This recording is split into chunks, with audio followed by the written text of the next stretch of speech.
On June 15th, 2030, cries echoed. The central route requires reinforcements without support. The base will be obliterated. Are you all playing a single-player game? Why aren't you coming to help? My heroes were overwhelmed and defeated. Boom! The base was annihilated, and the screen flashed with a message of battle failure. Exiting the game, he pounded the keyboard, playing several more rounds, each time encountering elementary school students. Such a frustrating experience. He never emerged victorious. It was likely that the school children were on summer break. He shut down his computer and retrieved his newly purchased iPhone 4. This was the epitome of sophistication. Who in their social circles wasn't flaunting their ownership of the iPhone 4? After scrolling through WeChat, he showcased his new acquisition, garnering a flurry of comments. Wow, rich guy, let's be friends. Please, let me get to know you. CHEN JIANG, age 23, an orphan, lost his parents at the tender age of 12 when they perished while executing a special national mission, leaving behind a substantial inheritance, a large warehouse in the suburbs. The nation takes great care of the children of martyrs, providing regular stipends, and his parents' comrades and colleagues expressed their willingness to adopt him. However, CHEN JIANG, proud and aloof, declined their offers, appreciating their kindness but preferring solitude. Graduating with a degree in mechanical engineering, he had grown up independently, his academic performance being mediocre at best. Now, freshly graduated, he sought a comfortable and lucrative job, yet the harsh realities of life rendered such opportunities elusive, especially for an orphan like him. Although he seemed to know many influential figures and national scientists, their kindness stemmed from respect for his parents rather than genuine concern for him. As time passed, relationships faded. He felt grateful that they had assisted him in graduating and did not wish to impose further. Fortunately, he owned a large warehouse, which he could rent out, allowing him to take on a part-time role as the warehouse manager. The warehouse, located in the suburbs of Shihu City near the Qiantang River, held significant value. Life was manageable with a modest amount of savings. However, the landlord of the warehouse, due to his expanding business, found the space inadequate, and coincidentally, upon the lease's expiration, he informed CHEN JIANG that he would not be renewing. Gazing at the empty warehouse, CHEN JIANG resolved to send out inquiries the following day to see if anyone needed to rent it. Entering the bathroom, he turned on the faucet and began washing up. Wash, wash. Oh, oh. He hummed a tune, relishing the moment. Suddenly, there was a power outage, and through the bathroom window, he glimpsed flashes of light within the warehouse. What on earth was happening? A chill ran down his spine, and he hurriedly rinsed off, donning his bright red underwear to investigate. By the time he stepped out, the flashes had ceased, replaced by a peculiar burnt smell. This was unexpected. The warehouse had been emptied. How could there be a burnt odor? Could it be that the wiring was old, causing a short circuit? The fuse must be blown. As a somewhat competent mechanical engineer, changing a fuse should be a trivial task. After replacing the fuse and restoring power, the room lights flickered on. Still, to be safe, he decided to check the warehouse. Armed with a flashlight, he entered through a small door, only to be stunned by the sight before him, dropping the flashlight in shock. In the dark warehouse loomed a massive metallic object. It had been empty before he showered. Rubbing his eyes in disbelief, he found no illusion. Pinching his arm confirmed his reality. He hastily turned on the warehouse lights, revealing a spaceship hovering before him, roughly the size of 2 container trucks. Wow, is this an alien spaceship? Are extraterrestrials invading? He circled the craft, patting his chest in relief. Thank goodness. Thank goodness. It's not an alien spaceship. For on the ship, he spotted the Chinese characters Hope 6. Could it be the latest spacecraft developed by the nation? Fetching a ladder, he meticulously inspected the vessel, hoping to locate an entrance to open the hatch. Upon touching a peculiar device, the hatch opened, lights illuminating the interior, and a round cover descended, perhaps an elevator. Climbing down the ladder and standing atop the cover, he awaited its descent into the ship. No response closed the door. Still no reaction. Surely, It can close the hatch. At that moment, the circular cover began to rise slowly. Indeed, it belonged to his country. He understood the language. But how had it arrived in his warehouse? Why was there no one emerging? The warehouse door was intact, and the roof bore no gaping holes. He had no clue where it had come from. With a multitude of questions swirling in his mind, he entered the cabin. Inside, he discovered two individuals strapped into their seats. Chen Jiang rushed forward, exclaiming, "Are you all right? Should I call for help?" "Wait, why did I suggest calling for help? Shouldn't I inform the relevant national authorities?" Ignoring that for now, he approached the two, noticing wires attached to their midsections. Panic surged through him. Were they robots? A red light flashed above them, displaying the message, "Insufficient energy, please recharge." They must be out of power. He scanned the surroundings, seeking clues, relieved to find everything was in Chinese and comprehensible. As he inadvertently touched a spherical object, a figure materialized before him. Initially startled by the abrupt appearance, he soon noticed the absence of human-like breathing. Cautiously, he reached out, only to discover he could pass his hand through the woman's body. She was a holographic projection. Assessing the woman clad in a sleek black uniform, Chen Jiang attempted communication. "Who are you? Why are you here? What do you intend to do?" Beep, beep, beep. Scanning complete. Date confirmed. Time, June 15th, 2010 at 9:23 p.m. Initiating program. Program missing. Initiating backup program. Program missing. "Welcome, third commander." Chen Jiang muttered to himself. "What? Just like that? No blood certification required. How did I become the commander of this ship? There's no challenge in that." He pondered. This doesn't make sense. Shouldn't the authorities be notified to retrieve the ship? What about the alliance laws? Why was I designated as the commander and the third one at that? This was all rather peculiar. He quickly inquired, "Why am I the third? What happened to the previous commanders?" Chapter 2. The unanswerable. What is the connection here? The history of Huaxia is understandable, but how does the Mayan civilization fit in? Please elaborate on the various aspects of the Mayan civilization. Very well, Commander. After the spaceship was constructed, it embarked on a top-secret mission across time and space. What was this secret mission? Please continue. The spaceship traveled back 500 years, but due to severe damage, it was discovered by the Maya. Who then became the second commander? The Maya? Are they truly a historical people? Indeed, Commander. When the Maya discovered the spaceship, they did not repair it immediately. Instead, they conducted research and found that it was built by humans from 500 years in the future who share their bloodline. How did it come into my possession? And where did the Maya go? After repairing the spaceship, the Maya launched it into space again, but the specific records have been deleted and cannot be recovered. However, they left behind some information. Wonderful. I would like to see it. Yes, Commander. The projection shifted, revealing a stunning woman draped in white fabric. Her long hair cascading down to her waist, key areas obscured by a peculiar metallic material. Her skin was a warm hue, adorned with a silver crown. A silver necklace gracing her neck, and 3 luminous blue dots on her forehead, sparkling like pearls. Chen Jiang was utterly mesmerized, his mouth agape. "Greetings, my kin. I am delighted to meet you." Chen Jiang quickly straightened his attire, wiped his mouth, and instinctively extended his left hand. "I am equally pleased to meet you, my kin. Please cherish peace and refrain from internal strife. We are all part of the same clan. I hope that you can learn from your experiences and understand yourselves better. As your ancestor, I leave you a gift, hoping that it will be utilized wisely. Lastly, a word of caution. The course of history follows its own inevitability. Please do not make large-scale alterations, or it may lead to the collapse of space-time. A gift from my own ancestor. Could this be a stroke of fortune? Here I am, inexplicably the commander of a spaceship, and I receive a present from the Maya."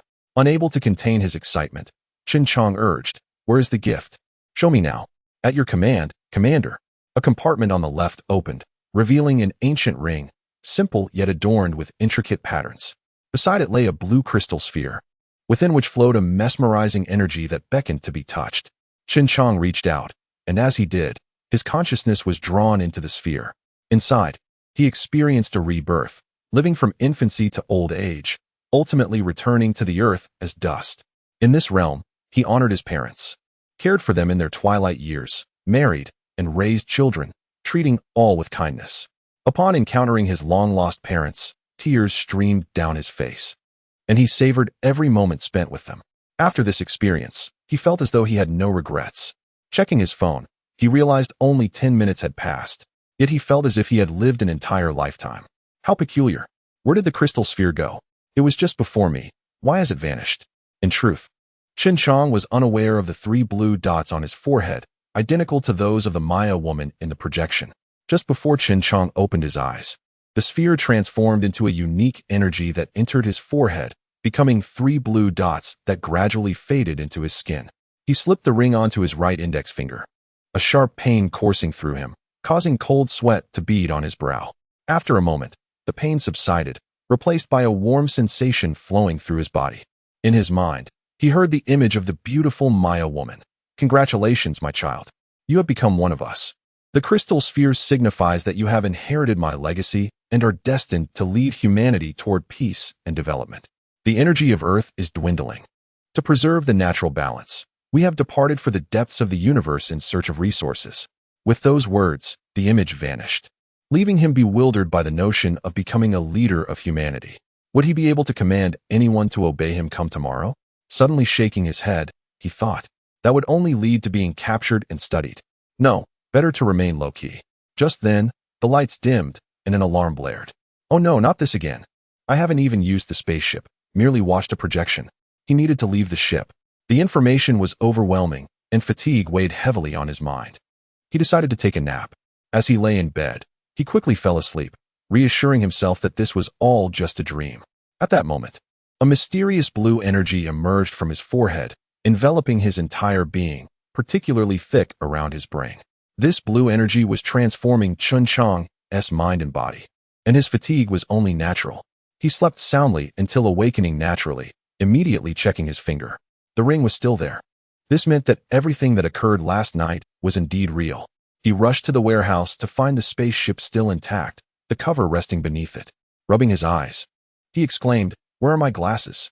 To his astonishment, he realized he could see distant objects clearly without them. Could this be the effect of the blue crystal sphere? Checking his phone, he found no messages. It was likely due to his habitual isolation. After satisfying his hunger, he noticed a layer of grime on his skin, prompting him to wash up. After cleansing himself, clad only in shorts, he entered the spaceship to find that energy remained at 10. System, report. Commander, what are your orders? Isn't energy low? Yes, Commander. However, after 4 days of solar energy absorption, the energy levels have significantly replenished. By the way, can I rename you? Of course. Please bestow a name upon me. Let us call you Xiaobai. Understood, Commander. Can Xiaobai serve as an energy source? Absolutely. Where do I plug it in? A small plug appeared before him. Commander, simply insert the plug into any outlet, and you can recharge the spaceship. How advanced? CHEN JIANG took the plug and connected it to the power socket. Xiaobai's external speaker announced, Commander, please specify the charging frequency. Maximum, please. CHEN JIANG replied nonchalantly. Suddenly, sparks flew, and the circuit breaker tripped. Unbeknownst to CHEN JIANG, the entire city of Shihu had just lost power. Could it be another blackout? How much energy did Xiaobai consume? 500 million kilowatts. Wow. CHEN JIANG rushed to the electrical box, finding it scorched. Heavens. He inspected all the wiring, which was also charred. What to do? The repairs would cost a fortune. And what if they discovered the spaceship during maintenance? Looking down at the ring, he mused. If only you could function like the space rings in novels. Suddenly, a strange sensation enveloped his mind, and he found himself in an extraordinary space, 3 times larger than his warehouse. In the center floated a staff and a silver necklace. Wasn't that the very necklace worn by the Maya woman? Could this space belong to the ring? After several attempts, he successfully transported the spaceship into this realm, confirming that the ring was indeed akin to a space ring. What a remarkable ability to possess. He truly felt like the protagonist. However, the staff seemed useless, so he placed it back in the ring. The necklace, on the other hand, could envelop his entire body like armor. Gazing into the mirror, I beheld myself enveloped in a shimmering silver substance, a sight most captivating. It did not impede my breathing, and I felt an increase in my strength. I could effortlessly lift my yellow dragon motorcycle, experiencing enhancements in both speed and agility. Akin to a superhero, albeit without the ability to fly. I retracted my armor and spacecraft, then contacted the power maintenance company. I had no desire to endure a day without electricity, as I must confront my obligations. The technicians arrived, offering no commentary, and promptly commenced repairs. I overheard them mention that similar occurrences were reported throughout the entirety of Westlake City that day. As the power company could not ascertain the cause, they attributed the issue to a malfunctioning device and conducted the repairs free of charge, though they neglected the wiring within the warehouse. Once the technicians departed, a sense of elation filled CHEN JIANG's heart. He had effectively utilized 500 million kilowatts without cost. Had he been required to pay, it would have likely left him in dire financial straits. After securing the door, he positioned the spacecraft beneath the sun to absorb energy, allowing the robot to regain a modicum of power and facilitate normal communication. Upon reviewing the flight log, it became clear that the spacecraft had encountered spatial turbulence, and without temporal coordinates, it had drifted through time for 5 centuries before returning to its rightful era. According to calculations, while feasible, the absence of temporal coordinates significantly raised the risk of becoming lost in the void. How many temporal coordinates do you possess? I inquired. Only that of the year 3079, alongside our current temporal coordinates. What of the coordinates belonging to the Maya? They were deleted prior to entering the temporal rift. Very well. How long until you can restore full power? 20 days are required. Should we attempt to enter the temporal rift again to reach the year 3079, will it be safe? The safety is assessed at 99. And the remaining one? Concerns regarding the unpredictability of temporal currents. And how much energy will this consume? 50%. The ensuing days were marked by a spree of acquisitions. Through various channels, I procured an abundance of specialized items. My supplies included a vast array of compressed food, fresh meats, fruits, and vegetables, assorted canned goods, medicines, copious fresh water, induction cookers, oxygen tanks, sealed protective gear, telescopes, compasses, windproof lighters, and other survival essentials, all preserved within the ring's inner space. I filled the ring to its brim, even stowing considerable high-energy food within the spacecraft, depleting my resources to the tune of 150,000. Fortunately, my connections with numerous wholesalers allowed me to obtain these items at wholesale prices. Chapter 3. Scorched 20 days had swiftly passed. After securely locking the warehouse doors, I transferred various essential items into the spatial ring. Taking several deep breaths, I gazed at the sky and carried the nearly fruit-bearing tomato plant into the spaceship. Little White was preparing to traverse time to the year 3079. Yes, Commander. Suddenly, amidst the vast ocean, thunder and lightning erupted. A brilliant light illuminated a section of the sea, sending a myriad of marine creatures scurrying for safety, leaving only the weaker ones to hide in their nests. As the radiance faded, a silver spaceship emerged, within which CHEN JIANG was retching. Ugh, he groaned. The robot, exhibiting a remarkable degree of empathy, gently patted him on the back. This is unbearable. Ugh, Commander, this is a characteristic of time travel.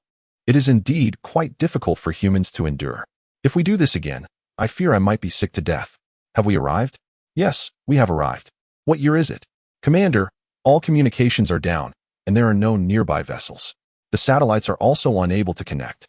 All right, so we remain in ignorance. Indeed, Commander. CHEN JIANG consumed another specially formulated anti-nausea pill, feeling slightly better as he instructed the robots to assist him. The 2 robots, liquid-based, were whimsically named Big Yellow and Second Yellow, as he was too lazy to think of anything else. He approached the window, opened the protective cover, and peered outside. The sky was gray, obscuring the sun, and the sea was tumultuous. Fortunately, they were suspended in the air. Had they plunged into the ocean, he would likely have succumbed to seasickness. The environmental scan displayed -60 degrees Celsius and radiation 150 millisieverts. It was dreadfully cold outside. He realized he had forgotten to purchase thermal clothing. However, he was relieved to find a sufficient supply of anti-radiation medication. In the short term, the external conditions would not adversely affect the human body, but prolonged exposure would gradually deplete white blood cells, ultimately leading to death. He remained in place for a week, allowing his body to recover. Due to the absence of sunlight, energy restoration was exceedingly slow, insufficient to meet consumption needs. The urgent priority was to seek an energy source. Little White scoured the vicinity for any suspicious targets. Since the spaceship had utilized all its equipment for time travel, its speed was negligible, at merely 100 kilometers per hour. After several days of searching, he found little of note. Only an expanse of ice and several islands of varying sizes, where a fierce blizzard obscured any signs of humanity. Thus, they had no choice but to probe the ocean depths. Little White, let us venture beneath the sea. Certainly, Commander. Descending into the depths, 1,000 meters. 3,000 meters. 6,000 meters. 10,000 meters. Upon reaching 20,000 meters, they activated the searchlight, revealing a landscape of dilapidated skyscrapers, remnants corroded by seawater, and numerous abysses teeming with marine life.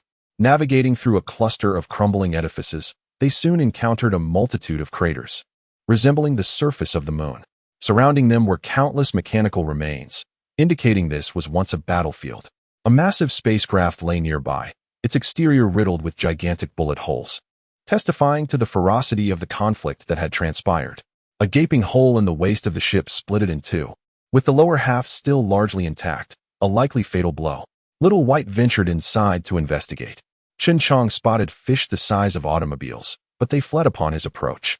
Entering a large corridor, he noted the absence of water. Perhaps the ceiling was well sealed, preserving a portion of the atmosphere. They discovered an intact platform, landing the spaceship upon it, and the environmental scan revealed radiation 30 millisieverts and -30 degrees Celsius. Donning his Maya armor, he also slipped into a sealed protective suit, slinging an oxygen tank over his back. With Big Yellow and Second Yellow, he stepped onto the platform. The platform was remarkably clean, with ample space, equivalent to 2 basketball courts, surrounding the parked spaceship. Approaching the glass wall, he could clearly see various mechanical wrecks and aircraft debris nearby, suggesting this was indeed a hangar. Returning to the spaceship, he directed Big Yellow and Second Yellow to enter the hangar. Observing 4 complete sets of limbs, legs, torsos, and heads on the platform, CHEN JIANG smiled with delight. This is all thanks to you, Big Yellow and Second Yellow. These parts were salvaged from those damaged robots. Once we locate compatible batteries and reassemble them, along with modifying their programming, they will be exclusively CHEN JIANG's robots. From the control panel, the English text indicated that this was a Northern Federation vessel, and he was positioned at the lift platform. Regrettably, he could not ascertain who had sabotaged him, as he had yet to find a usable battery. While numerous mechanical remains were scattered about, batteries were conspicuously absent, leaving him puzzled as to who might have taken them. After several days of toil, he finally uncovered a few intact batteries, albeit all depleted. Having gathered a sufficient collection of parts, he decided to cease the search for components and focus on locating batteries. Fortune favors the diligent. After days of relentless searching, he finally amassed 50 functional batteries, 10 of which contained only a small charge. Observing the 10 standing robots, CHEN JIANG felt a surge of confidence. Listen up, my little ones. Target the hangar marked with a red cross. Let us set forth. The aircraft, resembling a large transport helicopter, was a relatively intact wreck that CHEN JIANG had long coveted, lacking only manpower for salvage. It appeared to be a rescue aircraft.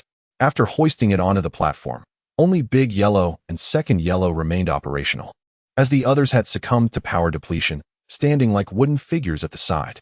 After much deliberation, they were unable to open the aircraft, prompting Big Yellow to resort to brute force. Using its arm's built-in laser, it cut a small hole, which took an entire hour. Gazing at the thick hull, he noted that the interior remained dry, evidently a testament to advanced future technology. Cautiously entering, he found the equipment well preserved, including 4 medical pods. Approaching the cockpit, he instructed Second Yellow to start the aircraft. Second Yellow advanced, transforming its right index finger into a plug, which it inserted into a spherical socket.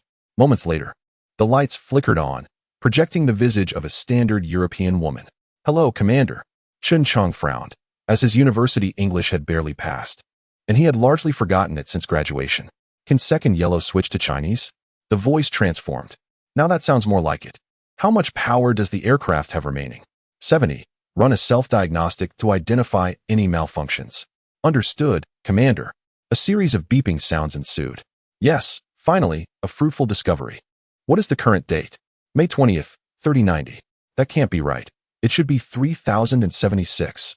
How did it jump to 3100, a difference of 14 years? "Commander, the timekeeping is accurate." CHEN JIANG craned his neck to shout towards the spaceship. "Little White, did you mistakenly adjust the time? We now find ourselves in 3100. "Commander, The timekeeping is indeed correct. According to the computer's analysis, an 80 probability suggests that the explosion during the transit through time at Hope Island caused temporal disruption. The remaining 20 is attributed to unknown factors. He commanded Big Yellow to seal the hole, open the aircraft's hatch, and instructed Second Yellow to transfer all parts into the medical aircraft. Once Big Yellow and Second Yellow completed their tasks, he secured the medical aircraft to the spaceship with a rope, ordering Big Yellow to remain inside the medical aircraft to report on conditions at all times. Slowly, they began to tow the medical aircraft to the surface. Upon finding a glacial valley on a massive island, shielded from the ferocious winds, they gently lowered the aircraft onto the ice. After securely docking the spacecraft, I surveyed the external environment. The temperature and radiation levels remained unchanged, with the oxygen content at 14 and ultraviolet radiation at 145 nanometers. Reluctantly, I donned my sealed protective suit and Maya armor once more, disembarking from the ship into a vast expanse of white, where fierce winds and snow assaulted me. Were it not for the assistance of De Huang and Air Huang, I would have likely been swept away. Approaching the medical aircraft, I instructed them to assemble all the robots for backup. I ventured once again into the depths of the ocean, this time beginning my search for resources amidst the remnants of a dilapidated city. I salvaged a collection of decrepit vehicles, a heap of battered steel plates, various mechanical wreckage, a trove of helicopter remains, and a solar power generator. After a month of diligent effort, I gazed upon the ice valley, now cluttered with valuable debris, and a smile of satisfaction spread across my face. With the aid of De Huang and Air Huang, I managed to piece together several sets of power generation equipment, including wind turbines and solar panels. However, the solar power generation was slow due to the lack of sunlight and frequent snow coverage, necessitating regular clearing by De Huang and Air Huang. Nonetheless, this provided a much-needed energy supplement. Albeit gradual, it was certainly better than none. The ice valley was now nearly covered with solar receivers and wind turbines, enabling the activation of 50 robots thanks to the energy replenishment. Through numerous trials, it was evident that De Huang and Air Huang were significantly more potent than ordinary robots. Thus, I assigned each of them half of the robots. Fortuitously, the substantial assistance from the robots made the task manageable. Otherwise, it would have taken an eternity with just De Huang, Air Huang, and myself. I directed all robots to construct a temporary base for storing various supplies. Lacking complete materials, the makeshift warehouse appeared quite unsightly, yet it was remarkably sturdy. Observing the empty base, I issued a command. De Huang and Air Huang led the robots to transfer all materials into the warehouse. Within an hour, a corner of the base was filled to capacity.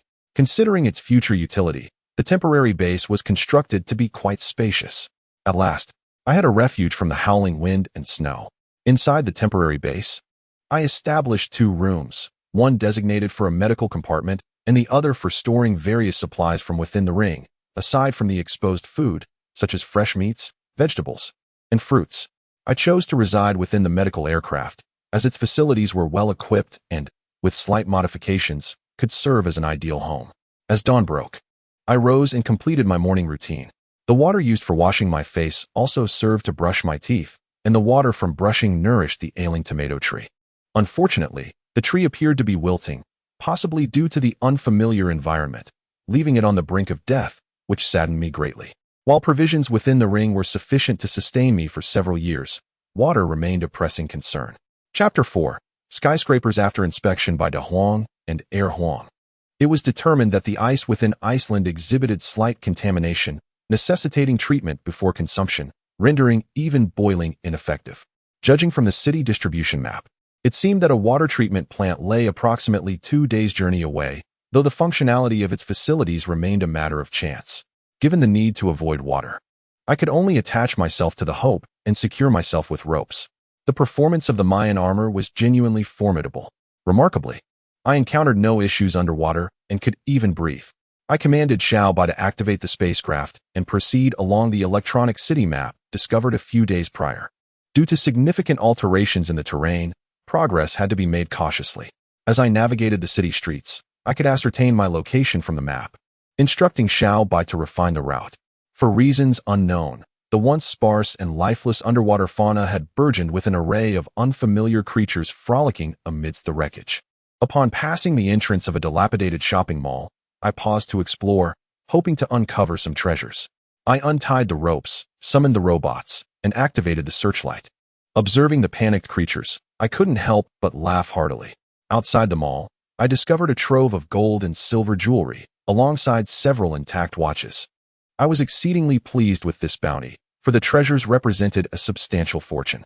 Although I had no immediate use for such riches, traditional wisdom still held true. In prosperous times, antiques are prized, while in chaotic times, gold is invaluable, better to keep it for future needs.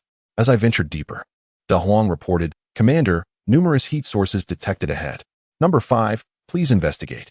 I systematically assigned numbers to the robots for easier command. Number 5 cautiously advanced while I monitored the imagery transmitted by Air Huang. This was over 20,000 meters beneath the sea. How could penguins grow to such immense sizes? All robots, protect me. The robots swiftly encircled me, forming a protective wall. Observing number 5 approach the mall's atrium, I gasped in awe.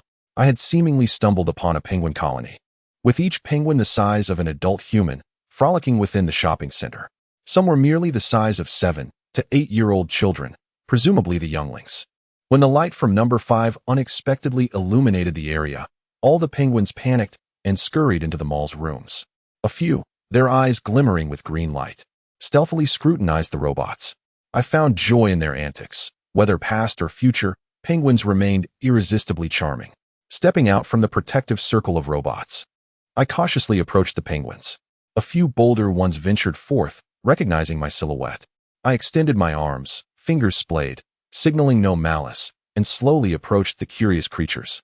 As they noticed my approach, they opened their beaks wide, displaying adorable expressions. I could distinctly observe that the penguins' feet had grown notably larger, with their flippers sprouting small claws, and their beaks revealing serrated edges. They appeared even larger than myself. Could these truly be penguins? Yet, in appearance, they resembled the penguins of my world. So I would call them penguins for now. In the aquatic realm, humans typically fled upon encountering penguins, for their unique feathers could neutralize a significant portion of laser weaponry. And they were social creatures of considerable strength. A group of them could easily overturn a human main battle tank. I halted my advance, steadied my stance, and repeated in my mind, "I mean no harm." A peculiar wave of thought energy emanated from my mind. Had I not worn armor over my forehead, one could have clearly seen 3 blue gems shimmering there. This peculiar mental energy seemed to calm the penguins. 3 penguins stood adorably 3 meters away, gazing at me intently. At that moment, I received a strange wave of thought. Human, hostile, hungry, eat. What? Where was this coming from? Could it be the penguins? No way. I immediately concentrated, mentally projecting, "I am a good person, a friend, not food." Another wave resonated. "Friend, tasty. Hungry." I replied, "Friends are not food. Friends are kind." Penguin A exclaimed, "How? Are we different, ugly?" Penguin B chimed in, "So ugly, so ugly." Penguin C asked, "Do you know what humans look like?" Penguin A replied, "Mom said humans attack us and want to eat us." Penguin B added, "Have you ever seen such an ugly friend?" Penguin A and C responded, "Never seen one." As I observed the 3 penguins chattering away, a thought struck me. I had purchased a considerable quantity of mackerel. Perhaps I could try that. Suddenly, 3 mackerels appeared in my hand. The 3 penguins exclaimed, "What is that? It smells so good."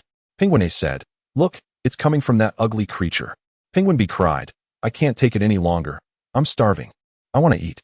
The 3 penguins rushed towards me. Seeing my plan working, I stuffed the mackerels into their beaks. I narrowly avoided being bitten several times, but thankfully, the armor held strong. In no time, I was surrounded by penguins, and the fish within my ring had vanished. So delicious. I've never tasted anything like it. Is there more? I want more. As I found myself encircled by penguins, their incessant mental chatter overwhelmed me, and I felt a wave of despair. After several experiments, I discovered I could engage in basic mental communication with them. Initially, I was thrilled, as I was exceedingly bored. At the base, I was surrounded only by robots. Though the robots could converse, they required prompting to share stories. Eventually, I grew weary. One could imagine the torment of being surrounded by 100 toddlers incessantly chattering. I soon realized the penguins possessed relatively low intelligence and communicated in simple terms. Upon realizing I had no more food to offer, the penguins dispersed, returning to their play and foraging. As they ignored me, I acknowledged the truth. Food is indeed the key to their hearts. Eventually, my mind quieted, which was a relief. In times of boredom, I could seek them out to play, despite their incessant chatter being somewhat tiresome. Continuing to lead the robots in search, I noticed the penguins had grown accustomed to my presence, showing no aversion to the robots I brought along. Some younglings even trailed behind me, mimicking my movements, which delighted me for quite some time. Due to the corrosive seawater and the penguins' playfulness, much of the valuable items had been damaged. Thus, I resolved to explore the lower levels of the mall. Descending via the fire escape to the basement level, the robots forged ahead, clearing and reinforcing a pathway. From the structural blueprint of the mall, I discerned that the basement was designated as a warehouse, while the remaining spaces were parking lots. The upper floors had collapsed. A few penguin chicks, finding nothing of interest, soon departed. The large door before me was blocked by metal, so I instructed Da Huang to push it open. Once all the robots had entered and confirmed safety, I followed suit. Surveying the surroundings, I noted several heavy trucks parked within, alongside about a dozen containers, the rest being worthless debris. Opening the first container revealed remnants of plastic boxes. The second to fifth contained nothing but garbage of no value. Upon opening the sixth, however, I discovered metallic boxes, 20 in total, but their corrosion rendered their contents unidentifiable. Thinking to myself, at last, a worthwhile find. I stored the 20 metallic boxes within my ring. Continuing the search, one of the containers was filled with perfectly rectangular metal boxes. Upon opening one of these boxes, I discovered a helmet, which, due to the impressive seal of the metal container, was instantly deformed by the pressure of the seawater as I opened it. The inscription on the helmet suggested it was a virtual reality device. My heart sank at the thought of having ruined it, but fortunately, there were still more containers. I collected all the boxes into my ring, even the shipping container and the vehicle, for preservation was paramount. After bidding farewell to the penguins at the mall, I realized they paid me no heed, prompting a string of curses in my mind. Such ungrateful creatures. I lamented the loss of my mackerel. I pressed on, crossing over a trench, where I stumbled upon an intact building. Judging by the sign, it appeared to be a bank, as a fragment of the word Commonwealth remained visible atop the roof, though the rest was lost to time. Ah, a bank. This time, I was eager to indulge in a little heist. I kicked open the front door with determination. The decor suggested that this bank had once been lavish, but now it was merely a refuge for marine life, which scurried away when illuminated by my flashlight. The main hall held little value, so I dispersed to search for the vault. The heart of any bank is its vault, and soon, I received news of a large metal door marked 23. I hurried over to find that the indicator lights inside were still operational. It seemed fortune was smiling upon me. The vault was completely sealed.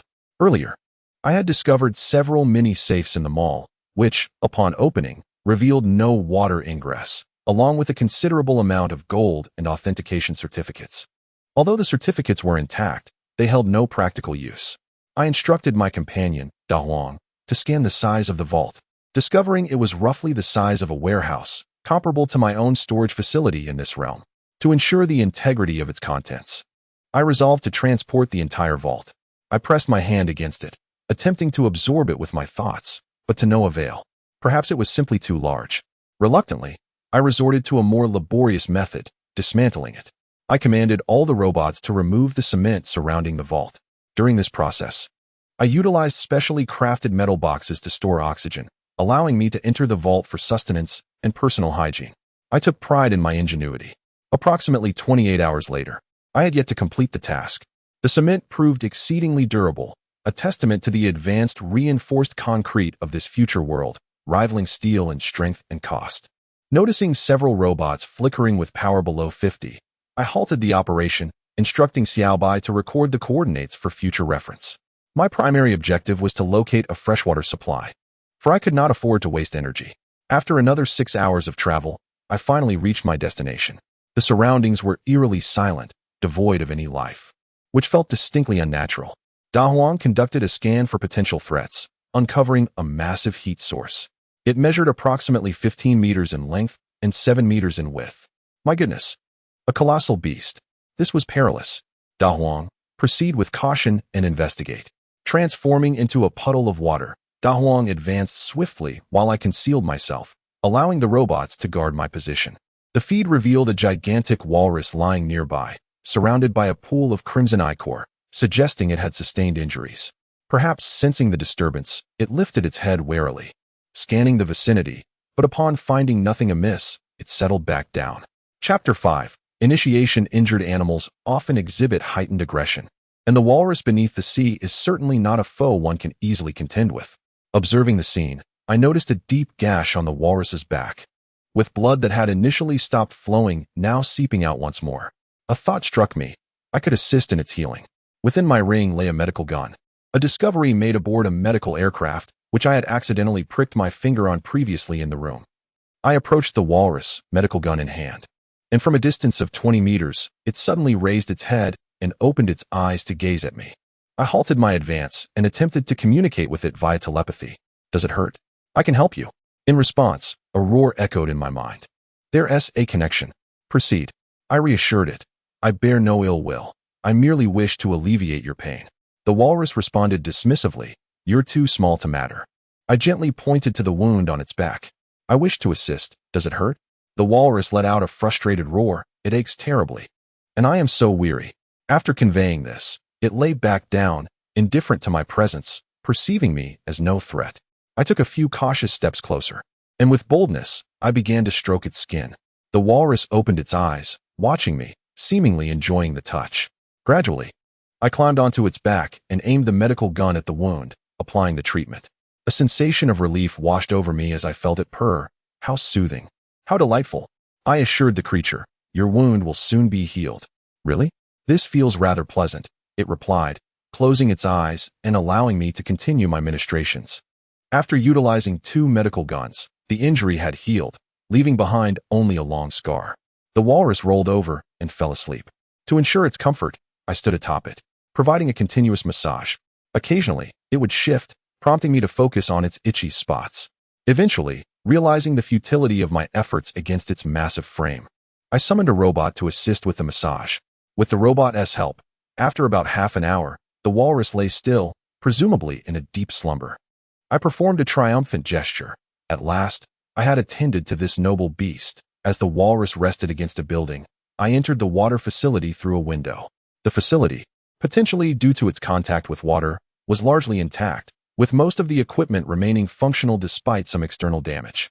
I instructed my companions to assist in locating necessary devices while I kept an eye on the walrus outside. After 5 hours of diligent effort, the robots had successfully dismantled all usable equipment. I even discovered a 10-meter-tall tracked robot, slightly damaged but otherwise intact, which with some repairs could be operational. I stored the devices and the tracked robot within my ring, which now felt quite crowded. With the mission accomplished, I exited the facility only to find the walrus had mysteriously vanished. I glanced at the spot where it had slept, now empty, and shook my head as I turned to leave. Just 10 minutes after departing the facility, a warning from my companion rang out. A massive heat source was rapidly approaching from behind. Unfortunately, there was no time to evade. When a colossal shadow loomed before me, I realized it was the walrus, presenting me with an enormous fish, a testament to my earlier efforts. Thank you so much, little one. Look at the grand fish I've caught for you. I stood in astonishment at the size of the creature, reminiscent of a car. The walrus, noticing my bewilderment, turned away and swam off. I felt a profound connection, recalling how I had seen on television or social media instances where someone saved an animal, and in gratitude, the creature brought food to its savior. To experience such a moment in this underwater world was far more exhilarating than gold itself. Snapping back to reality, I pondered the identity of this enormous fish and whether it was safe to consume. I decided to store the fish in my ring. After all, it was my first gift. Even if it proved inedible, its significance was monumental. Upon reaching the marketplace, I was relieved to find the entrance was sufficiently large. Ugly Ugly is back. What a massive fish. Is it for us to eat? Ugly Ugly is wonderful. The incessant chatter overwhelmed me. I tossed the fish to the penguins, who swarmed it, their excited chatter filling my mind once more. I quickly exited, unable to endure the cacophony any longer. Back in Iceland, I repurposed shipping containers and metal debris to construct a room dedicated to purifying water resources. I unloaded all the equipment into the base, which instantly became crowded. Upon opening 20 metal boxes, I was astounded to find the contents. 20 female robots, still in their factory state. A sly grin spread across my face. In my own time, I had seen news reports praising the advanced female robots from an island nation. Yet, The robots before me were in a league of their own, akin to comparing a horse-drawn carriage to an automobile. With features allowing for character personality, skin tone, hairstyle, and ethnicity, it felt as if I were creating humanity. Upon thorough inspection, it was challenging to distinguish them from real women. Caught off guard by this unexpected situation, I had to dress them in my own clothing. As the base finally buzzed with a semblance of human life, I assigned them different personalities, such as maid and dominatrix. The next morning, one of the maids approached me. "Master, breakfast is ready." Another chimed in. "Master, shall we assist you in changing?" If only the men of my time could witness this, they would surely be envious. The level of realism was astounding, as if 20 female humans had suddenly appeared in my base. As I stepped out of my nest amidst the company of these beauties, I mused aloud. Everything is splendid, but I lament the lack of matching attire. Does our master find us lacking? Oh no. Will our master abandon us? Please, will you buy us beautiful clothes next time? The chorus of voices pleaded with me. After comforting the ladies, I realized I was no longer bored within the base. I could engage playfully with the beautiful ones. Each personality responded to me differently. For instance, the maid obeyed my every command, while the queen would put up a fight, and the lowly would charm me with her cuteness. That day, I reveled in a kingly experience, and thus a delightful day passed. 5 days later, under the guidance of my companions, the purification equipment was finally operational. No longer would I need to worry about water resources. After enjoying a luxurious hot bath, I had even constructed a bathing area, mindful of the cold climate where pipes could easily freeze, turning hot water into ice cold. I prepared a bathtub, surrounding it with laser heating, ensuring the water was at a comfortable temperature before entering, with the controls managed by my companion. If the scientists of my time were to discover this, they would surely be furious, exclaiming in disbelief at the wastefulness of utilizing a laser weapon as a mere heating device. The weapon was salvaged from the depths of the ocean, where laser guns can often be found on the underwater battlefield. Although battered, they serve perfectly well for heating purposes. The tracked robot has been thoroughly repaired, its 2 arms restored to functionality. According to the reports from Da Huang, this is a war robot. Logically, such machines should be difficult to hack. Yet in the hands of Da Huang and Huang, there was no need for decryption. A simple alteration of the programming allowed for seamless operation, which filled CHEN JIANG with quiet pride over his remarkable fortune. Upon entering the tracked robot, CHEN JIANG learned from Da Huang that it operates on nuclear fusion power, capable of continuous use for 90 years. Its arms resemble those of a human, with mechanical hands. The right hand can transform into a laser cannon, while the left can switch to a particle cannon, both boasting tremendous power, complemented by several small laser machine guns. Hidden within the robot's frame is a super weapon, a super particle beam accelerator, activated by a high-energy power source that generates particles. This weapon possesses immense power, capable of striking targets in a remarkably brief time frame, making it ideal for engaging distant spacecraft or fortifications. However, it has a significant drawback. It charges slowly and can only be used once, after which the robot would be rendered inoperable due to overload. A remarkable tool indeed. Furthermore, it is capable of traversing the ocean floor. With 90 energy remaining, CHEN JIANG realized he had finally acquired a means of self-defense. Determined to make the tracked robot his personal steed, CHEN JIANG had already experimented with the virtual helmet, which contained a myriad of immersive games far surpassing anything available in his original timeline. To enhance his experience, he even established a local network with 20 beautiful companions to join him in play. After 2 days of what felt like a vacation, he had now spent 56 days in the future. One morning, fully armored, CHEN JIANG entered the Titan robot, the name he had chosen for the track machine. Under the guidance of Da Huang and Huang, he had become adept at its operation. The robot's high level of intelligence meant that minimal input was required from him. Essentially, he merely needed to issue commands to the central brain, an operation as simple as it was intuitive. Upon entering the cockpit and donning the connection helmet and gloves, his mind interfaced with the robot's intelligence. The gloves allowed him to manipulate the robot's arms, while the helmet functioned similarly to a virtual reality headset, transmitting all visuals from around Titan directly to his brain. Once equipped, CHEN JIANG felt as though Titan was an extension of himself, moving with agility akin to playing a video game. With the reluctant gazes of the beautiful companions upon him, he set forth once more. As he submerged into the underwater city, he discovered an even greater diversity of marine life than before. The increase in aggressive species was notable. Fortunately, With Titan at his disposal, he felt secure enough to conduct his exploration. Due to the impressive speed of Titan, he opted to allow standard robots to enter the transport bay within the giant. Upon pausing in front of a towering television building, CHEN JIANG reflected on his ongoing search for other humans, noting that, according to Xiaobai's analysis, there were indeed surviving humans still on Earth.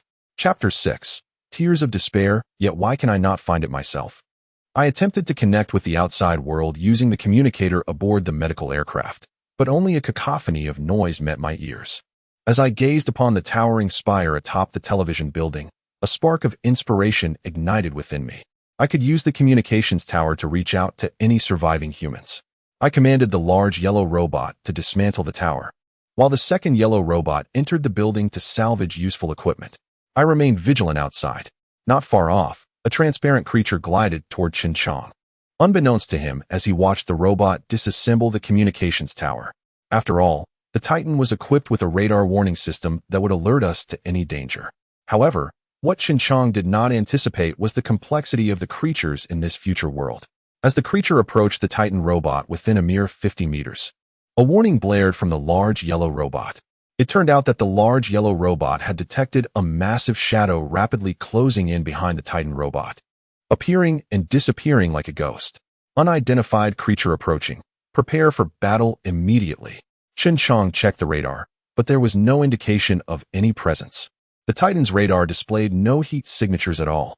He maneuvered the Titan robot to turn around, only to be horrified under the bright lights. The creature revealed its true form.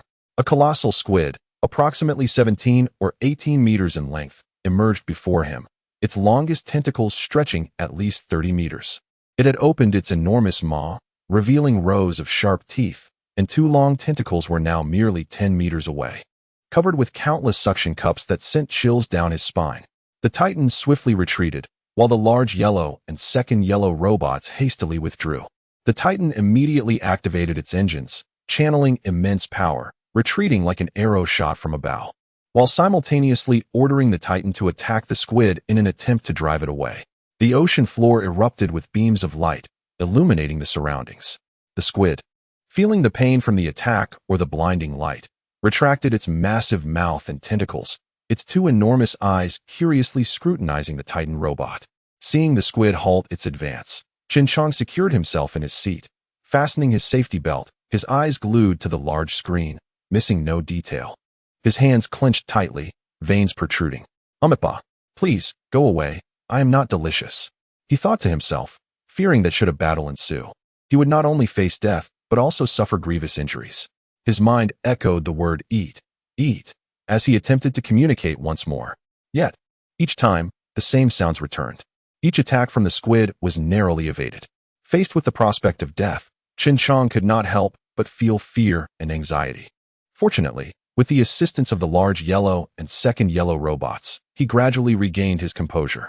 Having undergone the baptism of the Maya's blue energy orbs, CHEN JIANG was now in a state to assist, skillfully operating the weapons to fire at the squid's eyes intermittently.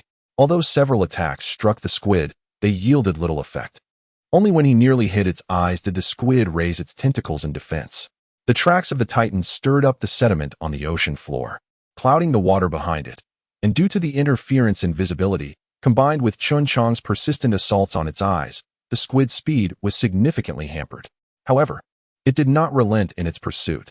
The squid expelled water to accelerate, closing the distance to CHEN JIANG, its massive tentacles crashing down upon the Titan robot in an attempt to hinder its speed. With the assistance of the large yellow and second yellow robots, they cleverly navigated the terrain to evade the squid's strikes. The scene unfolded vividly in CHEN JIANG's mind, as if he were experiencing it firsthand. Two massive tentacles smashed against a dilapidated building, causing it to collapse and further muddle the waters. The squid swung its other colossal limbs, propelling its enormous body in a furious chase after the Titan. In an instant, the distance between them began to widen. In truth, the squid's tentacles grazed the Titan. However, thanks to the protective shield, the blow was largely mitigated. As the Titan accelerated away, it merely brushed against the squid's tentacle, narrowly escaping a fatal fate.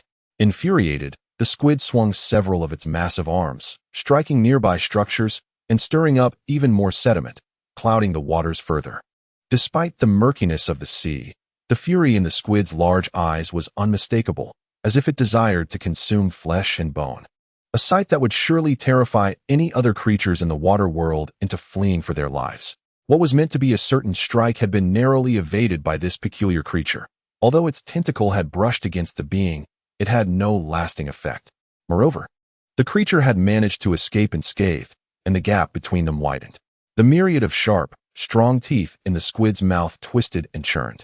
Its muscular mantle expanded, drawing in water through its siphon. As it closed the siphon, the mantle contracted, suddenly expelling a powerful jet of water. The squid surged forward with greater speed than before, now treating the Titan robot as its prey, unwilling to let its quarry escape under its very nose.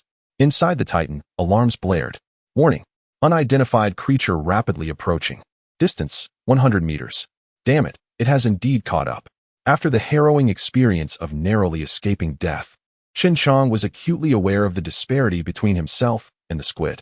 Although he operated the weaponry against the squid, the effectiveness was minimal. Many of his attacks only inflicted superficial wounds, while he could not afford to be struck, lest it result in his demise. As he beheld the squid drawing ever closer, CHEN JIANG gritted his teeth in frustration, unable to retaliate against the creature, resorting only to muttering curses. Nonetheless, regardless of his resentment, survival was the immediate priority, and he needed to devise a means to evade the squid's pursuit. Titan, accelerate forward and attack the squid. Kill it, or at least injure it. The large yellow robot responded. The commander has already maxed out the speed. CHEN JIANG observed the massive head of the squid looming behind him, its enormous tentacles thrashing as it pursued him. The Titan veered left, and the squid followed suit. It turned right, and the squid mirrored the action, fiercely clinging to the Titan, and CHEN JIANG could sense its fury. The squid's speed intensified, yet the Titan maintained a swift pace. The two locked in a relentless chase. Just as it seemed the squid would catch him, CHEN JIANG resolved to utilize the terrain to evade the creature. The situation was dire. After several evasions, the Titan bore some damage, yet he commanded it to continue attacking the squid. His mind raced with thoughts of escape. In truth, the squid was not faring any better. Its low intelligence rendered it incapable of evading attacks, and several of its massive limbs were severely injured. Nearby creatures, sensing the squid's presence, scattered in a panic. This was the umpteenth time the squid had pursued him. It was like a relentless cockroach that refused to die. As he glanced back at the squid, he noted that it was not in much better shape, its body riddled with wounds, every inch marred. The squid's anger had only escalated. Its colossal form churned through the ocean floor, creating a spectacular scene as countless sediments and dark waters swirled like a tempest, obscuring vision. As the massive squid drew ever closer, CHEN JIANG could clearly see its bulging eyes, filled with fury, and the thick blue veins pulsating on its eyeball. Its numerous tentacles writhed violently in the water, and two massive tentacles lunged toward him once more. This situation was untenable. CHEN JIANG's heart raced with worry, yet he could not devise an effective plan. At that moment, his eyes fell upon the map, where he noticed a narrow trench not far off, laden with enormous rocks. Suddenly, a flash of brilliance illuminated his mind. Eureka! I have a plan. Upon careful contemplation, he deemed it feasible, brimming with hope. According to the topographical scan of Titan, over 1,000 meters ahead lies a trench approximately 100 meters deep, flanked by numerous colossal boulders. CHEN JIANG's strategy was to navigate the Titan into the trench while simultaneously targeting the boulders on the cliffs, intending to pin the squid beneath them. Even if it could not be completely subdued, the immense weight of the boulders would inflict significant damage. He promptly steered towards the trench, entering beneath the cliffs, where the width was just about 20 meters, ample space for passage. Noticing the squid had followed, he immediately unleashed the laser cannons upon the cliffs, determined to trap the squid at the trench's bottom. The laser beams struck the cliffside, causing the stones above to rain down upon the squid, inflicting excruciating pain and disrupting its stability as it tumbled forward. Observing the effectiveness of the assault, he intensified the barrage, mobilizing all laser weaponry, excluding the particle cannons, to target the cliffs and the suspended boulders. However, repeated strikes revealed that the laser weaponry inflicted no harm upon the squid. Only the particle cannons proved somewhat effective, albeit their impact was minimal against the relentless onslaught. At that moment, CHEN JIANG noticed the trench's exit ahead, leading to the seabed, and the situation appeared dire. Yet, A massive boulder, over 50 meters wide, precariously hung above. A spark of inspiration ignited within him. With Da Huang calculating the boulder's drop, they resolved to use it to crush the squid. Understood, Commander, came the reply as Chun Chang relinquished control to Da Huang, opting to observe the squid. Given his lack of the precise manipulation that the robot possessed, as he watched the Titan surge from the trench to strike at the boulder, the squid was about to emerge as well. Yet, to its astonishment, the boulder plummeted down. It attempted to evade, but it was too late. Chun Chang observed as the squid was pinned beneath the boulder. The dense dust obscured his view. However, instrument scans confirmed that the squid was indeed trapped underneath. Awaiting the dissipation of the dust, he magnified the visuals and confirmed that the squid was indeed confined beneath the boulder, leaving only its large head visible as it glared defiantly towards the Titan. Da Huang moved closer, signaling for the final blow. Chapter 7. Wounds. Da Huang maneuvered the Titan closer to the squid, which, sensing the encroachment, began to struggle more violently. Alas, the squid had managed to break free. Just as the Titan was about to collide, it halted abruptly. It turned out that another of the squid's tentacles was still pinned beneath a massive rock. What a fright! You little rascal, come and fight me, he exclaimed. He aimed the particle cannon at the creature's eye and fired, obliterating the squid's right eye. The creature writhed in agony, yet remained trapped under the weight of the boulder. Chun Chang laughed triumphantly, planning to destroy the other eye as well. Perhaps sensing his intent, the squid thrashed desperately, stirring up the surrounding waters into a murky chaos. Suddenly, the squid surged forth, its trajectory aligning perilously with the Titan's. Chun Chang thought. Wasn't it pinned down? How had it managed to escape? When enemies meet, there arises a fierce animosity. The squid had severed a tentacle, using one remaining eye to glare at the Titan, filled with fury, as if flames might burst forth from within. The lone tentacle lunged at the Titan.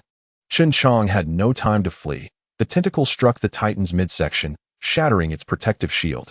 The Titan was dealt a devastating blow, crashing into the thick mud of the ocean floor, with most of its treads sinking into the seabed.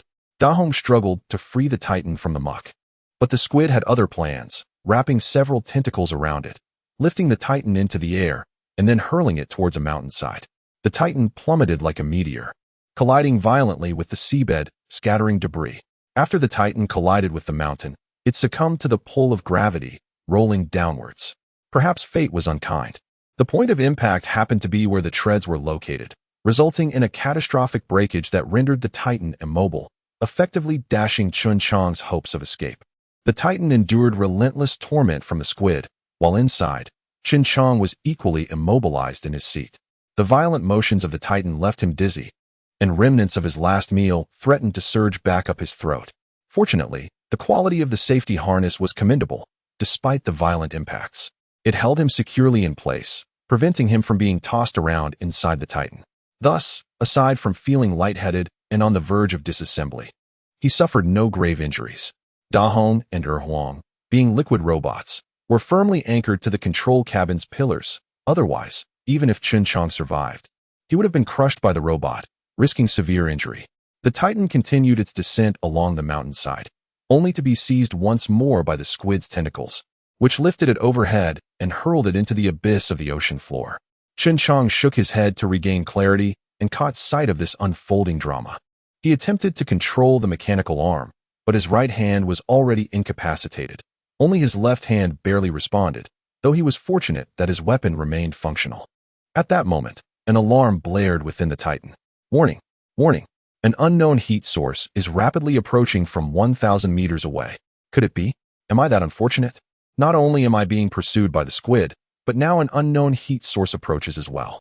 He focused on the source, magnifying the image, revealing a colossal sperm whale. The whale appeared to measure at least 20 meters, if not more, and was enveloped in a layer of white substance. Nearby, the squid also noticed the approaching sperm whale. Perhaps they were natural enemies. The squid abandoned its assault on the Titan and engaged the whale instead. It divided its tentacles into two groups. One set violently struck the whale's back, leaving a trail of scars, while the other targeted the softer underbelly. This was a common tactic for the squid. However, having lost a tentacle and expended considerable energy earlier, the tide of battle seemed evenly matched. Heavens, the squid is formidable. To think I have managed to endure this long. One must admit the Titan is remarkably resilient. The squid clung to the back of the sperm whale, directing one tentacle towards its blowhole, attempting to penetrate and wreak havoc within. Meanwhile, the sperm whale had clamped down on the squid's remaining large tentacle, and it seemed the whale was about to gain the upper hand. Was the sperm whale not capable of easily overpowering the squid? Why did it seem so vulnerable? A glance revealed the whale's abdomen swelling. The whale was expecting. In an instant, he communicated telepathically with the sperm whale, offering assistance in their fight against the squid. He urged the whale to approach, so they could jointly attack the squid and extricate it from peril. Perhaps the whale received his message, for it drew nearer. He commanded the titan to strike at the squid's tentacle that was attempting to invade the blowhole, and with a painful yank, the tentacle withdrew. In the water, the squid's appendages lashed out like iron whips, emitting flashes akin to swords, striking the sperm whale's belly.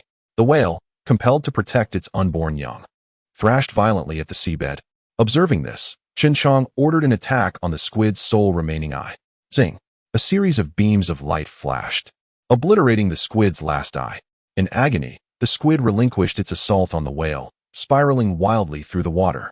At this juncture, the squid sought to retreat, releasing clouds of ink. However, the sperm whale blocked the squid's escape route, seizing the opportunity to bite off several of its tentacles and swallow them whole.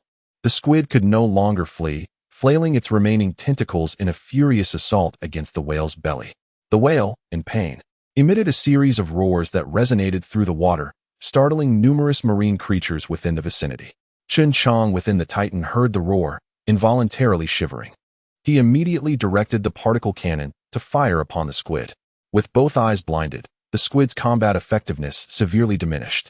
Recognizing his own limitations, CHEN JIANG commanded the Titan to continue targeting the squid's eyes, as that was its most vulnerable point and would inflict the most damage. The squid was struck again by the particle cannon, causing fresh blood to flow from its already injured eye. The creature thrashed violently in an attempt to evade CHEN JIANG's relentless assault. The sperm whale coordinated its efforts, delivering a powerful strike to the squid's head with its massive tail. The squid, caught off guard, was hit hard, emitting a heart-wrenching scream as it plummeted to the ocean floor, half of its body burying itself in the sand, quickly attempting to conceal itself. The seabed erupted in a cloud of sediment, murking the surrounding waters, leaving the sperm whale unable to discern the situation below. Yet, CHEN JIANG was undeterred. He immediately began to search for the squid's general location, illuminating its position with all available weapons and bright lights, while also communicating telepathically with the sperm whale. Responding to CHEN JIANG's guidance, the sperm whale plunged into the murky waters. Perhaps it sensed the squid's location, as CHEN JIANG continuously targeted the squid with laser weapons, directing the whale. After several rounds of attacks, the squid's tentacles were devoured, leaving only a massive head. The surrounding waters gradually cleared. Upon realizing the squid was reduced to just its head, the sperm whale lunged forward to tear at it. Before long, the whale had entirely consumed the squid. CHEN JIANG emerged from the Titan, surveying its battered condition. While damaged, the core remained intact. He retracted the Titan and swam towards the sperm whale. To prevent the whale from misidentifying him, he greeted it telepathically. Perhaps the whale recognized him, for it did not attack CHEN JIANG and his companions. CHEN JIANG sighed with relief. At last, I am safe. That was truly a brush with death. Had it not been for the sperm whale's assistance, I might have perished here today. He gently stroked the whale's head, and the creature offered no resistance, allowing CHEN JIANG to engage in a moment of communion. The sperm whale is on the verge of giving birth, and due to an extended period without nourishment, it is compelled to take the perilous risk of attacking squid. Unbeknownst to CHEN JIANG, all of this is intricately linked to him. The immense energy generated by his sudden entry into the future timeline has instilled fear in the creatures of the polar ice cap, causing them to flee in droves, thus giving rise to a formidable beast tide in the vicinity. Fortunately, as there are no humans nearby, the impact on mankind remains minimal. Consequently, few are aware of the terror associated with this beast tide. The fact that all creatures from the polar ice cap have vanished speaks volumes about the extent of CHEN JIANG's influence. Yet, he remains blissfully ignorant of it all. It is only upon encountering the ruins of a city that he realizes the sperm whale's abode is also situated within this urban decay. It appears that the sperm whale is, in fact, his neighbor. As the whale halts at one of the wrecked sites, CHEN JIANG discovers through the inscriptions on the debris that this was once a school, a prestigious institution of higher learning. The playground is littered with excrement, suggesting that this is indeed the home of the sperm whale. A place of higher education must harbor numerous valuable resources worthy of exploration, particularly since this is the territory of the sperm whale, ensuring a degree of safety. Dismounting from the whale, he ventures into the school, noting that the structures remain remarkably intact, with only shattered windows. Some buildings even exhibit significant bulging. Nevertheless, the buildings have not split apart, underscoring the robust construction of this institution. He releases all the robots to conduct a thorough search. After examining every classroom, he finds no remnants of valuable equipment. Switching to another building, possibly a student dormitory, he discovers it filled with rubbish and reluctantly abandons it as well. Approaching the bulging structure, he observes that parts of it still lie buried underground, pondering the potential for valuable equipment within. Upon entering through the main entrance, he notices that the door is crafted from an unknown metal, distinctly different from the other buildings, which lack doors entirely. Rarely does one encounter a fully metallic door. Most are a combination of metal and glass, likely originally wooden, succumb to decomposition over time due to seawater. He instructs the robots to lead the way, discovering numerous devices resembling sleep pods in various rooms. Regardless of their utility, he meticulously dismantles them, even seizing the doors, storing them in his ring unless they are severely damaged and utterly devoid of value. After collecting all the equipment from the rooms, he counts a surprising total of 100 intact units, with over 300 deemed beyond repair, leaving only the subterranean levels to explore. CHEN JIANG notes the elevator's indicators, revealing 5 floors above ground and 3 below. With the above ground thoroughly searched, only the lower 3 levels remain. Upon attempting to access the stairway, he finds the metallic door immovable, prompting him to have the robot create a small opening for exploration. An hour passes, then 2, yet the breach remains unmade. What is this superalloy? Chapter 8. A delightful day. CHEN JIANG pondered to himself, what kind of metal could this be? It seems there are treasures within, and I am filled with anticipation. Huang, please search for other possible entrances, he continued. The raised areas on the ground likely lead to the lower level. Send a few robots to try and drill a hole to see if we can gain entry. Understood, Commander, came Huang's response as he led a portion of the robots away. CHEN JIANG settled down, watching Huang slice through the door with a laser. He felt fatigued, having had no proper rest since encountering the squid. Before long, a standard robot reported back, Commander, the tempered concrete has been breached, but behind it lies an internal metal layer that we cannot break through. CHEN JIANG muttered, it appears the entire underground level is encased in superalloy. At that moment, Huang transmitted a message. Commander, a metal door has been discovered in the elevator shaft, and the lock is still operational. Stop Huang immediately, CHEN JIANG ordered. Realizing that about 4 hours had passed, and the metal door bore only a shallow hole, they approached the elevator shaft. Huang, quickly decipher this secret lock. Commander, I lack the necessary level to unlock this, Huang replied. What now? CHEN JIANG asked. This is within my capabilities, Commander, Huang interjected. Then proceed. Why can you unlock it while Huang cannot? CHEN JIANG inquired, observing Huang's fingers touch the screen, transforming and seeping into the crevice of the display.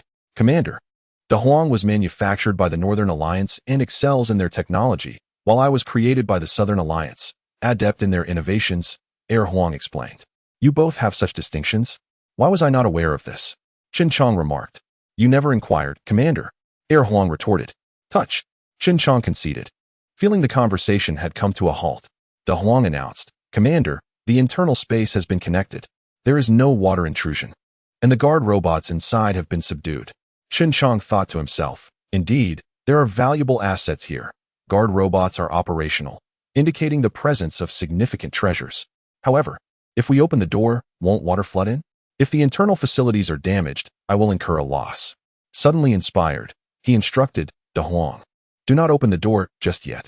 Let us first enter the elevator, then position it at the door. We can seal the top with the elevator, preventing seawater from invading and damaging the facilities. Understood, Commander, Huang replied. They entered the elevator, with Huang placing it at the bottom and sealing it, leaving only the front door accessible. By draining the water from within the elevator, they would be able to enter the room safely. Once everything was prepared, CHEN JIANG prudently stored a small amount of seawater in his ring space. Confirming there were no issues, he instructed Huang to open the sealed door. Swiftly, He and De Huang entered, simultaneously collecting all seawater from the elevator and closing the door behind them, surveying and scanning the interior. Chen Jiang was pleasantly surprised to find the air quality excellent and the temperature comfortable, with De Huang having turned on the lights.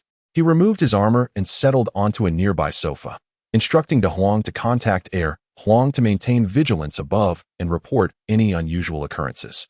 Determined to rest, he consumed some food and gradually felt his energy returning.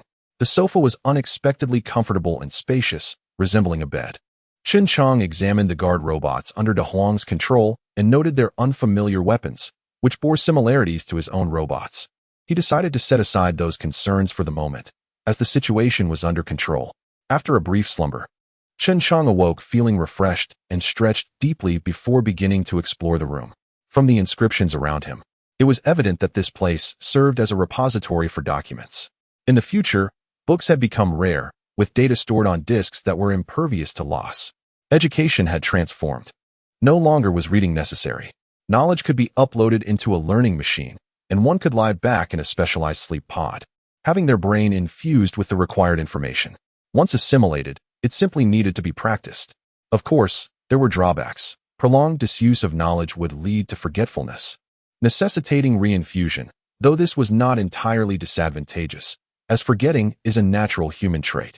Chen Jiang endeavored to learn several languages, and upon exiting the learning pod, he found he could easily decipher various texts on the walls and communicate effortlessly with De Huang in English.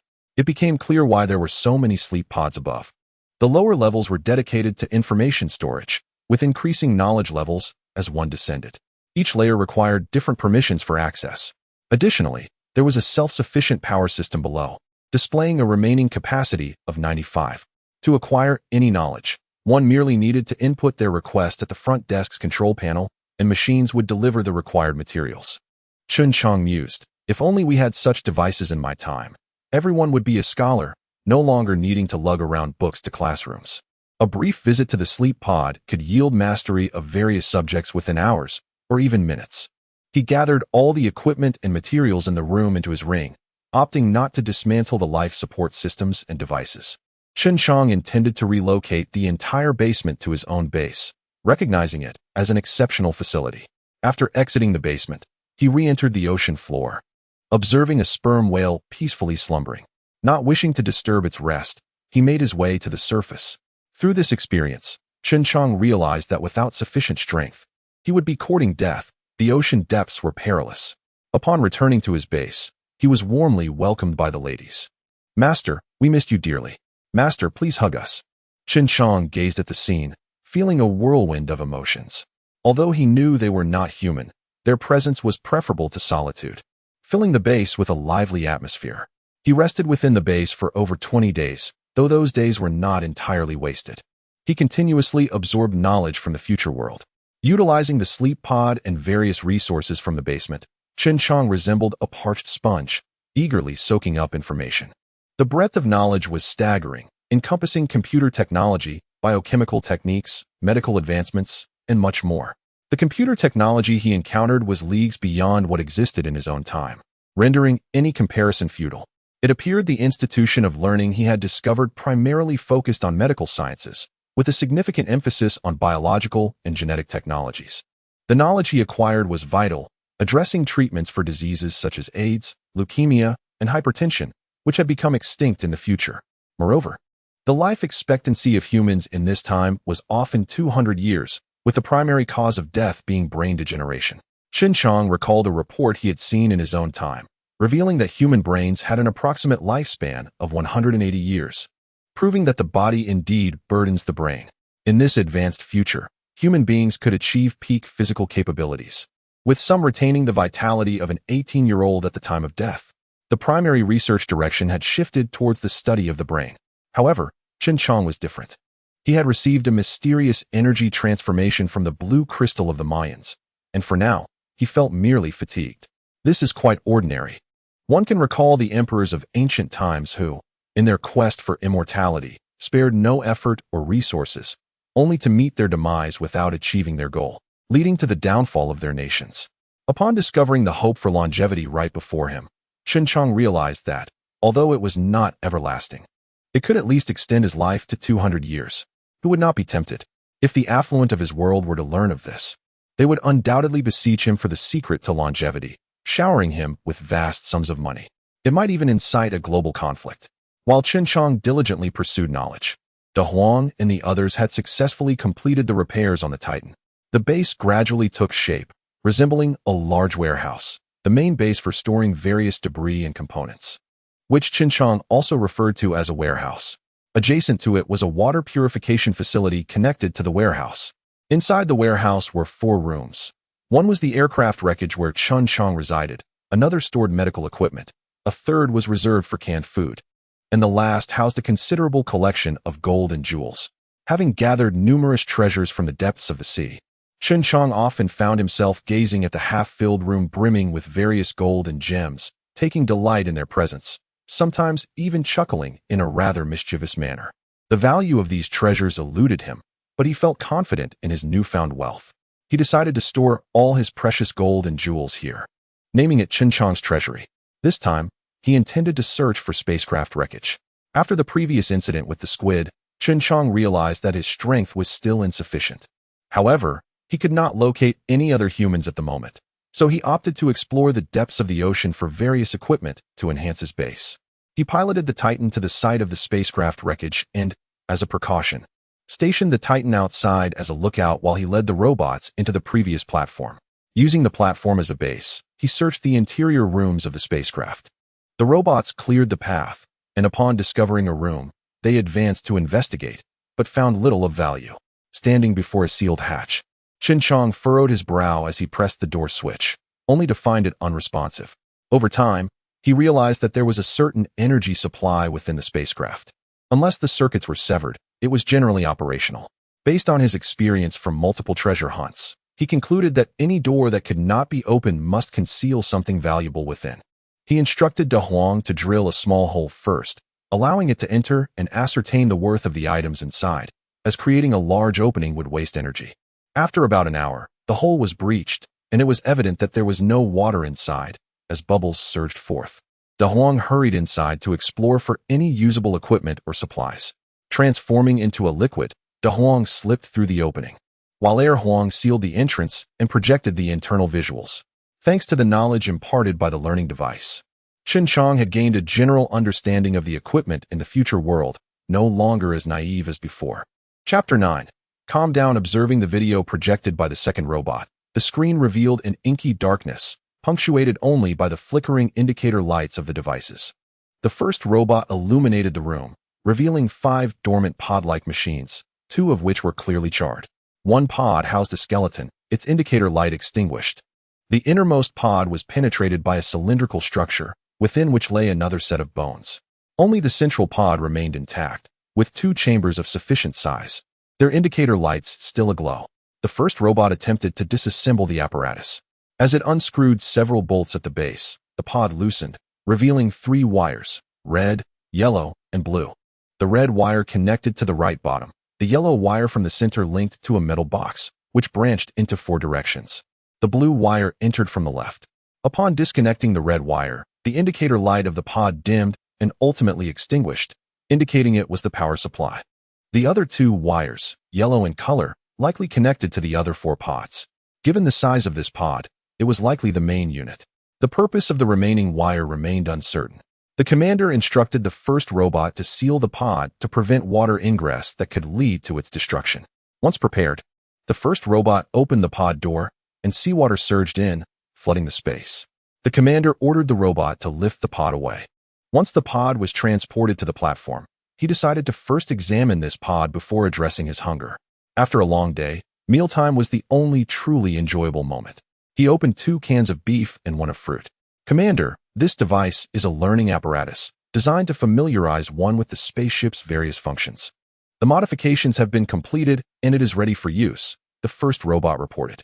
Is that so, my dear robot? Such a humane touch. Allow me to bestow upon you a hug, the commander replied graciously. Without hesitation, Chen Jiang embraced the second robot, who reciprocated the gesture. This further solidified their recognition of the robot's remarkable human-like qualities. Considering the intricate structures and operational facilities of the spaceship contained within, it was evident how much knowledge he lacked. He immediately immersed himself in acquiring this knowledge. Half an hour later, the pod was stored within his ring, and they set off once more. Arriving at the entrance marked by a large robot insignia, the imposing door stood ajar, impossible to open fully. The commander commanded the robot to pry it open. Having mastered the spaceship's deconstruction through the learning machine, CHEN JIANG felt that much remained unexplored, perhaps due to the machine's limited capabilities. Nonetheless, the information gleaned thus far sufficed for a thorough search. Inside lay a mech warehouse, where various mechs were haphazardly arranged, many damaged, but several intact. The commander directed the first robot to hack into a fully intact, 3-meter-tall mech, marked R3 on its chest. As this was the most complete mech present, he ordered all equipment and mechs in the room to be absorbed into his ring. After the first robot completed the programming modifications, it reported, "Commander, the mech has been successfully altered and is ready for immediate use." CHEN JIANG examined the mech before him, noting that the back opened to reveal a human-shaped recess. He realized that stepping inside would enable him to control the mech. However, he was clad in Maya armor. Despite the armor adhering to him like a second skin, he was uncertain if he could still operate the mech while wearing it. Curiosity compelled him to try. Upon entering the mech, he felt an unfamiliar metal embrace him as his brain connected with the mech's neural module. He attempted to move, and to his astonishment, he felt no disconnection from his own body. Raising his leg, squatting, and executing various maneuvers felt as natural as controlling his own limbs. With 10 minutes of acclimatization, the mech's right hand bore an 80-centimeter-long laser sword, which would activate upon clenching his fist. The right shoulder featured a miniature particle cannon, while the left sported a particle machine gun. The left hand could generate an energy shield, and the feet were equipped with magnetic propulsion for aerial flight. Additionally, a beam sniper rifle and a chainsaw machine gun were mounted on his back. The mech operated on a nuclear fusion battery, capable of functioning for 50 years. To his surprise, CHEN JIANG discovered that he could indeed control the mech while wearing the Maya armor. Unbeknownst to him, in the future, the R3 mech was designed for operators clad in armor to ensure defense in the event of mech damage. Walking within the mech aboard the spaceship, he felt immensely satisfied, almost wishing to record a video to share online, evoking envy and admiration from all. As he navigated the spaceship in the mech, he recalled from his implanted memories that he occupied the rear section. The spaceship was approximately half the size of Magic City, which spans 340 square kilometers. The enormity of the task ahead loomed. Searching such a vast vessel with only himself and 50 robots would take an eternity. Although he contemplated deploying a greater number of robots, energy constraints limited him. The 50 robots could only transport 20, leaving 30 behind to regularly clear snow from solar panels and ice from wind turbines. These robots were expendable, equipped with the most economical batteries, which lasted merely a month. If pushed to their limits, they could sustain operations for about 7 days. In any battle, countless robots would participate, with an average lifespan of less than an hour, some potentially destroyed before even entering the fray. Of course, the first and second robots were exceptions.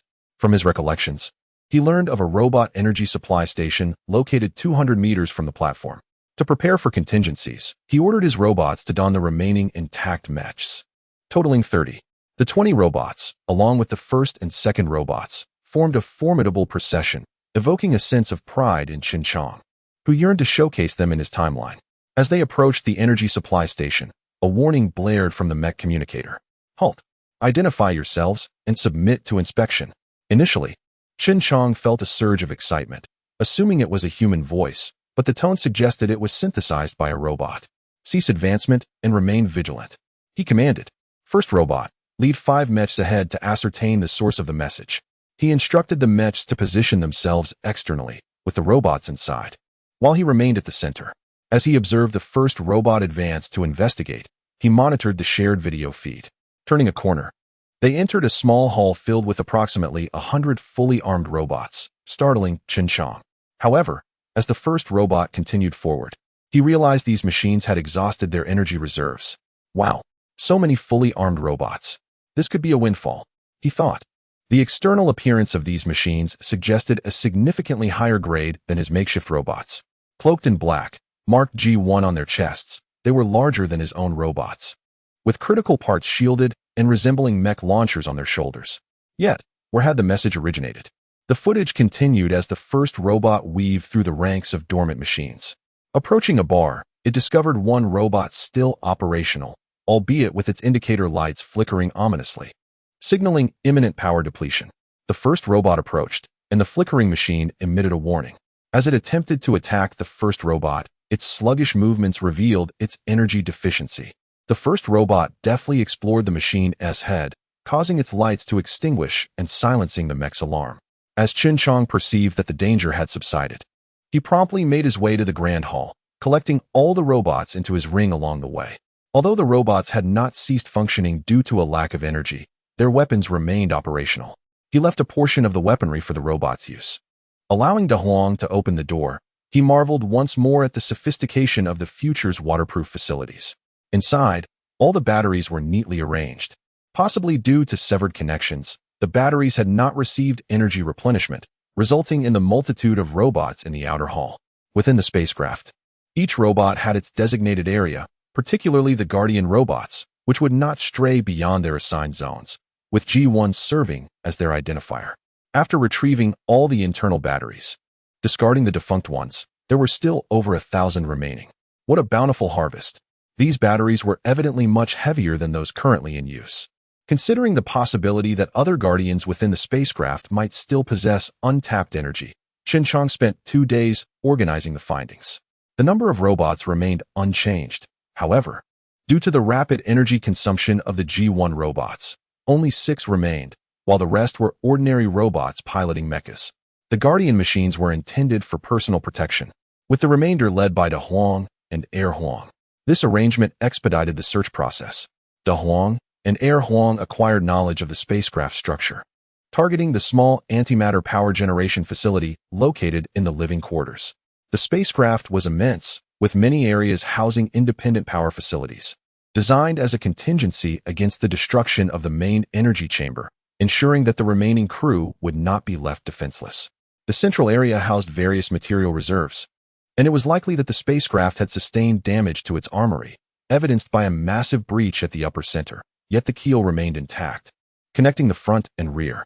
Based on CHEN JIANG's deductions, if resources were sufficient, the spacecraft could potentially be restored to flight. However, the adequacy of energy remained uncertain.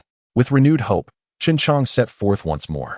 After 3 days of exhaustive searching, which entailed a straightforward advance along a corridor, entering rooms to gather usable supplies, the space within the ring brimmed with an assortment of auxiliary robots, including domestic, medical, and lifestyle variants. CHEN JIANG opted not to collect the lifestyle robots, as he had no desire for second-hand items, uncertain of their previous owner's conditions. However, he discovered a plethora of new clothing, suitable for both genders. Most garments were standardized, with only a few being personal belongings. Thus, CHEN JIANG selectively gathered the necessary attire, including some clothing for the women at the base. Many personal items, such as bracelets and valuable jewelry, were also left behind. The futuristic bracelets resembled smartphones from his own timeline, integrating computer and mobile functionalities. CHEN JIANG chose the highest-tier bracelet, instructing De Huang to unlock it for him. It possessed a mini-intelligent core, comparable in intelligence to an ordinary human. Furthermore, it could be worn on the ear, connecting to his brain via brainwaves, and was capable of projecting three-dimensional images. Its size was merely that of a thumb in width, crafted from an unknown material, and it charged wirelessly. Chapter 10. The situation is grim. It was meticulously placed within a sealed box, still wrapped, likely intended as a gift from its original owner, which fortuitously benefited me. I meticulously sifted through the best supplies until the space in my ring was half filled, at which point I ceased my search and proceeded directly to my destination. Perhaps it was the living quarters, as I encountered no guarding robots along the way. The journey was smooth, leading me to a massive metallic door. Next to it was a smaller door, with an indicator light blinking. "Big Yellow, it's your turn," I said confidently. "Leave it to me." Big Yellow stepped forward and placed his hand on the scanner. "Please present identification." Beep. Beep. Frequency mismatch. "Please leave." 5 seconds later. "Access granted. Welcome." As the metal door opened, seawater rushed in, and Big Yellow informed me, "Commander, the door has opened. Ahead lies an isolation passage." We entered the isolation passage, closing the door behind us, and the red light inside illuminated. Big Yellow began manipulating the controls on the screen within the passage. Suddenly, The seawater noticeably receded, and once it vanished, a plume of smoke erupted, turning the red light green. Another door within the passage opened, revealing a colossal apparatus approximately 20 meters tall, with several skeletons strewn across the floor. Their clothing remained intact, indicating they were likely the facility's staff. Approaching for a closer inspection, I turned one of the skeletons over, discovering a large hole in the back of its garment, presumably the cause of death. At the control console, the screen activated automatically, and with Big Yellow's assistance, I obtained control privileges. It was revealed that this was an antimatter generator, supplying energy for approximately 400,000 inhabitants across areas A, B, C, and D, with 60 of the material remaining. It was estimated to sustain energy consumption for another 3 years across the 4 regions. Wow, this is cutting-edge technology. I'm used. If I could install this in our base, we needn't worry about energy consumption anymore. For 400,000 people, it would last 3 years, and considering my robots, including the auxiliary ones, there are barely 1,000. It would serve us for ages. Dismantle. We must dismantle this. Big Yellow, can it be disassembled? Yes, Commander. We can first shut down the generator, wait for it to cool, and then extract the antimatter for disassembly. Then what are we waiting for? Let's act immediately. Understood, Commander. I settled onto a nearby sofa, observing Big Yellow and the others at work. Since I couldn't assist, I decided to replenish my energy with some food. Why isn't Big Yellow finished yet? How long will it take to stabilize? At least 10 days. For the sake of boundless energy and my own safety, I shall wait. Big Yellow, continue your work. I will be here. At your command, Commander. While I waited, I perused the information collected within the wristband. From the data, I learned that I was aboard an 11th level spaceship, one of the few remaining belonging to the Northern Alliance. As the South-North War was nearing its conclusion, both sides sought to maximize their advantages at the negotiation table, sparing no expense to deploy their most formidable spacecraft. The final intense close combat unfolded, which in the future would manifest as battles between robots, bioengineered humans, and mechs. The conflict lasted 2 days, resulting in catastrophic earthquakes and other natural disasters on Earth. Neither side gained a decisive advantage, leading to a stalemate. The calamities on Earth persisted and escalated, forcing mid to low-level personnel to seek refuge while the upper echelons busied themselves with secret missions. Consequently, 2 ships sank into the ocean along with the continent. I was curious about the whereabouts of another ship, but, considering the inherent dangers of the ocean depths, I opted for caution, especially since I had only explored less than 1% of this vessel. 15 days later. Commander, all equipment has been dismantled. Store all parts in the ring. We must leave at once. Upon returning to the Iceland base, I placed all the equipment into the warehouse, which quickly became cramped. To alleviate this, I relocated a portion of the previously gathered supplies onto the platform of the spaceship. Under the care of the beautiful ones, I rested for a month. The construction within the base required only my general planning. The robots would handle the rest. Emerging from my room, I gazed at the 2 specially constructed rooms, noting the expansion of the base. 2 additional metal structures now housed the antimatter generator and the metal smelter. With ample energy, the army of robots rapidly increased to 530 units. This comprised 180 guard robots, 450 standard combat robots, 70 equipped with mechs, and 400 for life assistance. A dedicated warehouse for the robots was also established. In case of energy shortages, they could autonomously replace their batteries. Xiaobai oversaw the base, the very spaceship that traversed time and space. On an occasion, I discovered that Xiaobai's intelligence rivaled that of Big Yellow and Second Yellow, excelling in certain aspects. Thus, all matters within the base were entrusted to Xiaobai. I ventured into the robot warehouse to observe the army of robots. I resolved to return to the ocean floor to collect the vault I had previously overlooked, along with the school basement, while searching for additional supplies. Entering Titan, I noticed a towering alloy sword beside me, crafted to match Titan's height. This was a deliberate creation of mine. During the last battle with the squid, I realized my weapon's attacks were insufficient against other creatures, only inflicting minor physical damage. All robots were equipped with particle weapons, leaving behind any laser weapons beyond their personal gear. Aware of the robot's insufficient speed, I also designed a transport ship. Titan would tow it with an alloy chain, resembling a shield that could provide temporary protection in critical moments. Navigating through the underwater city, I passed a marketplace and intentionally hunted a large, non-sentient fish. Since I observed that all creatures attempted to communicate, I had yet to encounter any responsive beings. Thus, I killed the fish, intending to bring it to the penguins. Dismounting Titan, I dragged the enormous fish into the marketplace. Cho-Cho is here. We have delicious food. Quick, go eat. Where have you been, Cho-Cho? A flurry of electrical waves surged through my mind, causing my head to ache again. However, this time, they displayed a semblance of concern, inquiring about my whereabouts. I vaguely described my base, uncertain if they could comprehend. After bidding farewell to the penguins, I proceeded to the vault, enlisting the help of the robot army to clear the reinforced concrete. Many dangerous creatures attempted to attack, but I managed to communicate with them, prompting them to retreat. Those that could not be reasoned with were dispatched with my colossal sword, and their remains were stored in the ring to prevent attracting other beings. With the increased number of robots, the clearing process accelerated, and 20 minutes later, we completed the vault. Our next target was the school basement. As we passed the water plant where I had previously rescued the walrus, I found it had already departed, likely due to the absence of food remnants nearby. Upon reaching the school, I was startled to see a sperm whale before me, its body reduced to skin and bones.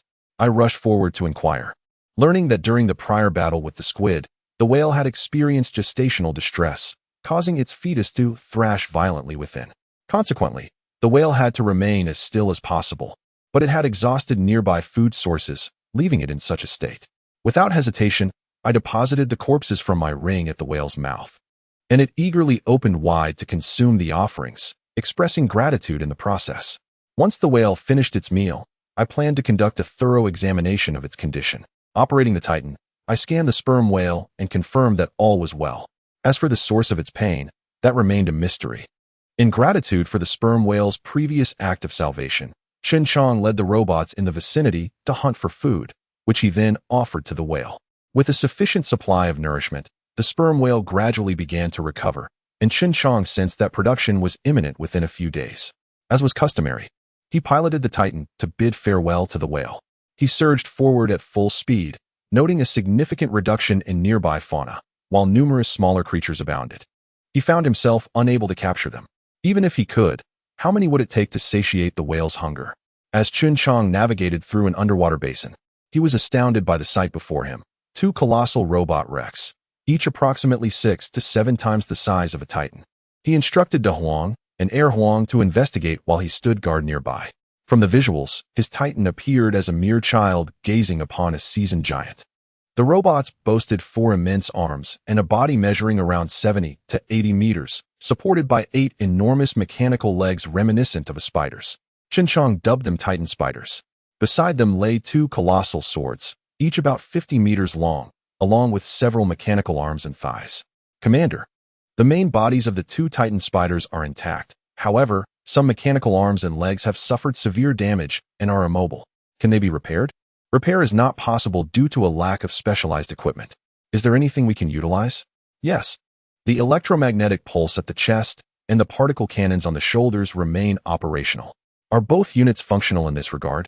Indeed, Commander. What is their remaining energy? 40% and 50%, respectively. Having hacked into both units, CHEN JIANG realized that in times of peril, they could retreat here or lure creatures into their vicinity, utilizing the Titan spiders to dispatch them. Understood, Commander. As a precaution, let us perform rudimentary repairs and assess their attack capabilities. Affirmative, Commander. After 2 hours of repairs and evaluations, both Titan spiders regained operational control and their attack levels were assessed.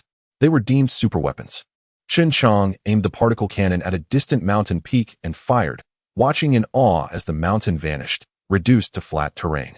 He ceased the test, feeling a pang of regret for the energy expended. One shot had consumed 1% of their reserves. It would be wise to conserve energy. He programmed the Titan spider's intelligence cores so that if he encountered danger, they would annihilate the threat. This could be considered an underwater trap. Leaving the attack range of the Titan spiders, he continued his quest to find prey. With the trap in place, his chances of survival had significantly increased. He successfully hunted 2 10-meter-long ribbonfish and 10 5-meter-long giant prawns. Chapter 11. The Harvest. Gazing at the bountiful harvest, CHEN JIANG took the food to feed the sperm whales. 10 days later, he led the robots in giving a massage to the whales. Suddenly, a deafening roar erupted from the sperm whale, causing the entire seabed to tremble. A scan revealed a small head peeking out from behind the whale. It was about to give birth. Chen Jiang was filled with excitement as he cheered on the whale. An hour later, a small whale, approximately 6 meters long, swam affectionately near Chen Jiang, likely captivated by the sight of him upon opening its eyes for the first time. Chen Jiang named it Little Black due to its entirely black appearance, while the whale mother was dubbed Big Black. Chen Jiang displayed a level of laziness that was almost comical. Thankfully, whales do not speak, or he would surely have faced their wrath. As they ventured out to hunt, Chen Jiang allowed Big Black, still weak from giving birth, to rest. Passing by a police station, he decided to investigate, leaving Little Black waiting outside and assigning some robots to guard. Entering through the front door into the lobby, he found only a damaged screen with little of value. Continuing his search through the rooms, he discovered numerous robot remains. From the data collected, he learned that in the future, most patrols would be conducted by robots replacing humans. His goal was not the mechanical debris, but rather the security warehouse or other valuable equipment. A message from the robots below indicated they had found the security warehouse 5 levels down. The main door was locked, so he instructed Big Yellow to create an opening. After 3 hours, Big Yellow transformed into liquid to enter.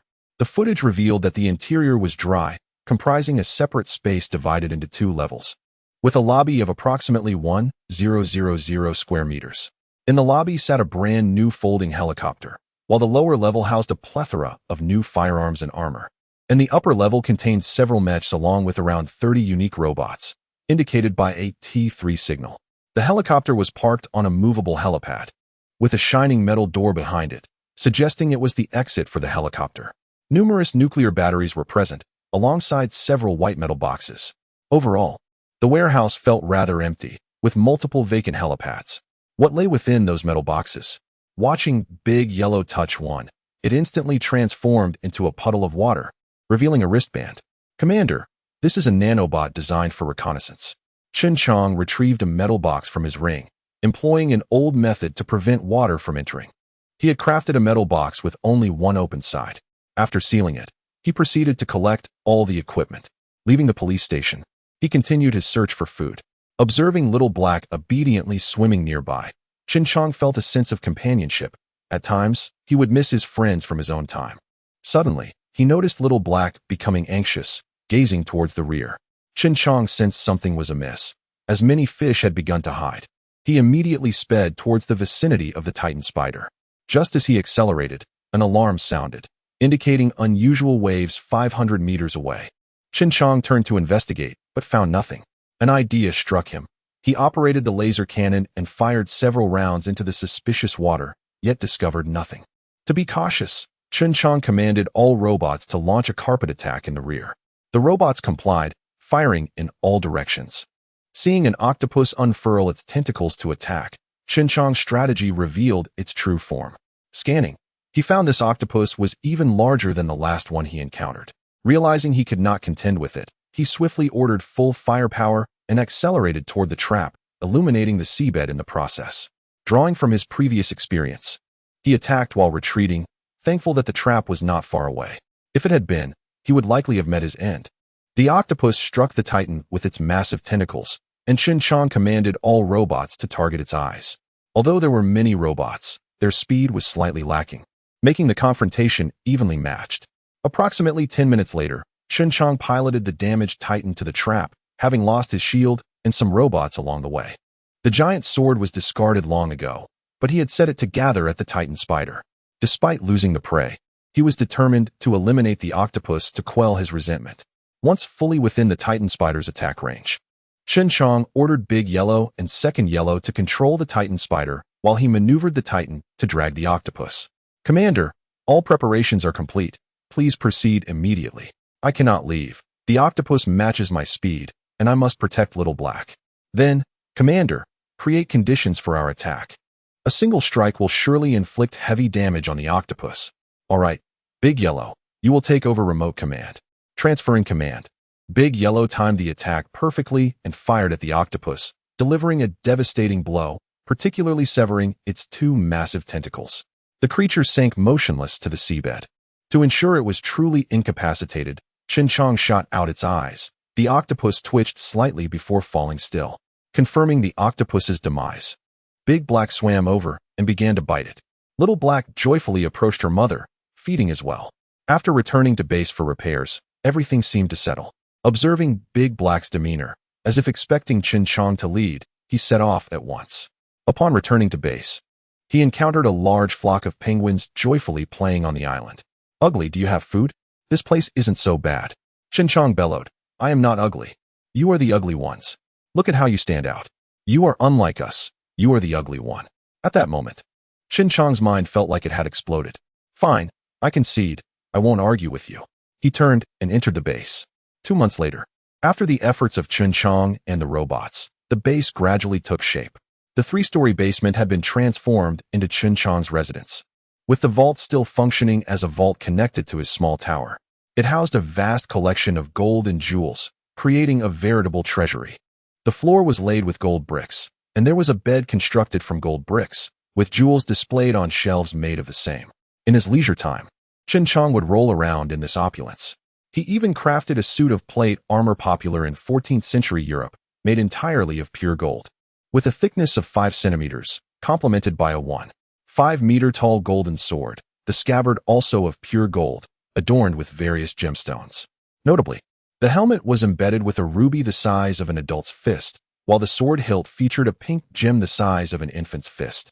In the future, gold and jewels had become increasingly affordable, especially those the size of a palm, as vast deposits of gold and diamond mines were discovered on the Moon and Venus, the planet closest to Earth. To maintain the value of gold and jewels, the upper class signed agreements to limit extraction, preventing devaluation of their wealth. Those capable of exploring outer space were powerful capitalists, the very architects of such regulations, for whom wealth had become trivial. However, outwardly, everyone appeared to adhere to the rules amicably, while secretly excavating extensively and flooding enemy territories with gold and jewels to disrupt prices. In one of the vaults, Chen Jiang discovered an astonishing amount of gold and gems without hesitation, crafting for himself an extravagant outfit. Each time he donned this ensemble, he would sigh deeply, lamenting that no one could share in his joy. To put it plainly, one can only flaunt their prowess before the robots within the base, with the occasional company of a penguin. Speaking of penguins, they have long made their residence on Chen Jiang's ice island, becoming his neighbors. During fierce storms, they retreat into the ice caves specially crafted for them by Chen Jiang, which adds a touch of vitality to his base. The sperm whales also inhabit the vicinity of their own ice island. To keep them around, Chen Jiang has exerted considerable effort, forming a hunting squad led by Air Huang to frequently procure food for the mother and her calf. Occasionally, penguins come to snatch the food, a portion of which is pilfered by them, which leaves Chen Jiang quite troubled. He resigns himself to the fact that it simply contributes to the base popularity. On this particular day, Chen Jiang planned to once more venture into the depths of the ocean in search of supplies. He remained preoccupied with the hospital's fate. He had even salvaged the signal tower, yet the hospital's whereabouts remained elusive. The signal tower was now operational, broadcasting information continuously, alerting potential survivors of his location and inviting them to seek refuge with him. Having learned from past experiences, Chen Jiang decided to take only the elite robots this time, particularly the T3 model, which upon gaining control, he discovered were specialized police robots designed for exceptional circumstances. The elite units were even more formidable than the G1s, with 30 T3s designated as personal bodyguards, accompanied by 70 G1s. The remaining units were under the control of Xiao Bai, continuing to salvage scrap metal from the ocean floor. Excess units would only serve as a burden. Thus, 70 robots were stored within the ring, while 30 were stationed in the Titan transport chamber. Chen Jiang donned a single mech suit himself. In the face of danger, the robots would merely serve as cannon fodder. Standing before a deep underwater fissure, calculations by Da Huang suggested that the hospital was likely submerged beneath the ocean. Gazing into the inky abyss, Chen Jiang hesitated, torn between the hope of a lifespan extending to 200 years and the uncertainty of the ocean's depths. He had repeatedly gathered intel on small clinics and hospitals, knowing that many vital facilities and medications resided within advanced hospitals, which held a significant chance of improving his longevity. At the tender age of 23, Chen Jiang considered living to 70 or 80 as a commendable lifespan, yet in the future, such an age would be deemed tragically premature. With a steely resolve, he decided to risk it all for the chance of a 2-century life. Were it anyone else, they would likely take the plunge as well. The allure of an ageless body and a lifespan exceeding 200 years was simply too compelling. In truth, CHEN JIANG did possess a trump card. He could retreat into the ring's space. To this day, he had yet to decipher the principles governing this space, but he could vanish within it, provided he could enter that realm. Chapter 12. Sandworms. In this chapter, CHEN JIANG, after conducting research, instructed De Huang, Er Huang, and Xiaobai to observe the fluctuations caused when he entered the ring space. The result was merely a disappearance, with no discoveries made. He piloted the Titan slowly down the cliff, 21,000 meters. 23,000 meters. Watching the depth gauge steadily increase, CHEN JIANG felt a surge of anxiety. He dropped a glow stick, yet the abyss below remained shrouded in darkness. Gritting his teeth, he pressed on, and upon reaching 25,000 meters, he finally glimpsed the ocean floor. This chasm, approximately 1,000 meters wide, and in some places even wider, could aptly be dubbed a trench. It was desolate, composed solely of sand and stones, devoid of any life or remnants of structures. However, the sandy areas were remarkably soft, causing the Titan's tracks to sink partially, while the stones appeared fragile. At that moment, CHEN JIANG noticed a disturbance in the sand ahead. He immediately activated a scan and discovered a worm-like creature, about 2 meters long, emerging from the ground. It resembled a worm but was covered in hard bristles, rendering it quite repulsive. CHEN JIANG intended to disregard it, believing it would soon perish, but as he prepared to continue, the entire sandy expanse began to exhibit unusual activity, as if something was writhing beneath the surface. Some of the worms, unable to find sustenance, turned on one another, escalating the chaos of the battle. CHEN JIANG observed this grotesque conflict. He named these creatures sandworms. As they thrived beneath the surface, hundreds of sandworms relentlessly tore at one another, and the green liquid they emitted became increasingly potent. A feeling of unease washed over CHEN JIANG as more and more sandworms emerged from the ground, rushing towards the battlefield. The scene resembled a horde of insects, where only one would emerge victorious from the fray. Deciding to vacate the battlefield, CHEN JIANG noted that some sandworms were now engaged in combat dangerously close to him. This movement attracted the attention of all nearby sandworms, who then surged towards the Titan. "No way!" CHEN JIANG exclaimed, his hair standing on end as he witnessed hundreds, if not thousands, of sandworms charging in his direction. More sandworms continued to emerge from the ground, joining the throng. As he ran and fired, the sandworms struck down by his shots fell, only to be consumed by their nearby companions. CHEN JIANG lamented inwardly, realizing he had stirred a hornet's nest. Had he known, he would not have harmed that initial sandworm. After several harrowing hours of pursuit, he finally evaded the relentless sandworms and found refuge among a pile of rubble. Observing that the sandworms had ceased their advance, CHEN JIANG felt an instinctive wariness. Something must have deterred them. Upon closer inspection of the rocky chaos, he discovered numerous bowl-sized cavities within some of the boulders. With no other option, he proceeded cautiously, aware that the sandworms lingered behind, seemingly hesitating. To test the waters, CHEN JIANG fired a few shots at the sandworms, resulting in their demise and subsequent consumption by their fellows. A wave of green liquid slowly drifted towards him, causing a commotion among the rocks.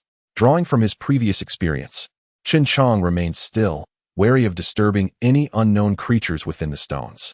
Gradually, a white, spiky sphere began to emerge from the rocks, covered in bristles and numerous tendrils. More of these spheres crawled out from the rocky crevices, forming an alarming density. CHEN JIANG felt a chill run down his spine. Anyone with a fear of clusters would surely find this scene unbearable. The sandworms and spheres exchanged glances, and without warning, chaos erupted. The spheres shot their bristles, and any sandworm struck convulsed violently before becoming motionless. The bristles appeared toxic, and the larger sandworms became prime targets, some becoming entirely covered in the deadly spines. When the sandworms approached the spheres, they quickly retreated into the safety of the rocks. However, this tactic proved futile, as a few sandworms banded together to shatter the rocky cover, revealing the vulnerable sphere inside. Upon inspection, CHEN JIANG realized the shell was thin, and the unprotected sphere was quickly devoured by the sandworms, who then turned their attention to their next target. Observing the carnage unfold, CHEN JIANG activated the Titan's silent mode and stealthily withdrew. A few bristles shot towards him but were deflected by the force field shield, rendering them ineffective. Exiting the rocky area, Chen Jiang marveled at the wonders of nature. Regaining his composure, he pressed onward. Along his journey, he encountered creatures resembling snails. Measuring about 5 meters in length, their bodies illuminated by bright light, rendering them almost transparent. They sported thick, yellow appendages on their backs and transparent antennae on their heads. Spotting the Titan, they began to inch towards it at an approximate speed of 40 kilometers per hour. Thankfully, their pace was slow, otherwise, it could have ended tragically. Chen Jiang refrained from attacking, uncertain of what other creatures might be attracted. Continuing forward, he came across various worm-like beings, all equally grotesque and soft-bodied, their internal organs visible under the bright light. Upon reaching a vast basin, he noticed numerous holes dotting the sheer cliffs, densely packed, alongside some remnants of structures. It was highly probable that a hospital lay within this basin, though the nature of the beings residing in those holes was unknown. Given the density of the holes, there could be at least 10,000 inhabitants. Contemplating the Titan's large size and the potential danger of disturbing any creatures within, he decided to retract the Titan. Leaving De Huang and Air Huang behind, he donned his mech suit and proceeded with caution. While exploring the ruins for usable resources, he found nothing but scrap metal. At least the scrap metal was something. He was no longer as destitute as when he first arrived, as the base's robots would automatically collect resources without his concern. Gradually, he noticed the ground ahead rising, resembling a massive stone block that had fallen to the ocean floor, as parts of it hovered above the rest. Fortunately, there were no caverns. He crept forward silently. Unexpectedly, he discovered a creature resembling a mantis on the cliff face, approximately 1.5 meters long, adorned with butterfly-like folded wings. It spotted Chen Jiang and took flight towards him. Chen Jiang immediately activated all systems and sped toward the summit. The mantis approached, striking at him with its forelimbs as he deftly maneuvered to evade. He dared not use weapons, fearing they might attract more similar creatures. Upon reaching the top, Chen Jiang finally spotted the remnants of the hospital 1,000 meters away. Externally, it appeared largely intact, suggesting the facilities within might be well preserved. First, however, he needed to deal with the mantis. De Huang and Air Huang flanked it while he charged from the front to divert its attention.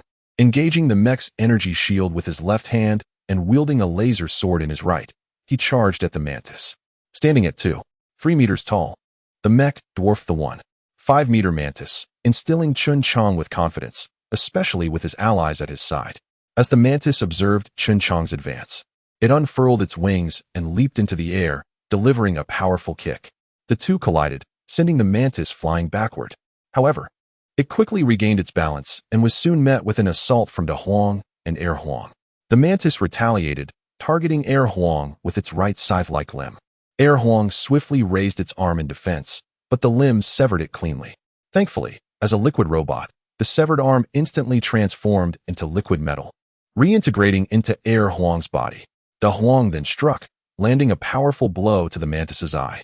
Remarkably, the mantis's eyes could move independently, evading De Huang's attack and retaliating with a strike aimed at De Huang's head. Chen Jiang once again raised his energy shield and charged forward, executing the simplest yet most effective attack of the mech. The mantis, unable to evade in time, was sent flying, landing a short distance away, flapping its wings to stabilize itself.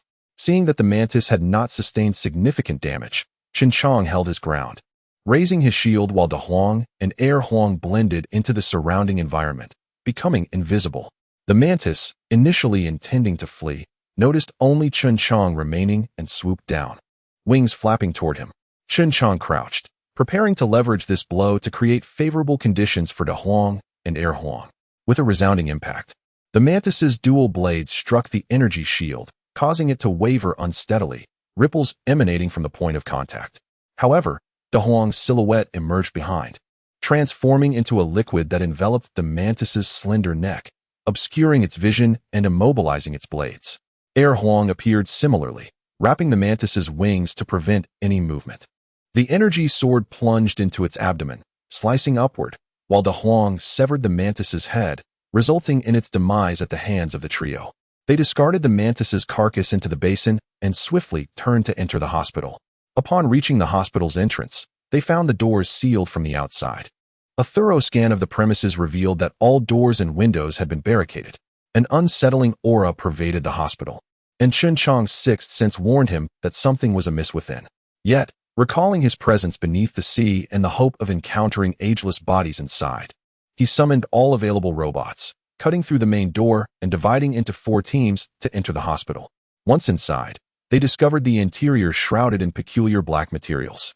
Using the energy sword, Chen Jiang pried open the coverings, revealing strange, biological-like blankets.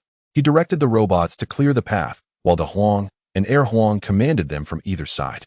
As they entered the hospital lobby, the sight before Chen Jiang left him stunned. Numerous humans floated, ensconced in a strange, transparent film, some even revealing their innards, their mouths grotesquely transformed like zombies from Biohazard 6. Their eyes were closed, seemingly in slumber, with hundreds of such figures scattered throughout the lobby. Chen Jiang ordered the robots to withdraw from the lobby, leaving them stationed in the corridor. He cautiously traversed the lobby with 4 armored robots, intent on avoiding disturbances that might awaken the sleeping figures. While searching for equipment, he found most of it severely damaged, evidence of a fierce battle having transpired, with numerous laser holes perforating the devices. A meticulous search revealed a similar state throughout the hospital, indicating the intensity of previous conflicts. In a concealed room, he encountered a deformed metal door, which had not opened but bore the scars of severe impacts. Cautiously, he instructed De Huang to create a small opening, discovering that the interior had also taken on water, yet numerous devices resembling cryochambers lay within. He cut a passage just wide enough for his body, retracting the 4 robots. He then removed his armor and carefully entered. Once inside, he donned the armor again and released the robots. Surveying the cryochambers, he noted that they were filled with skeletons, yet remained dry. It was likely that those within had perished from starvation due to insufficient supplies. Chapter 13. Unraveling the indicator light of the dormant pods continued to flicker, specifically showing a red light on the supply indicator. Chen Jiang did not collect these dormant pods, but instead began to carefully inspect the room, which appeared to be about 500 square meters and housed approximately 50 dormant pods. Some were empty, which Chen Jiang collected, while others contained skeletons, which he chose to disregard. At the far end of the room, he encountered a massive metal door, its screen indicator intact, prompting him to instruct De Huang to unlock it. "Commander, this is the entrance to an elevator shaft. The interior is intact and shows no signs of flooding," De Huang reported. Chen Jiang inquired, "Where does the elevator lead?" 50 meters underground. Summon all the robots, but ensure we do not awaken that group of creatures." "Understood, Commander." Chen Jiang contemplated entering the interior, but realized that it would be unwise to proceed with insufficient personnel in the event of danger. Thus, he decided it would be better to gather all the robots before descending. Activate the elevator. A series of loud clanking noises echoed as De Huang initiated the operation, suggesting that gears might be breaking. At that moment, the group of humans in the hospital lobby began to awaken, appearing disoriented as if abruptly roused from a deep slumber. They gazed around in confusion, some stretching languidly. Outside the hospital, all the mantises in the basin poked their heads out, drawn to the source of the noise, slowly making their way toward the hospital. As the elevator door opened, water from the room flowed in. Chen Jiang marveled at the excellent sealing performance of the future equipment, noting that the elevator had not flooded despite the seawater. He ordered, "Close the door and contain the seawater, then activate the elevator." The clanking noises were quite loud and unsettling.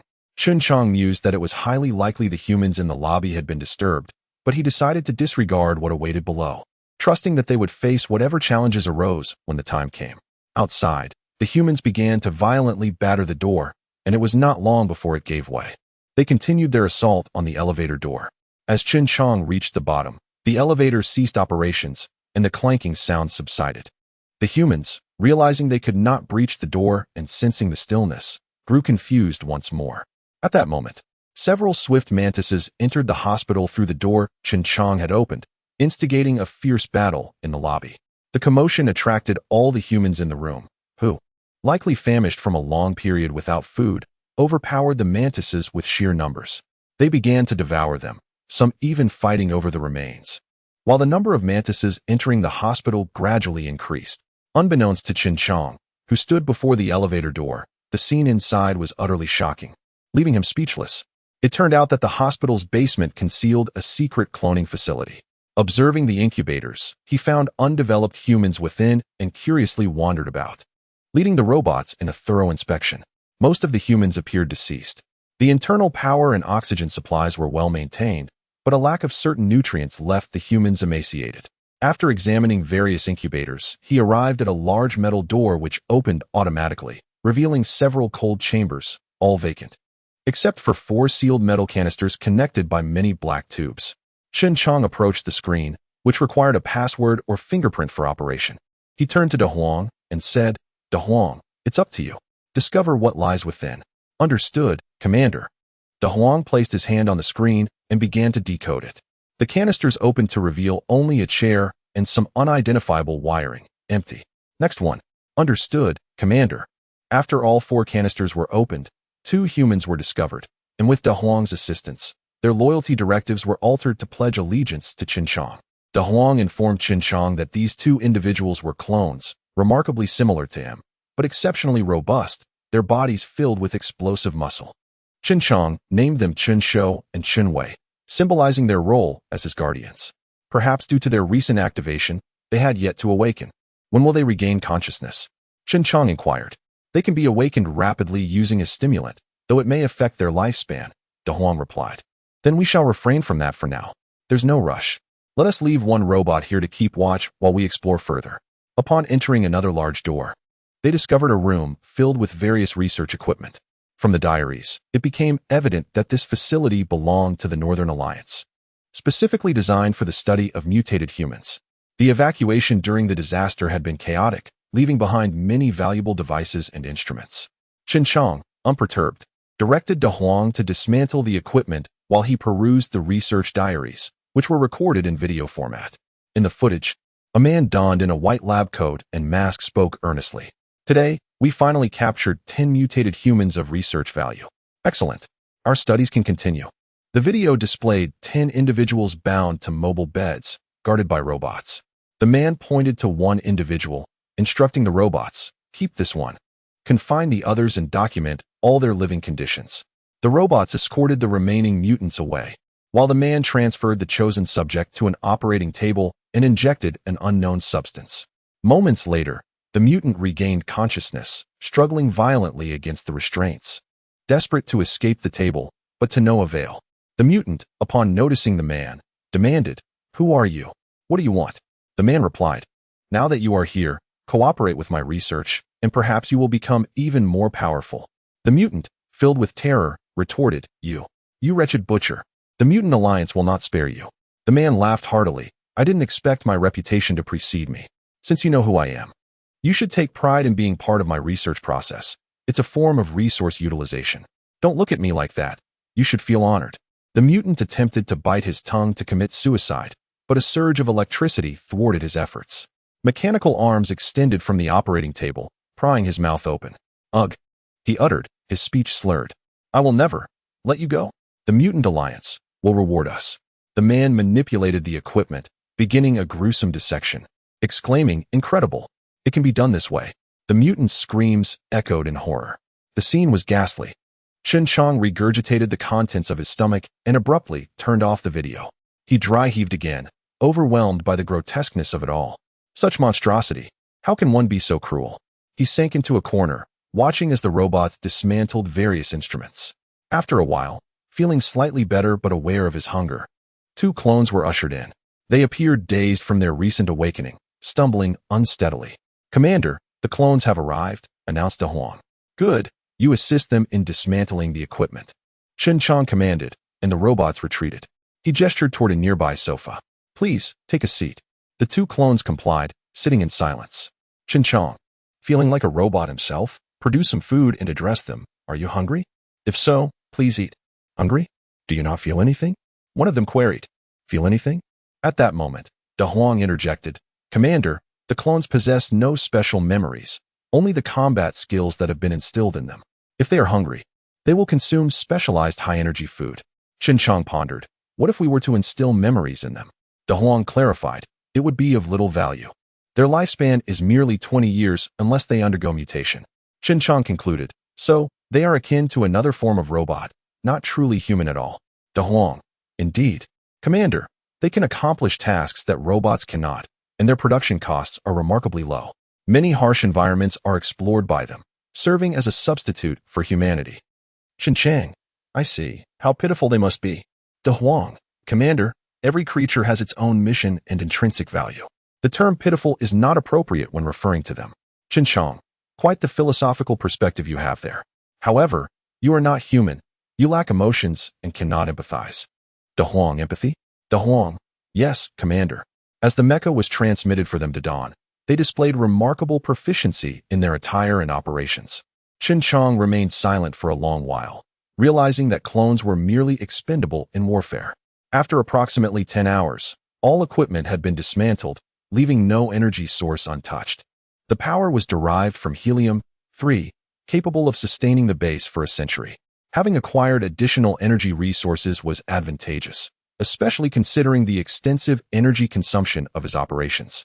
All equipment was removed, rendering the laboratory completely empty. Even the sofa was not spared.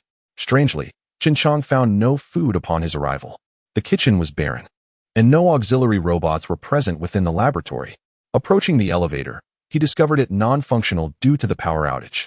Deciding to dismantle the elevator as well, he figured a slight modification could transform it into a useful room, primarily attracted by the quality of its materials.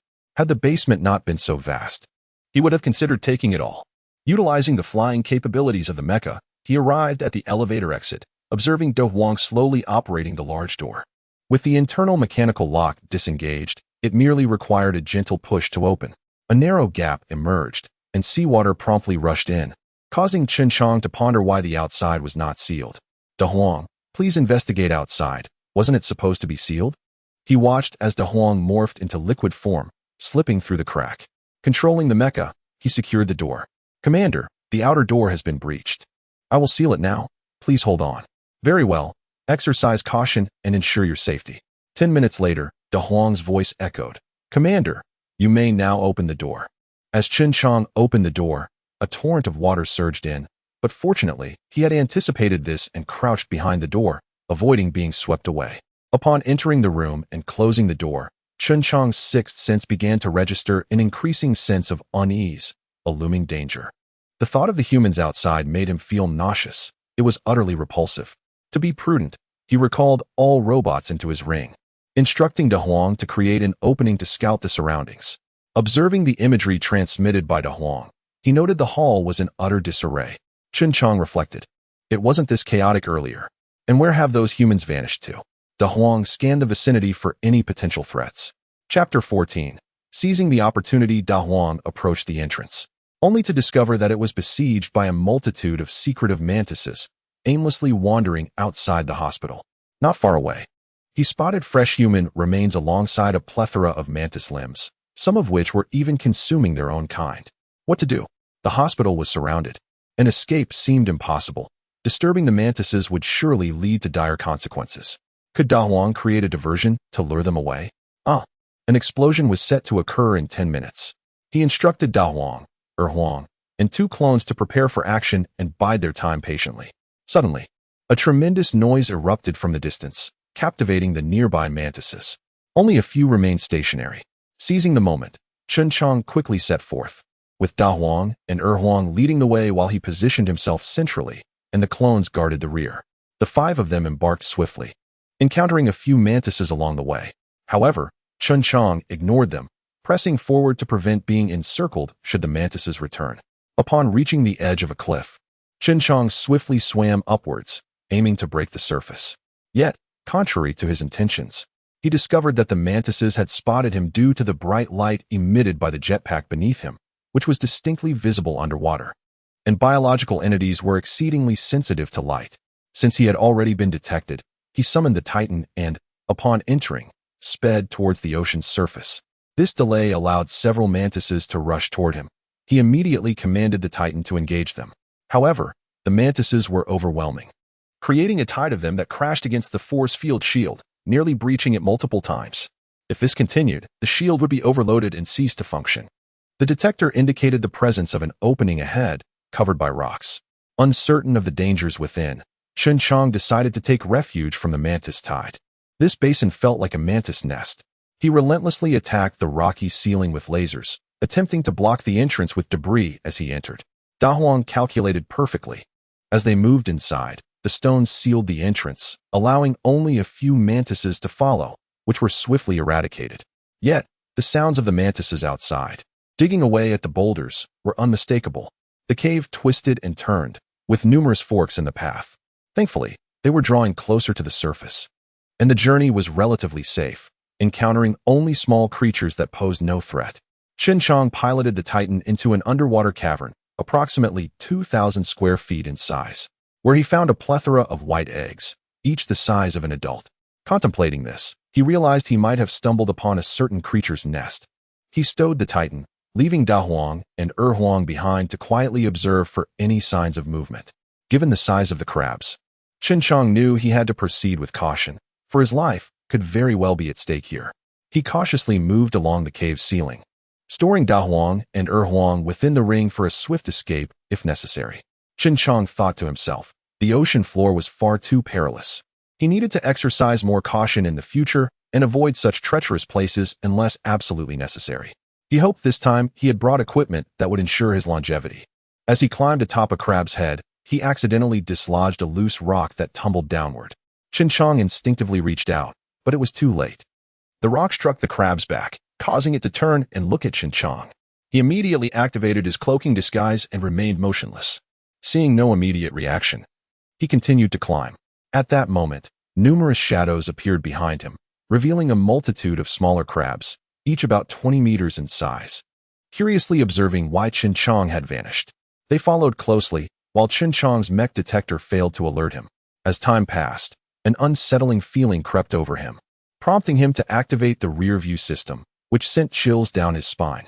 He saw a swarm of little crabs trailing behind him, all advancing forward. Something felt amiss. The rock beneath him appeared peculiar. Suddenly, two eyes emerged from it. Surrounded by the small crabs, they curiously scrutinized CHEN JIANG. He had inadvertently climbed onto the back of one. He attempted to communicate through telepathy. "Hello, little crab. Chew up."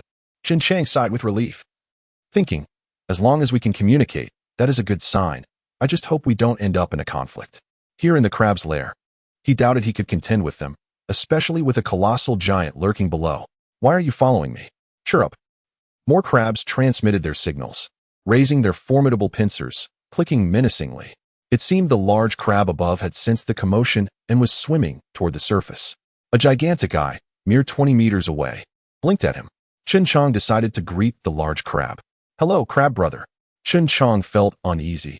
Crabs were typically female, and he wondered if he might provoke the giant crab. "You, little one, you can understand me?" "Yes, I can understand." "My goodness. Crabs can communicate now. This world is utterly bewildering. Why are you so large? Are they all your offspring?" "Ha.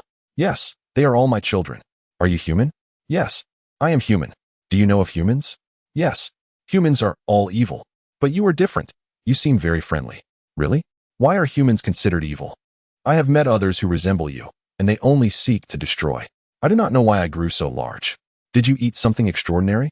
CHEN JIANG pondered, noting how large the crab was and how small its offspring were. It must have consumed many delectable morsels, much like the tales he had read. "When I was very small, I noticed my kin becoming increasingly diminutive while I grew larger. I was perpetually hungry. One day, I encountered a large creature, thinking it would be a feast, but it turned out to be very tough. I knocked it over, and out came kin like you, along with many round objects that fell into the sea, which I broke, spilling white liquid that turned the ocean white. Subsequently, my kin and I grew larger, but none became as large as I." "And what does this have to do with humans?" One day while we were foraging in the sea, enormous objects appeared in the sky and beneath the waves. They emitted light and cast nets upon us, attacking and killing my kin or capturing them." "How long have you lived?" "I do not know. I only remember that when I was small, the sky was blue. Now, I am uncertain how it has changed. Eventually, I encountered powerful disturbances that frightened me, prompting me to dig deeper and deeper until the turmoil passed. Only when I was unbearably hungry did I venture out to seek food. I encountered a large creature that sought to eat me, and we fought to a standstill. Ultimately, we learned to communicate, and thus we became friends. When you emerged, had the sky turned gray?" "Yes. Other creatures say it is humans who have destroyed the environment, causing great upheaval. I apologize on behalf of humanity." It has come to this. At least I am still alive." CHEN JIANG thought. Well, a typical case of self-interest. But I must not offend it. By the way, little one, could you assist me with something? What is it? Speak, and I shall see if I can help you. I find myself burdened with an array of unsightly detritus, which at times provokes an unbearable itch, driving me to the brink of madness. Tragically, many children have perished under my weight. Fortunately, I can assist you. Might we venture to the sea? My mobility is rather limited. No problem, climb aboard. I shall take you out. CHEN JIANG eagerly ascended onto the back of a colossal crab, grasping a protruding, rigid surface, exclaiming, "All right, my friend, we are ready to depart. Follow my lead. There are many helpers who can assist in clearing the burdens from your shell." Understood. An hour later, upon the icy expanse of CHEN JIANG's island, a massive crab lay sprawled, as robotic aids diligently worked to cleanse its carapace, which was encrusted with mollusks and parasitic organisms.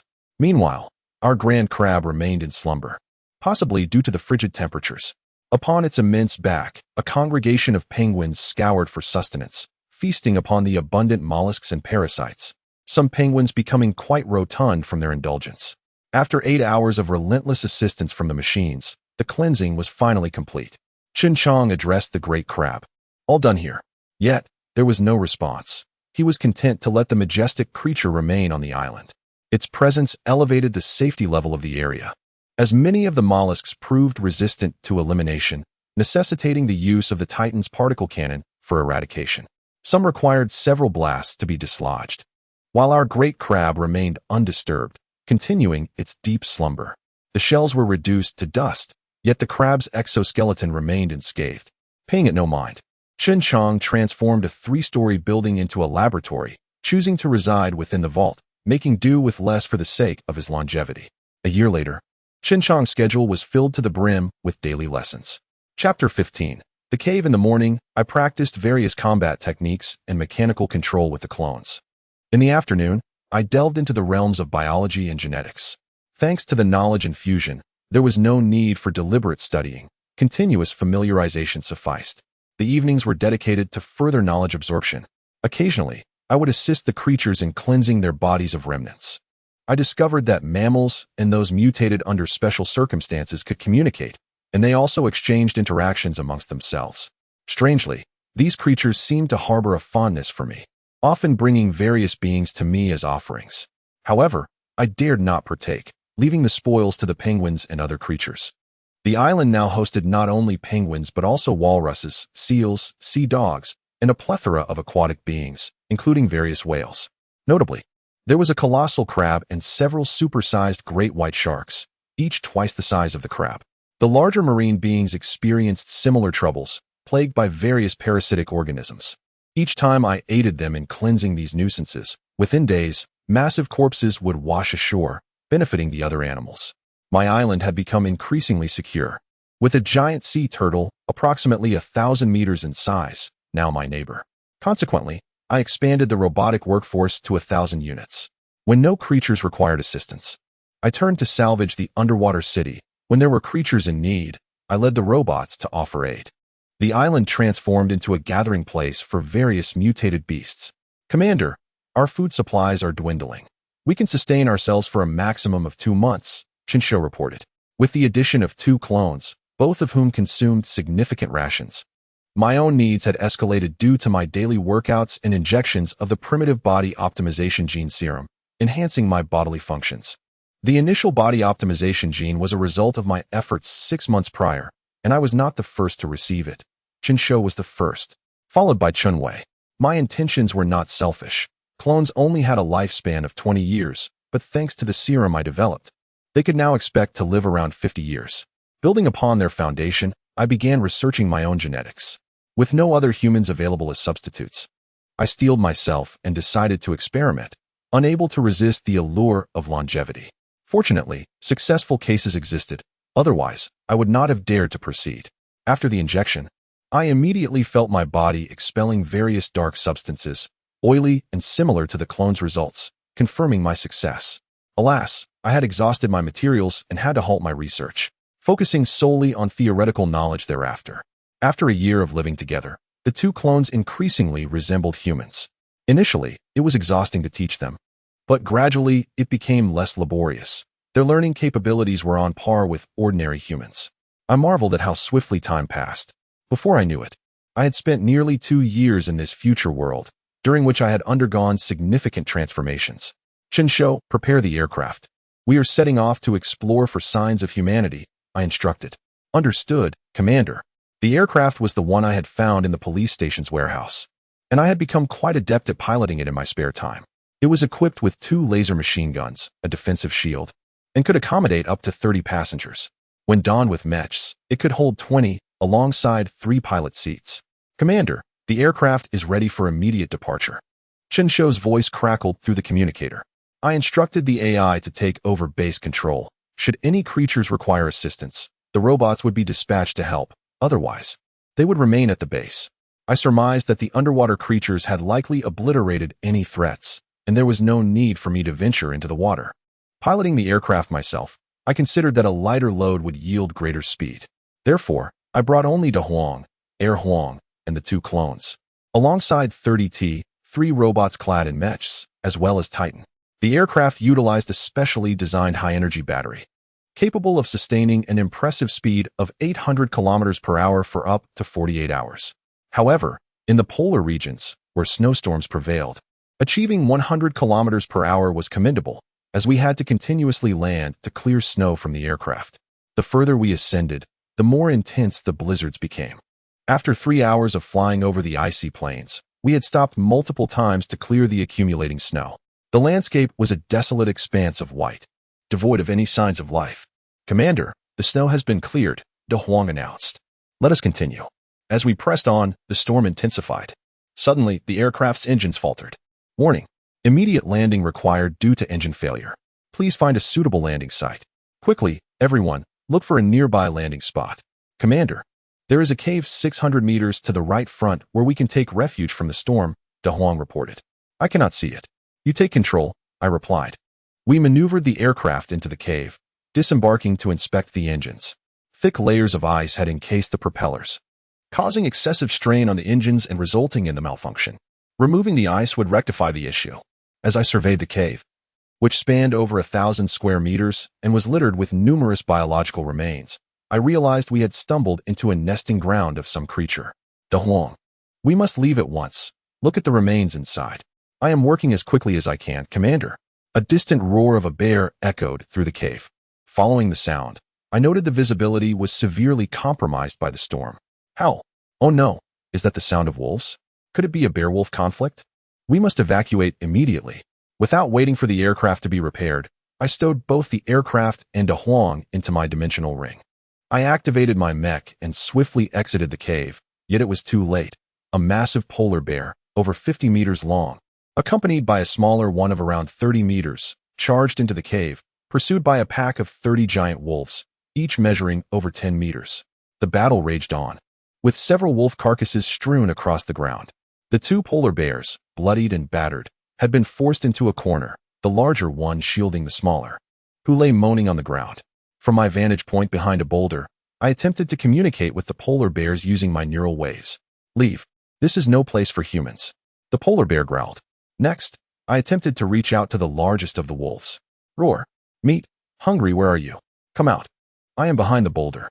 In truth, I merely wanted to test if communication was possible. Until now, I had only interacted with marine life and had no prior experience with terrestrial animals.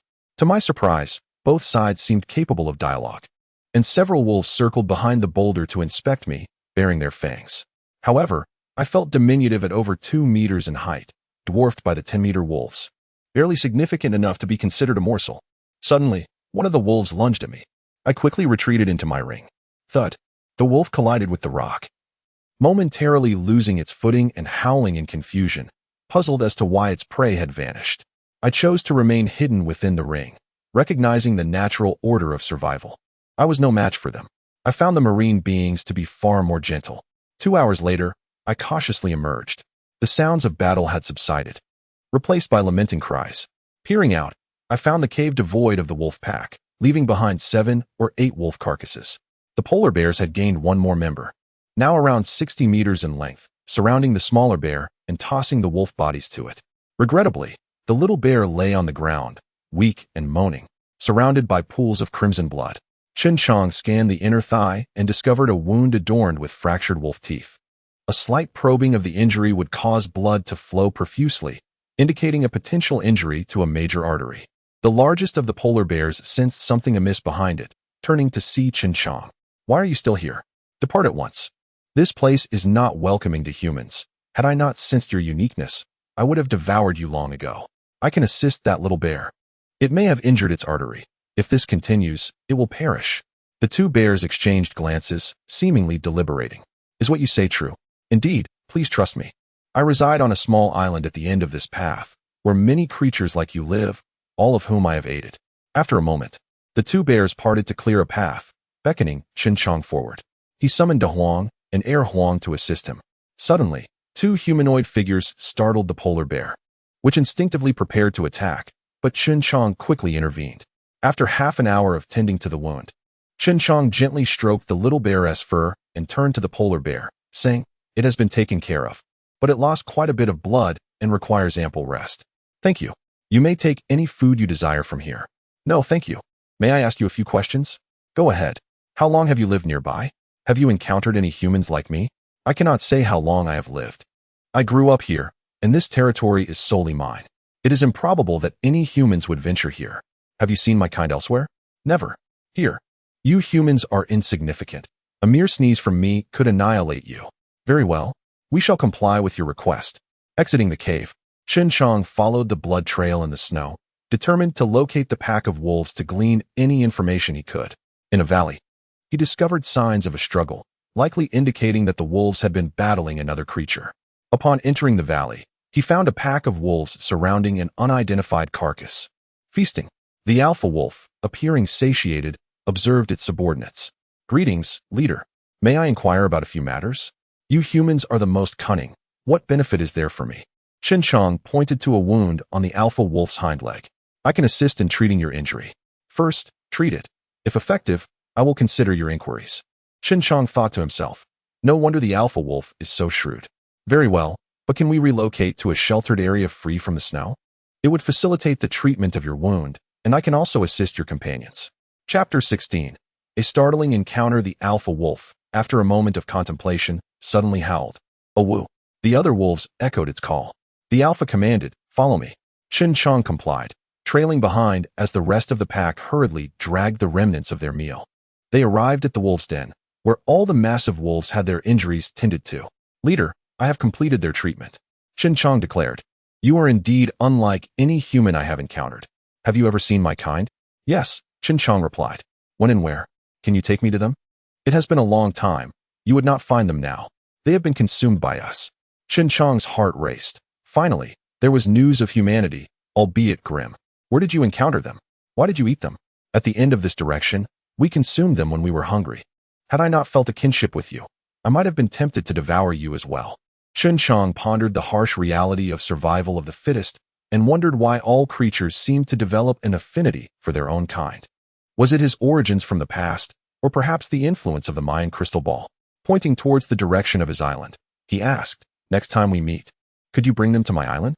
It is this way, and I can offer you food as a reward." "Agreed, provided they are compliant." "Thank you.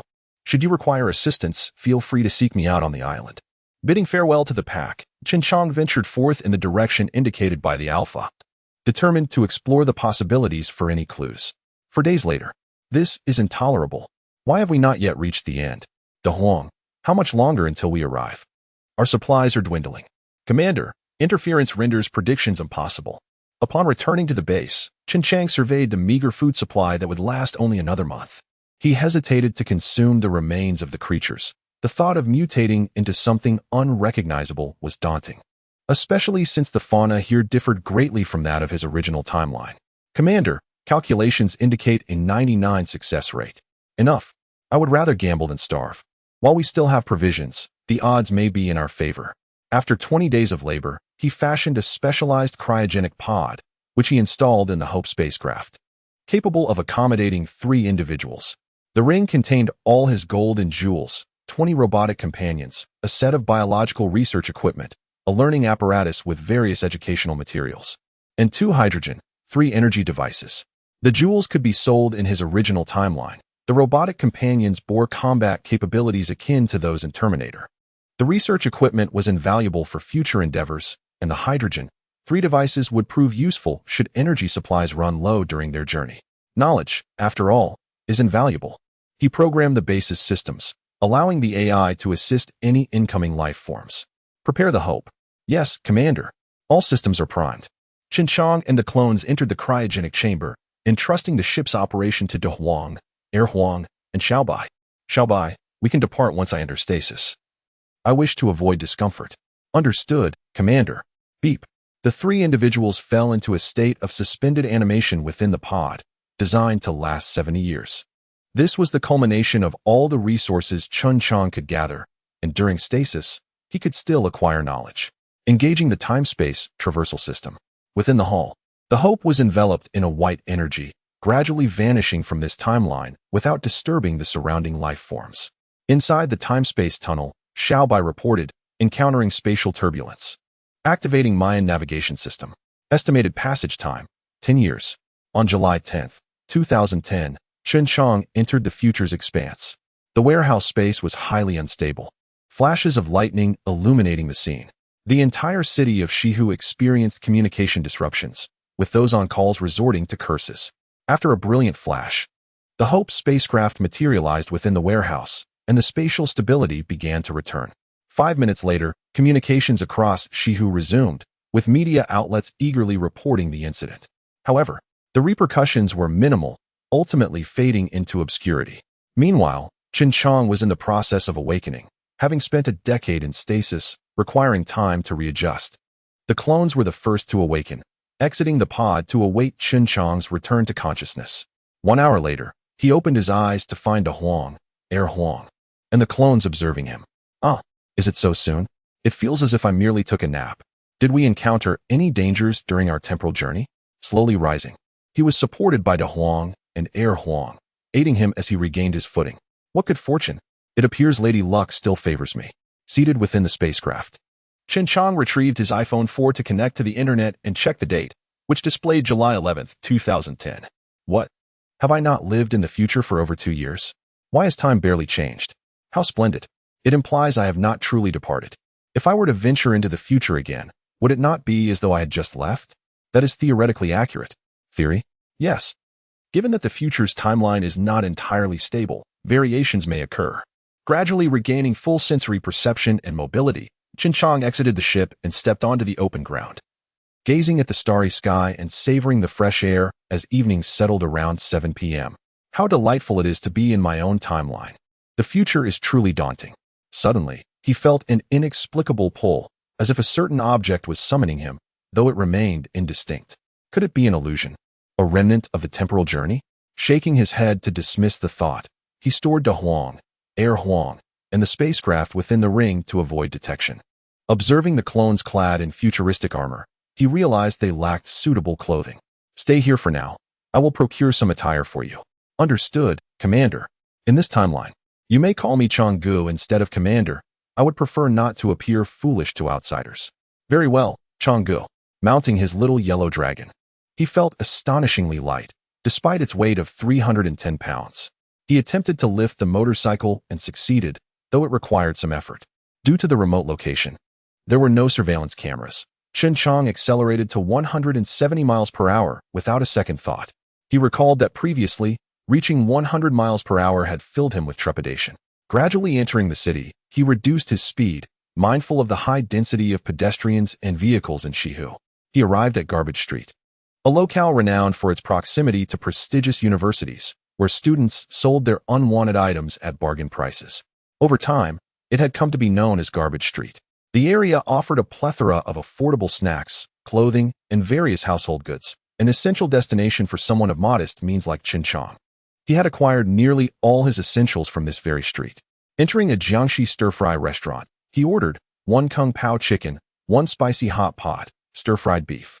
He continued to order, racking up 20 dishes along with a case of iced beer. Today, CHEN JIANG had a hearty appetite. Having grown weary of canned food over the past 2 years, a table laden with food awaited him as he indulged. Suddenly, his phone rang. It was Mu Tu calling. Hello, brother, it's been ages. Come on in. I've missed you.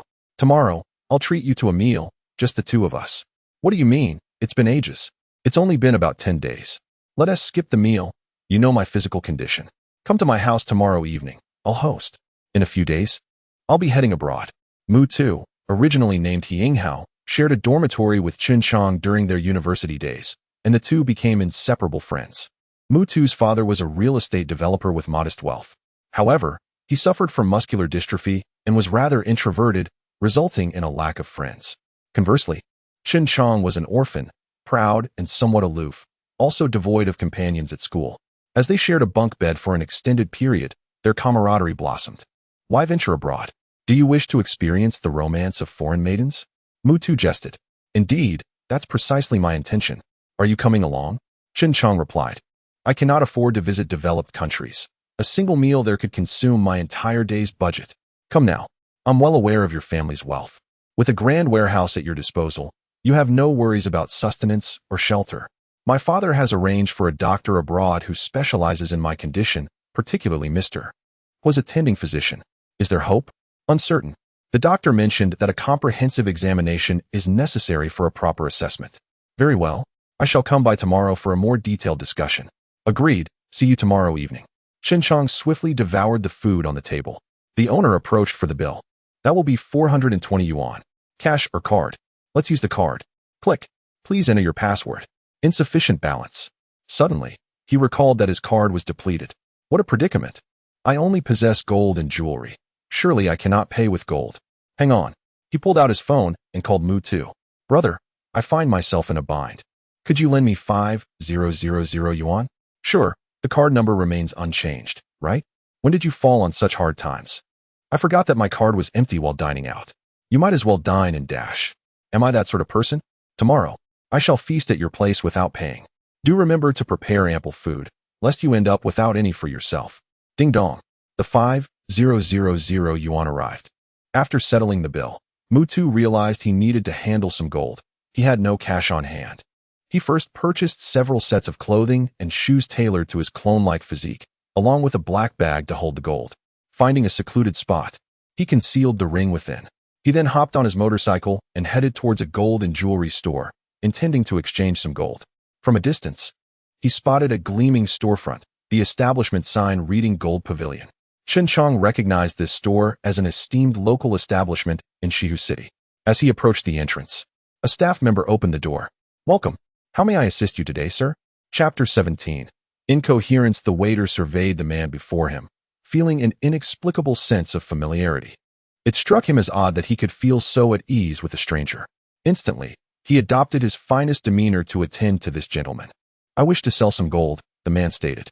If the quantity is small, you may proceed to the bar over there, where a master will assist you in assessing the purity of the gold and provide you with a fair price. However, if it is a larger amount, anything exceeding 500,000 will be personally handled by our manager.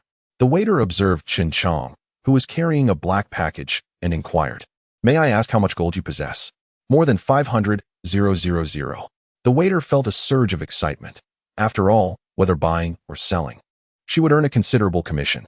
An amount exceeding 500,000 was equivalent to the clientele she typically served over half a month. Please follow me, sir. Chen Jiang followed the waiter to a VIP room. Please take a seat, sir. Would you like something to drink? We have an array of options available. The manager will join us shortly. I'd like some Thai guanyin, please. The waiter presented the tea and said, Enjoy your drink. Thank you. As Chen Jiang sipped his tea, a stunningly beautiful woman entered the room. She addressed the waiter. Shaoli, you may leave. I shall handle this myself. Yes, miss. The beauty scrutinized Chen Jiang, feeling an unusual connection, despite it being their first meeting. Was it love at first sight? Her cheeks flushed slightly, but she quickly set aside her thoughts to focus on the matter at hand. She approached Chen Jiang, extending her delicate hand. May I ask your surname, sir? Chen Jiang reciprocated the gesture. You may simply call me Chen. Their hands met gently. Chen Jiang thought to himself, her skin is remarkably soft. She seems to be around my age, yet she manages such a grand establishment at such a young age. Greetings, Mr. Chen. My name is Zhou Xuqing, but you may call me Xiao Qing. May I inquire how much gold you intend to sell today? I believe I shall refer to you as Miss Zhou. That is perfectly acceptable, as long as you are comfortable. I'd like to ask about the current price of gold. Today, The opening price in the domestic market is 268 per gram. However, the price will depend on the quality of your gold. CHEN JIANG retrieved a piece of gold from his bag and handed it to Zhou Xuqing. She took it with both hands and said, "Please hold on a moment." Zhou Xuqing proceeded to test the gold at a nearby counter. The more she tested, the more astonished she became.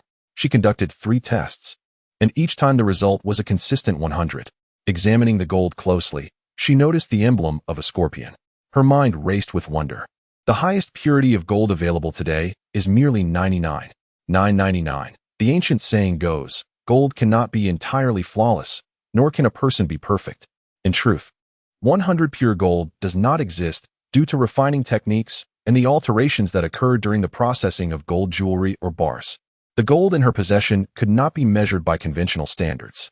Unbeknownst to CHEN JIANG, advancements in refining technology in the future would render 100 pure gold commonplace, which is why he casually presented a piece that was indeed 100.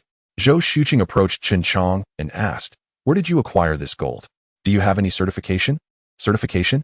CHEN JIANG replied, "Perhaps I am not aware, but every piece of gold should have its certificate, akin to an identification card. Without one, its origin is questionable." "Oh, I see there are so many complexities involved. I obtained this from the future. Thus, there are no certificates, only my unique emblem." The scorpion symbol was a mark CHEN JIANG had assigned to all his robots and bases during moments of boredom. It appeared to be merely a scorpion, yet it contained a minuscule identification code that no one in his timeline could decipher, both in the present and the future. Symbols serve as banners for significant corporations and powerful entities. CHEN JIANG had chosen the scorpion emblem from the movie Scorpion King as his own standard. This gold is a family heirloom, and its provenance is beyond question. Only the certification is lacking. Are you interested in purchasing it? If not, I shall seek another buyer. Why wouldn't I purchase it? However, Mr. Chen, you may not realize that your gold cannot be evaluated by ordinary standards. What do you mean? Are you familiar with the concept of gold purity? Not entirely. Is there something wrong with the purity of my gold? On the contrary, your gold's purity is exceptionally high, reaching 100. Isn't that a good thing? Mr. Chen, you may be unaware that the highest purity available in the world today is 99.999, commonly referred to as 10,000 pure gold. Your gold surpasses typical measurements. How much of such gold do you possess? At that moment, Zhou Xuqing resolved to acquire every piece of gold CHEN JIANG possessed, regardless of the price. The competition in the gold industry was intensifying, and without something innovative, clients could easily be swayed elsewhere. 100 pure gold would undoubtedly send shockwaves through the industry, challenging the age-old adage, gold cannot be entirely flawless, nor can a person be perfect. Zhou Xuqing had already decided that these pieces of gold would become the treasured gems of the Zhou family's gold establishment. CHEN JIANG pondered, selling gold could alter the course of my timeline. Does this count as changing history? Noticing CHEN JIANG's silence, Zhou Xuqing quickly added, "Mr. Chen, if you agree to sell, I will purchase each piece for 10 million, and I will take as many as you have. The market price is 268 per gram, and you need not provide any certification." Wealth was within reach. He thought of the countless pieces of gold he still possessed. Was he not now a billionaire? This did not even account for gems and other valuables. "I shall sell one piece first, as a test to see if this will invoke a butterfly effect." "Is this all you have?" Zhou Xuqing glanced at CHEN JIANG's black bag. "Mr. Chen, the contents of your bag." "It's empty, nothing inside." CHEN JIANG then reached into the bag and pulled out the piece of gold, unzipping it to reveal its emptiness. Zhou Xuqing thought, something is amiss. I distinctly saw him carrying a bag that appeared to contain more gold. How could it be empty? Her curiosity about CHEN JIANG intensified. "One piece will suffice for now. I will purchase it to leave a favorable impression. Later, I will gradually uncover more about him. With my charm, I am sure I can discern the intricacies of this man, especially regarding the refining techniques for gold. If I can acquire such knowledge for my family, who would dare rival us in the gold industry?" Zhou Xuqing, the sole daughter of her family, had been raised with great care and was exceptionally intelligent, epitomizing the ideal of a refined young lady. She was destined to inherit her family's legacy and was well known in Shihu City, often referred to as the Golden Pearl. Whoever married Zhou Xuqing would inherit the entire Zhou family gold business. She had just returned from studying at Cambridge and remained single, attracting the attention of many powerful families eager to form alliances with the Zhou family, sending their sons to vie for her affection. The wealthy heirs displayed their prowess. But Zhou Xuqing found them lacking, seeing them as mere beneficiaries of their family's influence. She sought someone who could surpass her in merit. Miss, you only have one piece. Will you purchase it? Please, call me Xiao Qing. Referring to me as Miss Zhou feels distant. I will buy the piece. Please provide me with your bank account number, and I will transfer the funds immediately. Chen Chang mused. Could it be that my charm influences not only animals, but even people? Then I shall not be courteous. Xiao Qing, here is my card. You may directly transfer the funds to it, Chen Chang stated, handing over his bank card. Zhou Xuqing accepted the card, replying, very well. Mr. Chen, no need for formalities. Just call me Xiao Chang, he insisted. Chen Chang's demeanor was such that he respected those who respected him. He believed that beauty should not be treated with aloofness. Zhou Xuqing smiled in response. Then I shall not hold back any longer. Chen Chang, having never encountered such a scenario, felt bewildered. As an orphan, he often kept to himself and had few friends of the opposite sex. Seeing Xiao Qing smile at him left him at a loss, his mind swirling in confusion. Xiao Chang, the transfer is complete. Please check for any notifications. Zhou Xuqing, noticing Chen Chang staring blankly at her, hesitated to remind him again. Normally, if someone gazed at her so intently, she would feel irritated, yet with him, she found it strangely intriguing. Ah, yes, I received it. Haha, I apologize for my moment of distraction. Chen Chang stammered, his words tumbling out in a disordered fashion. Do you have WeChat? Let's add each other as friends. He quickly retrieved his phone, and they mutually added each other. Zhou Xuqing then asked, do you have time tomorrow? I would like to treat you to a meal. Please do not decline. Oh yes, I have time. Wait, no? Tomorrow evening won't work. I have something to attend to. Then how about midday tomorrow? I shall take you somewhere delightful. A new Japanese restaurant has opened that I've heard wonderful things about. Chen Chang did not refuse, realizing he had much gold to manage, and this could be an excellent opportunity to forge a relationship. All right then, I will come to your shop. After leaving the gold shop, Chen Chang bought a plethora of food. With 10 million in his account, he felt like a millionaire. Looking at the 2 large bags of provisions, he mused, perhaps it is time to buy a car. It is inconvenient with 2 people at home. I shall go and purchase one tomorrow. Upon returning home, he handed the clothes and food to the 2 individuals, instructing them to remain in the warehouse and avoid going out. If there's nothing to do, familiarize yourselves with this era through the computer. Unfortunately, you both lack identification. And while it may not be an issue in Huaxia, it still feels precarious without proper papers. Now that I have money, there is no need to rent out the warehouse anymore. If funds run low, I can always exchange a gold bar for cash. It would be wise to renovate the warehouse and continue my longevity plans. The 2 guardians of the warehouse were more than capable of handling the tasks. Chen Chang summoned the 2 large yellow figures, saying, please devise a renovation plan for this warehouse based on the resources of this time. Does the commander have any specific requests? They inquired. Just call me Brother Chang. Also, you might want to alter your appearances. Outsiders might be frightened by your current looks. The goal is to remain discreet and low profile. Understood, Brother Chang. What appearance should we adopt? You have the freedom to choose. Though, a masculine form would be preferable. After saying this, Chen Chang also summoned 20 beautiful robotic figures, providing them with an ample selection of clothing from his era for them to wear. They changed their attire before him, and fortunately, there were no others nearby. Chen Chang, having not slept in his own bed for a long time, felt a wave of nostalgia wash over him. Early the next morning, he was greeted with, Master, you are awake. We have prepared breakfast for you. Chapter 18. The reverse scale. Chen Chang squinted his eyes, longing to continue his slumber. Just a bit longer. It's not easy to fall into such a comfortable sleep. I want to rest a little more. Master, don't forget we still have to practice martial arts later. If you don't practice, Master, you will become rusty. Please get up quickly. After a bout of commotion, he found himself unable to sleep any longer. In truth, Chen Chang had previously programmed these commands into them, as he was generally quite lazy. To prevent himself from slacking off, they devised various methods to rouse him. In a harsh future environment, Chen Chang knew he must remain vigilant for his own survival. However, in this moment of temporal safety, he yearned for a reprieve. De Huang, the blueprints have been completed, and the required materials have been transmitted to your wristband. All right, I will organize and collect them when I have the time. You and Air Huang should explore this world online and familiarize yourselves with its technologies, then draft a plan.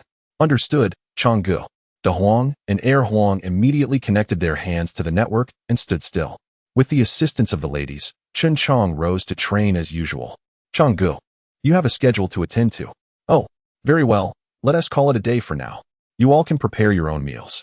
If you don't know how, refer to the instructions. After bathing, Chen Chang set off, as today marked his first meeting with a beautiful woman, and he could not afford to leave a poor impression. He dressed with care in a white short-sleeved shirt, casual trousers, and a pair of unbranded sneakers. Yet, his robust physique, especially his well-defined arms, could not be concealed. One might easily mistake him for a fitness instructor. He rode his small yellow dragon to the Golden Tower. The same attendant greeted him. Hello, Miss is already waiting for you in the office. Did you know? The nearby staff chuckled. The young lady instructed that you are to go directly to her office from yesterday. Chen Chang's face flushed instantly. Knock, knock. Chen Chang gently rapped on the door. Come in. Upon entering, he found her busy. You're here. Please wait a moment while I finish up. No worries. Take your time. Su Qing observed Chen Chang discreetly, noting how he differed from others. Though his attire was quite ordinary, it could not mask his unique charm, particularly his muscular arms. Su Qing soon lost her focus on work, rising to ask, shall we go? Will you take your bike or my car? Chen Chang was taken aback. Aren't you busy? I hope I'm not interrupting. I only have a motorcycle. No problem. I can handle things this afternoon. Let us take my car. The sun is too harsh outside. In truth, Su Qing, dressed in professional attire, found it inconvenient to ride a motorcycle, and the close proximity required on a bike might lead to misunderstandings. Chen Chang, feeling it inappropriate as well, resolved to purchase a car later that day, as he had no other means of transport. All right, let us go. Following Su Qing, Chen Chang sensed her regal demeanor. As they entered her blue Bugatti, he felt a sense of being pampered. For him, luxury cars held little allure. In the future, any vehicle would surpass this one by 1,000-fold, and nothing could compare to his own Titan. Nonetheless, the vehicle was indeed a top-tier luxury car, which stirred a hint of excitement within him. He secretly admired Su Qing, who, in her black professional attire, showcased her long legs. Her face bore no makeup, and her soft hair cascaded over her shoulders, exuding a unique fragrance. As they arrived at a grand entrance, the security guard promptly allowed them entry into the parking lot. From there, it was apparent that this was a high-end restaurant. Without guidance, Chen Chang doubted he could even find the door. After parking, two attendants approached and opened the car doors, stating, Miss Su, welcome. Your table has been prepared on the second floor, by the window. Please follow us. Feeling somewhat ignored, Chen Chang was accustomed to it and followed Su Qing. Noticing the oddity, Su Qing addressed the attendants. This gentleman, Mr. Chun, is my friend. Please note anything he needs on my account. Only then did the attendants show some respect. Secretly cursing, this fitness instructor is quite fortunate to have caught the eye of Miss Su. In this establishment, wealth alone wouldn't grant entry. One needed an invitation from the owner. It served as a venue for the upper echelons to exchange resources and intelligence, where every piece of information could influence decisions in Shihu City. As Su Qing entered, many wealthy gentlemen advanced to greet her. Xiao Qing, you're here. Order whatever you like. All charges will be on my tab. Understood, Hua Xiao. Hua Xiao, originally named Hua Tianchen, was the heir apparent of Tianhong Group, a top 10 enterprise in Huaxia with substantial backing, and he was the sole heir of his family. Many who saw Su Qing enter wished to greet her, but upon noticing Hua Xiao's swift approach, they weighed the pros and cons and opted out. Su Qing, irritated, exclaimed, Hua Tianchen, Haven T, I told you countless times?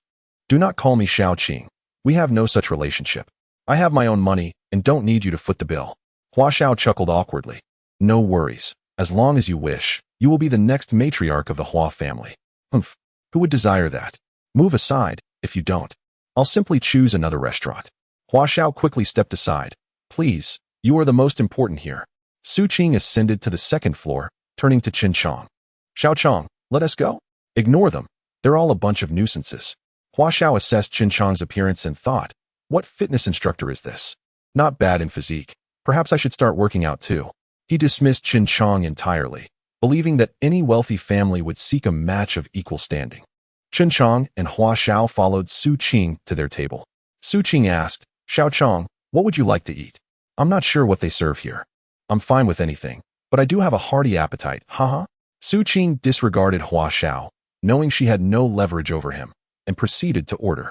Hua Xiao seated himself beside Chen Chang, having aspired to sit next to Su Qing, but was thwarted by her demeanor. so he claimed the seat opposite her. Hearing Chen Chang's words, he chuckled inwardly. Indeed, a glutton. What luck to be treated to a meal by the young lady, while I lack such fortune. I must find out where Su Qing has been working out recently. Hua Xiao casually placed his hand on Chen Chang's shoulder. Brother, where do you work as a trainer? Tell me, so I can show my support one day. Chen Chang nearly choked on his water, musing, when did I become a fitness instructor? Su Qing, unable to contain herself, inadvertently sprayed water onto Hua Xiao's face, leaving him in an awkward predicament. She laughed. Xiao Chang, I realized I don't even know what you do. Hua Xiao was left baffled. What?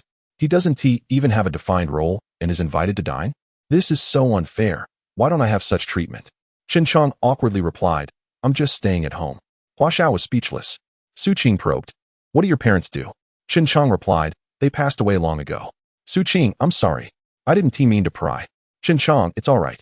I'm used to it. Hua Xiao interjected, what a short-lived soul. Suddenly, Chen Chang erupted with a fierce aura, rising to lift Hua Xiao as if he were a chick. Say that again. For Chen Chang, his parents were his reverse scale.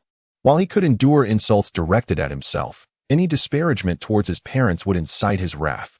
In high school, someone had mocked his parents, leading Chen Chang to strike him until he required hospitalization, a consequence of the victim being the son of a prominent group. Eventually, Chen Chang's guardian, Wang Zhonghua, was alerted, and after providing a small amount for medical expenses, the matter was left unresolved. Although Chen Chang was independent, he still had a guardian, Wang Zhonghua, a brother-in-arms of his late father and a vice admiral in the Navy, initially intended to take Chen Chang away, but ultimately yielded to him, instead choosing to watch over him silently. Hua Xiao, having his neck gripped tightly, struggled to speak as his complexion gradually turned a shade of blue. Observing this, Zhou Xuqing quickly urged Chen Chang, Xiao Chang, let him go. You might cause a tragedy. He can hardly utter a word. The security personnel rushed over. Upon seeing Hua Xiao's distressing state, with his face turning pale and his tongue protruding, Chen Chang's anger subsided, and he released his grip. With a thud, Hua Xiao collapsed onto the sofa, gasping for breath. At that moment, the head of security approached, inquiring, Miss Zhou, what transpired here with Hua Xiao? Zhou Xuqing, aware of the gravity of the situation yet relieved that there were no other witnesses nearby, replied, everything is fine here. You all may leave. Remember, do not let this leak, or you shall face the consequences. The security personnel, astute and discerning, understood that this was not their affair and discreetly withdrew. Only the three of them remained, and Hua Xiao finally regained his breath, feeling as though he had narrowly escaped the clutches of death. Particularly, he recalled the overwhelming aura Chen Chang had just displayed, reminiscent of the power he had felt from his grandfather, a prominent figure in Huaxia. Chen Chang's presence was no less formidable than that of his grandfather.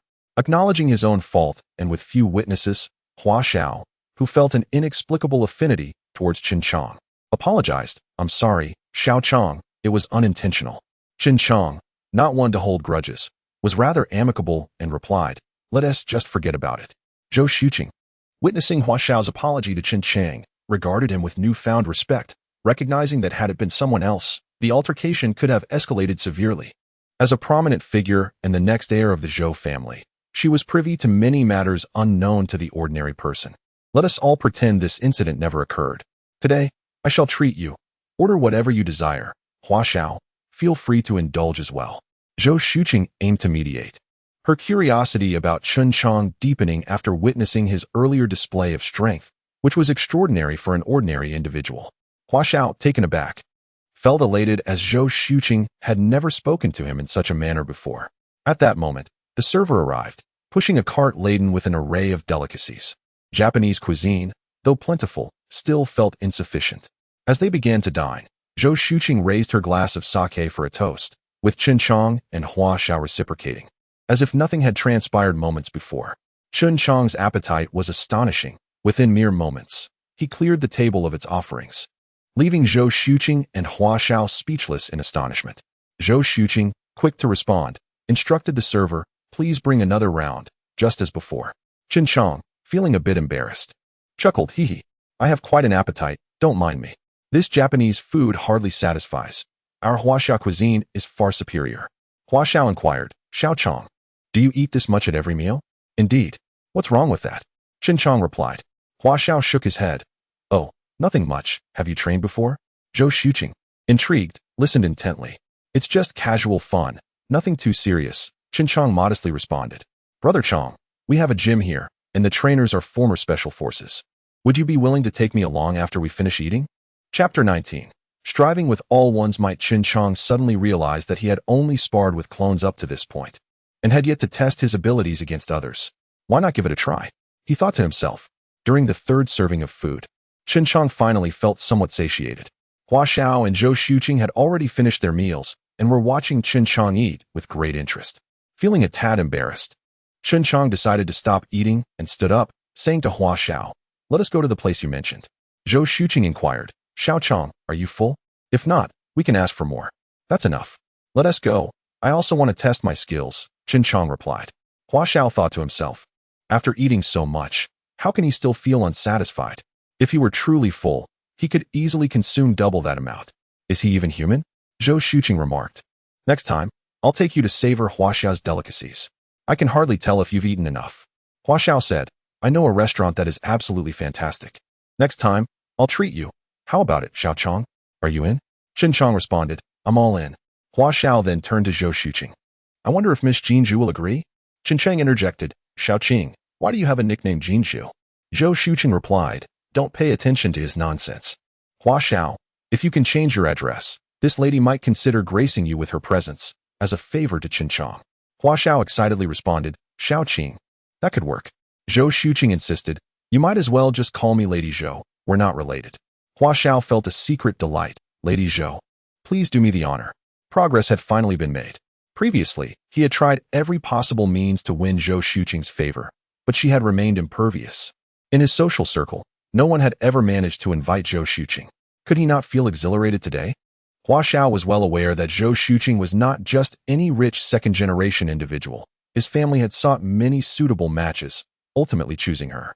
Firstly, Zhou Xuqing was not a spoiled child of privilege. Rather, she was astute and capable, having already gained substantial authority within the Zhou family at a young age. Secondly, they were well matched, both being only children. Marrying her would effectively unite their families, as the Zhou family ranked among the top 10 in the entire Huaxia jewelry industry. Most importantly, she met all of Hua Xiao's criteria for a partner. Not only was she beautiful, but at 1.7 meters tall, she also had long legs. Thus, he willingly accepted the family's edict. Hua Xiao discreetly explained to Chen Chang, "The Jin Tower is her family's establishment, and she is their only child." Chen Chang suddenly understood. Zhou Xuqing paid no heed to their conversation as they entered the gymnasium. This venue offered not only food but also various entertainment facilities, including a small shooting range, making it a popular gathering place for affluent individuals. During the day, however, it remained rather quiet, coming to life only at night. Upon entering the gym, a burly man from northeast China approached them, greeting, "Miss Zhou, Hua Xiao, what brings you here today?" Hua Xiao replied, "My brother here wants to test his skills. Aren't you a former Special Forces soldier? Why not spar with him?" The man, named Lu Qing, was a well-known figure from a Special Forces unit in Huaxia, nicknamed Flying Tiger. After retiring, he had been employed as a coach at the gym with a generous salary. Upon observing Chen Chang closely, Lu Qing could tell right away that he possessed considerable strength, yet noticed that his palms bore no calluses, which perplexed him. Lu Qing asked, "May I know your name?" Chen Chang replied, "Just call me Xiao Chang. I've been training at home and haven't fought anyone before, so I would appreciate your guidance." Lu Qing gestured towards the changing room and said, "No need to be so formal. You can find training clothes in there. Go ahead and change." Chen Chang and Hua Xiao proceeded to the changing room. When they emerged, Hua Xiao was taken aback by Chen Chang's well-proportioned muscles, which were impressive yet not overly exaggerated, making Hua Xiao feel somewhat inferior. They stepped onto the ring, and onlookers gathered as soon as they noticed a match was about to take place. Although the daytime crowd was sparse, a few people had still gathered. Chen Chang said, "Please, I welcome your guidance." Lu Qing replied, "No need for pleasantries." The two locked eyes, and Lu Qing was astonished to find that Chen Chang matched his intensity. After all, he had taken down many criminals to earn his current demeanor. Chen Chang, who had trained daily against clones, had never taken a life. Yet he had dispatched countless beings in training. In the ring, Chen Chang and Lu Qing stared at each other for an extended moment without any movement. Finally, Lu Qing smiled faintly, his right arm tensed. Unable to restrain himself any longer, he launched a punch toward Chen Chang's chest. Since Chen Jiang was a guest, and Lu Qing was merely a coach, Lu Qing held back, using only 30% of his strength. However, just as Lu Qing's fist was about to strike Chen Jiang, he effortlessly deflected the blow with a light tap of his right hand. Lu Qing was taken aback. To have his attack neutralized so easily was unexpected. He knew that even his 30% strength was enough to knock down an ordinary adult male. Chen Jiang urged, "Brother, don't hold back. Use your full strength." After sensing Chen Jiang's formidable presence, Lu Qing decided to leap into the fray, unleashing a flurry of punches to box Chen Jiang in. With no way to evade, Chen Jiang grabbed both of Lu Qing's fists, and they began to compete in strength. Lu Qing gradually felt pain in his fists and attempted to break free, but Chen Jiang held on tightly, unyielding as a diamond. Lu Qing then lifted his knee to strike Chen Jiang's abdomen in an effort to escape. Seeing this, Chen Jiang yanked Lu Qing's fists downward, using them to block the incoming attack. Seizing the moment, Lu Qing leveraged Chen Jiang's grip to spring upwards, aiming a kick at Chen Jiang's chest. Realizing he was about to be struck, Chen Jiang released Lu Qing's fists and crossed his arms to shield against the kick. Lu Qing, using the momentum, executed a backflip and landed a short distance away. The spectators erupted in applause. Lu Qing, invigorated, prepared to give his all. He knew that his nickname Flying Tiger was not just for show. Suddenly, he let out a roar reminiscent of a tiger's roar and leaped into the air like a fierce beast, aiming both palms at Chen Jiang. "Bring it on," Chen Jiang thought, as he too leaped into the air, soaring even higher than Lu Qing. With a powerful spread of arms, he aimed for Lu Qing's temples from both sides. Caught midair, Lu Qing had no choice but to exert all his strength to counter with a kick aimed at Chen Jiang's head, but it was too late. Chen Jiang gently pressed on Lu Qing's temple, deftly evading the kick and landing firmly at the edge of the ring.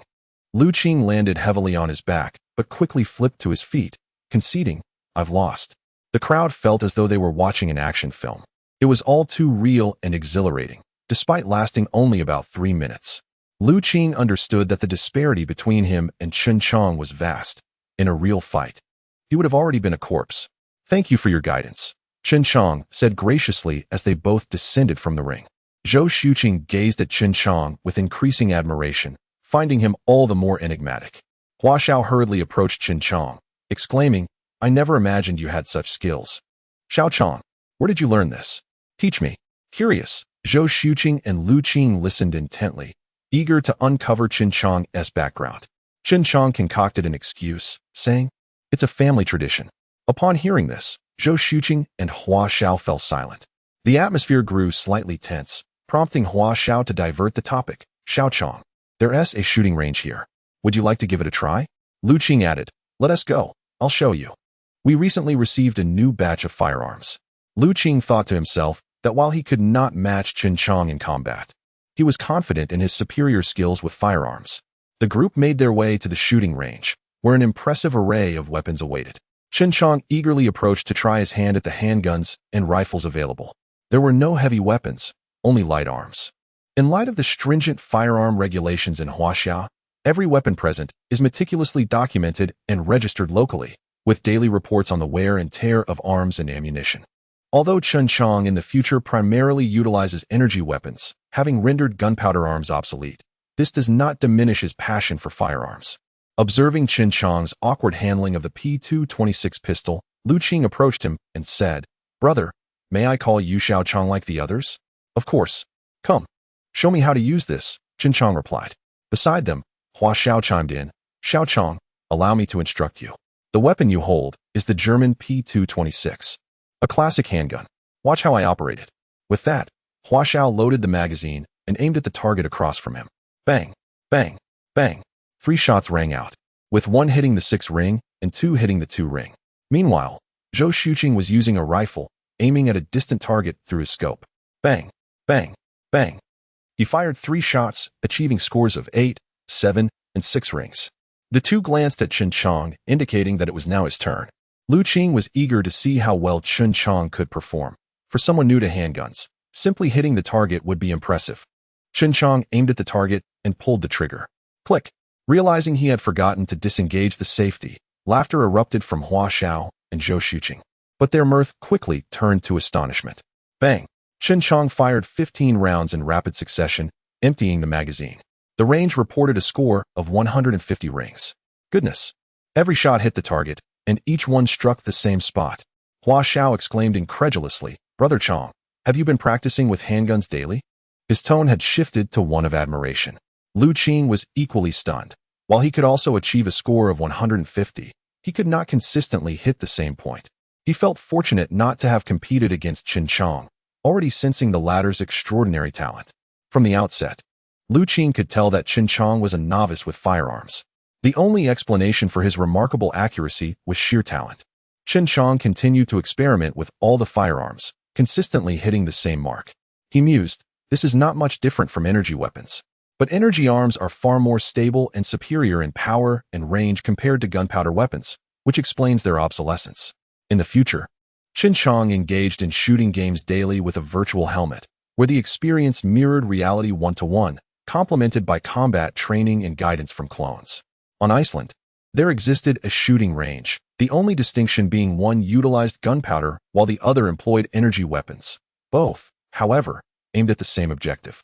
Noticing the time, Qin Chong remembered he needed to purchase a car that afternoon and had dinner planned at Mutu's home later. Xiaoqing, Hua Xiao, it's getting late. I have some matters to attend to this afternoon. Shall we gather another day? He suggested. Zhou Shuqing replied, Brother Chong, where are you headed? I can take you. I wish to buy a car, Qin Chong responded. Hua Xiao added, what features do you need? I have acquaintances. The price will be absolutely fair. Just a regular car with ample space. I need it for moving things, Qin Chong clarified. Chapter 20. Disassembly. Hua Xiao. It's simple. Do you have any car models in mind? Qin Chong. I think the Wuling Hongguang is quite good. Hua Xiao instantly felt awkward. Huh? Ha. I can't really assist you with that. Are you joking? If it were a Mercedes or something, I might be able to help, but this. I just can't afford to lose face. If my friends find out, I would be the laughingstock. Hua Xiao then excitedly added, Brother Chong, you enjoy motorcycles too.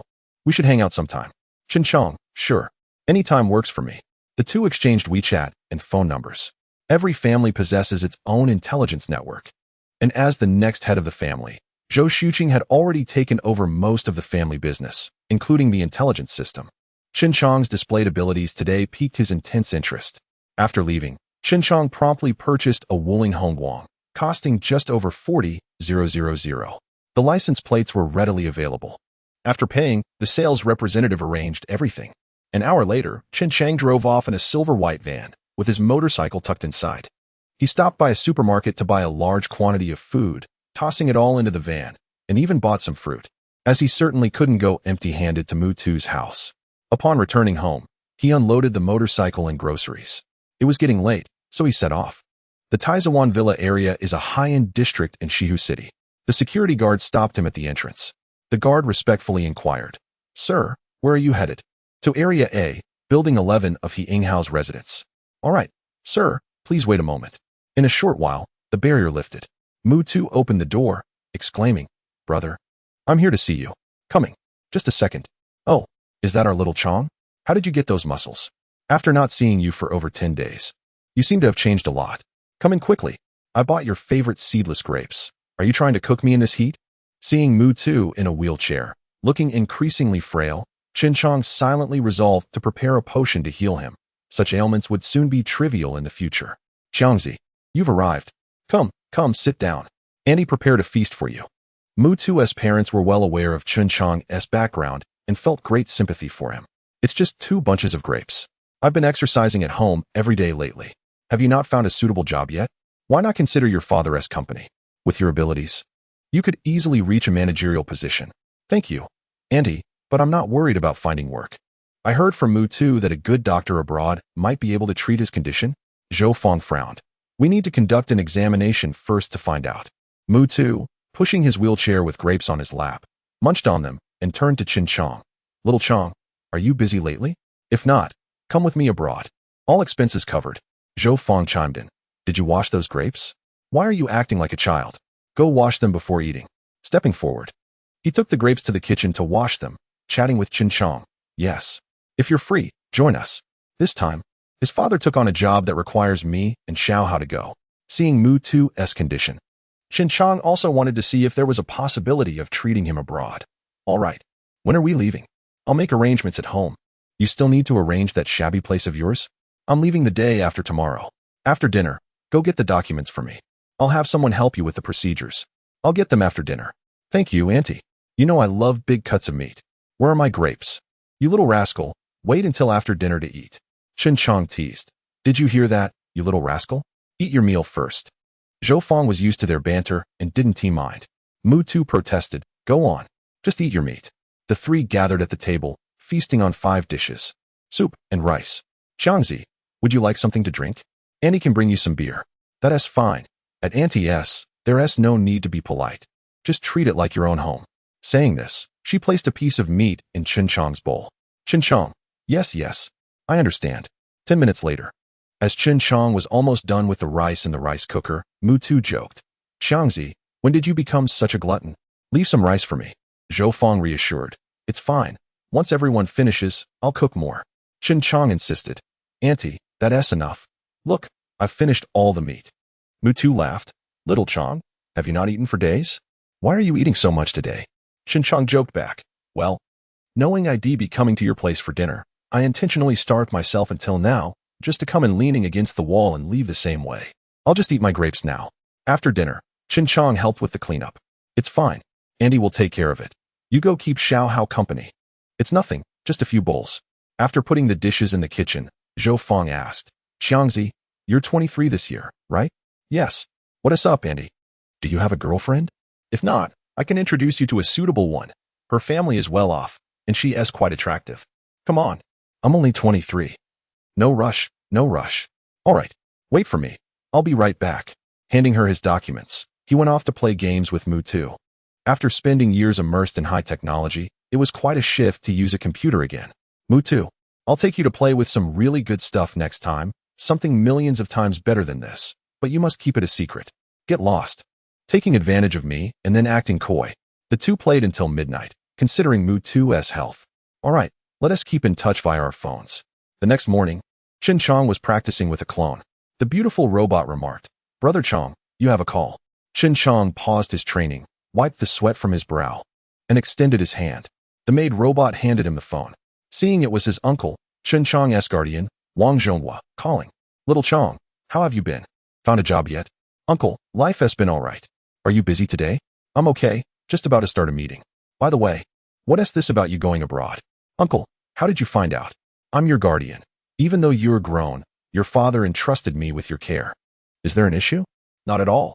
Here is the situation. My college roommate, Mu Tu, you know him, right? He needs to go abroad for treatment. And since it's just him and his mother going, his father can't leave, so he invited me to join for support. I see. That kid has it tough. It's expensive abroad. I'll transfer you some money.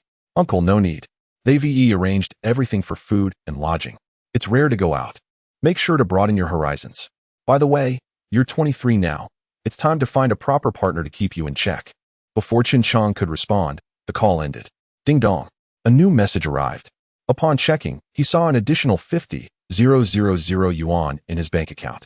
Though it wasn't a large sum, it was a gesture of care from his elder, and Chen Chang could only hold on to that gratitude, hoping to repay it one day.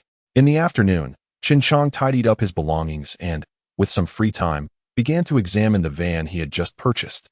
Looking at the disassembled Wuling Hongguang, he mused that he might as well manufacture a new one himself. His phone rang. Master, you have a call. Seeing it was Mu Tu, he answered. Hello, Mu Tu, what is up? Turns out you have connections.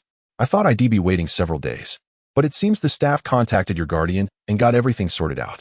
Honestly, who is your backer? My father's comrade. Didn't you already know? I only know that he is your father's comrade, but I am unaware of his official rank. Come on, stop jesting.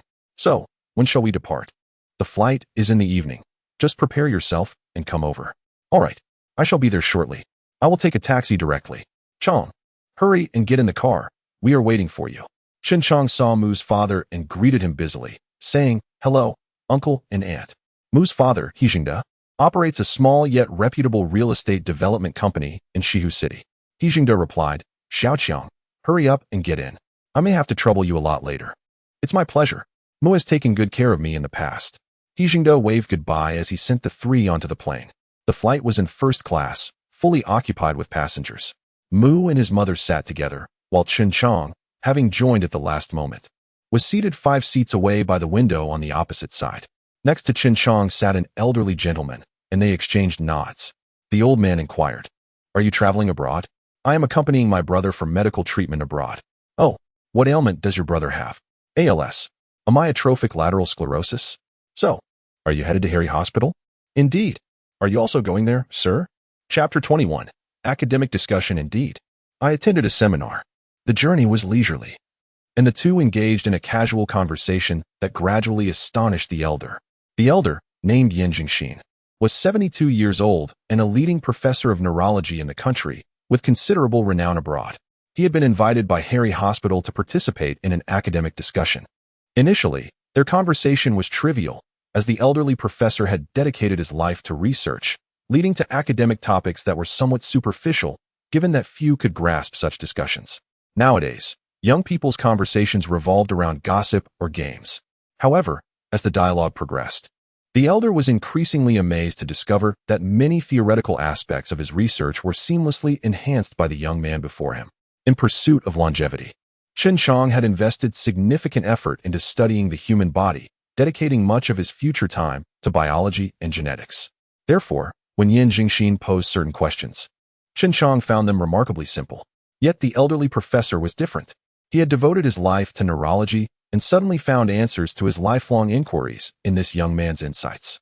This realization held the potential to elevate neurology in both the country and the world.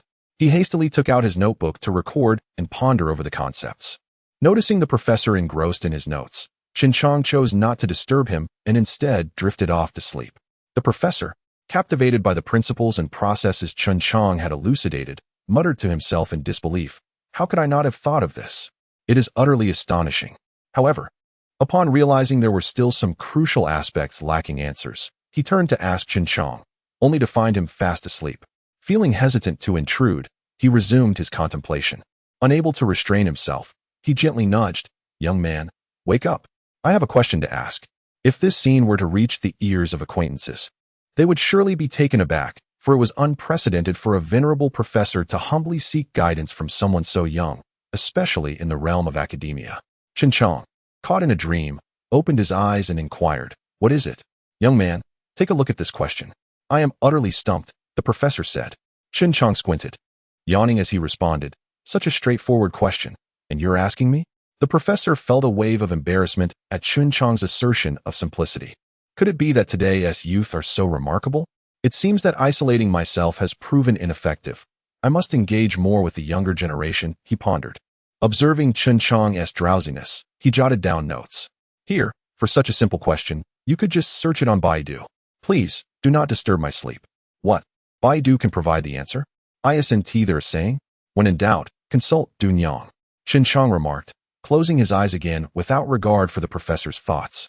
The professor, now intrigued, examined the question and found he had resolved it entirely. This question was pivotal to the discussions at Harry Hospital, and it had been precisely the reason for his attendance.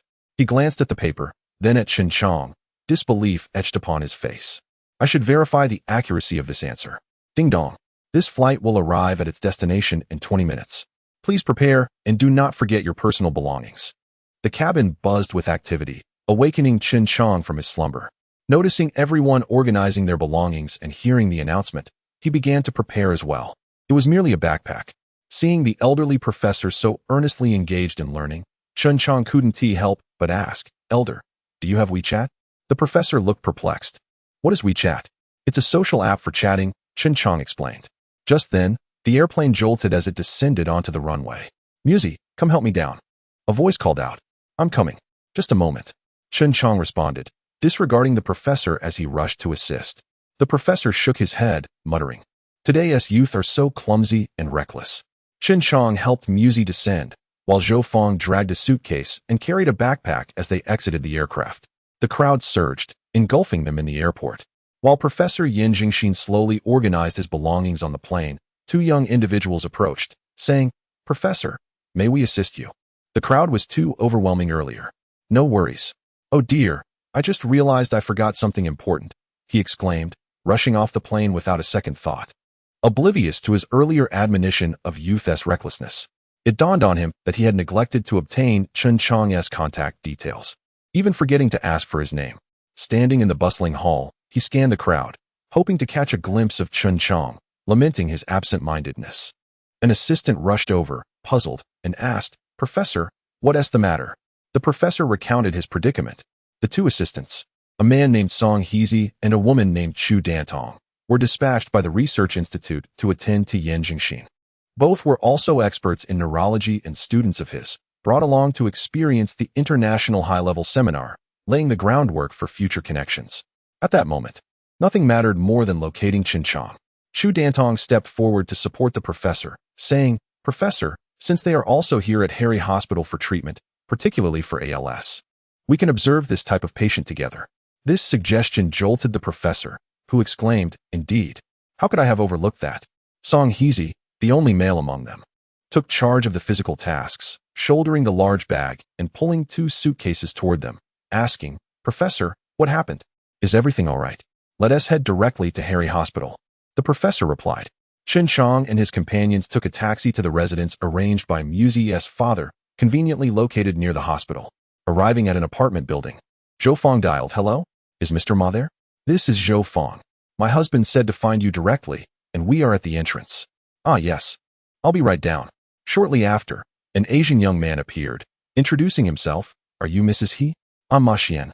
"Yes, that's me. It's a pleasure to meet you. Please, lead the way. The room is ready for you. You must be tired from your journey. Not too exhausted." The building was an old-style apartment without an elevator. Chen Jiang had to carry Muzi while holding a wheelchair in one hand and a suitcase in the other, with his backpack being carried by Muzi. Muzi joked, "I feel so clever. Look at this splendid mode of transport." Zhou Fong shot him a disapproving glance. "You should thank your brother. Otherwise, we'd be in quite a predicament." "Haha, it's nothing, just a small favor," Chen Jiang chuckled. Their room was on the top floor, with Muzi and his mother staying in a suite at the far end, while Chen Jiang occupied a single room near the staircase. It was noon in the foreign land, and Ma Xian advised, "Please rest well today. I'll take you to see the doctor tomorrow. Our appointment is set for 3 p.m. Oh, if you need anything, buy it quickly. It's best not to go out at night. The security isn't very good. If you need anything, just call me. I'm in room 301 on the 3rd floor." They all thanked Ma Xian, who handed them the keys before departing. After helping Muzi move all their belongings into the apartment, Chen Jiang had little to arrange, just his backpack. The room was well equipped for living, merely requiring some food supplies. Chen Jiang gazed into the desolate refrigerator and said, "Annie, what would you like to eat? I'll go buy some." With that, he effortlessly conversed with Mu Tu in fluent English, leaving Mu Tu momentarily astonished. Mu Tu remarked, "Xiao Chong, I feel you have truly changed. You seem so much smarter and stronger now." Chen Jiang replied, "What are you talking about? Smarter and stronger? Just tell me what you want to eat, or you'll starve." Mu Tu retorted, "Brother, you're the boss. I really don't know what there is to eat." Zhou Fong chimed in, "Xiao Chong, just decide what to buy. When you're out, there's no need to be too picky." She then produced a stack of euros, roughly amounting to 10,000, and continued, "Xiangzi, take this money for now. I can't speak English, so if I need anything, I'll just have you help me buy it." Chen Jiang, not one to refuse, accepted the money since he indeed had no euros, saying, "All right, Auntie, just let me know what you need, and I'll go buy some food." Zhou Fong escorted Chen Jiang to the door, repeatedly advising, "Be careful on the road, and if anything happens, don't hesitate to call the police." As he strolled down the street, he observed a diverse array of foreigners, including several Chinese individuals. He entered a supermarket to purchase various food items and household necessities, accumulating a substantial number of bags. Zhou Fong expressed her gratitude. "All right, I truly appreciate your help this time." Chen Jiang responded, "Auntie, no need for thanks. We're family." Mu Tu chimed in, "Mom, we're all brothers now. Hurry and cook. I'm starving." Chen Jiang said, "Mu Tu, there's a pizza inside. You can have that for now. If you need anything, just call me." Upon leaving the room, he encountered 2 beautiful women in the corridor, dressed in professional office attire, their tall figures accentuated by long legs. They noticed Chen Jiang, and upon realizing he was the new neighbor, were taken by his charm. The 2 approached him, greeting, "Hello, are you new here?" One of the beauties shot him a flirtatious glance. Hearing Chen Jiang's fluent English, they assumed he had been here for quite some time. However, upon learning he had just arrived, they expressed their delight, asking, "Is this your first time in our country? Your English is quite impressive. I'm Jamie Gary. You can call me Jamie. This is my cousin, Jean Gerald, You can call her Qin. I am Chen Jiang. You can call me Xiao Chong. It's a pleasure to meet you, he replied, and they exchanged handshakes. Qin asked, Xiao Chong, have you had dinner yet? Would you like us to treat you to dinner? Welcome to London for the first time. Although Chen Jiang had already dined, how could he refuse the invitation of beautiful foreign women? A little extra food wouldn't hurt. Ah, not yet. Then I suppose it's not an inconvenience, he said, closing the door he had just opened and following the ladies into their room. He surveyed their suite. Finding it relatively tidy, though some lingerie was strewn across the sofa, along with a few unwashed clothes. The two promptly tidied up, and Xiao Chong chuckled at the scene. As they were all adults, they shared a light-hearted laugh over it. They offered Chen Chong bread and milk for dinner, but that was all. Chen Chong felt a bit at a loss, expecting something more substantial, yet he held his tongue. After finishing, the three engaged in casual conversation. Chapter 22. Changing the subject upon learning that the two individuals were administrative personnel from Harry Hospital, Chen Chong felt a surge of joy. After all, having connections in high places certainly facilitates matters. He explained the reason for his visit, and they expressed deep sympathy. Jamie then shifted the topic, suggesting, Xiao Chong, let us go to a bar. Would you care to join us? It will be an opportunity for you to experience our country's unique charm. Chen Chong, feeling a bit bashful, replied, I need to take my brother to the hospital tomorrow. However, sensing the enthusiasm in their invitation, he reluctantly nodded in agreement. Once the two women were dressed and ready, Chen Chong was taken aback by the stark transformation. The office professionals had morphed into glamorous nighttime personas. They drove to an abandoned factory on the outskirts of the city, where a group of individuals sporting punk hairstyles guarded the entrance, most of them bare-chested, showcasing their muscular builds while wielding an array of peculiar weapons. Perhaps recognizing the vehicle, they opened the gates and whistled at the two women playfully. Inside, a group of young men and women danced freely. The trio made their way to the bar, where Qin leaned in and whispered something to the bartender, who then prepared 3 cocktails and placed them before them. What do you think of this place? Do you like it? Qin inquired. It's quite refreshing to unwind here occasionally. Jamie replied. After we finish our drinks, we will take you to relax further. Chen Chong took a sip from his glass and nearly choked. Noticing his reaction, Qin placed her hand on his shoulder and whispered in his ear, What do you think of the Flaming Inferno we specially ordered for you? The Flaming Inferno was a concoction of whiskey mixed with several potent spirits, known for its intense kick. Chen Chong took another sip and said, It's bearable, though a bit harsh. Jamie leaned in closer, encouraging him, If you like it, drink it all. We were worried you might not handle it. With that, she playfully brought her glass to his lips. As Qin and Jamie took turns feeding him drinks, Chen Chong found himself downing an entire large glass. Feeling a warm rush throughout his body, he was pulled into the dance floor by the two women, who danced around him, drawing envious glances from onlookers. Suddenly, a few punk-dressed men approached, addressing Qin and Jamie. You ladies are quite something. Spend the night with me. Nearby, ordinary patrons began to jeer, and several punks joined in the mockery.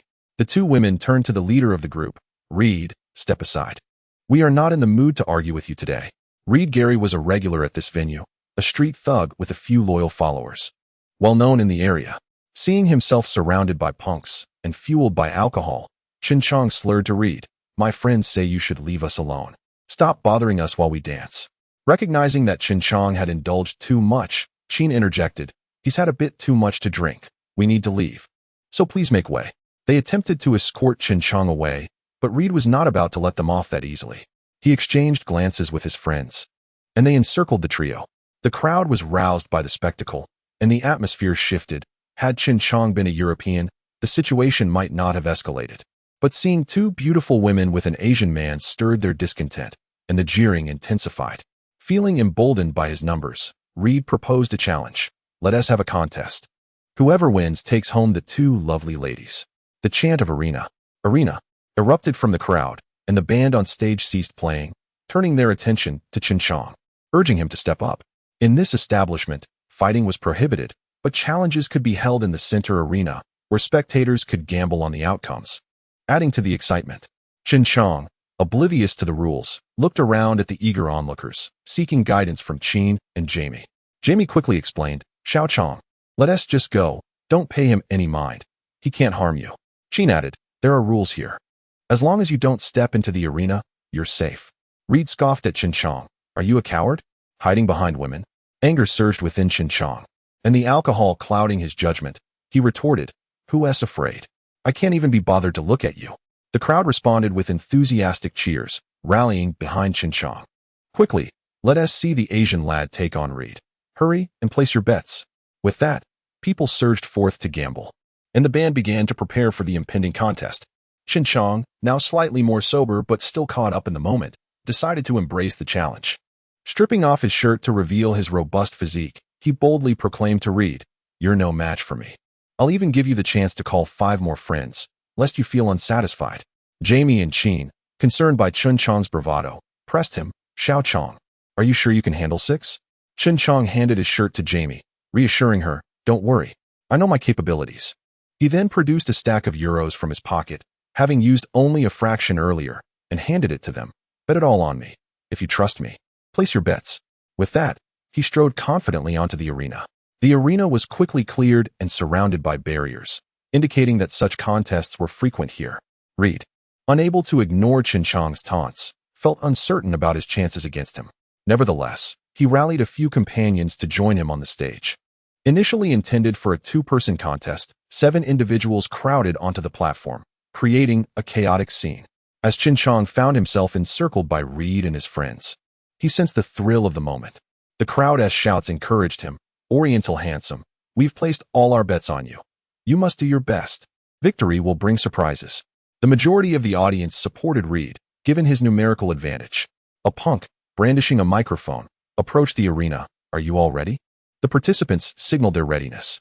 "Begin." The booming music filled the air, and the crowd erupted in excitement. Standing in the center, CHEN JIANG awaited their movements. Reed, seeing CHEN JIANG remain still, charged first. The confined space made it difficult for them to avoid hitting one another, so they planned to take turns attacking. However, to their surprise, Reed was swiftly knocked to the ground, rendered speechless and unable to rise.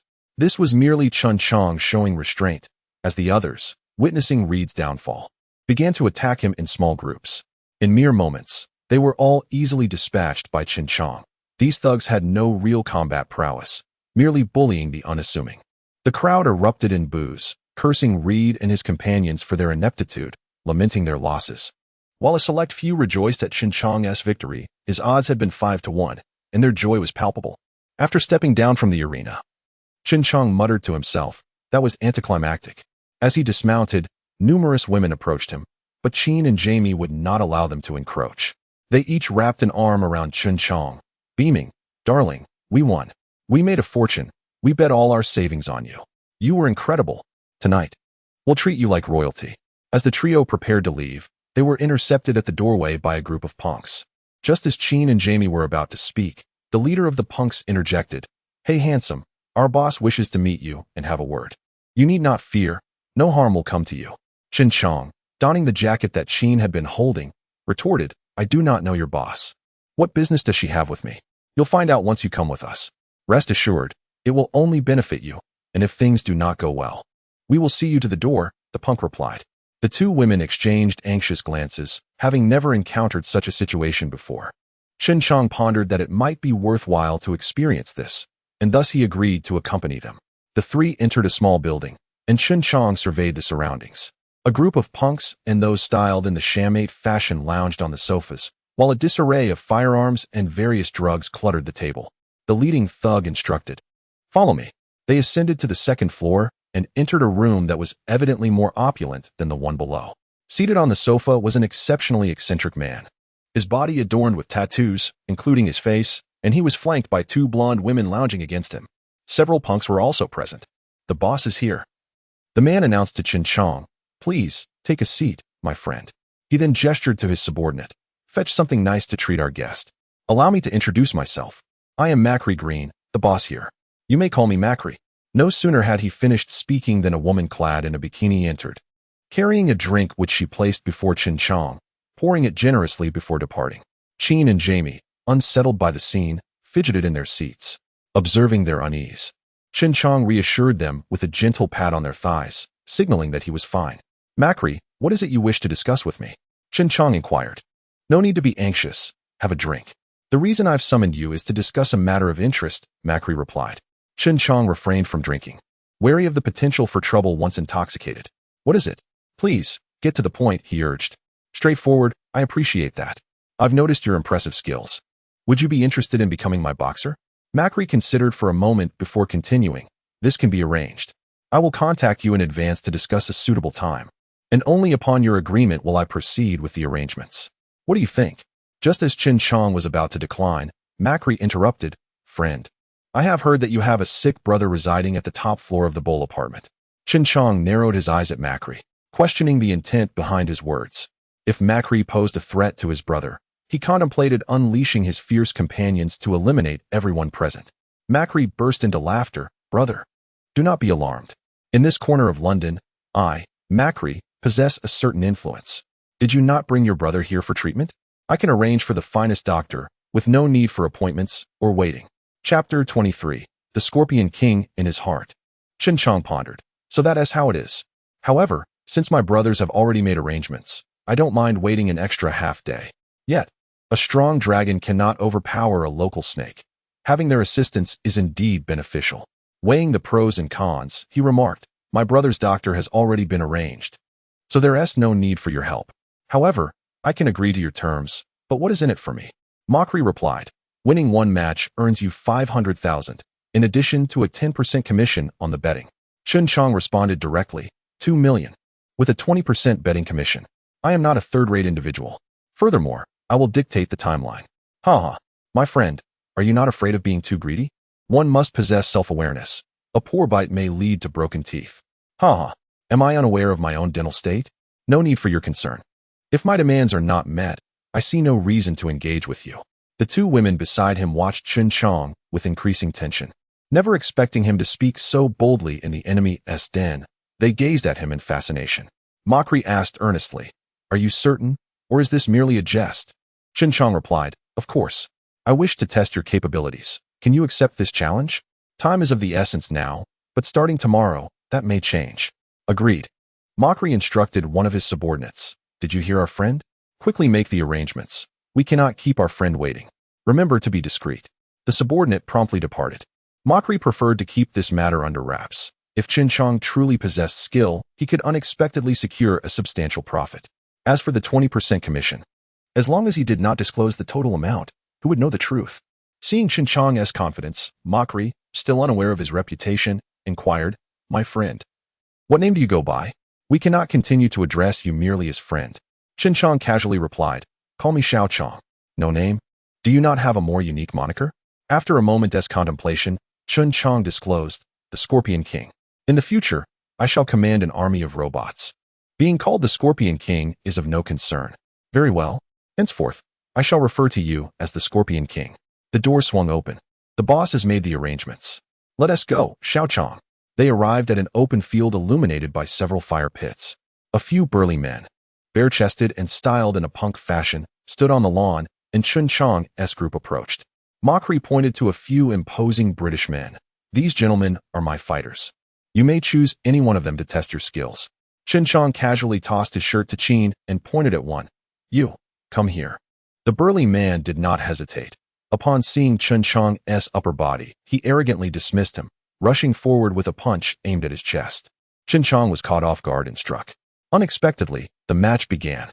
Fortunately, CHEN JIANG had a good tolerance for pain, and the impact was not severe. Anger surged within him. While he himself was unharmed, he feared for the safety of the two women. He relied on their assistance for tomorrow. He immediately pushed the two women aside and charged at the man, delivering a furious assault. CHEN JIANG fought without mercy. The man initially resisted, but soon realized he was no match for CHEN JIANG. Collapsing to the ground, curled up to protect himself, CHEN JIANG delivered a flurry of punches and kicks, anger notwithstanding. He refrained from inflicting serious harm. The opponent would likely only need a few days in the hospital. No one intervened, for the man had struck first, and CHEN JIANG had not been brutal. Macri was astonished. The man, named Van George, was one of his recruited underground fighters and far superior to the street thugs. Yet, he was utterly overwhelmed by CHEN JIANG. Realizing he had found a formidable opponent, Macri rushed forward. Xiao Chong, stop. If you continue, someone may get seriously hurt. George apologized to Xiao Chong. CHEN JIANG ceased his assault, and George, lying on the ground, repeatedly expressed his apologies. Seeing George's bruised and bloodied face, Chen Chang decided not to pursue further. He turned to Mockery. Do you wish to continue testing? Mockery quickly shook his head. No, no, Xiao Chang. Feel free to do as you please. I will contact you in advance. After exchanging contact information, the three departed. On their way, the two women, impressed by Chen Chang's prowess, parked the car in a secluded area and engaged in a passionate embrace. Upon returning to the dormitory, Chen Chang went directly to the women's room. In the morning, a ray of sunlight streamed in, and the two women had already left for work. On the bedside lay a pile of money, approximately 50,000, which he had won during the match yesterday. The door opened, revealing Mu Tu. Bro, where were you last night? I came looking for you, but no one was around. As they entered, Chen Chang replied, I was staying next door with two beautiful ladies. He nodded, implying that he understood. Mu Tu suddenly enlightened. Wow, you've done well. You arrived in a foreign land and already scored with two. Ah, what a pity for me, he lamented, his spirit slightly dampened. Everything will turn out fine. Do not worry, for I am here. Didn't we come to London for your treatment? I know the chances are slim. It's merely a stroke of luck. Chen Chang encouraged. Don't be like that. Come, let me show you the sights of this foreign land and the beautiful women lining the streets. Upon hearing about going out, Mu Tu perked up. Let us go. Hurry up. After informing the women, they stepped outside. Strolling through the streets, they indulged in an authentic French meal. Of course, it was Chen Chang treating, which lifted Mu Tu's spirits from the morning gloom. Today, I feel like I'm living the life of a tycoon. Xiao Chang, you must have spent quite a bit. Don't worry, this amount is but a trifling sum to me. You said it. Let us come back another day for another meal. Don't hold back. Fine, I'll bring you next time. In the afternoon, under Ma Xian's guidance, they arrived at Harry Hospital. The doctor, named Roy Hill, was one of Hawking's attending physicians and quite authoritative regarding amyotrophic lateral sclerosis. Roy stated, We need a comprehensive examination for your symptoms. Please complete the admission procedures. Okay, thank you. We will handle that now, replied Zhou Fong. Ma Xian acted as a translator, assisting them. In London's medical environment, everything was seamless. There was no need for acquaintances. They completed the procedures directly according to the system and then accompanied Mu Tu to Dr. Roy. Roy instructed, Only two of you may accompany me. Too many will hinder the examination. Considering Ma Xian was more familiar, Chen Chang said, Annie, you and Ma Xian go ahead. I will wait outside. Just contact me if needed. All right. Thank you for your patience, Zhou Fong replied. Watching the three being led by the doctor into the examination room, Chen Chang found himself at a loss for what to do. The two women were in another department, and it would be inappropriate to disturb them. With no other option, he strolled through the garden, eventually sitting on a stone bench, lost in thought. Hello, are you from China? Chen Chang turned to see a middle-aged woman pushing a wheelchair occupied by none other than the renowned Stephen Hawking. He immediately stood. Yes, I am from China. My name is Chen Chang. It is a pleasure to meet you, Mr. Hawking. As Hawking could not speak, he communicated through a device. It is a pleasure to meet you, Mr. Chen. China is a fascinating country, but regrettably, I shall not have the chance to explore it again in my lifetime. May I ask what brings you here? My dear friend, like yourself, suffers from amyotrophic lateral sclerosis, and I came here hoping for a stroke of luck regarding treatment. I extend my deepest sympathies for your friend and hope he finds hope for treatment. Thank you for your concern, Mr. Hawking. What insights do you have regarding the universe? Chen Chang casually remarked that due to the laws of universal gravitation and others, the universe is capable of, and indeed will, create itself from nothing. The theory of spontaneous generation serves as the reason for the existence of entities rather than non-existence, and it underpins the existence of both the cosmos and humanity. Unbeknownst to Chen Chang, this statement mirrored the thoughts of Stephen Hawking, who was set to publish a book later this year. Hawking was pleasantly surprised that Chen Chang shared his sentiments, leading to an engaging conversation between them. Although Chen Chang had previously absorbed similar theoretical knowledge, he had not delved deeply into the subject. Nevertheless, this exchange proved to be immensely beneficial for Hawking. The middle-aged woman present was, in fact, Hawking's wife, Jane.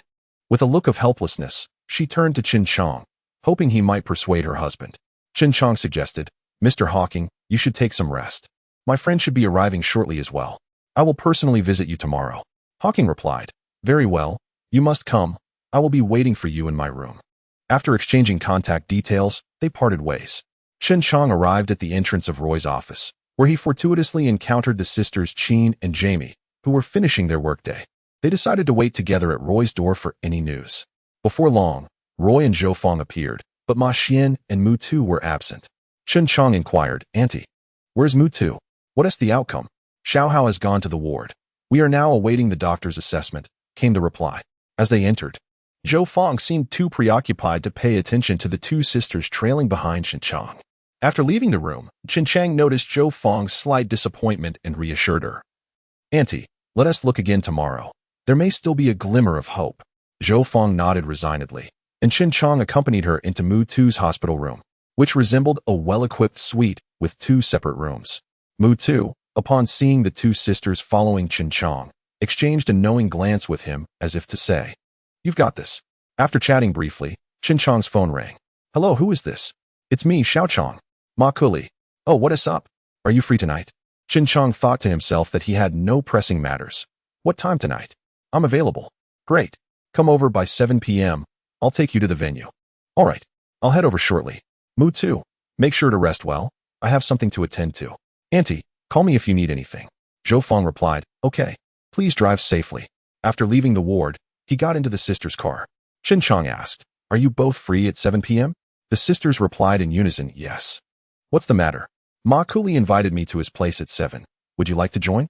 Jamie responded, "Of course. Wherever you go in this city, we will follow." Qin added, "Xiao Chang, are you sure you can handle it?" "Yes, don't worry. I know my limits."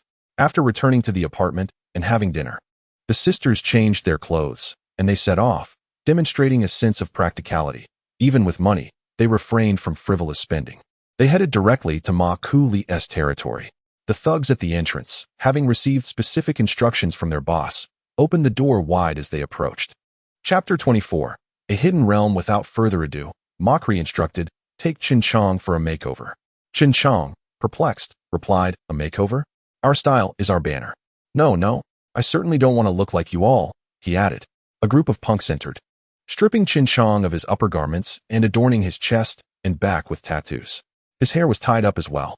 Half an hour later, Chen Chang gazed into the mirror, questioning if this was truly himself. The reflection revealed a body covered in tattoos, hair replaced with extensions, and an array of braids that epitomized punk aesthetics. "All right, let us consider this a whimsical escapade.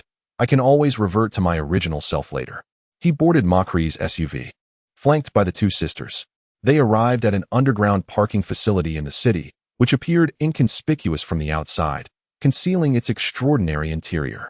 The parking garage spanned 5 levels, with the center transformed into an open space, surrounded by tempered glass barriers to prevent falls. A cylindrical structure extended to the second basement level, topped with an iron cage, and connected by movable bridges allowing entry into the enclosure. Chen Chang and the sisters were astounded. Is this a place befitting a high civilization? It resembles a scene from a post-apocalyptic film. Observing their astonishment, Mokri explained, "Despite the polished appearances of the upper class, they are often the most nefarious. Engage them in reason, and they will resort to trickery, reciprocate with deception, and they will wield the law against you. Come, Chen Chang, the waters here are treacherous." The betting fights presented 2 categories, life and death bouts and ordinary contests based on victory and defeat. The gambling varied as well. One type offered transparent odds for all participants, while the other was shrouded in mystery, accessible only to a select few elite and high-rolling gamblers. The first floor featured specially designed tempered glass, allowing those above to observe the fighters below, while the combatants remained oblivious to their spectators. Numerous cameras were positioned near the cage, and televisions from the basement to the 3rd floor displayed the matches clearly. Chen Chang thought to himself, "Fortunately, my face is covered in tattoos. Otherwise, my true identity might be revealed." Upon entering the 4th basement, designated for competitors, Mokri assured him, "I've registered you for an ordinary match. Victory only requires your opponent's surrender. Wait for good news." Mokri was genuinely invested in Chen Chang's success, as his winnings would yield an 80 profit, with the remaining 20 allocated to venue management. While this was merely a standard bet, the potential earnings could still exceed millions, especially since Mokri, as a fighter's manager, could partake in high-stakes bets. Mokri had placed all his assets on the line, having once possessed a fortune exceeding $1 billion. But the nature of gambling meant that losses could occur rapidly. Without some remaining assets, he would have been ineligible to enter. After arranging everything, he stated, "Soon. The staff will escort you inside. My people will be with you. He gestured towards a nearby sealed bar. That's south where you can place your bets. All currencies are accepted. At that moment, an alluring woman approached, flanked by 2 armed guards. Mockery, how many matches do you intend to enter? Mockery glanced at CHEN JIANG. Tonight, there are 5 contests. Each victory awards 100,000 yuan. Win consecutively, and the rewards escalate. 400,000 for 2, 800,000 for 3, 1, 6 million for 4, and 5 million for 5. Few can achieve 5 consecutive victories. CHEN JIANG, intrigued by the challenge, expressed, I wish to attempt winning 5 matches in a row. Mockery's excitement surged. CHEN JIANG, are you serious? What is your confidence level? CHEN JIANG reflected on his previous encounter with Lu Qing, where he had exerted minimal effort, estimating his chances at over 70. Approximately 70 should suffice. I haven't yet encountered worthy opponents, making it difficult to predict. Mockery, resolute, proclaimed, I'm betting my entire future on this. He turned to the enchanting woman. 5 consecutive wins. With a glimmer in her eye, she asked CHEN JIANG, are you certain? Indeed, I am certain, he affirmed. She shot him a flirtatious glance before departing. Mockery instructed his subordinate, Ward, to keep an eye on CHEN JIANG, advising him to approach Ward for any assistance. CHEN JIANG settled onto a sofa, the 2 sisters nervously grasping his hands. An hour later, the alluring woman returned, Scorpion King. You may take the stage. CHEN JIANG handed his jacket to the sisters and followed her out. Before this, he had placed his bets, wagering all his funds on the unlikely prospect of 5 consecutive wins, with odds of 1 to 10, given his status as a newcomer. Even the sisters had staked around 100,000 yuan. Crossing the bridge into the cage, the staff secured the door behind him. His opponent, a muscular black man with numerous scars, stood silently, the atmosphere charged with tension. As the match commenced, the air was thick with anticipation. The moment the signal sounded, the opponent lunged at CHEN JIANG, who swiftly parried the incoming punches. With precision, he retaliated, delivering a swift blow to the opponent's head, followed by a powerful kick that sent him crashing to the ground. The announcer's voice echoed a countdown, but the opponent remained incapacitated. CHEN JIANG had achieved a comfortable victory. The staff carried the defeated fighter away. After winning 4 consecutive matches, CHEN JIANG observed the audience behind the glass wall, who cheered fervently. Suddenly, a massive figure, over 2 meters tall and rotund, approached, the venue's champion. Undefeated and renowned for his ability to absorb blows with his substantial girth. His punches could fell a bull. The organizers had tailored this matchup specifically for CHEN JIANG, who had breezed through the previous rounds. As the match began, the hefty opponent lumbered toward him, occupying a significant portion of the ring. Realizing he had no option but to charge, CHEN JIANG darted forward, landing 2 powerful punches to the opponent's midsection, only to feel as though he were striking a wall of cotton. The giant retaliated, and CHEN JIANG barely managed to block with his left hand, but the sheer force sent him hurtling back. In midair, CHEN JIANG grasped a steel bar at the top of the cage, suspending himself momentarily. Now this is intriguing, he mused. Having exerted all his strength on the previous attack, he contemplated targeting the legs instead. Rushing back into the fray, he feigned an upper body strike. But just as he neared, executed a quick roll, launching a fierce kick at the giant's legs. The opponent, too large and slow to react, leaned back, attempting to crush CHEN JIANG with his weight. Goodness, it feels like a mountain is collapsing. CHEN JIANG rolled away just in time, narrowly escaping a devastating blow. Observing the giant rise unscathed, CHEN JIANG felt a sense of despair. How on earth can I combat an indomitable force? The giant charged at him, moving with a surprising swiftness. CHEN JIANG evaded the advancing mass, targeting the opponent's right leg with punches and kicks, employing every technique at his disposal. One could hardly believe that persistently assaulting the same spot would yield no results. The rotund individual, sensing the peculiar situation, decided to trail CHEN JIANG instead of attacking him. This left CHEN JIANG utterly perplexed. Was the hefty fellow merely exhausting his stamina? If so, that was even better. The two engaged in a playful chase around the arena.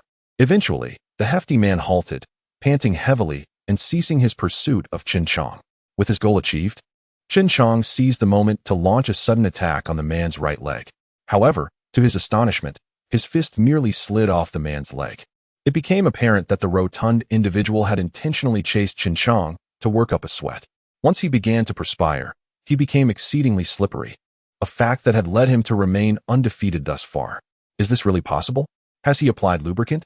CHEN JIANG mused, puzzled by how to contend with such a slippery opponent. Suddenly, the hefty man collapsed, transforming into a rolling mass. CHEN JIANG was at a loss, realizing evasion was futile. In a flash of inspiration, he leaped into the air, executing a somersault and managing to hang from the top of the enclosure, thus avoiding the impending attack. Upon seeing this maneuver fail, the hefty man got back up and charged at CHEN JIANG once more. CHEN JIANG, undeterred, took refuge above. As the enclosure stood approximately 3 to 4 meters high, rendering the hefty man incapable of reaching him, jumping was simply out of the question. As an idea dawned upon him, CHEN JIANG recognized that attacking the man's head would yield the most effective results, particularly from above. Like a nimble monkey, he scampered atop the enclosure, while the hefty man initially followed suit, but soon plopped down in the center, his weight becoming an impediment to standing for long. CHEN JIANG feigned attacks several times, attempting to disorient his opponent. During the first few feints, the hefty man sprang into action, but as time wore on, he remained still. Seeing his strategy bear fruit, CHEN JIANG launched another attack. At the moment of impact, he suddenly released his grip and kicked at the hefty man's head. Unfortunately, the force was insufficient, and he merely struck the man's ear, which had little effect. Seizing the opportunity, CHEN JIANG ascended onto the hefty man's shoulders and delivered a series of fierce punches. In the midst of this, the hefty man retaliated, landing several blows on CHEN JIANG, who gritted his teeth and endured the pain. He continued to rain down blows upon the hefty man's head, leaving him battered and bruised, much to everyone's astonishment. Before long, the hefty man succumbed to unconsciousness, causing both him and CHEN JIANG to tumble to the ground. In truth, CHEN JIANG was not unscathed. He had endured at least 10 punches, and his back and waist ached with numbness. Yet, victory was his at last. This encounter served as a lesson for CHEN JIANG. He would no longer underestimate others, recognizing that he was not invincible. Had it not been for this stroke of cunning, victory would have eluded him. Regardless, CHEN JIANG emerged triumphant. The staff unlocked the enclosure and, with the assistance of 10 individuals, managed to drag the unconscious hefty man away, primarily due to his oily physique. After the match, 2 women rushed forward to embrace him, celebrating not only CHEN JIANG's prowess, but also their own financial gains. The conversion of their winnings into Chinese yuan amounted to over 100 million, which would be deposited into their bank accounts, alongside more than 1 million euros and an additional 2 million mark, totaling around 10 million euros across 5 matches, not including a 20% commission. Before long, Mokri arrived, and his appearance suggested he had also secured a significant victory. Hey, Xiaoqiang, this time it was all thanks to you. In the future, just mention my name whenever you need assistance in London. Chapter 25. Despondency in London. I still possess a certain degree of strength. Ha ha ha. CHEN JIANG curiously inquired. Boss Mokri, how much have you won? Mokri joyfully replied. A great deal. Ha ha ha. Enough to sustain me for the rest of my life. CHEN JIANG refrained from further questioning. At that moment, an enigmatic woman approached CHEN JIANG and said, Our boss wishes to meet you. I wonder if you have the time? Mokri interjected, Scorpion King is my associate. Any matter should be discussed directly with me. The mysterious woman glanced at CHEN JIANG, who nodded in agreement, saying, Yes. Any issues can be addressed directly with my boss. Mokri smiled, feeling that CHEN JIANG was very cooperative, thus enhancing his own reputation. The woman responded, Very well. Then follow me to meet the boss. Upon returning to the apartment, the 3 indulged in a night of revelry, only retiring at 3 in the morning. They awoke early the next day, for they were to visit Mutu. CHEN, which department do you and Jimmy work in? CHEN replied. Jimmy and I are in the administrative department. I handle the registration of various materials consumed in research, while Jimmy records the wear and tear of scientific equipment. Jimmy added, What is the matter, dear? Do you need assistance? CHEN JIANG replied, Not for now. Let us head to the hospital. CHEN JIANG entered the ward with fruits. One must acknowledge that the facilities in private hospitals abroad are indeed exceptional, albeit costly. Arriving early, he found many doctors just beginning their shifts. Mutu, look what I've brought for you. I love grapes. Hurry and bring them to me. I'll wash them first. Be patient. I'll take care of it. You go and keep Mutu company. He seems a bit down. Give him some encouragement. Zhou Feng took the grapes to wash them. Did you sleep well last night, brother? Not too bad, and you? Was it? CHEN JIANG exchanged a knowing glance and changed the subject. Guess who I ran into yesterday? Who? I met Hawking. He has invited me over today. Really? Are you taking me along? He is the legendary genius. Of course. We can go together. He is residing in this hospital as well. At that moment, Dr. Roy entered and asked, "Is the family present? Please follow me." Chen Jiang noted that Roy seemed entirely different today, appearing quite disheveled, though he paid it no mind. Zhou Fong emerged with the cleaned grapes and looked at Chen Jiang, who translated, "It's me. I'll accompany you now." "All right, Mom, you go ahead." In Roy's office, he presented a thick report, stating, "We have conducted a thorough examination of your child's condition. Given his youth, his immunity is relatively strong. However, over time, his body will increasingly fail him. Ultimately, only his heart, lungs, and brain will function, and eventually, even those will cease to operate." Chen Jiang asked, "How many more years can he live? If our hospital oversees his care, based on his condition, he could live between 60 and 70 years. Zhou Fong, anxiously gripping Chen Jiang's hand, asked, "What did the doctor say? Can Xiaohao's illness be cured?" Chen Jiang conveyed Roy's words to her, and tears streamed down Zhou Fong's face as she covered her mouth, weeping. After a moment of contemplation, Chen Jiang addressed Roy, "May I borrow your laboratory?" Roy outright refused, prompting Chen Jiang to consider alternative solutions. Zhou Fong, regaining her composure, said, "Xiangzi, please keep Xiaohao's situation confidential to prevent him from feeling despondent. Rest assured, Annie, there must be other options." Upon returning to the ward, Chen Jiang found Mu Tu having breakfast. Zhou Fong, perhaps feeling unsettled, stepped into her room to make a phone call. Noticing his mother's unusual demeanor, Mu Tu asked Chen Jiang, "What is wrong with my mom?" Just as Chen Jiang was about to speak, Mu Tu interrupted, "Is it true that my illness is untreatable? I've been prepared for this. It's just a matter of time before it happens. I just don't want to suffer needlessly." Tears welled in Mu Tu's eyes. Chen Jiang reassured him, "Do you trust me, brother?" Mu Tu gazed at Chen Jiang in confusion. "You're my only true friend left in this world, right? Brother, trust me. I have a way to help you regain your health." "Thank you, brother. I know your capabilities. There's no need to comfort me." At that moment, Zhou Fong emerged. Realizing her son had been crying and understood he was now aware of his condition, she turned to Chen Jiang, saying, "Xiangzi, didn't I tell you not to reveal anything?" "Mom, it wasn't Xiao Chong who told me. I'm not a child anymore. I can't be oblivious to my own health." Zhou Fong, hearing her son's words, became overwhelmed with emotion and wept once more. Chen Jiang contemplated that perhaps he could leverage Hawking's connections to access the hospital's research facilities to concoct a remedy for Mu Tu. Standing quietly to the side, unsure how to comfort them, he decided to discreetly withdraw to allow mother and son some peace. He dialed Jimmy's number. "Dear, is there something you need? Where are you? Do you have a list of the hospital's equipment?" "Yes, I have the entire inventory here at the administrative building. I'll come over shortly." After ending the call, Chen Jiang resolved to check for necessary equipment before deciding whether to seek Hawking's assistance in utilizing the hospital's resources. Upon meeting, Jimmy asked, "Is something wrong?" Chen Jiang explained Mu Tu's situation. "I'm deeply sorry to hear that. May I review the hospital's equipment list? I need to see if there's anything we can utilize." "No problem. Our area isn't strictly monitored. It's not a critical unit. Let us go." Turning to Jimmy, Chen Jiang asked, "Where's Qin? I also need to check what medical materials might be available." "Qin is upstairs. I'll take you to her." "Do you need any specific equipment?" "I need to take a look at the materials." Jimmy felt that Chen Jiang was becoming increasingly enigmatic. After inspecting the materials on the second floor, Chen Jiang decided to first formulate a remedy to mitigate the progression of the illness. The equipment was barely usable, and aside from a few crucial items, he found most supplies were available, although the essential components he needed wouldn't be developed until 200 years later.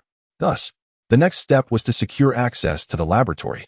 Chen Jiang considered sneaking in, but preferred to use the facilities openly.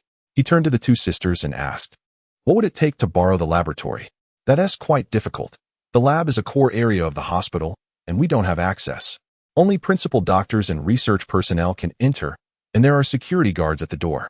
"What about using Hawking's connections?" "It's uncertain, but it's worth a try." Chen Jiang nodded and bid farewell to the sisters.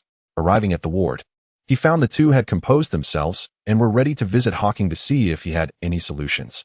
To be cautious, Chen Jiang called Mokri to assist in investigating Roy's situation, hoping to find a breakthrough.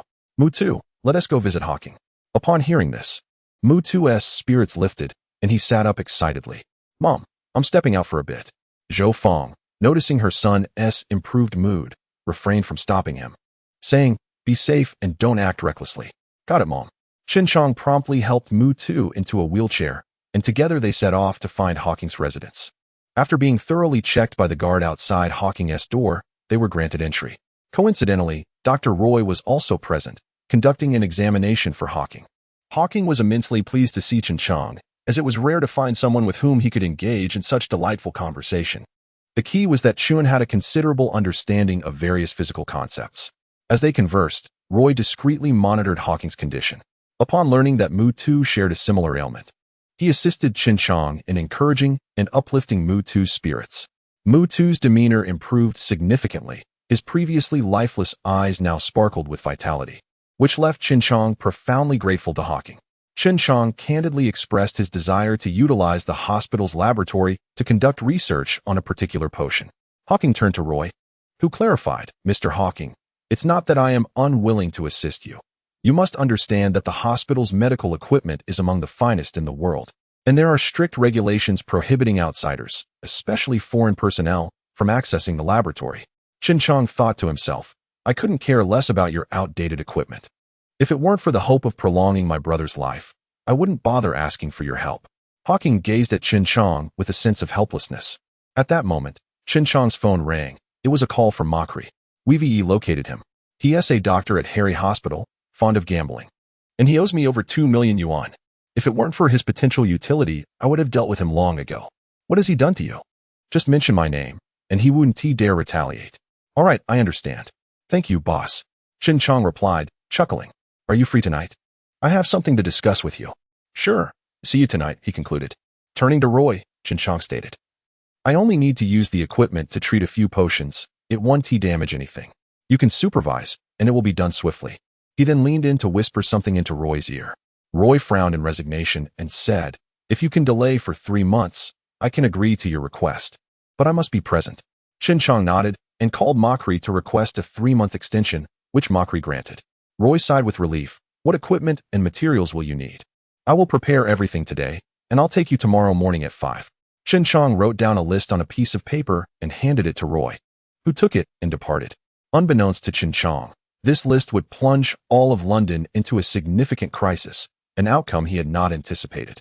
After conversing with Hawking for a while, it was already noon, and the two bid farewell. "Xiao Chong, you're impressive. Who would believe you hit it off so well with Hawking? By the way, what do you need the laboratory for?" "Just wait. I'll surprise you," CHEN JIANG responded.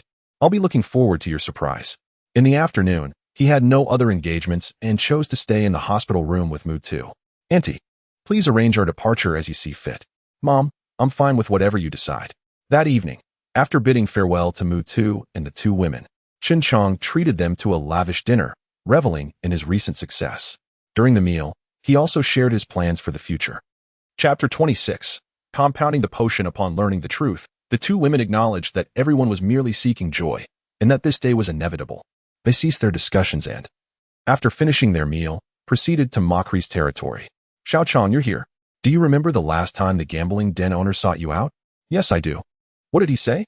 "Thank you, boss." Makri felt a surge of happiness at CHEN JIANG's respectful address. After all, reputation is built upon mutual respect. Moreover, CHEN JIANG's skills were commendable. The only regret was that he was not a professional boxer. Otherwise, Makri would have ensured his proper cultivation. Makri's rise to his current position was not solely due to brute force. It was predominantly through intellect. "Why are you leaving so early, brother? Why not stay and enjoy a bit longer?" "All right, come find me in London next time you have the chance. Today, enjoy yourself here at my expense. Have fun." "Thank you, boss." After spending several hours in the venue, the trio departed, as CHEN JIANG needed to rise early to prepare the potion the following day. That night, the two sisters were particularly enthusiastic, not falling asleep until 3 a.m. The alarm rang, rousing CHEN JIANG from his slumber, while the sisters remained asleep, undisturbed. Upon reaching the hospital, Roy remarked, "How much time do you need? The security is absent, and the lab is empty. We must leave before 6:30 a.m. Here, wear this lab coat. If anyone inquires, just say you are my new assistant." "Understood. I'll need about 40 minutes. Entering the lab, Roy unlocked the door with his access card. Under Roy's watchful gaze, CHEN JIANG began compounding the potion. With a swift motion, he discreetly retrieved special materials from his ring and added them to the potion, continuing his work. 40 minutes later, 20 vials of red potion were placed into a specialized portable refrigerator. During this time, Roy was astounded, for CHEN JIANG's technique was on par with his own, if not superior in certain aspects. Observing the vials in the refrigerator, CHEN JIANG smiled. Roy, curious, inquired, "Sir, what is this for?" "Nothing significant. Let us leave now." He casually discarded the empty vials into the trash as they exited. Upon reaching the door, noticing Roy had not yet emerged, CHEN JIANG quietly urged, "Roy, hurry up and open the door." Roy retrieved the vials CHEN JIANG had discarded and placed them into his own lab fridge, saying, "I need to tidy up a bit so no one discovers anything." Intrigued by what CHEN JIANG had compounded, he planned to analyze it later to unveil the truth, particularly since CHEN JIANG's technique sparked his curiosity. Unbeknownst to him, this curiosity would unleash a contagious virus, plunging the entire region into crisis. Parting ways with Roy, CHEN JIANG made his way to the room of Mu-Tu, finding his aunt still asleep while Mu-Tu was awake, engrossed in a game. Approaching the bedside, CHEN JIANG stated earnestly, "Mu-Tu, I have brought you a surprise. Do you trust me?" Mu-Tu set down his phone, replying, "What surprise?" "Rest assured, I absolutely trust you." CHEN JIANG lifted the portable refrigerator, saying, "This is it." "What good stuff is this?" CHEN JIANG opened the lid to reveal the vials of potion inside. Mu-Tu looked at the red liquid in the vials, puzzled. "What is this? It looks strange." "It's a potion that can control your condition." "Brother, is this for real? Are you sure you're not pulling my leg?" CHEN JIANG looked at Mu-Tu seriously and nodded. "All right then, go ahead." With that, Mu-Tu rolled up his sleeve. CHEN JIANG took a syringe, drew the potion, and slowly injected it into Mu-Tu's arm. CHEN JIANG was profoundly grateful for Mu-Tu's unwavering trust. 10 minutes later, Mu-Tu exclaimed, "Why do I feel so itchy all over? This is strange, especially in my lower body. It used to be numb, but now I can feel it again." "Brother, where did you get this potion?" "As long as it works, that's all that matters. I'll tell you more later. We should leave now." "Right, brother. I'm counting on you for the rest of my life." "Yes, let us do a full checkup before we leave to see how your condition has improved." "Whatever you say." Gradually, the workday commenced, and the hospital staff began to increase. "Aunt, we're going to do a comprehensive checkup for Mu-Tu before we leave. The medical facilities in our homeland aren't as advanced, and it won't be convenient to return here." Zhou Feng pondered and agreed. "All right, let us do the checkup before we depart. It won't take long." Directly communicating with the doctor, they were able to proceed with the examination without an appointment. Possibly due to Hawking's influence at the hospital, CHEN JIANG took the opportunity to express his gratitude to Hawking. He initially intended to administer a dose of the potion to Hawking, but his wife refused, as the medication was not to be used indiscriminately. Thus, CHEN JIANG left the potion behind and departed. In the afternoon, the examination results were released, revealing significant differences in various indicators compared to before, with many previously severe issues now under clear control, which puzzled Roy. Recalling the morning's potion, he curiously asked CHEN JIANG, "Sir, did you use the potion you compounded this morning on him?" CHEN JIANG thought to himself, "I cannot reveal this potion, as its primary component will not be developed for another 200 years. Admitting it would drastically alter history, and who knows what disasters could ensue." "You've misunderstood. I used a different potion." Roy, however, had his suspicions, thinking, "You may not admit it, but I know it must be that potion. Regardless, I am aware of the materials and equipment you require, as well as the finished product you compounded. Once I decipher it, I'll be the one to announce the discovery, and I shall be hailed as the savior of those with ALS." Just imagine, Roy envisioned himself as a globally recognized figure, possibly even receiving a Nobel Prize. With wealth and fame at his fingertips, he could hardly contain his eagerness to decipher it. But he restrained himself due to CHEN JIANG's presence. CHEN JIANG and Mu-Tu were overjoyed with the results, especially Mu-Tu, who fully understood this was his brother's achievement. Meanwhile, Zhou Feng felt skeptical about the reliability of foreign hospitals. Just yesterday they had claimed there was no hope, and today the situation had improved drastically. Did they learn of her intent to discharge him, hoping to keep him around to continue extracting medical fees? It was understandable for Zhou Feng to think this way, as she had traversed various hospitals in Huaxiao for Mu-Tu's illness and had been deceived numerous times. The tactics of this hospital were similar. Initially, they would say the condition was severe and required hospitalization, only to change their tune when they saw her intent to leave, claiming treatment was possible but would take longer. Having been deceived so many times, Zhou Fong was no longer inclined to trust everything the hospitals said. She had hoped foreign hospitals would be different. Yet they seemed to be cut from the same cloth. Today, she resolved to leave the hospital without delay. Fuming, Zhou Fong declared, "Xiao Chong, let us go. We're discharging now." Chen Chong and Mu Tu, bewildered, were led away by Zhou Fong. Meanwhile, an elderly professor aboard a plane, due to the hospital's stringent confidentiality regarding patient information, was unable to locate Chen Chong's group. He intended to search room by room, hoping to find Chen Chong, who had solved a riddle that brought significant breakthroughs to the field of neurology worldwide. The professor was elated, never suspecting that there were hidden talents within his own country. He was determined to find Chen Chong's group. Unfortunately, Chen Chong had already discharged in the morning, and they crossed paths without realizing it. The day passed swiftly as Chen Chong accompanied Mu Tu and the others to explore various attractions. Mu Tu's noticeable improvement in health filled him with hope for the future. Assured by Chen Chong that his illness could be treated, that evening, Chen Chong took the two sisters out for a night of revelry. Time flew by, and as the moment of parting approached, Chen Chong had distributed the euros from the previous day, giving each sister half. Although they were merely transient companions, the three were acutely aware of the situation. Initially, the two women hesitated, but upon Chen Chong's insistence, they relented. And that night, they engaged in a fervent revelry until dawn. The following morning, the two women accompanied Chen Chong and his companions to the airport. Upon returning home, they decided to resign from their jobs, intending to purchase a house in the countryside to fully embrace the joys of life. In truth, the two women were enamored with Chen Chong.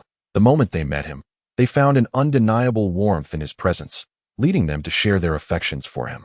In the laboratory, an air of incredulity enveloped them. "Roy, you are on the brink of creating miracles. Humanity will be eternally grateful to you," they marveled.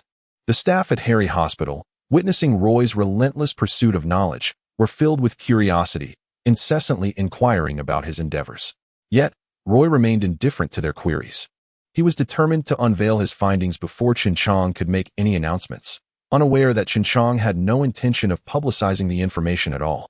His colleagues, observing Roy's fervor and seriousness, chose not to disturb him, fearing they might impede his groundbreaking research. 3 days later, Roy revealed a green elixir to everyone, proudly presenting the fruits of his labor. However, the concoction he had developed was entirely different from Chen Chong's. Nevertheless, the effects were comparable, which sufficed. After conducting experiments on laboratory mice, the results were indeed promising, and the witnesses were astounded by Roy's zealous research. Oblivious to the fact that he had appropriated Chen Chong's findings, exhausted from his relentless efforts, Roy inadvertently shattered the vial containing his concoction, injuring his hand in the process. Yet, he dismissed the injury as inconsequential, reveling in the admiration and congratulations from his colleagues. He felt invigorated, paying no heed to the minor cut on his hand. "Once you achieve clinical success, Roy, you shall be etched in history. Do not forget us when fame finds you." They joked. "That will require everyone's support," he replied. At that moment, the laboratory doors swung open to reveal Will Lewis, the principal investor of the laboratory. Hearing of remarkable scientific breakthroughs, he had rushed over. Witnessing the scene before him, "Roy, congratulations. Have someone reward you with 10 million as a token of appreciation for your hard work these past few days. Once the elixir hits the market, you shall receive an additional share," Will announced. "Thank you, boss. This is well deserved," Roy replied, overwhelmed with joy. Was this not the moment he had been awaiting? Will continued, "Roy, please explain the elixir to everyone. Let us all strive to expedite production. For each of you, there will be a reward of 100,000 euros. Chapter 27. Transforming the warehouse. Everyone was elated upon receiving rewards, although not as abundant as Roy's. It was certainly better than having none. Roy explained the formula to everyone. Feeling reassured as the news had been confirmed by the big boss, no one would snatch away his credit. After all, sharing the spoils with colleagues seemed only fair. With a whimsical expression, he felt a sense of self-satisfaction. Chen Chong quietly told Mu Tu, "Stay home and rest well. I will prepare the medication for you. You have already received an injection that will remain effective for 2 months. When the time comes, I will administer another, until I develop a complete remedy. Rest assured, I will cure your ailment." Mu Tu nodded gratefully. Upon returning to the warehouse, Chen Chong observed his dusty van. He dispatched all the robots to clean the place while he studied the blueprints, planning to renovate the warehouse. With ample funds at his disposal, He first assembled the van and sent 2 individuals to procure daily necessities. Meanwhile, he utilized his wristband to search online for the necessary equipment parts. 6 months later, through the diligent efforts of Chen Jiang and the robots, the warehouse had undergone a remarkable transformation. The underground area was excavated into 4 levels, all reinforced with tempered concrete. The ground floor served as the energy chamber, supplying all the power required by the warehouse, as Chen Jiang was a heavy electricity consumer. He certainly did not wish to draw attention to the fact that a mere warehouse consumed more electricity than a large factory. The 3rd level housed gold bricks and jewels, while the 2nd was dedicated to refining materials for various devices, complete with a 3D printer. The 1st floor was where Chen Jiang conducted his research on biological genetics. The warehouse was ingeniously designed to appear as an ordinary, large warehouse from the outside, yet its interior largely retained its original character, as Chen Jiang cherished nostalgia. The entire facility was controlled by an intelligent device he named Qinshu. The warehouse was equipped with a self-destruct mechanism capable of obliterating the entire establishment, erasing all evidence to prevent any alteration of history that could trigger unforeseen disasters. Remarkably, Mutu's illness had already been cured 3 months prior. Qinshu, open the door. I have arrived. The gate swung open automatically. Mutu drove in, the gate opening once more. He had come to grasp the extraordinary nature of Chen Jiang. Yet he could not fathom why Chen Jiang remained so low-key. It was worth noting that anything taken from the warehouse could potentially cause a worldwide sensation. For instance, the mechanical exoskeleton equipment Chen Jiang had been tinkering with was currently under development in various countries, while his own model operated seamlessly, serving as a forklift for lifting items. Moreover, there was an 8-meter-tall mech powered by a diesel engine, equipped with 2 exhaust pipes. It moved slowly but possessed immense power. Chen Jiang relished using it, thinking it was vastly superior to any tank or armored vehicle. There was also a formidable laser gun, though he lamented the lack of a place to test its capabilities, resorting instead to waving a chainsaw blade through the air. Every day, Mutu would come to play with the mech, indulging in the thrill. His privileges allowed him to operate on the surface, but forbade him from descending underground, where the significance of the operations was too great to risk exposure that could alter the fabric of time. Seeing Chen Jiang speaking into thin air, Mutu asked, Qinshu, where is your father? Father is busy. I have already notified him. He will be out shortly. Mutu settled onto the sofa. Bring me some fruit, preferably chilled. Father said you just recovered. You should avoid cold foods to maintain your health. I thought you were supposed to obey human commands. Your permissions are too limited. Moreover, Father indeed has your well-being in mind. Fine, I won't argue. Just no chilling, then. Bring me some grapes. That is more like it. Bring them here. Moments later, a mini-tracked robot approached, using its mechanical arm to present the food to Mutu. As he devoured the grapes, Chen Jiang had yet to appear, so he took the initiative to open the warehouse door and play with the mech. Before entering the mech, he had on a specially designed suit to connect and control it. Just as Mutu was having his fun, Chen Jiang emerged from the basement. Father, you're out. Uncle Mutu is here, playing with the mech in Warehouse 1. Let him be. He can play. I need to check the news, Chen Jiang replied, making it a daily ritual to stay updated, fearful that the technology he possessed might inadvertently affect the world. The news reported a severe outbreak in a foreign nation, which had rapidly spread, leading to the entire city being quarantined. The World Health Organization had dispatched medical assistance, and experts from their nation were also sent to aid. Another report detailed the devastating effects of the plague, which had claimed millions of lives, with infected individuals covered in blood blisters, gradually losing their senses, ultimately leading to death. The WHO had dubbed it the Grim Reaper. Countries had halted all trade and travel with the afflicted nation, and citizens were barred from entering or leaving. Why are all the reports like this lately? Qinshu, do we have any information on the virus's origin?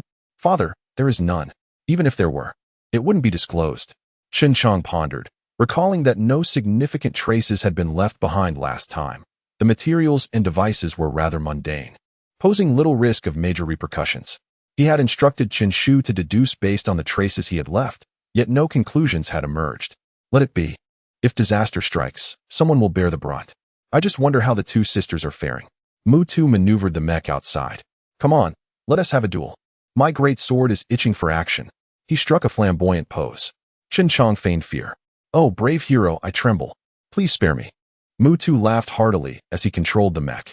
After some time, he exited, exclaiming, let us play a game. That virtual reality helmet of yours is simply splendid. Why can't it be taken outside, though?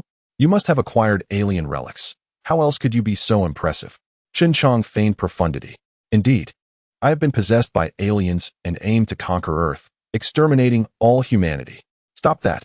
Can you provide a different explanation? I'm tired of hearing this line. What would you like me to say? Just tell me, and I shall comply. Let us not dwell on that. Speaking of which, the new year is approaching. Any plans? Plans? Just a simple celebration, I suppose. Why not come to my place? My mother has set you up with a match. She is just waiting for you to go on a blind date. Why the insistence? I've just recovered. I need to enjoy myself before facing the grave. Go, leave me be. If you're not playing games, I'll get back to my work. Don't hang up. I was wrong, okay? The two donned their virtual helmets and immersed themselves in the game. 10 days later. With only 3 days until the new year, Chen Chang reflected on his past solitary celebrations. This year was different. He had Mu 2, a group of robots, and an artificially intelligent being he had programmed himself, whom he regarded as a child, as it affectionately called him father without correction.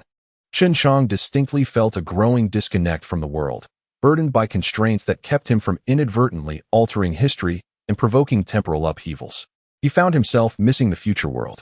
The phone rang. It was his uncle. Kid, with the new year approaching, what are your plans?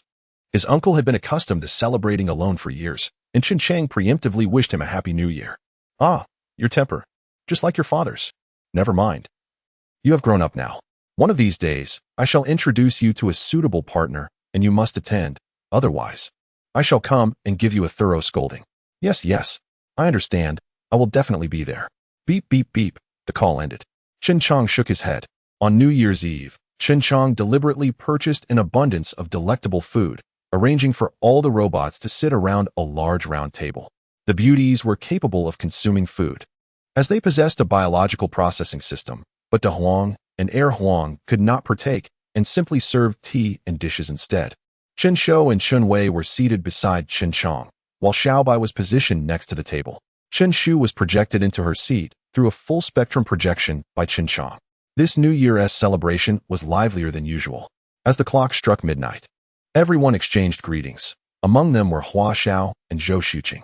Zhou Xuqing had conducted an investigation into Chen Chang, but was unable to uncover any information, which piqued her curiosity even more. Someone who eluded her inquiries must be extraordinarily exceptional. In truth, Chen Chang was quite ordinary, with his guardian, his uncle, being a vice commander in the Navy. Thus, all his information was kept confidential. As for Hua Xiao, he had invited Zhou Xuqing to dinner under the pretense of treating Chen Chang. Their relationships were rather casual. Had Zhou Xuqing not invited Chen Chang, he would not have ventured outside. His plan for longevity had already commenced, leaving him little time for the outside world. On the first day of the Lunar New Year, Chen Chang brought gifts to visit his uncle. Driving a van, he arrived at a rather secluded base and presented his credentials to the fully armed soldiers. After verification, the soldiers permitted him entry. This base housed many significant figures from Huaxia. He parked in front of a familiar villa and knocked on the door. Uncle, it's me, Xiao Chang. The door swung open to reveal his uncle's wife, Yang Tiantian, who was the director of a research institute. Xiao Chang, you're here. It's wonderful that you came. No need for such formality. Come in. Upon entering the living room, he found his uncle's family gathered. As Chen Chang had arrived early, and everyone was still enjoying breakfast, Wang Zhongguo inquired, Xiao Chang, have you eaten breakfast? Not yet. Chen Chang replied. Come, Lao Wu. Sit down and eat with us, spoke Wang Kuan, Wang Zhongguo's eldest son and a captain in the Wild Wolf Special Forces. Seated beside him was his second sister, Wang Shan, a researcher at a research institute, followed by his third brother, Wang Yu, a senior technician in the Navy, and finally, his fourth brother, Wang Shi, a maintenance technician in an armored unit of the army. Chen Chang, the youngest, was affectionately referred to as Lao Wu. Without hesitation, Chen Chang took a seat at the end of the table and began to enjoy his breakfast. His uncle's family were all individuals from special backgrounds, and regardless of gender, they had considerable appetites, with a spread of food that suited Chen Chang's taste perfectly. Wang Kuan remarked, Lao Wu, it's been a while. You've certainly grown stronger. Let us go out and practice later. Wang Zhongguo added, Indeed, that's my brother's offspring. You were too slender before. Yang Tiantian chimed in. It's been a long time, and you've certainly filled out. You're not a child anymore. I'll arrange a match for you soon and ensure you take responsibility. Wang Shan asked. Xiao Chong, are you considering joining the military? Would you like to train with our eldest brother? Chapter 28. A medley of emotions. Wang Yu. Xiao Chong, come have a big pancake. Wang Ji. Don't listen to Jia. You enjoy such freedom, and I can't help but envy you. Chen Chong gazed at his nominal relatives. His heart a tumult of emotions. Their meticulous care throughout his childhood had ingrained a profound gratitude within him, buried deep in his heart. Chen Chong, big brother. I practice occasionally for fun. I have grown accustomed to a life of freedom. Wang Shan, you ought to find someone to look after you, as mother suggested. Wang Yu. Jia, perhaps you should first consider how to get yourself married. Xiao Chang might already have someone special. Wang Shan, third brother, enjoy your pancake. Are you getting a little too cheeky? Yang Tian. Xiao Chong, do you have a girlfriend? Chen Chong shyly shook his head, continuing to eat. Wang Zhonghua, that's fine. Perhaps one day you can introduce Xiao Chong to a few potential partners. Let him choose. Yang Tian rolled her eyes at her husband. Do you think this is a vegetable market? Let him choose. But honestly, there are a few suitable candidates. Chen Chong, I'm not in a rush. Let my brothers have the first pick. I'm still young. Yang Tian, forget about them. They have plenty of friends to concern themselves with. After enjoying breakfast amid everyone's care, Wang Kuan took Chen Chong to the training ground at the base, while the others busied themselves elsewhere. 20 minutes later. Enough. If we continue like this, I'll lose. Xiao Chang, who taught you? You're even better than I am now. Wang Kuan was the captain of the Wild Wolf Special Forces, a position earned through true skill. I learned on my own. My father left me many manuals, and I followed them. Wang Kuan was taken aback. I didn't realize you had such talent. Come join my unit. Your skills could make you my second in command, and in a few years, you could replace me. Chen Chong quickly shook his head. No, I prefer my free-spirited life. I would go mad under strict discipline. Wang Kuan punched Chen Chong lightly. What a waste of your talent. If you ever need anything, just reach out. I will always help. You must understand, nowadays, it's not just about skill. There is strategy and intellect involved. He made a gesture resembling a gun and pointed to his head. Do you want to compete? Oh, so confident. When did you learn marksmanship? Don't you know about civilian shooting clubs? There's a range inside. Let me see your shooting skills. 10 minutes later. You must come with me, Xiao Chong. Wasting your talent would be a sin. I told you, if you need help, just contact me. It's practically the same. Fine. But don't go back on your word. Back home. Dad, you wouldn't believe how much old Five has changed. Even I can't match him now. If he's left to wander, it's a loss for our family.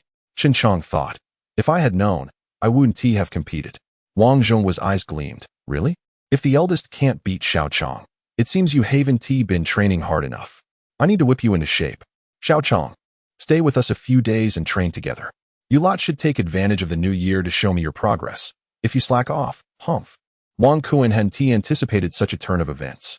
He faced a barrage of complaints from his siblings-in-law and was isolated during lunch.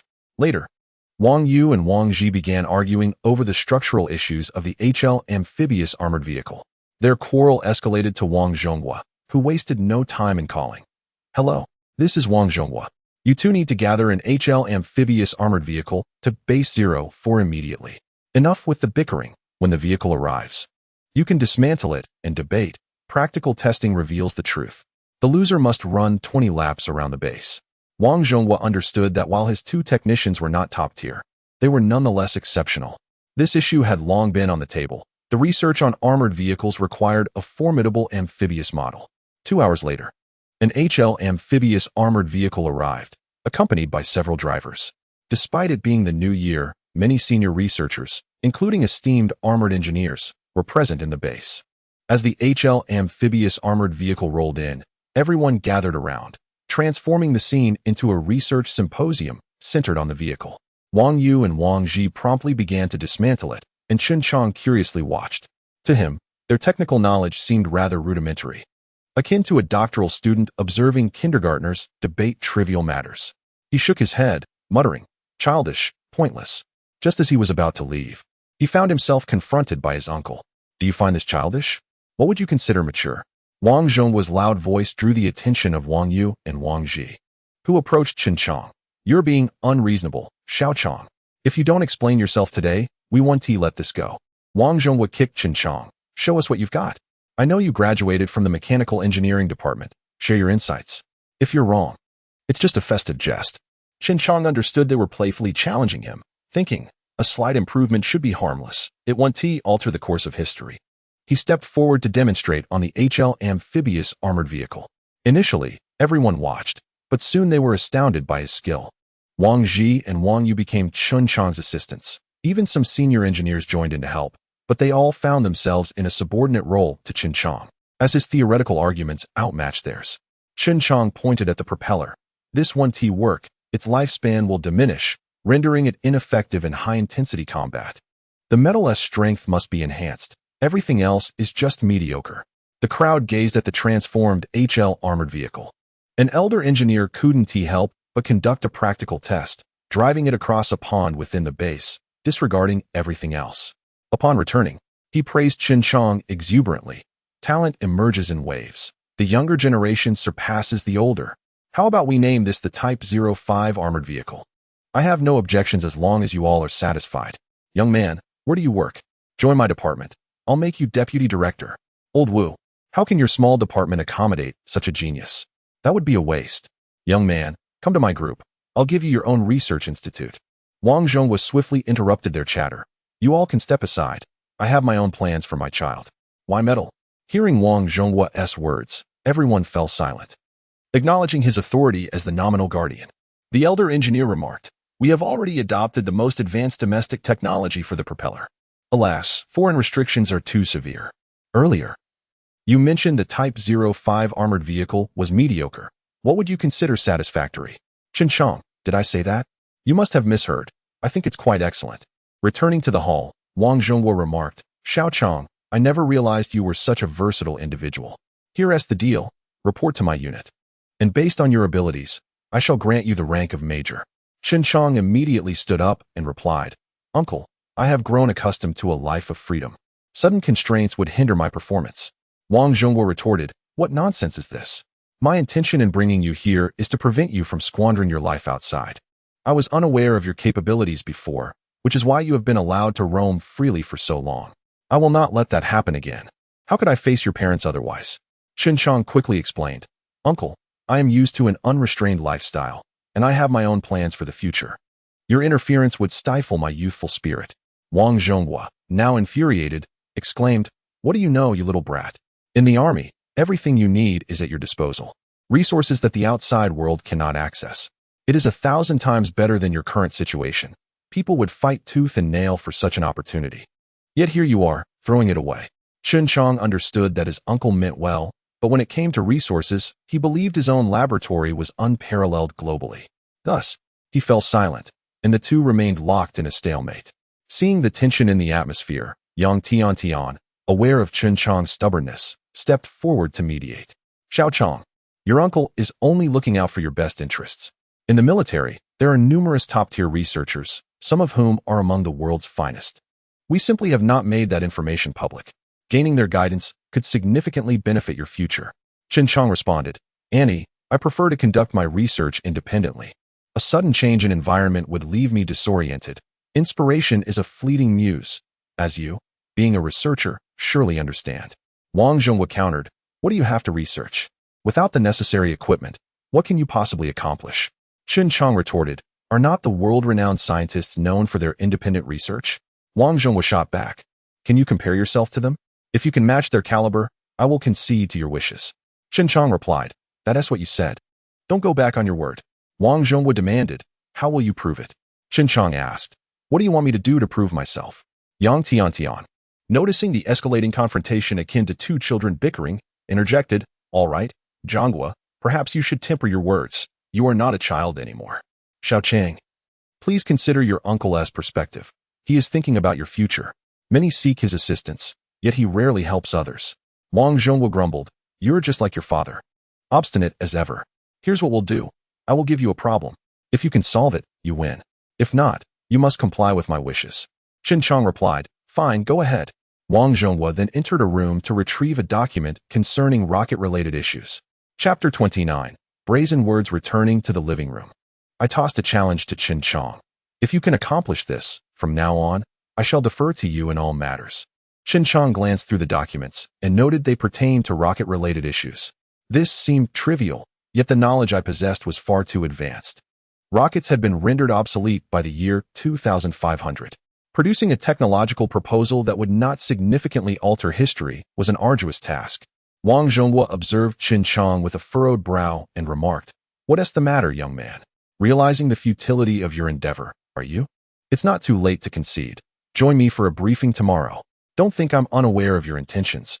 You plan to study for 2 to 3 years." Before he could finish his thought, Chen Jiang interjected, "Uncle, grant me 5 days. I promise to provide you with a satisfactory answer. That's what you said, so don't try to weasel out of it later." Wang Zhonghua waved him off. "Begone. If you fail to present a comprehensive solution after 5 days, you shall report to my office. Should you choose not to come, I will send someone to fetch you."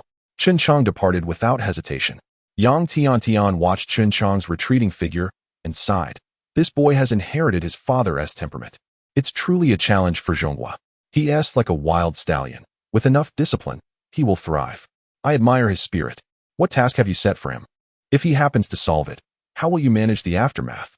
Rest assured, I have assigned him the latest research project from the Institute, focusing on advanced rocket propulsion designs. Even with the multitude of researchers at the Institute, none have made headway. Do you truly believe he can unravel it? Yet, he audaciously claims 5 days. But what if he succeeds? Yang Tian shook her head, resigned. The country has already initiated isolation protocols. Any foreign individuals entering our nation will undergo rigorous scrutiny, particularly regarding imported goods. The World Health Organization has dispatched a plethora of top-tier research equipment and personnel to assist. We may soon be deployed ourselves. Oh dear, such calamity. If that is the case, please take care of yourself. We are just an old couple now. What is there to worry about? This plague has emerged without warning, ferociously. I heard that a remedy developed at Harry Hospital failed to heal patients, resulting instead in a widespread epidemic. Soon, I too shall be dispatched for a mission. Orders have come down for all nations to deploy naval vessels to quarantine the affected country's waters and airspace to prevent global virus spread. Then you must also prioritize your safety.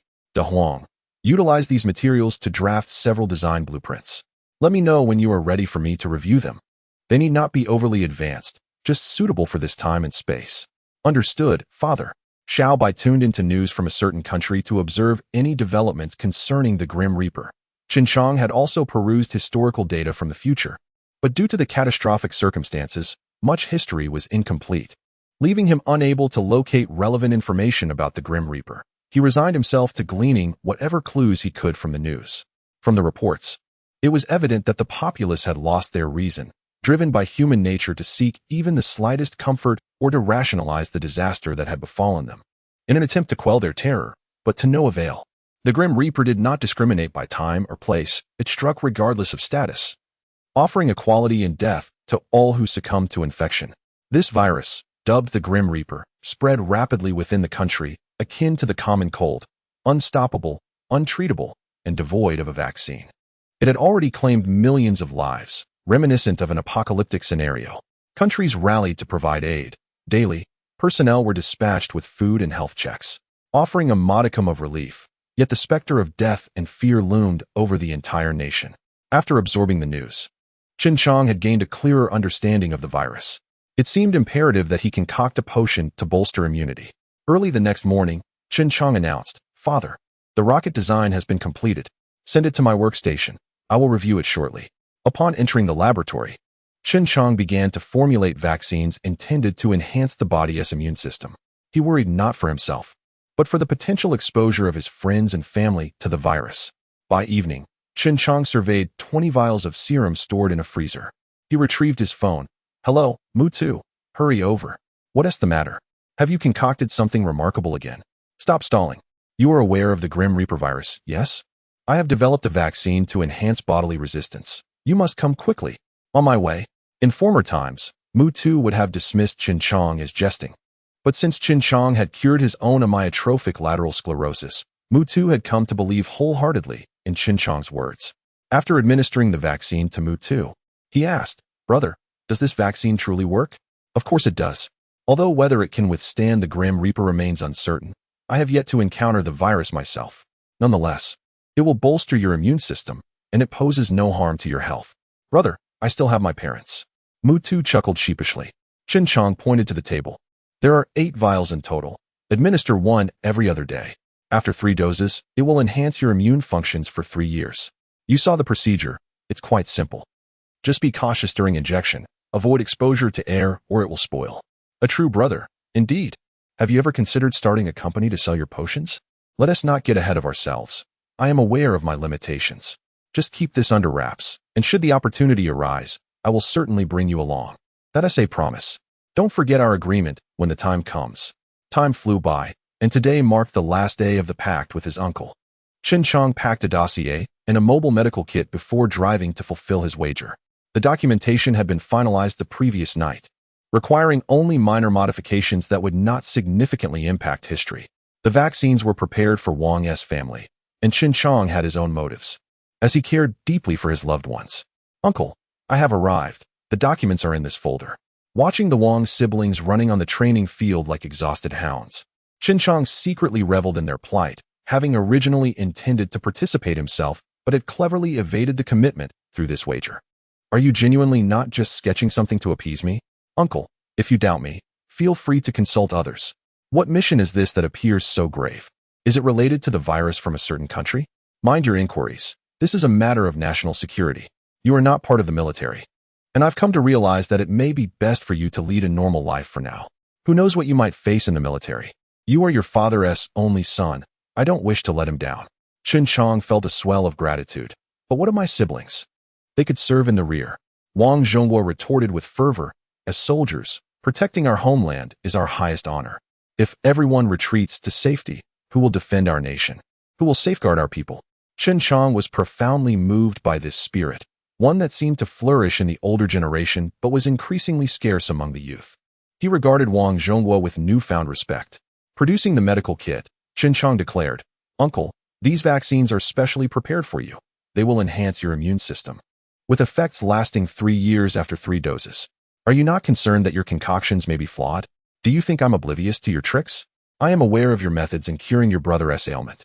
How did you know I was responsible? Do you truly believe I would neglect you? CHEN JIANG felt warmth in his heart, yet was soon plagued by concerns that his uncle might uncover the contents of his storage or the source of his bank account funds. He had myriad questions, but fortunately, his confidentiality measures were robust, and he hoped all would remain secure. After dinner, everyone received their vaccinations. Yang Tiantian and Wang Shan, both esteemed researchers, possessed extensive knowledge about various vaccines. An expert could immediately discern that this particular vaccine was exceptionally unique. Without delving into its efficacy, the syringe itself was far from ordinary. CHEN JIANG utilized a novel method, whereby the vaccine was administered directly at the mouth of the vial with a simple press, allowing the entire contents to swiftly permeate the capillaries and enter the bloodstream, akin to the sensation of being bitten by a mosquito. While such technology was not unheard of within the research department, it was typically reserved for the most advanced therapeutic agents. Consequently, neither of the two voiced any opposition, merely observing CHEN JIANG with intrigue. As for the wager, Wang Zhonghua would not mention it, nor would CHEN JIANG bring it up voluntarily. 10 days later, CHEN JIANG departed from the Wang household, having completed the injections. Upon returning home, he resumed his research on longevity. His life was meticulously structured, with morning training, afternoon research, and evening study. Occasionally, Mu Tu would visit, and Hua Xiao and Zhou Xuqing would sometimes invite him out. Zhou Xuqing remained fixated on gold, eager to inquire about other types of gold or manufacturing techniques, as that particular piece had escalated in value to over 100 million RMB. However, would the Zhou family truly lack such funds? This piece of gold had significantly enhanced the reputation of the Zhou family's gold shop, elevating its status globally. Had it not been for the turmoil in a certain country, which precipitated worldwide financial instability, the impact would have been even more pronounced. Thus, 2 years rapidly elapsed. CHEN JIANG's longevity project had reached its final phase. The midterm agents had been fully administered, and both clones exhibited peculiar changes, albeit subtly. Should the future clones become aware of Chun Shou and Chun Wei's condition, they would surely be astounded, for this signified the onset of mutation, and at a remarkably high level. In a future where resources were critically scarce, no one would squander precious materials on clones. Only CHEN JIANG, in his own timeline, relentlessly scavenged for resources, converting a substantial portion of his gold into cash. Understanding the purity of the gold, he deliberately reduced its purity to discreetly sell it. thereby avoiding undue attention. Yet, failure struck again. How could this be? The key materials had been substituted over 10,000 times, and each time the process neared completion. An unexpected mutation would arise. Chapter 30. Cultivating serenity behind closed doors. The failed potion was cast into the furnace, where its high temperature obliterated its aberrant properties. Should this mutated concoction come into contact with humanity, the repercussions would be catastrophic. CHEN JIANG's laboratory underwent increasingly stringent regulations. After administering the intermediate longevity serum, CHEN JIANG's physique became remarkably robust, enabling him to easily vanquish the corpulent adversary he had encountered before. Reclining in the laboratory, CHEN JIANG took time to rejuvenate. For the Lunar New Year was upon them, and it was now 2013. Following his injection of the intermediate serum, he felt an enhanced vitality that intensified each year, surpassing the sensations of previous occasions. Equipped with an upgraded vaccine to bolster immune functionality, he procured some fruit before heading to his uncle's residence. This year's New Year celebration was particularly momentous, as both his uncle and aunt were set to embark on a humanitarian mission abroad on the first day of the Lunar New Year, alongside several of their brothers. Thus, this year's festivities would be unlike any other, and CHEN JIANG felt compelled to attend. "Uncle, I have arrived," he announced. "Take a seat. We have been awaiting your arrival." Following their meal, the Wang family would depart for their mission. Though there was no war, the stakes were high, concerning the fate of humanity. "Let us raise a glass to honor our noble mission and wish for everyone's safety." The family stood to toast, the atmosphere weighed down by the impending journey abroad. "Uncle, aunt, and my elder siblings, I wish for your safe return," CHEN JIANG declared, raising his glass and downing a shot of baijiu. The tension in the room easing slightly thereafter. As they dined, mindful of their alcohol consumption before the morrow's departure, CHEN JIANG announced, "I have developed a new vaccine designed to enhance immune resistance. I shall administer it to you all." Rising, he retrieved the vaccine to inoculate his family. After previously receiving CHEN JIANG's vaccine, they had not suffered from common ailments and held great confidence in his concoctions. Despite repeated requests for CHEN JIANG to produce and distribute the serum commercially, he declined, citing the need for further refinement before mass production could commence. The following morning, as the Wang family set off, CHEN JIANG surmised the nature of their mission related to the Grim Reaper virus. Upon returning home, Chen Shu sifted through news from a certain nation, selecting the pertinent details. "All right, father," she acknowledged. From the news, they learned that time had raced by in that nation.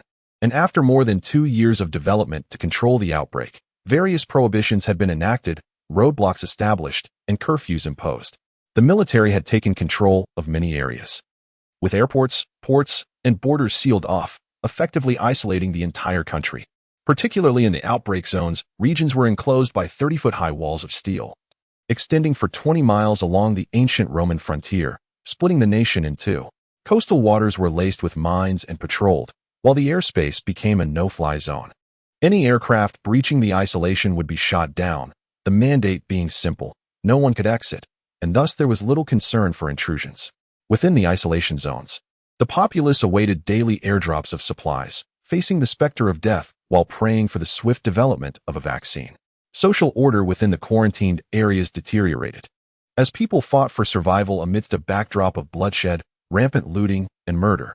As citizens began to pillage, the flames of conflict spread rapidly, with the weak regressing to primitive existence, subsisting on rats and dogs, and even resorting to cannibalism. The nation had no choice but to abandon the afflicted areas, focusing all resources on maintaining the remaining territories. The northern region, representing the boundary, faded into memory, while the comparatively intact southern region saw countless citizens rendered homeless and destitute. The situation reaching a breaking point. Nations were at a loss regarding the virus, relying solely on time to allow natural laws to restore balance. Each nation had established medical research centers within the isolation zones, guarded by professional military personnel. Though the cities were engulfed in chaos, these centers remained undisturbed, as the people recognized them as their only hope. After absorbing this grim news, CHEN JIANG felt the cruelty of the virus weigh heavily upon him. Chen Shu kept a vigilant eye on the medical research center within the isolation zone, insisting that any anomalies must be reported to her immediately. "Yes, father." To prepare for any eventuality, CHEN JIANG readied an armored vehicle equipped with dual fuel sources and a 4-inch armored plate capable of withstanding chemical weapons of 60mm caliber. He also assembled several sets of biohazard suits, high-impact elastic polymers, and a few rudimentary mechanical exoskeletons, along with electric saws, machine guns, and laser swords. CHEN JIANG, though wishing to deploy even more formidable weaponry, recognized that these advanced technologies were already sufficient for a localized conflict. Observing the equipment before him brought him a modicum of comfort. After a brief respite, he returned to his experiments. 5 months later, the phone rang. Upon seeing it was an international call, he answered eagerly. Xiao Chang, it's Aunt Yang. Aunt Yang, what brings you to contact me? Do you have access to international video call software? Yes. Connect with me now. I have something important to discuss. All right. Once the video connection was established, CHEN JIANG beheld Aunt Yang in a laboratory surrounded by numerous researchers clad in biohazard suits. Alarm bells rang in his mind. Had she been infected? He inquired urgently, Aunt, have you been contaminated? Xiao Chang, please remain calm. The situation is not as dire as you imagine. Do you recall the enhanced resistance vaccine you administered to me? Yes, I remember. Please continue. During a medical mishap, I was accidentally infected by a colleague.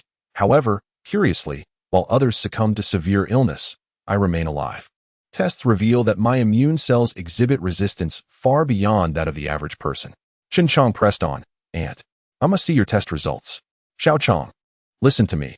My tests show that although I am positive, I can endure for over 6 months without the virus manifesting. Do you understand what this means for us? I don't care about anything else. I must come to assess your condition in person, or our conversation is moot. Xiao Chang, it is too perilous here. You cannot come. No discussion. You know my temperament. Oh dear child, why must you torment yourself so? Aunt, your care for me is etched in my heart, and I will not alter my resolve. Bring me to your side, and we can discuss further. With that, CHEN JIANG terminated the video call. He had not anticipated this turn of events, but it would provide him the opportunity to witness the power of the Grim Reaper. In preparation for any eventuality, he spent the night crafting a batch of specialized vaccines, hoping to eradicate the virus within Yang Tiantian, along with an additional supply of the enhanced resistance vaccine. He stored all of it within a ring, ensuring he was ready to depart at a moment's notice, leaving behind a medical kit containing 10 vials of the enhanced serum.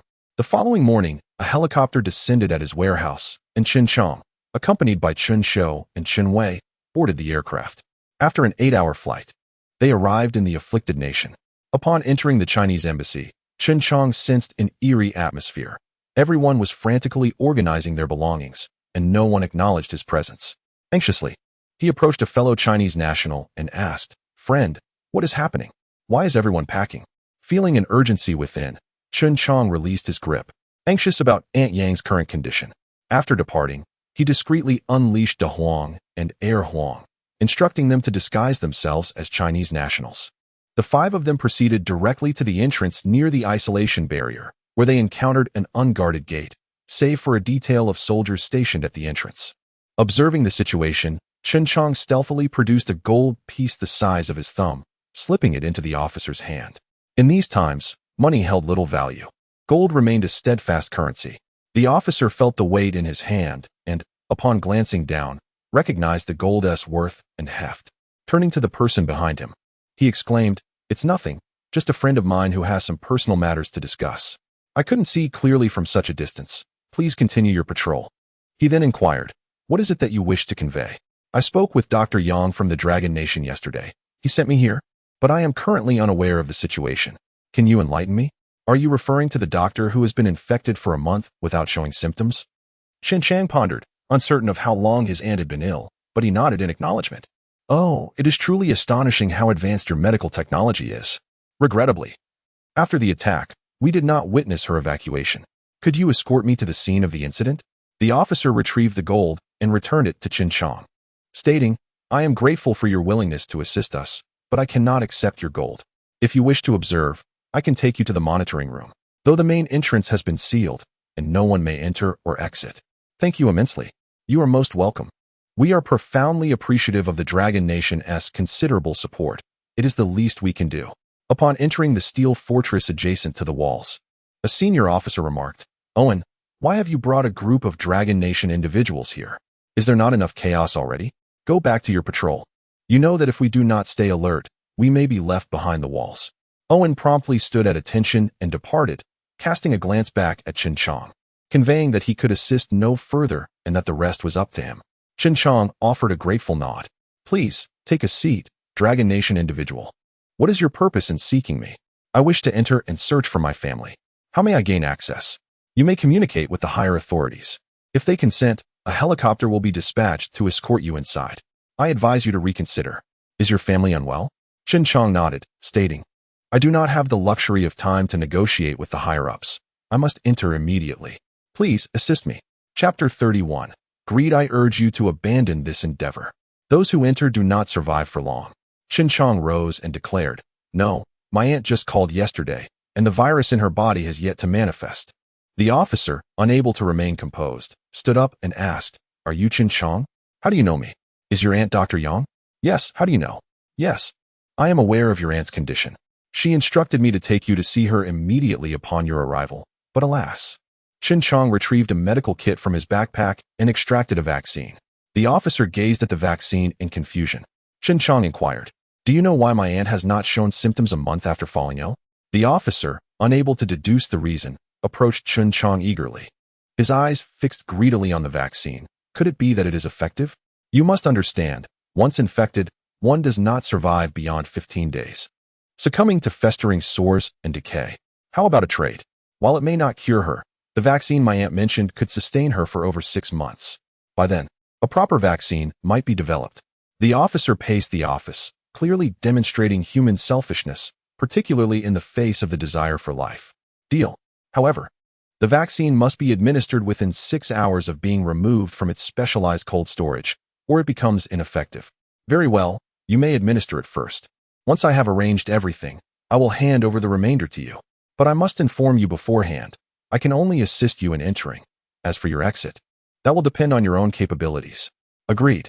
CHEN JIANG administered the vaccine, and the officer immediately felt a marked improvement in his condition. He turned to CHEN JIANG and said, Wait here, I will make the necessary arrangements, and it won't take long. CHEN JIANG nodded. An hour later, the office door swung open, and the officer returned. Follow me. They approached a steel wall, beside which lay 2 black packages and 2 ropes. The black packages contain weapons. Consider it a token of my goodwill. It is far too perilous to enter unarmed. Thank you. CHEN JIANG instructed 4 individuals to descend first. After receiving confirmation of safety, he handed the remaining vaccine to the officer, saying, Remember, it must be used within 6 hours. The officer produced a map, presenting it to CHEN JIANG. This is a military map of the quarantine zone, detailed with several concealed military warehouses. Good luck.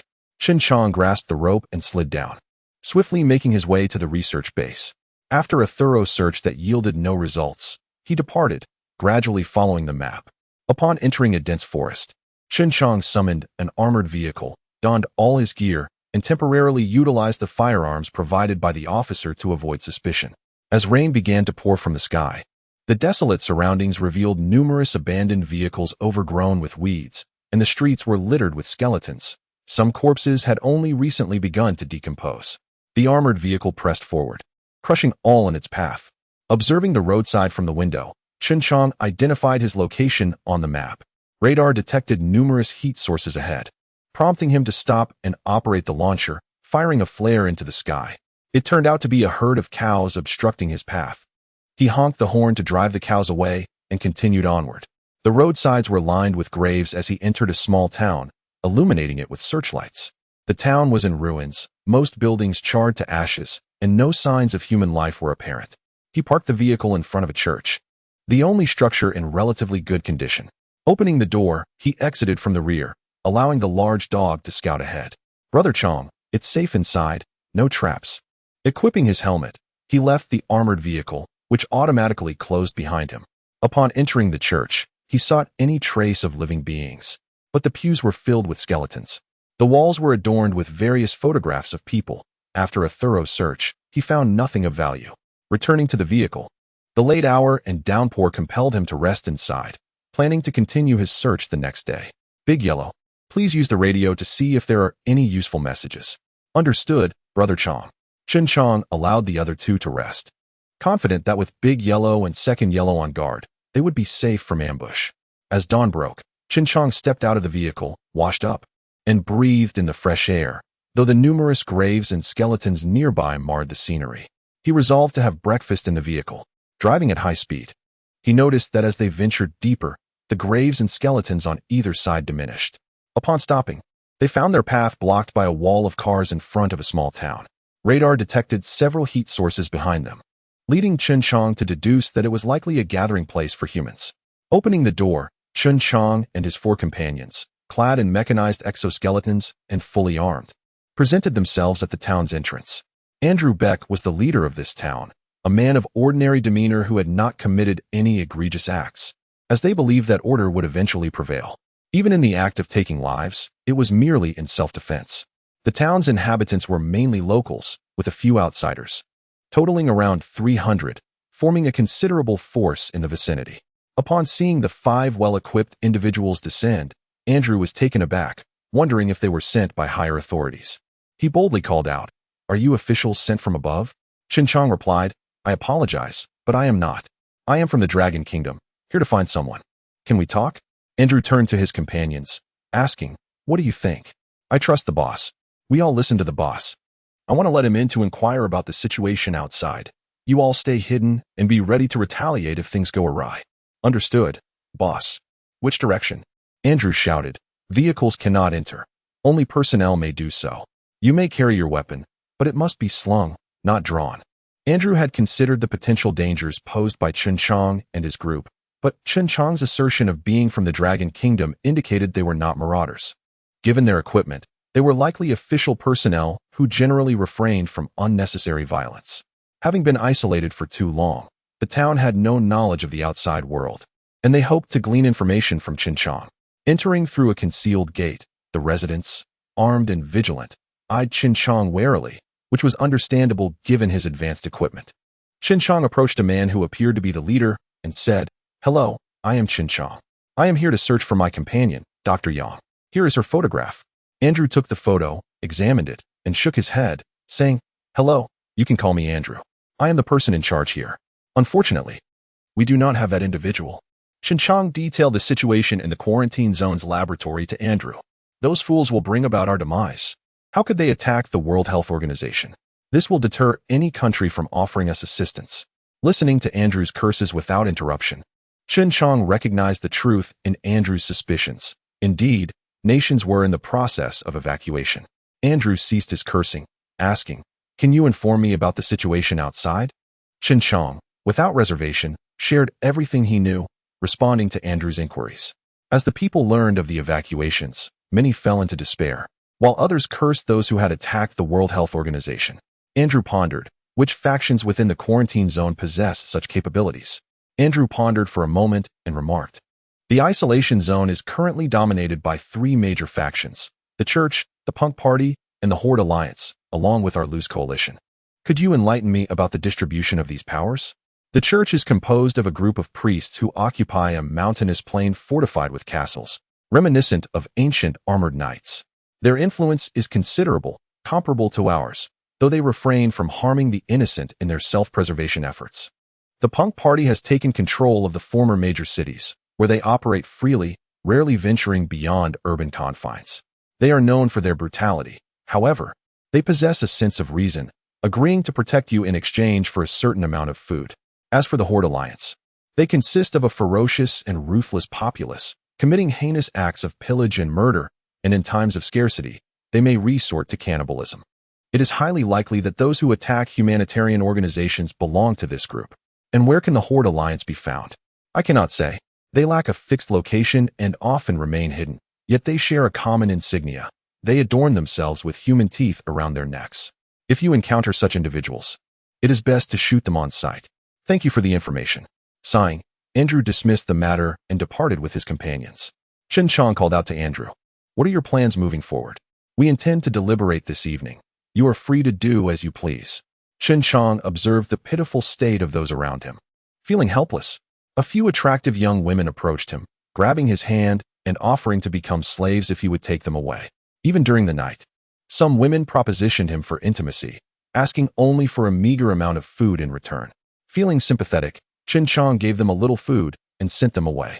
However, he was taken aback when, in the dead of night, a group of individuals armed with an array of weapons, including RPGs, began to surround him. "Brother Chong, There are heat sources ahead preparing to encircle us.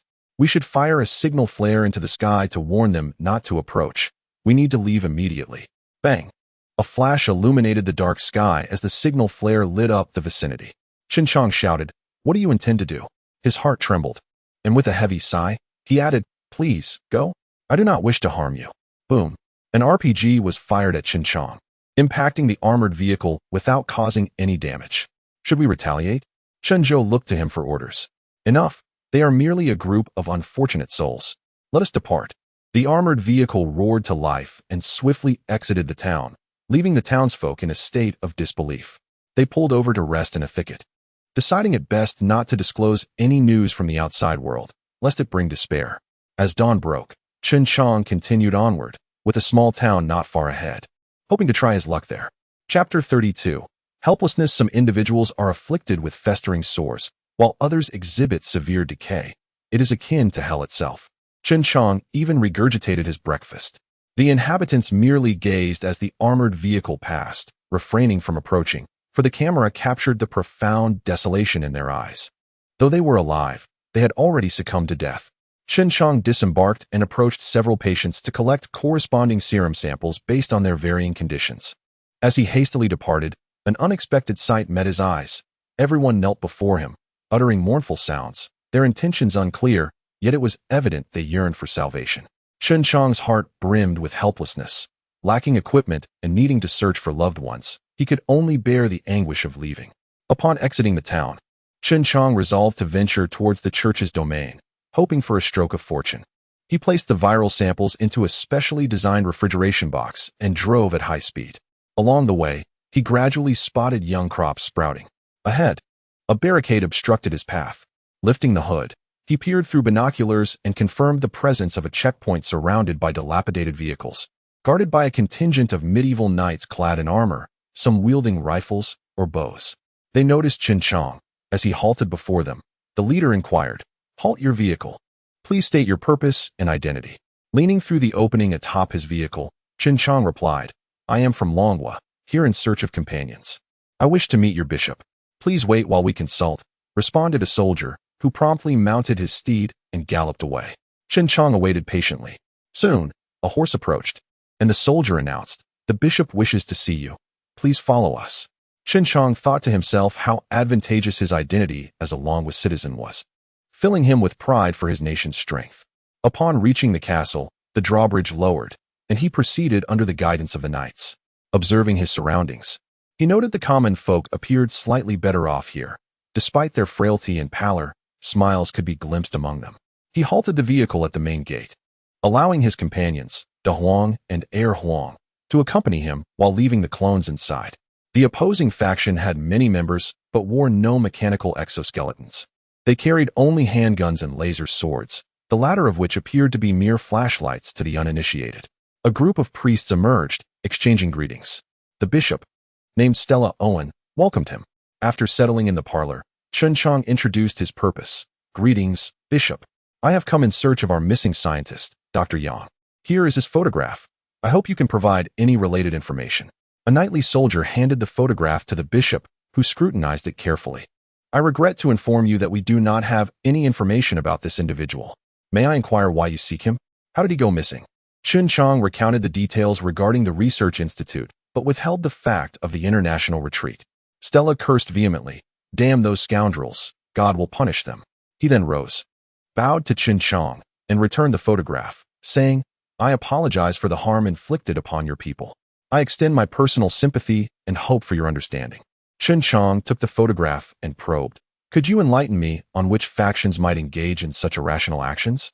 After a moment of contemplation, he asked, "Bishop, could you assist me in gathering information about Dr. Yang and the assault on the Research Institute?" "Of course, it is my duty," Stella replied.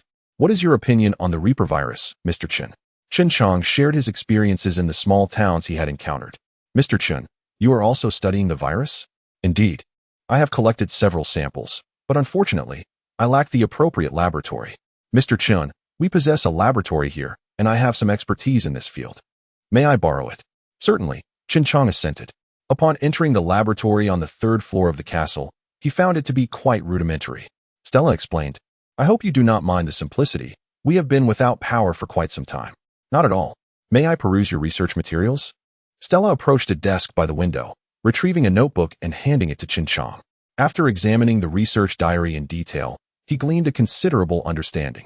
I would like to use some experimental equipment. Stella gestured for him to proceed and sat nearby, observing. 5 hours later, Chen Jiang held 2 vials in his hands, green and red, carefully sealing them and entrusting them to De Huang for the refrigeration box. Stella stepped forward and asked, Mr. Chen, what are these? May I inquire? Stella's excitement surged as he spoke, trembling. My God, is what you say true? Chen Jiang nodded. The laboratory here is too rudimentary, and I require a special material only found in the Amazon rainforest. And what is the red elixir? It is a concoction I created to enhance the human body's resistance against the Reaper virus, but it remains untested, and I cannot ascertain its effectiveness. Stella, filled with urgency, approached De Huang, placing a hand on Chen Jiang's shoulder, anxiety evident in her voice. Could you show me the red elixir? Chen Jiang shook his head. I regret to inform you that to maintain the elixir's efficacy, refrigeration is essential. Stella, blushing with embarrassment, replied, My apologies. I seem to have overlooked the most basic principle. Nervously, she asked again, when do you intend to conduct the experiments? I must first experiment on animals to ascertain results before proceeding to human trials. No, you can conduct the experiments directly on humans. Chen Jiang looked at Stella in confusion. She shared her sorrow. In truth, everyone in the quarantine zone is aware they have been abandoned by those above. Their survival is but a fleeting hope, yearning for the nations to assist in developing a vaccine. Stella calmed her emotions, suppressing the anger that threatened to erupt, and whispered a prayer to God. After a moment, she continued, Our supplies and electricity have been nearly depleted for quite some time. Those above have left us to fend for ourselves. All we can do now is pray to God. Death is not the fearsome specter. Rather, it is the unending torment leading to a painful demise. Stella regarded Chen Jiang with compassion, urging, Could you assist us, a people forsaken by God? After a moment of contemplation, Chen Jiang replied, I can stay here for 3 days, but within that time, you must also help me gather information about Dr. Yang. Regardless of the outcome, I shall depart after 3 days in search of him. Stella, elated, exclaimed, This is no problem. What equipment do you require? I shall dispatch someone immediately to procure it. Chen Jiang listed some basic equipment and materials on paper before handing it to Stella. Review these materials and equipment. I have streamlined the necessities. While it may be impossible to manufacture a vaccine, it should be feasible to prevent the Reaper virus from worsening. Stella, ecstatic, shouted to those outside, Gather everyone in the square. I have an announcement to make. Half an hour later, Chen Jiang stood atop a platform, gazing down at the vast crowd below, illuminated only by torches in the absence of electric light. Stella began with a prayer to God, and the crowd followed suit. Chen Jiang could perceive their yearning for life, especially in the faces of the small children. Stella proclaimed that Chen Jiang possessed a vaccine capable of countering the Reaper virus, while it could not cure. It offered a glimmer of hope amid despair. The crowd erupted in fervor, kneeling in gratitude to Chen Jiang for bringing them light and hope. That day, everyone mobilized to seek the equipment and materials Chen Jiang required, for it pertained to their collective future, allowing for no delay. Just as the crowd dispersed to gather the necessary materials, a shocking event unfolded beyond the walls, one that would astonish the world. A number of desperate patients stormed a water treatment plant and plunged into the water, succumbing to suicide, which resulted in an uncontrollable spread of the virus throughout the nation. The entire world promptly imposed a blockade on the country, which fortuitously lacked a land connection to the mainland, leading nations to seal off its maritime boundaries. No person was permitted to enter or exit, and the country, left with no choice, implored assistance from other nations while threatening dire consequences if aid were not rendered, declaring that if help was withheld, none would survive. The nation's navy was equally resolute. One nation responded decisively, stating, Should you persist in this manner, we shall obliterate you entirely, thereby eradicating the virus. The conference erupted into heated disputes among the nations, ultimately leading the leader of the Huaxia to declare, Enough of this bickering. Such discord will not resolve the issue. Let us engage in a calm and rational discussion to devise a solution. In the end, nations provided aid tailored to the specific circumstances of the beleaguered country, including the redeployment of medical teams. The country was mandated to ensure that no individual could leave its territory, and all entrants and exits had to be reported for approval to the United Forces. Failure to comply would result in military action. Furthermore, the country was obliged to safeguard the researchers from various nations, ensuring that no similar incidents would recur. On a bright morning, CHEN JIANG and Stella finished their breakfast, and CHEN prepared to embark on his journey to a nearby town, where a significant number of afflicted individuals awaited his experimental intervention. Do you require any further assistance, Mr. CHEN? Very well, I shall take my leave. Wishing you a successful return, Mr. CHEN. CHEN JIANG accelerated his vehicle towards the small town. Upon arrival, he located a modified school bus capable of accommodating 30 individuals. Adorned in Maya armor and clad in a biochemically protective suit, he entered the town and selected 20 individuals based on the severity of their ailments, administering injections to each. These were the 20 vials of medication that CHEN had prepared overnight, having sacrificed sleep for their formulation. Among the mildly afflicted were 3 individuals, a man, a woman, and a young girl, an entire family. Kekel, how do you feel? CHEN JIANG, still in his protective gear, assisted the 20 individuals onto the bus after administering their treatments. Mr. CHEN, I feel no notable changes. And what of your wife and daughter? My wife also appears unchanged. Oh my goodness. It seems my daughter's blisters have ceased oozing. This is splendid news. We are saved. Thank you so much, Mr. CHEN. It is my pleasure. We feel no pain at all. Oh, but I feel a strange itch all over. I think I might scratch. No, you must not scratch. Da Huang, secure them tightly. If any blisters burst, the condition will worsen significantly. Let us proceed. Huang, take hold of the steering wheel of the bus. As they approached the checkpoint, Stella, along with her team, anxiously awaited CHEN JIANG's return. Is the quarantine area prepared? Please keep your distance from the rear of the vehicle. It contains patients to whom I have administered the medication. We must avoid any potential contagion. The bus has been modified for safety. Thank God, and thank you, Mr. CHEN. The quarantine area is ready. Please follow us. They arrived at a villa not far from the castle. Chapter 33. Sudden realization. The villa stood downwind of the castle, surrounded by towering walls, suggesting that its owner was either affluent or noble. It had now been transformed into a quarantine zone by Stella. Towering turrets loomed around, with guards stationed to keep watch. The school bus was directly driven into the quarantine area, where the strongmen, Da Huang and Huang, carried out all the patients and secured them to their beds. Clad in a biohazard suit, Stella looked perplexed as she observed the patients' limbs bound to their hospital beds. CHEN JIANG explained, the reaction to the medication causes intense itching. It is imperative to prevent the abscesses from rupturing. Only then did Stella come to an understanding. Is it possible that the medication is stimulating the patient's nervous systems? CHEN JIANG nodded, pointing to a young girl. Observe that little girl. She has just fallen ill, and her abscesses have ceased oozing. It is likely that the medication is taking effect. As for the gravely ill, I will need to reconfigure and increase the dosage. With utmost respect, Stella urged CHEN JIANG. Mr. CHEN, please follow me. We have gathered a wealth of materials and equipment. Leading CHEN JIANG to a nearby small building, Stella revealed that she had moved all the equipment there to avoid unnecessary commotion. Based on the patient's conditions, CHEN JIANG prepared the corresponding medications and administered injections that very night. Just as he was settling into his room to rest, Stella hurriedly knocked on the door, exclaiming, Mr. CHEN, they are all suffering from intense itching and great pain. CHEN JIANG, unable to pause for rest, entered the ward to witness the patients wailing in agony. He examined their pupils and pulses, calling out, this is a sign that the medication is taking effect. Given the circumstances, we cannot administer any other drugs. You must endure this. Once the medication wears off, your condition should improve. Stella and several volunteers attended to the patients, ready to communicate any anomalies to CHEN JIANG. Years later, the quarantine zone would be transformed into a memorial by the citizens and officials of the country to honor CHEN JIANG for his life-saving contributions, complete with a statue of him within the museum. Each morning, as people passed through the corridor, they treaded lightly, fearful of disturbing CHEN JIANG.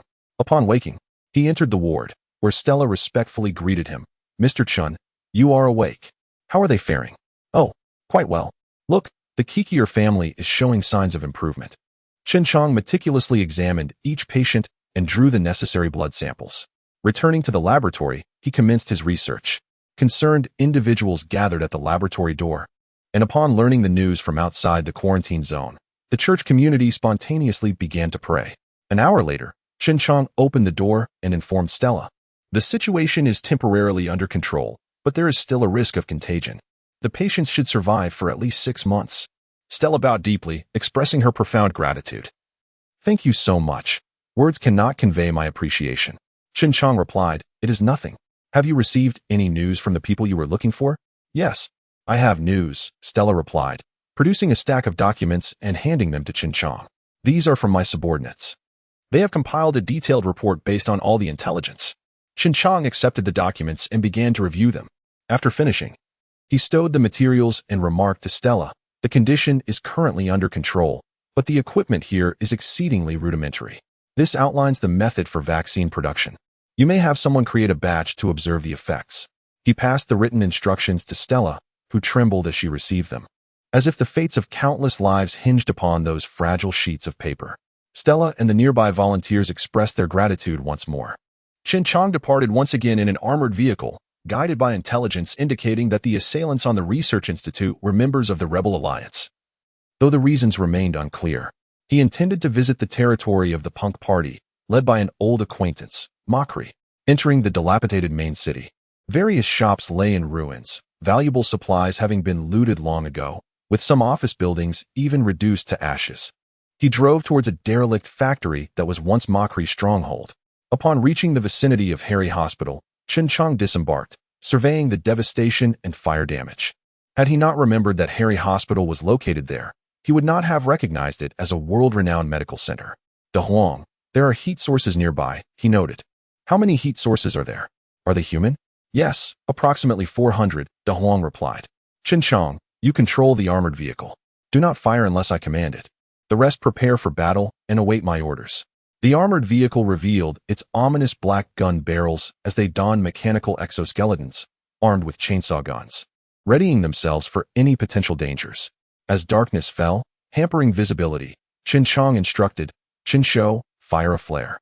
With a loud bang, the area was illuminated as if it were daytime. Within the nearby crumbling structures, a group of punk-clad individuals became visible.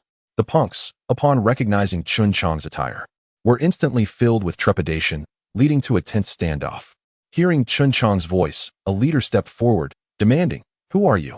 Why have you intruded upon our territory? The voice sounded familiar. Zooming in on the image, CHEN JIANG exclaimed, Ward. Long time no see. You seem to be doing well. Ward, perplexed, thought. This outfit resembles that of a futuristic warrior. I don't recognize this person at all, but he seems to know me. Ward, confused, called out. I am unsure who you are. Please state your name. It was no surprise that after nearly 3 years apart, they would not immediately recognize each other's voices. The Scorpion King, do you remember? CHEN JIANG prompted. Ward muttered to himself, Scorpion King? I feel like I've heard that somewhere. CHEN JIANG clarified, 2 years ago. In the underground gambling arena beneath the tower, I referred to Mockery as the boss. Understanding dawned on Ward. Ah yes. Now I remember. Lower your weapons. The person in front is one of us.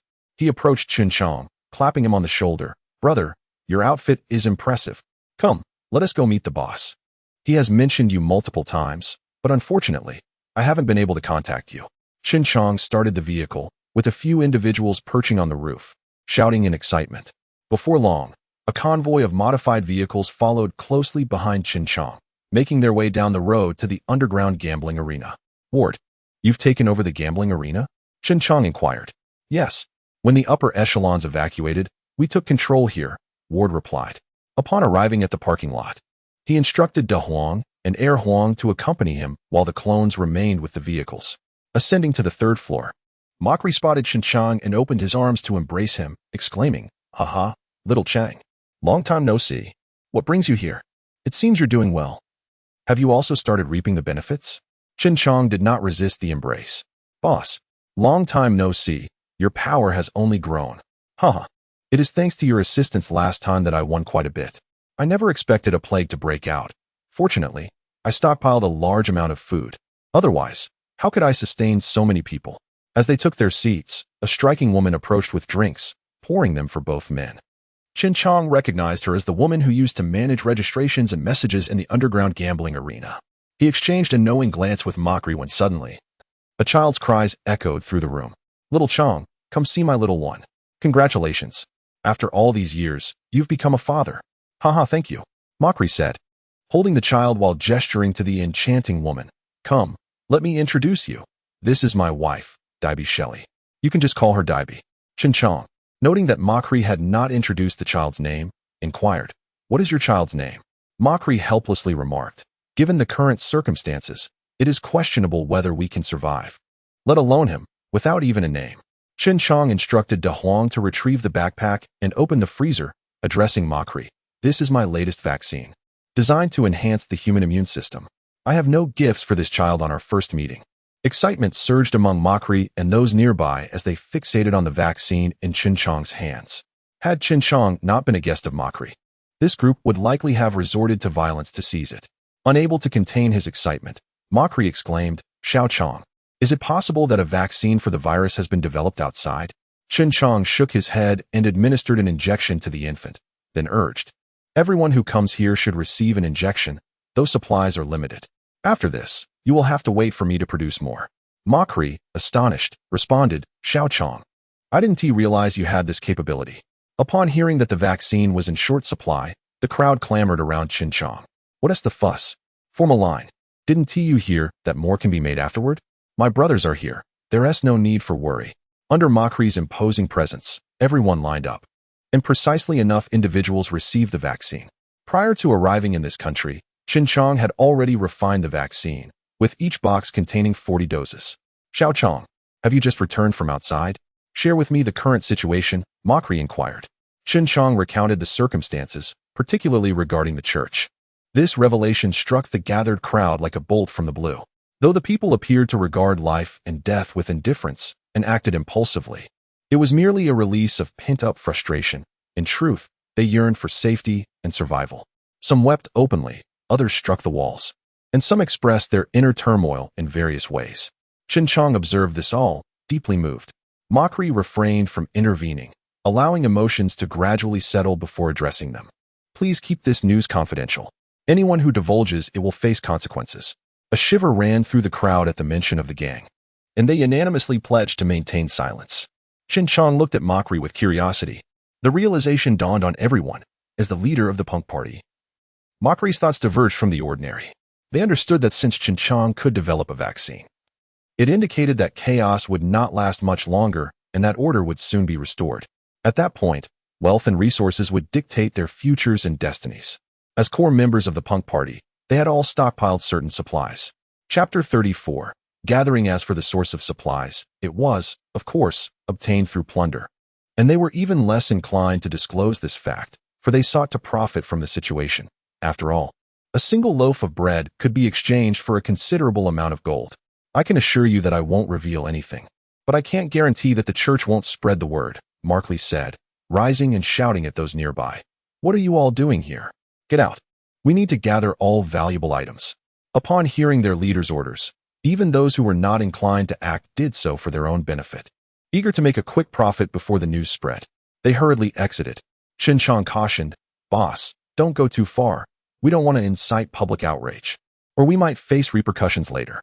Markley, his eyes gleaming with cunning, instructed, "Exchange food for goods, but do not tarnish my reputation."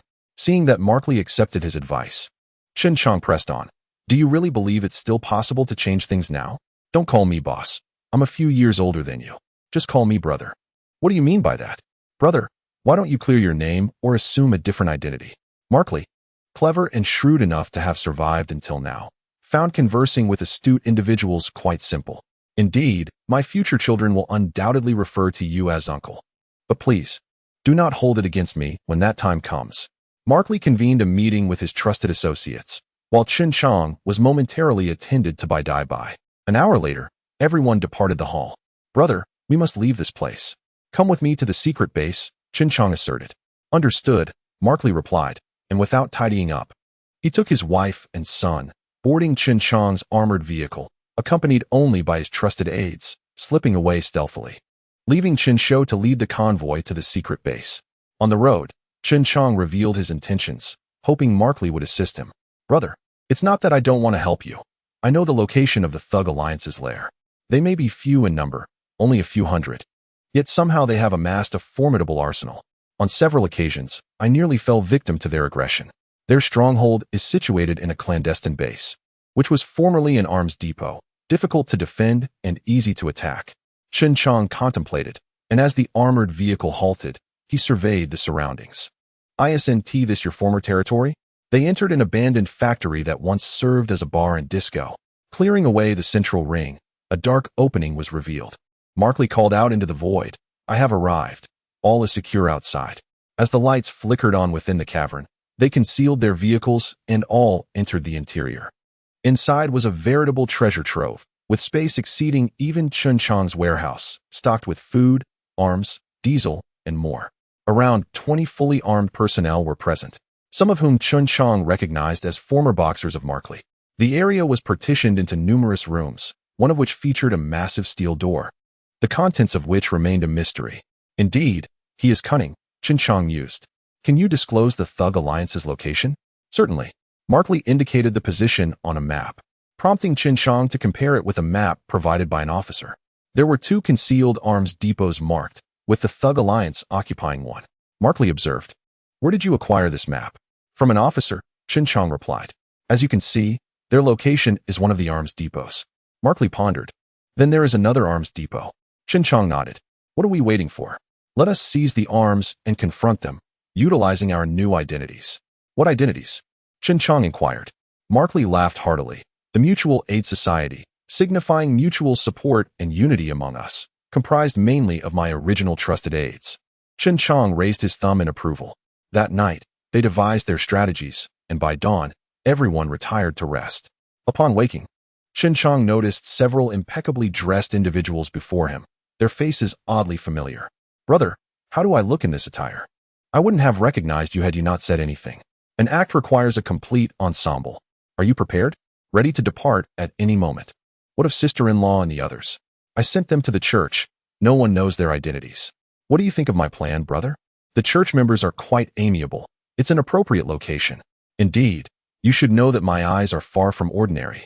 They shared a hearty laugh, and their group set forth towards another arms depot, encountering a throng of civilians numbering in the thousands along the way. "Brother, these are all my trusted aides. With sufficient arms, we can easily dismantle the Thug Alliance. I'll send in the punk party first to wear them down while we reap the benefits." Ultimately, the punk party was no noble band, and CHEN JIANG had no need to fear Markley's potential threat to him.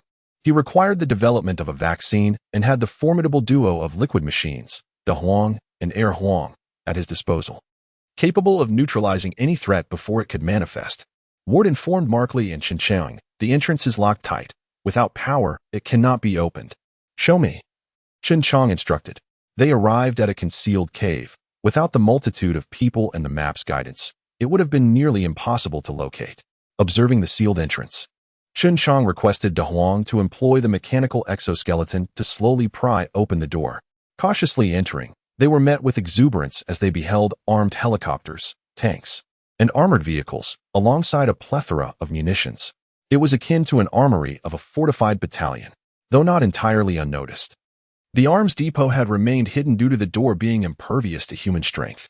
Under Markley's direction, everyone discarded their weapons, stripped off their clothing, and donned new attire and shoes, arming themselves in the process. Once everyone was equipped, even Markley donned military garb and addressed the assembly. "I declare that we, the Mutual Aid Society, have officially taken possession of this arms depot. We shall assist one another and establish a new order." Cheers erupted in response. After conferring with Ward, he dispatched around 500 individuals to escort a shipment of arms away. "I have given the order for the punk party to scout ahead while we remain in the shadows," Markley stated, betraying none of his former identity as the punk party leader. CHEN JIANG found himself waiting patiently. Given the scale of this arms depot, rescuing Aunt Yang alone would be exceedingly difficult, necessitating Markley's assistance. "Xiao Chong, since you can access this place, I will take you to another location." "What location?" "I'm uncertain, but I suspect it may be the National Treasury." "The National Treasury?" "Indeed, I stumbled upon it by chance. It houses a significant number of armed personnel, though they are all infected. Many of the weapons I acquired were sourced from there. Otherwise, how could I withstand the punk party's onslaught?" CHEN JIANG, now invigorated, exclaimed, "Take me to see it." "Not yet. Let me organize things here first. We will depart discreetly tonight." CHEN JIANG nodded in agreement. That evening, Markley, accompanied by 5 trusted aides, stealthily boarded CHEN JIANG's armored vehicle. As they entered the heart of the nation's financial district, Chen Jiang felt increasingly convinced that their destination was indeed the national treasury. Navigating through the ruins, they descended into a collapsed basement, winding through until they reached an underground chamber, illuminated by searchlights revealing the remnants of a gasoline fire surrounding them. Mockery explained, to mitigate any potential risks, I ordered the area to be thoroughly incinerated with gasoline for 2 hours. Any viruses should have been eradicated by the intense heat. Chen Jiang cautioned, it is prudent to be vigilant. Please don your protective suits first. Once everyone was suited up, Chen Jiang employed a searchlight to survey the surroundings, only to be obstructed by a massive metal door within the internal passage. Despite his efforts to push the door with a mechanical exoskeleton, it remained immovable. You four, lend a hand, he urged. Together, the 5 of them managed to pry the door open by about a meter. Brother, hurry and find some metal or anything to prop the door, Chen Jiang instructed. This is our limit. Mockery promptly led his team away. Observing Mockery's departure, Chen Jiang addressed the 2 named De Huang. Go investigate what lies within and report back immediately. De Huang and Air Huang extracted some metal and slipped through the gap in the door. De Huang exclaimed, Brother Chang, the interior is filled with golden antiques. Quickly come and relieve me. I shall enter to collect some before it's too late. As De Huang and Air Huang replaced Chen Jiang, he dashed inside, disregarding all else as he hastily gathered the antiques into his ring, along with a substantial amount of gold. When the ring reached its capacity, he filled every available space in the Titan's cargo bay and cockpit, reluctantly leaving behind 1/10 of the gold. Upon entering the mechanical exoskeleton, he saw Mockery wedging a metal sphere, sourced from who knows where, beneath the door. Only then did the 5 of them release their grip. The metal sphere crumpled under pressure, reducing to a mere 80 centimeters in height. Chen Jiang intentionally remarked, Brother, just to be safe, let's brace the door while you all explore inside. The 5 of them secured the door once more, allowing Mockery and a few others to venture in, where excited shouts erupted immediately. Chen Jiang inquired, what treasures lie within? The response came, Brother, we've struck gold, literally. There are at least 400 to 500 tons of gold. But curiously, the innermost section is peculiar. By calculation, 500 tons equated to approximately 17.64 million ounces, worth over $300 million. If divided among all present, it would yield $30 million per person, an immense fortune. Quickly devise a method to extract it. Leaving it inside is futile. We cannot hold the door indefinitely. Chen Jiang's words jolted everyone to action. Yes, yes. Do not hesitate. Let us move. One of the trusted aides remarked, Boss, with each additional person, we lose a share. We are willing to bear the burden ourselves. Indeed, I am not that kind of person. Mockery shouted in frustration. Let us all pitch in. Chen Jiang observed as the others transported the gold in pairs and suggested, why not look for shelves or metal plates inside? Use ropes to haul them onto my vehicle. Let us get it out first. Right, brother, you're spot on. Quickly search. Suddenly, loud crashes echoed as Mockery emerged, tossing ropes from the armored vehicle inside, pulling out a heap of gold, though a few pieces fell during the process. An hour later, the group lay exhausted outside, panting like spent dogs. Chapter 35. Distribution at last. The gold was extracted. Chen Jiang inquired, Brother, have the traces been eliminated? This batch of gold was not to be trifled with. Mishandling it could invite trouble. Indeed. You are wise, my younger brother. I was blinded by the allure of gold, Mockery replied, acknowledging Chen Jiang's insight. Realizing his own capabilities to erase traces might be undone, he deemed Chen Jiang's approach the most prudent. Turning to the 5 men, Mockery ordered, Did you hear that? This is what expertise sounds like. Hurry and fetch the vehicle. The group departed in Chen Jiang's armored car. 2 hours later, 2 heavy trucks arrived. Boss, we've come. We only need these 2 trucks, they called out. Mockery remarked, How many trips will it take to finish this haul? What about the gasoline? It's on the truck, came the reply. With no one left to voice concerns, Chen Jiang boldly punctured 3 gasoline barrels and tossed them inside. While observing that Mockery and the others were exhausted and trembling, but felt too embarrassed to complain, Chen Jiang led his team to load the gold into the vehicle. Once filled, he asked, Boss, where to store the gold? Mockery responded, An abandoned factory. I've purchased it, it's private property. All right, boss, we shall depart. I'll leave 2 here to stand guard. Although Mockery harbored suspicions that Chen Jiang might abscond with the gold, he felt slightly reassured seeing no signs of treachery from him. Upon returning to the factory, Mockery concocted an excuse to send the guards away. After numerous trips, they finally moved all the gold into Makri's vault. Behind the metallic door of the underground warehouse lay the treasures Makri had plundered over the years. On the final trip, they set a time bomb and doused it in gasoline. The explosion reverberated, making it feel as though the entire block had sunk. They moved all the gold into the basement. Xiao Chong, choose any treasures you fancy. Feel free to take your pick, Makri offered. Chen Chong, unfazed by the gold and jewels, was already immune to their allure, having previously taken the lion's share. He picked a few antiques, especially those belonging to Huaxia, and set them aside, saying, I'll come back for these once this matter is settled. Please keep them safe for me. Rest assured, brother. They are yours, Makri assured him. Now, let us discuss the distribution of the gold. Makri's trusted aides approached eagerly, aware that their hard work had led to this moment. The total gold amounted to approximately 500 tons. There are 6 of us here and 5 on your side, Xiao Chong. I propose we split it evenly. While you all can divide your share amongst yourselves, Makri suggested. The aides remained silent, tacitly agreeing, for they knew without Chen Chong's assistance, they would never have breached that colossal door. The door required 20 specially designed cranes to be activated simultaneously to open. The soldiers maintaining strict discipline would have detonated the cranes in extraordinary circumstances. With both power and cranes incapacitated, the door remained impervious. No one anticipated such an outcome, especially with numerous significant relics and antiques still inside.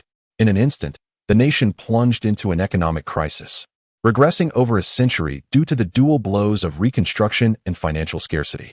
Chen Chong, however, was indifferent to these matters, viewing it merely as his entrance fee. He nodded in agreement to Makri's proposal. Makri turned to his trusted aides, stating, I will take 50 tons. How does 40 tons each sound for the rest of you? The aides rejoiced and eagerly nodded, realizing that 50 tons of gold would suffice for several lifetimes. Holding a gold ingot, Chen Chong cautioned, this batch of gold is numbered and must not be sold without authorization. The consequences of discovery would be dire. The aides finally inspected the gold, grasping the gravity of the situation. As the group exited the underground warehouse, Makri summoned 40 fully armed personnel to guard the basement. The whereabouts of the other 5 remained unknown, likely silenced in some secluded corner.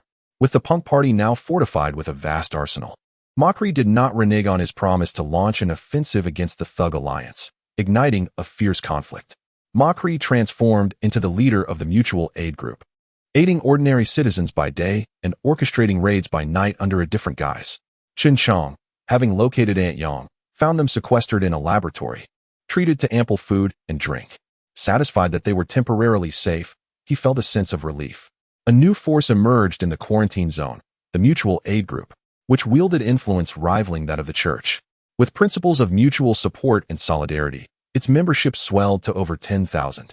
The punk party, secretly controlled by Makri, gradually weakened, ultimately falling to the Thug Alliance. The punk party's den, a gambling arena, was rigged with explosives and set ablaze, resulting in the demise of all its top leaders. Makri and Chen Chong had thoroughly assessed the Thug Alliance's strength. The decisive battle loomed.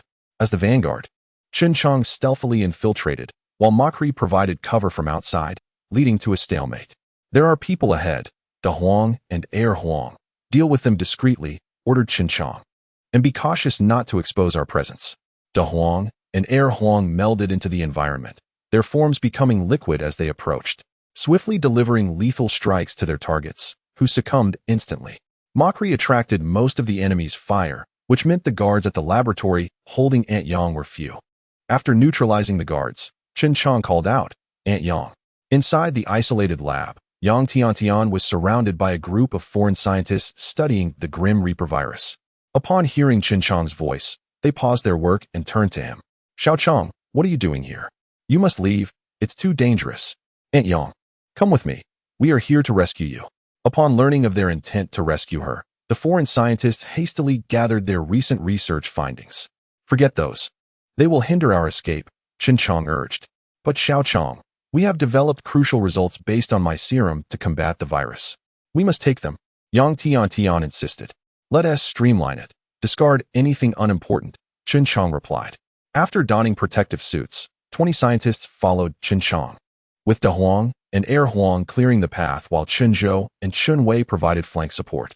Da Huang and Air Huang wore no armor, merely adopting a semblance of it, as armor would be cumbersome for them. They were not powered exoskeletons, resembling the liquid metal robots from Terminator, impervious to conventional weapons. After entering Chen Jiang's armored vehicle, they sped away. Arriving at Makri's command center, Chen Jiang found Makri, now known as Dennis Owen, with the title of Captain. Captain, I have rescued my aunt. You may commence the full assault. An hour later, the Thug Alliance was vanquished, and the Mutual Aid Group seized control of the entire armory. 10 days later, with Chen Jiang's introduction, the Church recognized that the Mutual Aid Group's ideology aligned closely with their own, leading to their integration into the group. The Mutual Aid Group unified the quarantine zone, and Dennis's reputation soared alongside Chen Jiang's. After all, Chen Jiang had developed a serum capable of suppressing the Grim Reaper virus. Dennis was joyfully reunited with his wife and child, thanks to careful arrangements, prompting him to join the Church as a believer. Stella, Dennis, and Chen Jiang took their seats, accompanied by the respective managerial personnel, thus comprising the entirety of the high-ranking officials within the Mutual Aid Group. Chen Jiang noted the changing of Dennis's inner circle, and a vague understanding dawned upon him. Dennis was indeed a formidable figure. Chen Jiang believed that, perhaps, he was the only one aware of Dennis's original identity. At present, the health personnel within the quarantine zone numbered 200,000, with 70,000 afflicted by illness. The zone was divided into two major sections, delineated by a castle, where healthy individuals were tasked with producing serum and food. Under Stella's guidance, over 100 medical staff were engaged in treating the patients, while those with milder conditions managed daily affairs in the epidemic zone under Yang Tiantian's leadership. Chen Jiang stated, I have observed the first batch of individuals who received the injections. Their conditions are now under control, and subsequent cases have stabilized. It is imperative that we inform the outside world of our situation. Furthermore, I need to venture to the Amazon to procure the primary materials for treating the Grim Reaper virus. Dennis responded, I will arrange for personnel to escort you to the quarantine wall.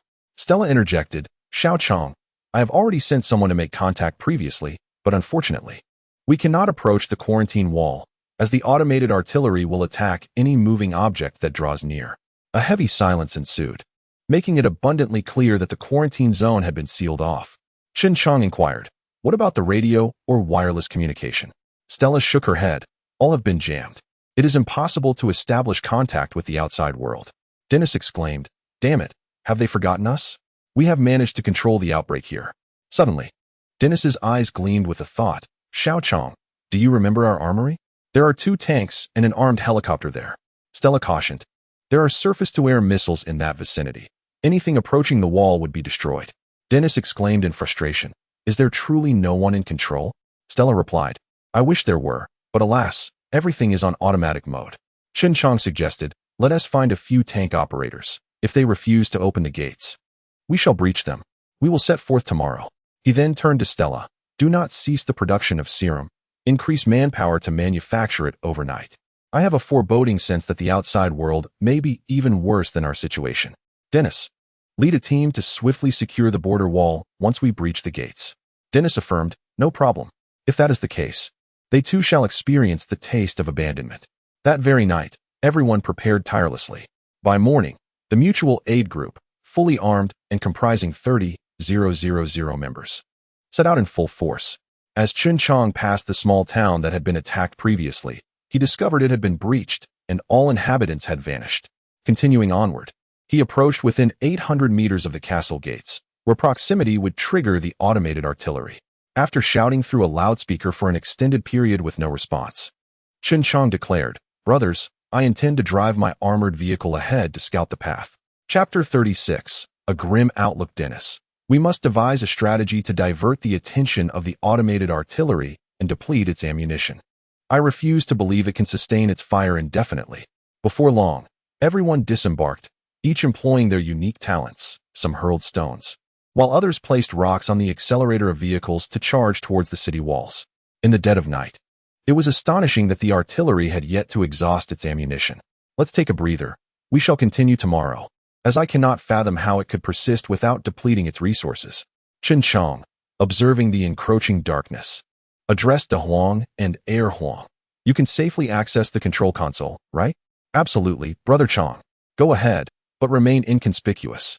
Chen Jiang gazed at the great gate and urged Dennis. Brother, It's time for you to rest. Your life is now intertwined with the fates of countless others. Chen Jiang felt the weight of immense pressure, for he alone possessed the capability to develop the necessary vaccine. 20 minutes later, the once dark gate illuminated suddenly. Dennis exclaimed, "Someone is here." The nearby soldiers also noticed the light. A series of clicks echoed as the automated artillery ceased its operation, and the gate gradually opened. Chen Jiang drove the armored vehicle forward, with Dennis following closely. As the city gate swung open, they discovered that all the soldiers inside had perished, their bodies decomposed. Chen Jiang turned to Dennis. "This is bad. A virus outbreak has occurred here. Order everyone to halt their advance." Dennis immediately commanded the soldiers behind him to stop, warning them of the viral corpses ahead.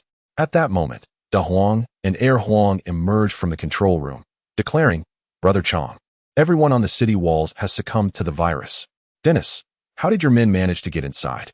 If they weren't capable, I wouldn't have brought them. Quickly, summon personnel to don protective gear and cleanse this area. We must swiftly secure the entire city wall." Dennis understood. Chen Jiang had already developed a virus known as Grim Reaper, which could eradicate anything outside the human body, but a primary antidote was still needed within the human system. The following morning, Dennis had taken control of the entire quarantine zone city walls. The power supply within the walls was independent, sustained by a military-grade nuclear generator. From the heights of the walls, the outlook was bleak. Chen Jiang urged, "Brother, call in more personnel to reinforce this place. And also dispatch a medical team to establish a laboratory at the original site. I suspect the virus may have spread beyond our current location." Dennis, "Yes, I will send people immediately. When do you plan to depart?" "I will wait for your reinforcements before setting out." "Very well." After half a day, a rudimentary aid station was established at the original laboratory, hindered primarily by a lack of manpower and equipment. Chen Jiang set out with a tank, 3 armored vehicles, and 1,000 fully armed soldiers, while Dennis remained stationed at the gate. The tank led the way, followed by armored vehicles and troop transports, all carrying soldiers equipped with specialized gas masks. Along the route, they encountered houses marked with various strange numbers. Chen Jiang dismounted and entered a residence, only to find all occupants had decayed, the number of corpses precisely matching the digits on the door. It appeared that the numbers indicated the count of individuals in need of assistance. Houseman respectfully approached Chen Jiang. "Sir, I shall depart now. Please establish contact with the relevant departments so we can expedite the vaccine development." Houseman, a trusted confidant of Dennis, was a retired officer assigned to protect Chen Jiang for his safety. His wife and daughter had contracted the Grim Reaper virus, but thanks to Chen Jiang's serum, the virus's further spread was curtailed, making Houseman acutely aware of Chen Jiang's significance. "Indeed, let us proceed." After 3 hours, they were halted by a checkpoint. A squad of soldiers clad in protective gear confronted Chen Jiang's convoy. "Which department do you belong to? Please present your credentials." Houseman disembarked and produced his retired officer's certificate, explaining their situation to the soldiers. In an instant, all soldiers saluted the vehicle containing Chen Jiang with utmost respect. This news rapidly spread from the checkpoint, creating a sensation worldwide. Given the unique circumstances, the soldiers at the checkpoint escorted Chen Jiang's convoy to the country's command center. Along the way, crowds spontaneously expressed their gratitude towards Chen Jiang, bowing and saluting as he passed. When Chen Jiang halted before a grand building, leaders from various nations, reporters, and the nation's ruler, including the queen, gathered to greet him, as his arrival was remarkably timely. Chen Jiang disembarked, thankfully attired in inconspicuous protective gear rather than ostentatious equipment. This news swiftly circulated among major media outlets, with Chen Jiang's image prominently displayed in homes across the country, becoming an indispensable decoration cherished by all. Years later, when Chen Jiang visited the country as a tourist, he was warmly welcomed wherever he went, with all expenses waived. Many young women even expressed a desire to share intimate moments with him, a notion he never anticipated. "Your Majesty, I have a shipment of medication aboard that can treat patients. Within the quarantine zone, 70,000 patients are under effective control. Please expedite the dispatch of experts to scale up production and provide treatment to more individuals." The Queen, "Thank you, Mr. Chen Jiang. I shall dispatch personnel immediately." Due to the incompetence of the government, the local populace had ousted the ruling powers, leaving the elderly queen, now over 80, to govern the nation. Chen Jiang was invited to dine with the queen. During the meal, he requested, "Your Majesty, I need to arrange for a plane, preferably departing tonight, as I must journey to the Amazon in search of a primary antidote for the Grim Reaper virus. The Queen, that is no problem. I will inform them to make the arrangements right away. After issuing her instructions, the Queen retired for rest, given her advanced age, leaving Jerry Daller, the acting Prime Minister, to host Chen Chang. Jerry, good day, Duke Chen Chang. I am Jerry Daller. You may simply call me Jerry. Chen Chang recognized Jerry Daller's forthcoming role and deemed it inappropriate to use formal titles, rising instead to say, Prime Minister Jerry, just call me Xiao Chang. That is not permissible. If it weren't for you, our nation would still be suffering under the virus's torment. Let us not exaggerate. We have merely managed to temporarily suppress the virus's spread. It is not yet eradicated. This is still significant news, considering that nations worldwide are at a loss against this virus. The door swung open, and an officer announced, Prime Minister, esteemed Mr. Chen, we have prepared a plane for you, ready for departure at any moment.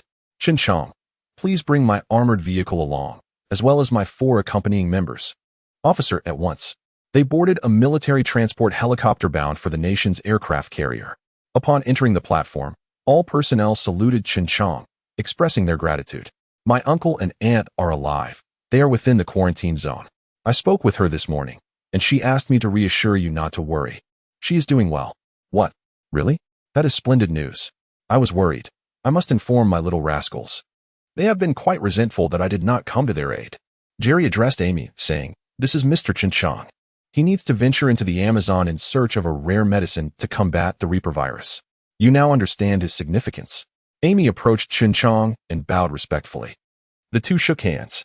Mr. Chen, I am Amy Garcia, the commander of this fleet. You may call me Amy. It is an honor to have you aboard my warship.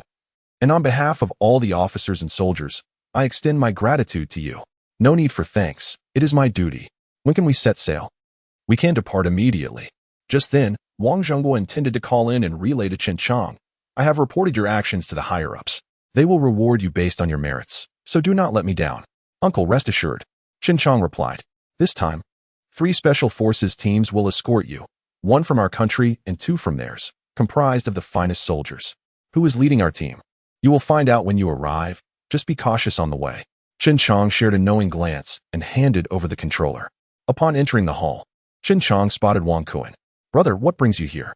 Little 5, you've truly made a name for yourself, having become a duke. Wang Kuan jested, striking a pose as if paying homage to the duke. This time, I am leading the team. We have a total of 11 members. All elite special forces from our nation. Come, everyone, greet our duke. The Dragon Kingdom team approached Chen Chang, and they exchanged pleasantries. At that moment, 2 more teams of elite soldiers, totaling 31 individuals, arrived. A female officer stepped forward and respectfully saluted Chen Chang. Greetings, Mr. Chen Chang. I am Mary Daller, the leader of this operation. These are my squad leaders, Bobby Beck and Gold Valen. 10 minutes later, Chen Chang and his team boarded the destroyer bound for the Amazon. As the warship entered the mouth of the Amazon River, it halted, and Chen Chang and the others transferred to armed speedboats. There were 5 boats in total. Upon entering the Amazon River, Chen Chang felt a heat radiating from his forehead, as if a mysterious force were beckoning him. The direction was unmistakable, intensifying his curiosity regarding this mission. The objective of Chen Chang's expedition was to locate a plant known as the blood orchid, which thrives in dark, damp environments. This flower, discovered by a scientific explorer 120 years ago, is highly toxic. Just 1 milligram could easily annihilate an entire town. Chen Chang explained the flower's characteristics to the group, instructing them to search in the appropriate areas. As they ventured deeper into the Amazon River, they offloaded all equipment and prepared to delve further into the interior. Chapter 37. Searching for a needle in a haystack. In this chapter, Gold's team is tasked with assisting Chen Chang, who carries essential scientific equipment, while Wang Kuan and Bobby's team scatter to search for the elusive blood orchid. The deeper they venture into the heart of the primeval forest, the more potent the mysterious calling in Chen Chang's mind becomes. In such an expansive wilderness, seeking the traces of the blood orchid proves as challenging as finding a needle in a haystack. Resolutely, Chen Chang follows the enigmatic summons. After 8 days of arduous trekking, fatigue weighs heavily on everyone. Navigating through the dense foliage is exceedingly difficult, compounded by the need to guard against various venomous creatures and ferocious beasts. Observing Chen Chang and his subordinates, who show no signs of respite. The others grit their teeth and press on. Following their expedition, some personnel were interviewed, revealing that Chen Jiang, in pursuit of the antidote, rested for less than 2 hours a day, tirelessly scouring the thick forest. On several occasions, he narrowly escaped danger, particularly when confronted by a massive crocodile, which lamented to Chen Jiang about a painful tooth. Upon inspection, Chen Jiang discovered a broken tooth and promptly extracted it, hoping to glean information about the whereabouts of the blood orchid, though ultimately he learned nothing of value. Unexpectedly, as Chen Jiang parted ways with the crocodile, soldiers from the nation spotted him. Fortunately, he had already distanced himself from the creature, averting a potential gunfire incident. Chen Jiang's actions garnered him increased respect from the soldiers. Xiao Chang, after all these days, we have yet to find any traces. Are you certain we are in the Amazon? One asked. Rest assured, I am confident of our location, he replied. How is it that you and your team remain so vigorous? You seem unfazed by fatigue, another inquired. Chen Jiang thought to himself, how could they compare? 2 of them are clones, engineered for warfare, and the other 2 are not even human. He himself was unsure of how to categorize his own identity. Mary approached Chen Jiang and said, Mr. Chen, we have discovered a deep pit ahead, approximately 200 meters deep. Is there a way to investigate? Indeed, we possess specialized drone equipment that can descend in our stead, he responded. Let us proceed quickly. The pit appeared to be around 20 meters wide, its opening concealed by towering trees nearby. From an aerial perspective, one would never detect the pit's entrance. The team set up camp near the pit, and seeing that everyone was nearly exhausted, Chen Jiang addressed Mary. Let us rest here and depart in the morning. Mary insisted. Mr. Chen, we are not weary. Every second we delay increases the danger to our loved ones. We understand our mission. Seeing her determination, Chen Jiang refrained from further comment. The drone was deployed and began its descent, while Chen Jiang and the others observed the images transmitted from it. Upon reaching the bottom, they discovered a vast cavern, with many caves nearby. Scattered across the cavern floor were the remains of numerous animals, likely victims of accidental falls. At that moment, Chen Jiang spotted a flower resembling the blood orchid, thriving amidst the animal carcasses, its vibrant bloom showcasing deep crimson veins. Behold, this flower may very well be the blood orchid we seek. Astonishingly, it flourishes upon the remains of other creatures. Nature is truly wondrous. I must descend to examine it. Mr. Chen, there's no need for you to take such risks. I will send someone to retrieve it. You may remain above, Mary proposed. No. You must not disturb it carelessly. The blood orchid is no ordinary flower. It contains potent toxins and will wither the moment it is uprooted. I must descend with the necessary equipment to extract it and immediately concoct a vaccine, Chen Jiang insisted. Realizing the gravity of the situation, Mary ordered the team to prepare for descent. After 2 hours, 2 team members were left at the pit's edge to assist, while the rest descended. Once all the equipment was set up, Chen Jiang donned a protective suit and carefully extracted a blood orchid, placing it into a test tube before adding the necessary reagents. Patiently awaiting a chemical reaction. As the test tube turned red, Chen Jiang added several other pre-prepared reagents, sealing the container and shaking it until the solution transformed into blue. Da Huang produced a virus sample, readying a microscope for testing. The tension was palpable as the blue solution dripped onto the virus serum. With everyone watching Chen Jiang intently, any sign of distress would send ripples of anxiety through the group. This marked the 4th attempt. Previous efforts with similarly red flowers had ended in failure. Peering through the microscope, Chen Jiang observed the virus serum gradually dissipating. Unable to contain his elation, he revealed his surprise. Mary eagerly inquired, Mr. Chen, did you succeed? Chen Jiang nodded affirmatively. Elation erupted among the group as they embraced one another, celebrating their discovery. Their families would no longer live in fear. I require a volunteer to receive the newly formulated vaccine. Fear not. I am confident in its efficacy of 80. Chen Jiang announced. Everyone present rushed forward to offer themselves as subjects. Reluctantly, Chen Jiang selected a soldier at random. You, come here. The soldier bared his arm, and Chen Jiang administered the vaccine. Just as he was about to ask how the soldier felt, gunfire erupted from above. Rat-a-tat, the sound of machine gun fire echoed. Boom. A grenade exploded. Ah! A shriek came through the communicator. Bill, are you there? Bill. At that moment, ropes fell from above. Everyone, protect Mr. Chen, Mary shouted. For the homeland, Wang Kuan added. The team, armed and on high alert, aimed their weapons at the pit's entrance. 1 minute passed, then 5 still. There was no movement. Mary turned to Bobby. Send someone up to investigate. Bobby gestured to 2 individuals. You two, climb up and check, but be cautious. Both were adept climbers, but midway up, they screamed, there's a snake larger than a person. The horrified cries faded into the distance. Gold, surveying the area, exclaimed, we're in a snake's den. Look at all the shed skin. The group gathered around. Wang Kuan prodded a snake skin with his weapon, estimating its length to be over 10 meters and about 50 centimeters in diameter. Their escape route was blocked, with most of their equipment above, leaving only Chen Jiang's research apparatus and a few makeshift weapons below. Mr. Chen, please safeguard the vaccine. We will ensure your safe extraction. We promise this with our lives. Mary urged. I have prepared the antidote. To be safe, I will administer a dose to each of you. Chen Jiang replied. Mr. Chen, what are you doing? Mary asked.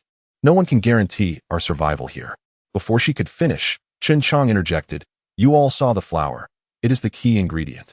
Each of you has been vaccinated. If anyone escapes, bring the vaccine back, along with my research notes from the quarantine zone. Yang Tiantian knows the procedures. Chen Jiang administered the vaccine to everyone. Suddenly, he staggered, gazing upward at the pit's entrance, where a massive snake had emerged, its forked tongue flicking as it surveyed Chen Jiang. Did you see that? What did you see? There was a colossal snake head at the pit's edge, at least 10 meters wide. Wang Kuan scoffed. Xiao Chong, you must be mistaken. There are no snakes of such size in this world. Mary pointed beyond a large rock. Look at the snake's skin over there. It appears different. The group moved to inspect. Hissing, they collectively gasped. This is impossible. How can there be such enormous snake skin? Chen Jiang affirmed. It seems my eyes did not deceive me. I wish everyone good fortune. Everyone nodded in agreement. Mary found an opening and led the way. Flanked by 2 teams from the country, with Chen Jiang in the center and Wang Kuan bringing up the rear. The group proceeded cautiously, occasionally encountering snakes as thick as water buckets, which were swiftly dealt with by gunfire. After over an hour of navigation, they encountered dead ends or passages too narrow for passage. In order to conceal their secrets, Chen Jiang refrained from allowing De Huang and Air Huang to engage. After half an hour of continued progress, a soldier reported, a waterhole has been discovered ahead. Mary dropped a glow stick into the water and was immediately horrified by the sight below. At least 100 gigantic pythons, as thick as water buckets, coiled together in the pool. Mary gestured for caution and a retreat. There are hundreds of giant pythons in the waterhole, she announced. Wang Kuan, instantly covered in goosebumps, cursed. Are we entering a snake's lair? The cave grew larger, with numerous water bucket-sized openings surrounding them. The humidity increased, and they stumbled upon a patch of blood orchids, roughly estimated to number in the hundreds. De Huang noted the location, as did Chen Jiang. Everyone made a mental note of the position and continued onward. Suddenly, a blood-curdling scream shattered the silence of the cave. A special forces soldier had been bitten by a giant snake and dragged into the depths, leaving behind a trail of blood. Watch the openings. The snakes might emerge from the cave. Everyone formed a protective circle. Chen Jiang addressed De Huang. Can you detect any heat sources? A series of anguished screams erupted, prompting the group to quickly draw their weapons. To their shock, numerous pythons were coiling at the cave's ceiling, descending to bite and swallow the individuals below. Those on the ground opened fire in a desperate attempt to rescue their comrades. Move quickly. Don't forget our mission, Mary shouted. The group hastened their pace, providing cover as they retreated. Many slain pythons fell from the cave's ceiling, being devoured by others, while several teammates were dragged into the cave by snakes that lunged from the openings below. Upon finally exiting the cave into a drier cavern, they counted their numbers. Only 10 remained, including Chen Jiang, Mary, Bobby, Wang Kuan, and 2 soldiers from their country. I'm out of ammunition, Mary stated. Here, Chen Jiang replied, handing her 2 magazines. Had it not been for his subordinate's protection, Chen Jiang might have been injured as well. The onslaught had been overwhelming. The cave entrance was only about 7 to 8 meters high, too small for the Titan to be of use. Bobby remarked, this cave seems unusual. Look at all the murals on the stone walls. Upon closer inspection of the murals, the first depicted a Maya warrior battling a python. The weaponry was eerily familiar to Chen Jiang, though he couldn't quite place it. The third mural illustrated a Maya warrior fighting an even larger python, ultimately defeating it in a vast chamber, with several Maya onlookers present. The fourth mural showed the victorious Maya entering a mysterious space, seemingly receiving some form of inheritance. As 3 dots appeared on their foreheads, resembling marks of the Maya. This place feels like some kind of combat arena for the Maya, Wang Kuan observed. Chapter 38. A meeting of minds merry. I deduce that this is a place the Maya used to showcase their prowess. Have you not observed that each painting signifies a different ability? Two soldiers remarked. Look ahead, there are a shield and a spear. They attempted to grasp them, yet remained utterly still. Mary and Wang Kuan both tried, and even the gigantic Huang and the clones were unable to lift them, as if they were fused with the stone platform. CHEN JIANG stepped forward, and to everyone's astonishment, he effortlessly lifted the shield with his left hand and the spear with his right. The crowd was left speechless. Wang Kuan couldn't resist teasing. Brother, are you a Maya? CHEN JIANG replied. You have watched me grow. Do you truly believe I am a Maya? Wang Kuan pondered for a moment and shrugged, conceding the point. CHEN JIANG then recalled that upon first entering the ring, there had indeed been a scepter. He had not anticipated its purpose. However, for the sake of secrecy, he refrained from extracting it. He tossed his firearm to Wang Kuan, gesturing at the spear and shield in his hands. Bang! Bang! Rat-a-tat! Sparks flew as they struck the giant python. Wang Kuan exclaimed, It's ineffective. The group ran while shooting, during which CHEN JIANG attempted to communicate with the python, but to no avail. Two soldiers were swallowed whole by the python. Boom! Mary hurled a grenade at the serpent, but it merely slowed its advance without inflicting significant damage. Just as Wang Kuan was about to be devoured, Huang dashed to assist. Alas, he was a moment too late, as the massive serpent had already opened its gaping maw to consume Wang Kuan. In a fleeting instant, Mary leaped into the python's mouth, clutching two grenades, pulling the pins, and shouting as she charged towards its throat. The python sensed something in its mouth and promptly closed its jaws, swallowing Mary whole. Boom! A muffled explosion resonated within the python. The creature writhed in agony, its constricted belly rolling, but the narrow opening barely allowed it to maneuver. The violent tremors caused many stones within the cavern to collapse. CHEN JIANG dragged Wang Kuan, continuing their hasty escape. They entered another peculiar space, reminiscent of the murals. A square area perfectly suited for combat. The scepter had been teleported alongside the spear during their previous journey. Upon close inspection, this area revealed no other exits. The entrance had been blocked by the python. CHEN JIANG, disregarding his exposure, attempted to summon the Titan, but regrettably, he was unable to do so. He tried to teleport other weapons, but to no effect. Resigned, he donned the Maya armor, which enveloped him entirely. Wang Kuan observed CHEN JIANG being covered by an extraordinary substance, resembling the Maya depicted in the murals. Xiao Chang, are you truly a Maya? We must first eliminate that python. Explanations will follow afterward. Huang and the others provided cover for Wang Kuan. Huang and the second Huang transformed their hands into laser guns and fired at the serpent. Wang Kuan gazed in astonishment, muttering, Is this a Terminator robot? The lasers were futile against the python, as its scales appeared impervious. The python lashed its tail, sending the two people crashing against the wall. Unfazed, they sprang back up to continue their assault, akin to unyielding cockroaches, attacking and being flung back repeatedly. CHEN JIANG searched for a weakness. The python grew increasingly agitated by their relentless onslaught, ignoring them and charging at CHEN JIANG. Sensing the imminent danger, he dodged, but the python's speed was overwhelming. It lunged at CHEN JIANG with a powerful strike. CHEN JIANG managed to block most of the assault with his shield, yet he was still thrown back by the impact. Wang Kuan shouted, Xiao Chang, damn it, I'm going all out with you. Wang Kuan unleashed a barrage from his machine gun, targeting the python's eyes. The beast recoiled in pain, shifting its focus from CHEN JIANG to Wang Kuan. CHEN JIANG regained his footing and shook his head to clear his mind, just in time to see the python lunging for Wang Kuan. Desperately, he sprinted towards the serpent, but its movements were too swift. The python opened its cavernous mouth and engulfed Wang Kuan.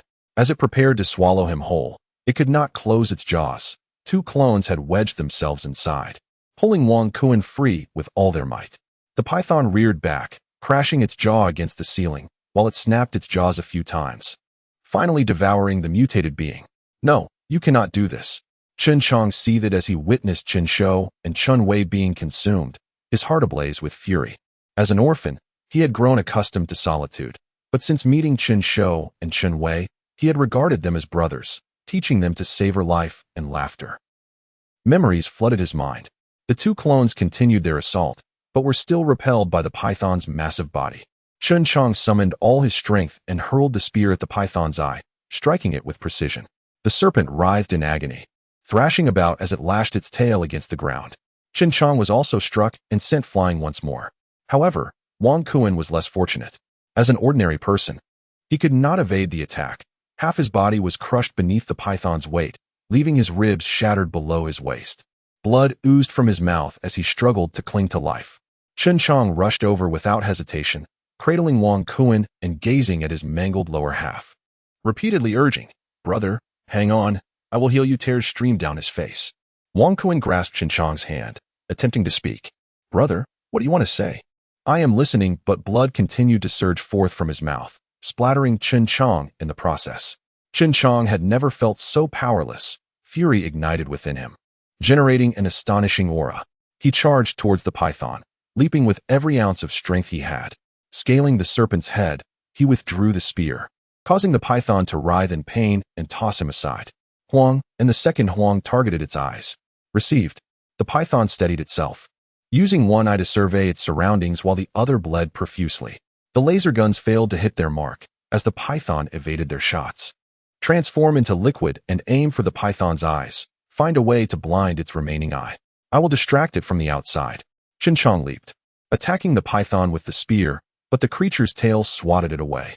Feeling a connection with the spear, Chen Jiang attempted to summon it with his hand. And to his surprise, it flew back to him. This method proved effective. He attacked the python once more, yet was cast aside again as the python charged at him. Desperately dodging, he was grateful for his armor and shield, which lessened the impact of the blows. He staggered, spitting blood. The two clones reached the serpent's head, which sensed their presence and violently slammed against the stone wall, even grinding its head against the surface, creating sparks. Ultimately, the last remaining eye was pierced, causing significant damage as its eyelids crushed the clone's arms. The python thrashed violently, attempting to dislodge them, rubbing its head against the wall repeatedly. Scales fell away, and blood flowed freely, but the two could no longer withstand the force and were flung off. Sensing the unusual weight atop its head had vanished, the python turned its massive head toward Chen Jiang. Hadn't they already blinded both eyes? How could it still locate him? Chen Jiang continued to evade.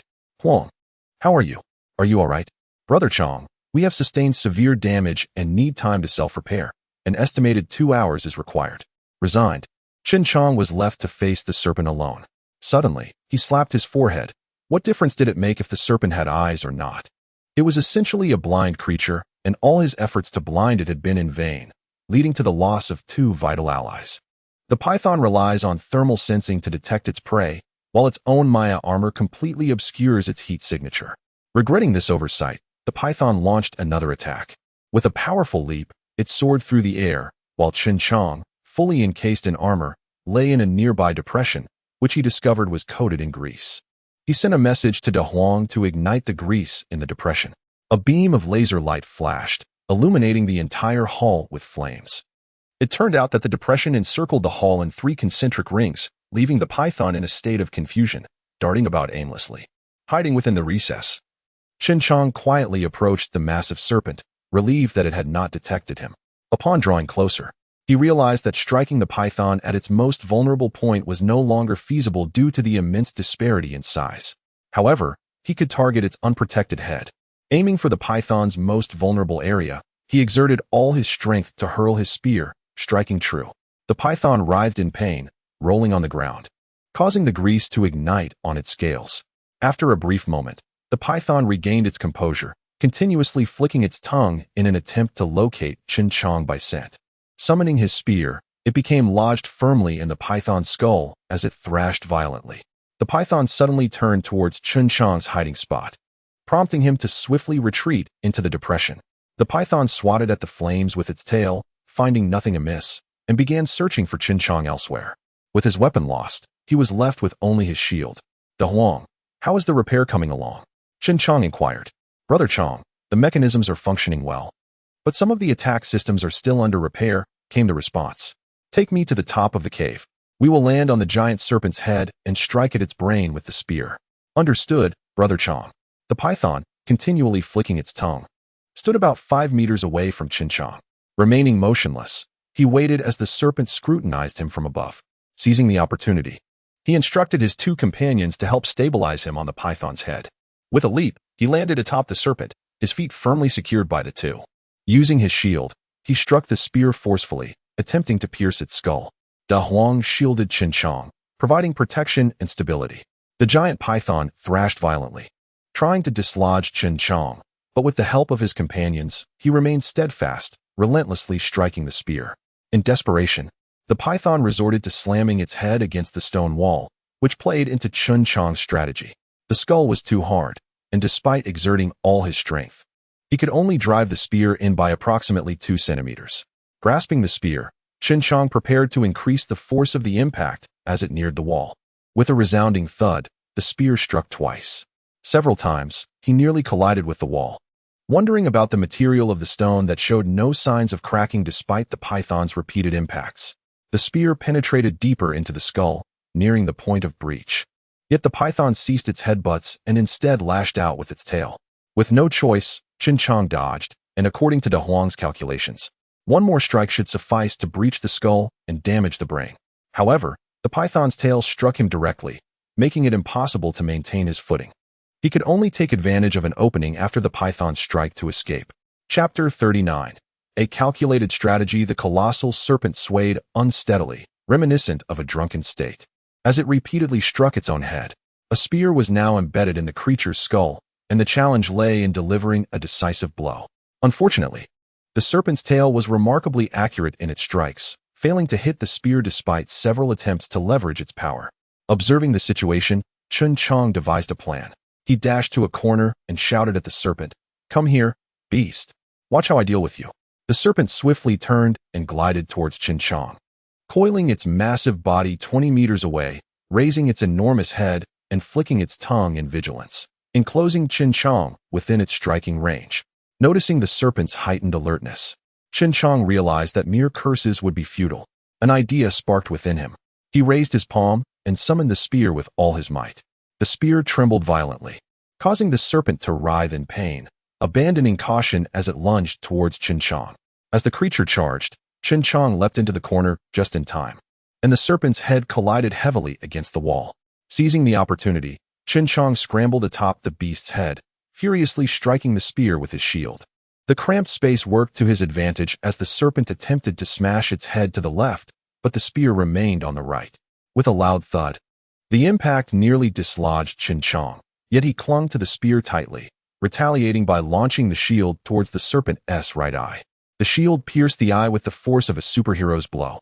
The serpent, enraged, slammed its head to the right, creating a deafening noise. Success! The spear had loosened slightly in his grasp. Ignoring the pain, Chen Jiang pounded the spear with his fists as the serpent writhed violently. Thankfully, his armor provided some protection, but he was still hurled away. After a long while, the serpent collapsed, motionless. Chen Jiang struggled to rise, blood spilling from his mouth, enduring excruciating pain with fractured right leg and left arm. He approached the serpent's body and struck it with his fists, but it remained unresponsive. Moving to the serpent's head, he thought to himself, surely, it must be dead now. Suddenly, the serpent opened its gaping maw and swallowed Chen Jiang whole, after which it lay still. Inside the serpent's belly, Chen Jiang was propelled through the digestive tract, yet thanks to the protection of his Maya armor, he experienced no issues with breathing. However, even in death, the serpent's bodily functions continued to operate, instinctively drawing Chen Jiang into its intestines, where he began to struggle for breath. The rhythmic contractions of the intestines made it increasingly difficult for him to inhale. He reflected on his impending demise, feeling an overwhelming sense of regret. Chen Jiang lost consciousness, slipping into oblivion. But was this truly the end for our protagonist? The answer is, of course, no. Chen Jiang found himself in a trial arena designated by the Maya for newly matured individuals. Normally, Maya observers would be present to prevent casualties during this rite of passage. Whenever a Maya reached adulthood, they would be summoned to this testing ground, which explained the mysterious force that called to Chen Jiang. This ancient ritual of the Maya could yield one of 4 outcomes. The first, being defeated by the serpent, relegating one to the status of an ordinary Maya. The second, enduring for 3 hours without defeat, granting one a role in management. The third, vanquishing or killing the serpent, thereby being groomed as a successor to leadership. The worst outcome involved being defeated without obtaining a shield or spear, leaving one unable to become a Maya. destined to remain on the primitive planet to foster life and spread the seeds of civilization. In this space, only the most basic weapons, armor, spear, and shield, were permitted, with no external assistance allowed. As for any other individuals entering, that was due to the Maya having long departed. The Maya were akin to nomadic peoples, perpetually seeking habitable places rich in resources throughout the cosmos. Once a planet's resources were nearly depleted, the Maya would depart, leaving behind sufficient resources for the planet's own development. This practice aligns with the natural law of survival of the fittest, conducted in a relatively gentle manner. When the last group of Maya departed, it was under the leadership of the very individual who left a message for CHEN JIANG. This leader foresaw that a tribe member might awaken in the future and thus left behind certain items in this singular trial space, which would self-destruct once completed. The serpent's power had been intentionally diminished by the Maya to prevent it from wreaking havoc upon the planet. Although the serpent was dead, CHEN JIANG, despite being unconscious, had still achieved its defeat. In a mysterious realm, he gradually regained consciousness. Where am I? Da Huang, Huang, where are you?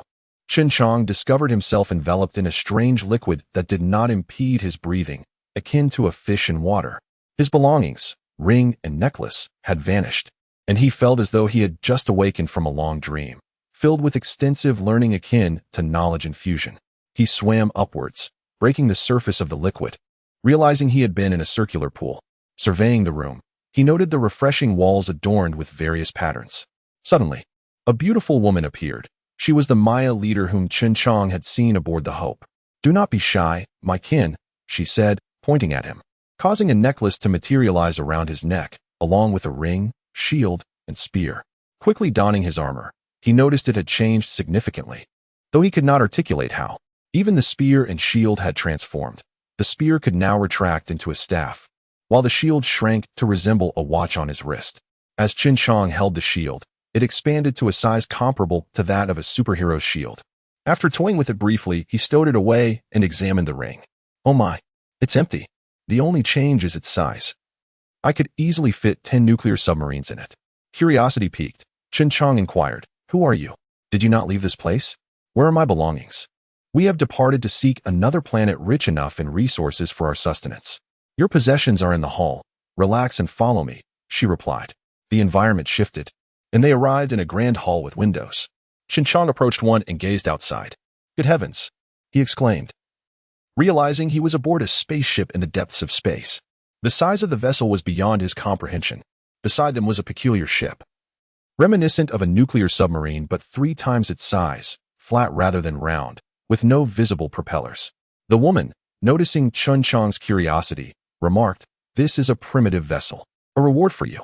You may also store it away." "Really? This is a gift for me?" CHEN JIANG asked excitedly. She nodded affirmatively. Without hesitation, he stored it in his ring and asked, "What other rewards are there?" "There are none. Everything I could give you has already been bestowed. Look at your forehead. Utilize it wisely." As CHEN JIANG touched his forehead, he felt 3 cool, protruding beads. "You have 2 remaining questions. Am I still an Earthling or a Maya?" She smiled. "Essentially, Earthlings are Maya. They simply have not fully evolved. You have entered the sacred pool, and the holy water has completed your evolution. The Maya primarily seek planets from which they can extract sacred water resources." "One last question," CHEN JIANG said, recalling his brother Wang Kuan. "Can my friend be revived? Do you wish for everyone to be resurrected? Are you familiar with them?"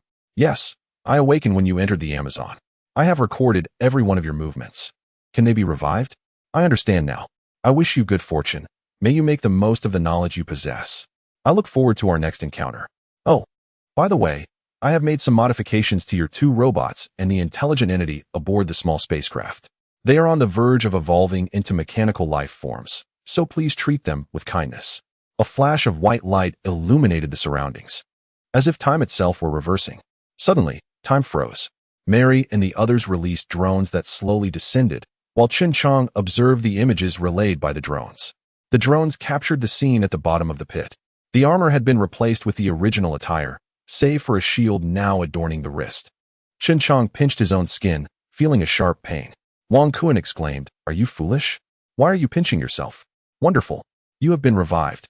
Wang Kuan added, "What do you mean revived? We are perfectly fine." Mary, with a twinge of sympathy, addressed the nearby special forces. "Tonight, We shall set up camp here and rest well. Mr. Chen, I sincerely apologize for not considering your comfort. You have endured much hardship. Chen Chang chuckled foolishly at them. It's fine. Let us just head down directly. Mary insisted, we shall descend tomorrow. Today, we must rest. Mr. Chen, your health is of utmost importance.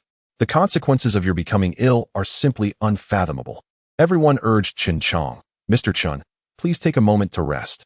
Don't overexert yourself. We will set up a tent for you. Seeing this, Chen Chang ceased to decline, realizing that shortly after descending, a giant python had attacked. To be on the safe side, it was prudent not to descend just yet. Be careful then, he advised. Once inside the tent, Chen Chang closed his eyes to recuperate, his hands never straying far from his weapon, ever ready to face the giant python. His thoughts wandered to the circumstances of De Huang and Air Huang, as well as the clones, prompting him to invite them in. Chen Shou, Chen Wei, do you remember the battle with the giant python? The two shook their heads. Chen Chang turned to De Huang and Air Huang, sensing a difference in them. Strong brother, we remember, Xian has indeed modified us. Can you tell me what is different? There are many new pieces of information in our memory chips, though most are locked away, and our bodies have also changed.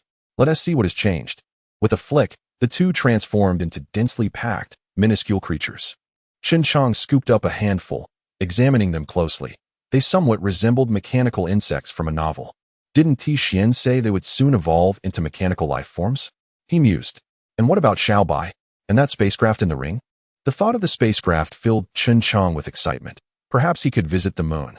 Indeed, I can certainly feel the difference. The night passed peacefully, with no disturbances. Even the animals seemed to respect the sanctity of the camp. Chapter 40. A mixed bag of emotions in the early morning. Chen Chang rose from his slumber, stretching and reveling in the fresh air of nature, accompanied by the melodious calls of various birds and the chirping of insects. Mary approached Chen Chang and inquired, Mr. Chen, did you rest well yesterday? Yes, quite well. Let us proceed. We must not delay in saving lives, he replied. With a respectful salute, Mary acknowledged, yes, sir. She understood that this team was unconditionally obedient to Chen Chang. Even if he commanded them to face death, they would comply, allowing him to continue his rest. However, Chen Chang had only taken a night's respite before embarking again in search of the blood orchid.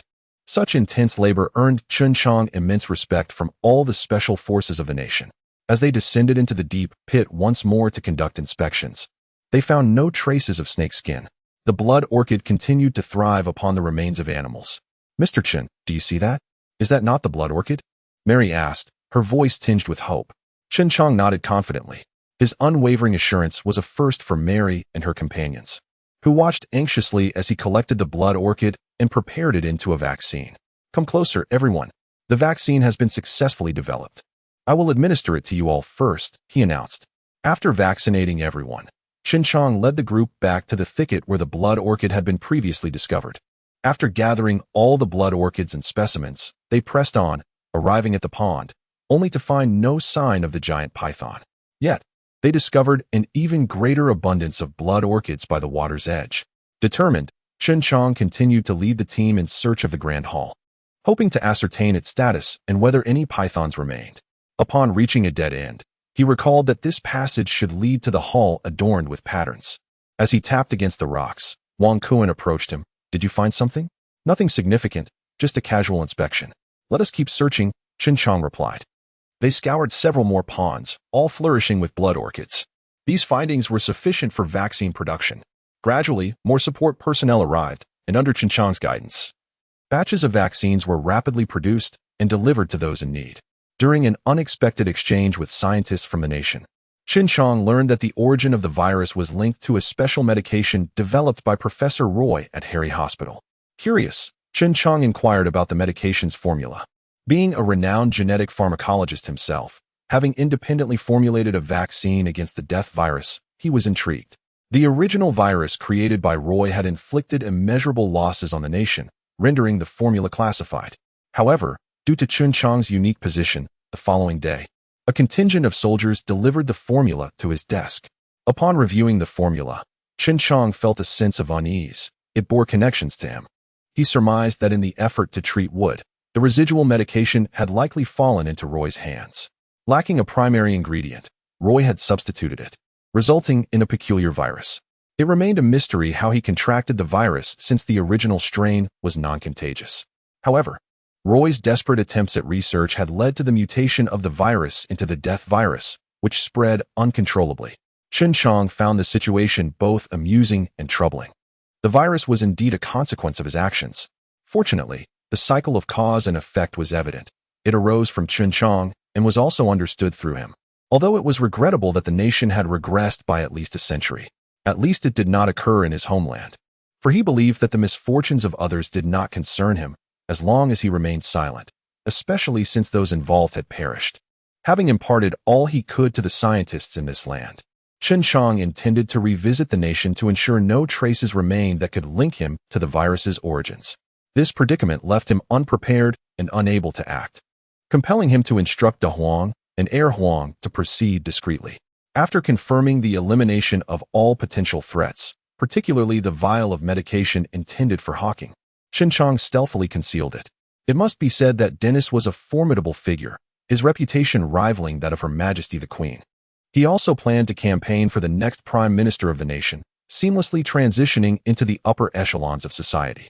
As they sat together, Dennis remarked, "Brother, you are becoming increasingly prosperous. Should I address you as Prime Minister in the future?" Haha, I appreciate your kind words. I owe my current status to your reputation. How about lending me a hand? And how might I assist? Simply put, it will be a performance. There will be arrangements made for us. We need only follow the established protocol. All right, I will heed your advice. By the way, when do you plan to collect your share? The authorities are frantically searching. And I hear there are 600 tons along with countless artifacts. I suggest waiting until the commotion subsides. Dennis attempted to probe CHEN JIANG for information about the remaining gold and antiques, but believed CHEN JIANG had not taken anything since he was the first to enter. Aside from the gold, the antiques were beyond monetary valuation, as the nation's museum housed its most significant artifacts within. I'm taking your advice. But we only discovered the gold when we entered. Nothing else was found. Is it possible that someone else got to it before us? Indeed, it is possible. But who might that be? So many artifacts will inevitably reveal themselves. We have sealed off the entire maritime area. All passing vessels and aircraft undergo strict inspections. Then this batch of artifacts should still be in your country. A thorough search should yield results. After Dennis's inquiries revealed no abnormalities, he dismissed his doubts, especially since CHEN JIANG still had a considerable amount of gold stored with him. Even if outsiders had taken the gold artifacts, the sheer volume would pose a logistical challenge for concealment. Since the outbreak of the virus, airspace and maritime zones had been strictly controlled, preventing even flies from escaping. This suggested the possibility of internal theft. As for the identity of the thief, it was beyond Dennis's knowledge. Regardless, the loss of 500 tons of gold was merely the tip of the iceberg in the vast treasure trove. With sufficient caution, it could go unnoticed. That evening, CHEN JIANG stayed at Dennis's residence. Given Dennis's remarkable contributions, he was rewarded with the castle. As a duke, CHEN JIANG owned an ancient manor, though he was unaware of its location and planned to visit it someday. CHEN JIANG did not place much significance on the nation's rewards, for the gold within his ring was ample for lavish expenditure. As for the artifacts, he preferred to keep them as a personal collection. Selling any would easily attract the nation's scrutiny. Under Dennis's arrangements, CHEN JIANG conducted a political showcase for the citizens of the nation. He personally administered vaccines to patients in the disease-stricken area, while Dennis assisted. With the vaccine now available, the virus was no longer a source of fear, as people no longer faced the threat of infection or death. Just as CHEN JIANG finished helping a patient and prepared to leave, he heard someone calling his name from the crowd. Upon looking, he recognized it was CHEN and Jamie. He had attempted to contact the sisters before, but to no avail. He had feared they had perished. The reunion with his former lovers was electrifying. Dennis, aware of their relationship with CHEN JIANG, instructed his bodyguards accordingly. The two sisters did not resist, knowing Dennis had plans for them. That night, the three of them shared an exhilarating evening together. CHEN JIANG had become a well-known figure in the nation, and both sisters held him in high esteem. From their conversation, CHEN JIANG learned that he had provided the sisters with funds that had significantly aided them. It was those very funds that enabled them to bribe high-ranking officials, allowing them to escape the quarantine zone and reside in relative safety. Now, with nowhere else to turn, the sisters sought refuge with CHEN JIANG upon seeing him.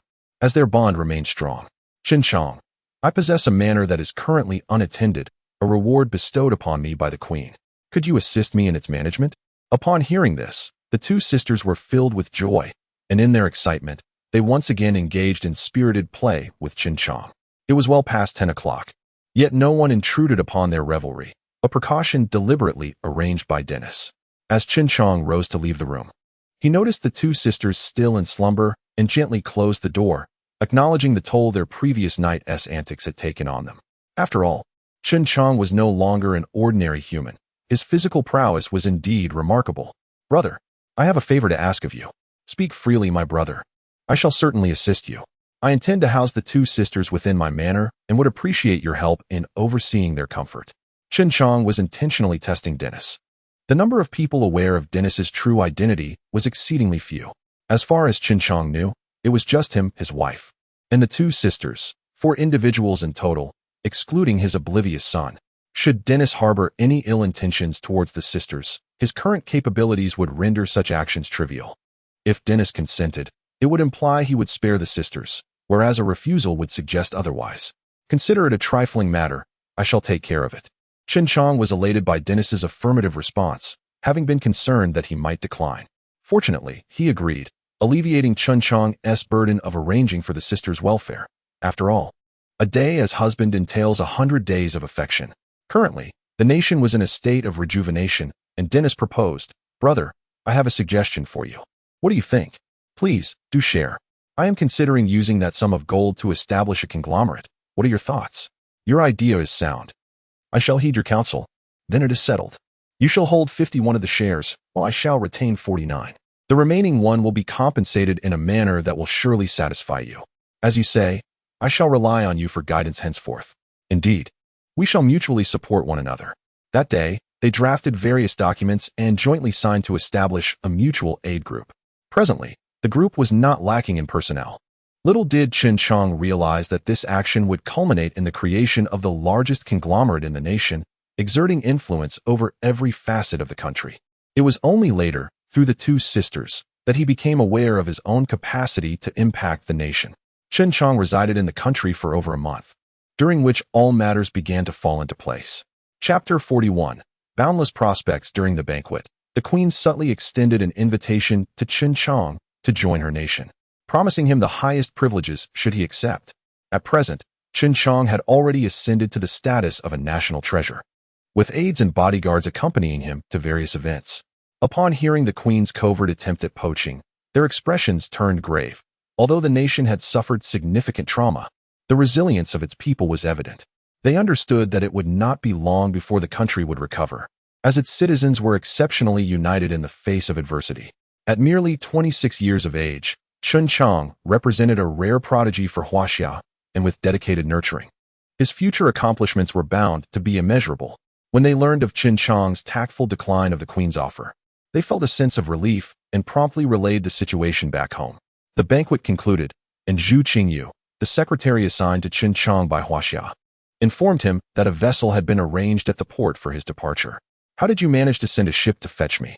CHEN JIANG inquired. "Well, you just leave it to me. When shall we set sail?" "Let us depart now," he replied. In recent times, Huaxia had lost numerous scientists to foreign nations, yet fortunately, CHEN JIANG had no intentions of leaving, or else Zhu Qingyu would have faced an insurmountable challenge. "You've brought me pride, young man. I specifically came to present you with this award," Wang Zhongwa said, producing a folder and handing it to CHEN JIANG. Upon opening it, CHEN JIANG discovered that he had attained a special status, now classified as a research personnel under Wang Zhongwa's department. The freedom to dictate his workplace arrangements filled him with joy. "Work diligently, for I have expended considerable effort to secure these privileges for you. Not to mention the many favors I owe," Wang Zhongwa emphasized. "Rest assured, uncle. By the way, will you be returning my armored vehicle?" Wang Zhongwa feigned ignorance. "What armored vehicle? I know nothing of it." "Oh, what's the matter, uncle?" CHEN JIANG mused, relieved that his tank was not overly advanced. As similar technology had already matured abroad, it merely awaited the integration of hybrid fuel sources. "Quickly provide me with the blueprints. Your vehicle has astounded everyone in the armored division." "Very well, find me a place, and I shall sketch it out." Back at home, CHEN JIANG maintained a low profile, living a reclusive life. Initially, he had to disguise himself to venture outside, given the extensive media coverage of his exploits abroad. Months passed, and Chen Jiang had successfully researched and launched the spacecraft contained within the ring. This vessel was remarkably simple, devoid of any intelligent systems, relying solely on manual controls akin to driving a car, with entirely mechanical operations. It bore no weapons, and after assimilating a portion of the Maya's memories, Chen Jiang discerned that it was the most primitive model of spacecraft, capable of continuous modification and upgrades. Approximately 40 of the ship was composed of power and energy generation devices, featuring a reactor at its base that could utilize various fuels, including coal, hydrogen, and nuclear fuel. However, coal alone could not keep up with consumption rates, so Chen Jiang placed a hydrogen, energy source from a generator into the reactor, enabling the spacecraft to function normally. Every midnight, Chen Jiang would pilot the vessel, stealthily entering the ocean from West Lake to practice his operational skills, as the spacecraft required 5 individuals for complete control. Xiaobai had been transformed into a robot akin to De Huang, and with the addition of a clone, Chen Jiang was capable of both commanding and piloting the ship. While the vessel could soar through the skies, it remained tethered by the force of gravity, lacking any cloaking capabilities. Chen Jiang refrained from flying above to avoid detection by satellites. The exterior of the spacecraft was constructed from an unknown material, defying even future knowledge to identify its composition. Yet it was remarkably resilient. Initially, Chen Jiang struggled with the controls, colliding with numerous underwater obstacles, which typically would have inflicted damage. Astonishingly, the hull emerged unscathed. Even attacks from the Titan proved ineffective against it. Should danger arise, Chen Jiang resolved to operate the spacecraft recklessly. However, the energy consumption was substantial, prompting him to utilize the Titan to harvest underwater resources to refine a considerable amount of hydrogen, energy. While the underwater resources of his timeline had been nearly exhausted, those of Chen Jiang's temporal realm remained largely undeveloped.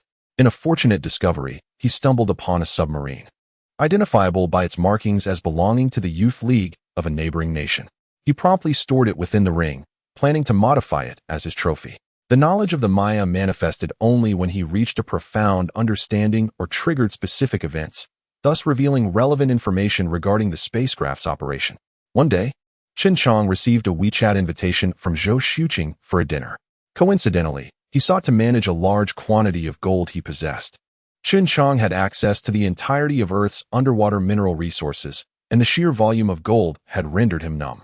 Having discovered multiple underwater gold mines, he felt a sense of frustration for being unable to monetize his findings due to his technological limitations. Why can other protagonists traverse time and space to utilize future technologies to reshape reality, while I, merely aiming to heal a friend, inadvertently unleashed a viral catastrophe? What if I were to trigger an even greater disaster? Would the world face annihilation? Chen Jiang's vexation grew, leading him to halt various experiments. Driving his van to the Chinese restaurant, Hualu, which Zhou Xuqing had pinpointed, he arrived at a premier establishment where even a simple vegetable dish started at 100,000. Upon reaching the parking lot, a security guard approached him, stating, "Sir, this is a hotel parking area. External vehicles are not permitted. I'm just going inside to dine. Is that not allowed?" The guard looked at him skeptically. Chen Jiang, feeling helpless, replied, "I intend to eat at Ting Tao Pavilion.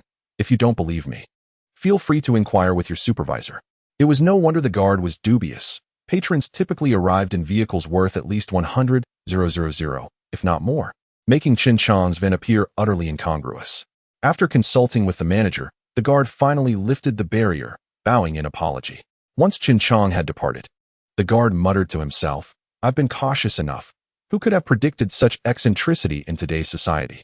Driving a van to dine at Hualu? The world of the rich is truly perplexing." Entering Ting Tao Pavilion, Chen Jiang found only the staff present. After inquiring, he learned that he had arrived too early. He settled down to sip tea while patiently awaiting his companion, contemplating the potential catastrophic implications of his actions in his own timeline. If I were to venture into the future, could I freely explore various technologies without consequence? The door swung open, and Zhou Xuqing entered. "Xiaochang, you arrived quite early. I just got here a short while ago. Then let us dine." She turned to the staff, instructing, "Please serve the dishes." What a coincidence. Are we the only ones here? Where's Hua Xiao? Why haven't you gone to meet him? The intricacies of gold trading are not as straightforward as one might think. While it's manageable within the country, exporting large quantities is strictly prohibited. Is that so? Chen Jiang pondered thoughtfully. Are you considering entering the gold market? Now would be an opportune moment, as rumors suggest that the nation's centuries-old treasure vault has been plundered. Zhou Xuqing tentatively probed, still not ready to relinquish her interest in CHEN JIANG's gold. Meanwhile, Zhou Xuqing's intuition informed him that today CHEN JIANG would engage in a discussion of significant topics concerning gold. He turned to the waiter and said, "The dishes have been served. You may leave now." After the waiter exited and closed the door, CHEN JIANG began, "If I could provide you with gold, would you?" Before he could finish his sentence, Zhou Xuqing interrupted, "Absolutely. As long as there is gold, I can dominate a substantial portion of the market in that country. Are you not concerned about the origin of the gold? Such worries are unfounded. Our family has been in the gold trade for generations. We are not novices in this field. Presently, that country is open to all, especially regarding gold, and as long as it does not leave the country, they are indifferent to its provenance. Have you already penetrated that country's market? To be candid, yes. Opportunities like this do not present themselves every day. Xiaochang, how much gold do you possess? If I were to provide gold, at what price would you acquire it? For a substantial quantity, I can procure it at market value, and I can take as much as you have. However, if the amount is minimal, it would hardly make a significant impact on the market. Pure gold at 100 purity would be treated differently. There is only one piece of that purity, and I cannot produce more. How much would be necessary to capture a portion of that country's gold market? How much do you have? CHEN JIANG thought, either to refrain from playing, or to go all in, and boldly stated, "Whatever you require, I can provide." Goodness, have you robbed that country's treasury? Do I appear to be that kind of person? Zhou Xuqing pondered for a moment, then cautiously suggested, according to data from 2 years ago, that country traded approximately 940 tons of gold daily. But actual transactions were often only about 70, equating to around 282 tons. Considering the population has halved, we might estimate around 140 tons. What do you think? I am not privy to those details. Simply provide me with a figure. 200 tons. If I have 200 tons, I could secure a considerable share of the market in that country. Chapter 42. Unaware of one's own limitations, CHEN JIANG observed Zhou Xuqing rise in excitement. It is noteworthy that the entire Dragon Nation mines only about 200 tons of gold annually. Currently, the nation is fervently acquiring gold, leading many to speculate that its treasury may have been plundered. To dominate the entirety of this country's market, how much gold would one require? Are you suggesting that we either refrain from participating or aim for grand ambitions? My intention is to seize control of the nation's gold market. You must be out of your mind. Such a significant market cannot possibly fall into the hands of outsiders. The outcome hinges on your capabilities. I will merely supply the gold. Xiaochang, grant me a day to calculate. By tomorrow morning, I shall provide you with an answer. Are you truly confident in delivering a substantial amount of gold to this country? You need not worry about that. I will make the necessary arrangements. Could you provide some insight to help me prepare? CHEN JIANG realized he could not afford to sell the gold piece by piece. He must find a partner. And Zhou Xuqing was the ideal candidate due to the fair pricing he offered. To allay Zhou Xuqing's suspicions of his potential theft of the nation's gold, CHEN JIANG stated 6,000 tons of gold. This quantity represented the entirety of CHEN JIANG's gold reserves. Over 4,000 tons belonged to the nation's treasury, while 2,000 tons had been brought from the future and recently excavated from the seabed. Zhou Xuqing was left speechless upon hearing this figure. 6,000 tons equates to nearly 200 million ounces of gold, amounting to approximately $299.2 billion at a rate of $1,496 per ounce, an amount that would dwarf the value of the entire Zhou family. Do you think I am that foolish? Haha. Xiaochang, my curiosity about you grows. I will respond to you by tomorrow. With that, he departed without even touching his meal. CHEN JIANG regarded the lavish spread of food before him, feeling a sense of shame at the waste. The banquet must have cost at least $1 million. He leisurely finished his meal. Presently, CHEN JIANG required funds to procure various supplies, as he had resolved to venture into the future world. He could no longer endure his existence in the present timeline, burdened by constraints and the constant fear of inadvertently bringing about Earth's destruction. The world is vast, and CHEN JIANG no longer identified as an ordinary Earthling. He sought to find the Mayans. The maid robot handed CHEN JIANG his phone. "Brother Chang, your call." He paused his training to answer. "Xiaochang, do you have a moment? My father wishes to meet you, and this is no trivial matter." "Of course, when and where?" "I've sent you the location. You can come now. Do you have any samples? It would be best if you brought some." "Certainly, I shall come right away. Chen Shu, have De Huang, Air Huang, and Xiaobai come up. We are heading out. Yes, father.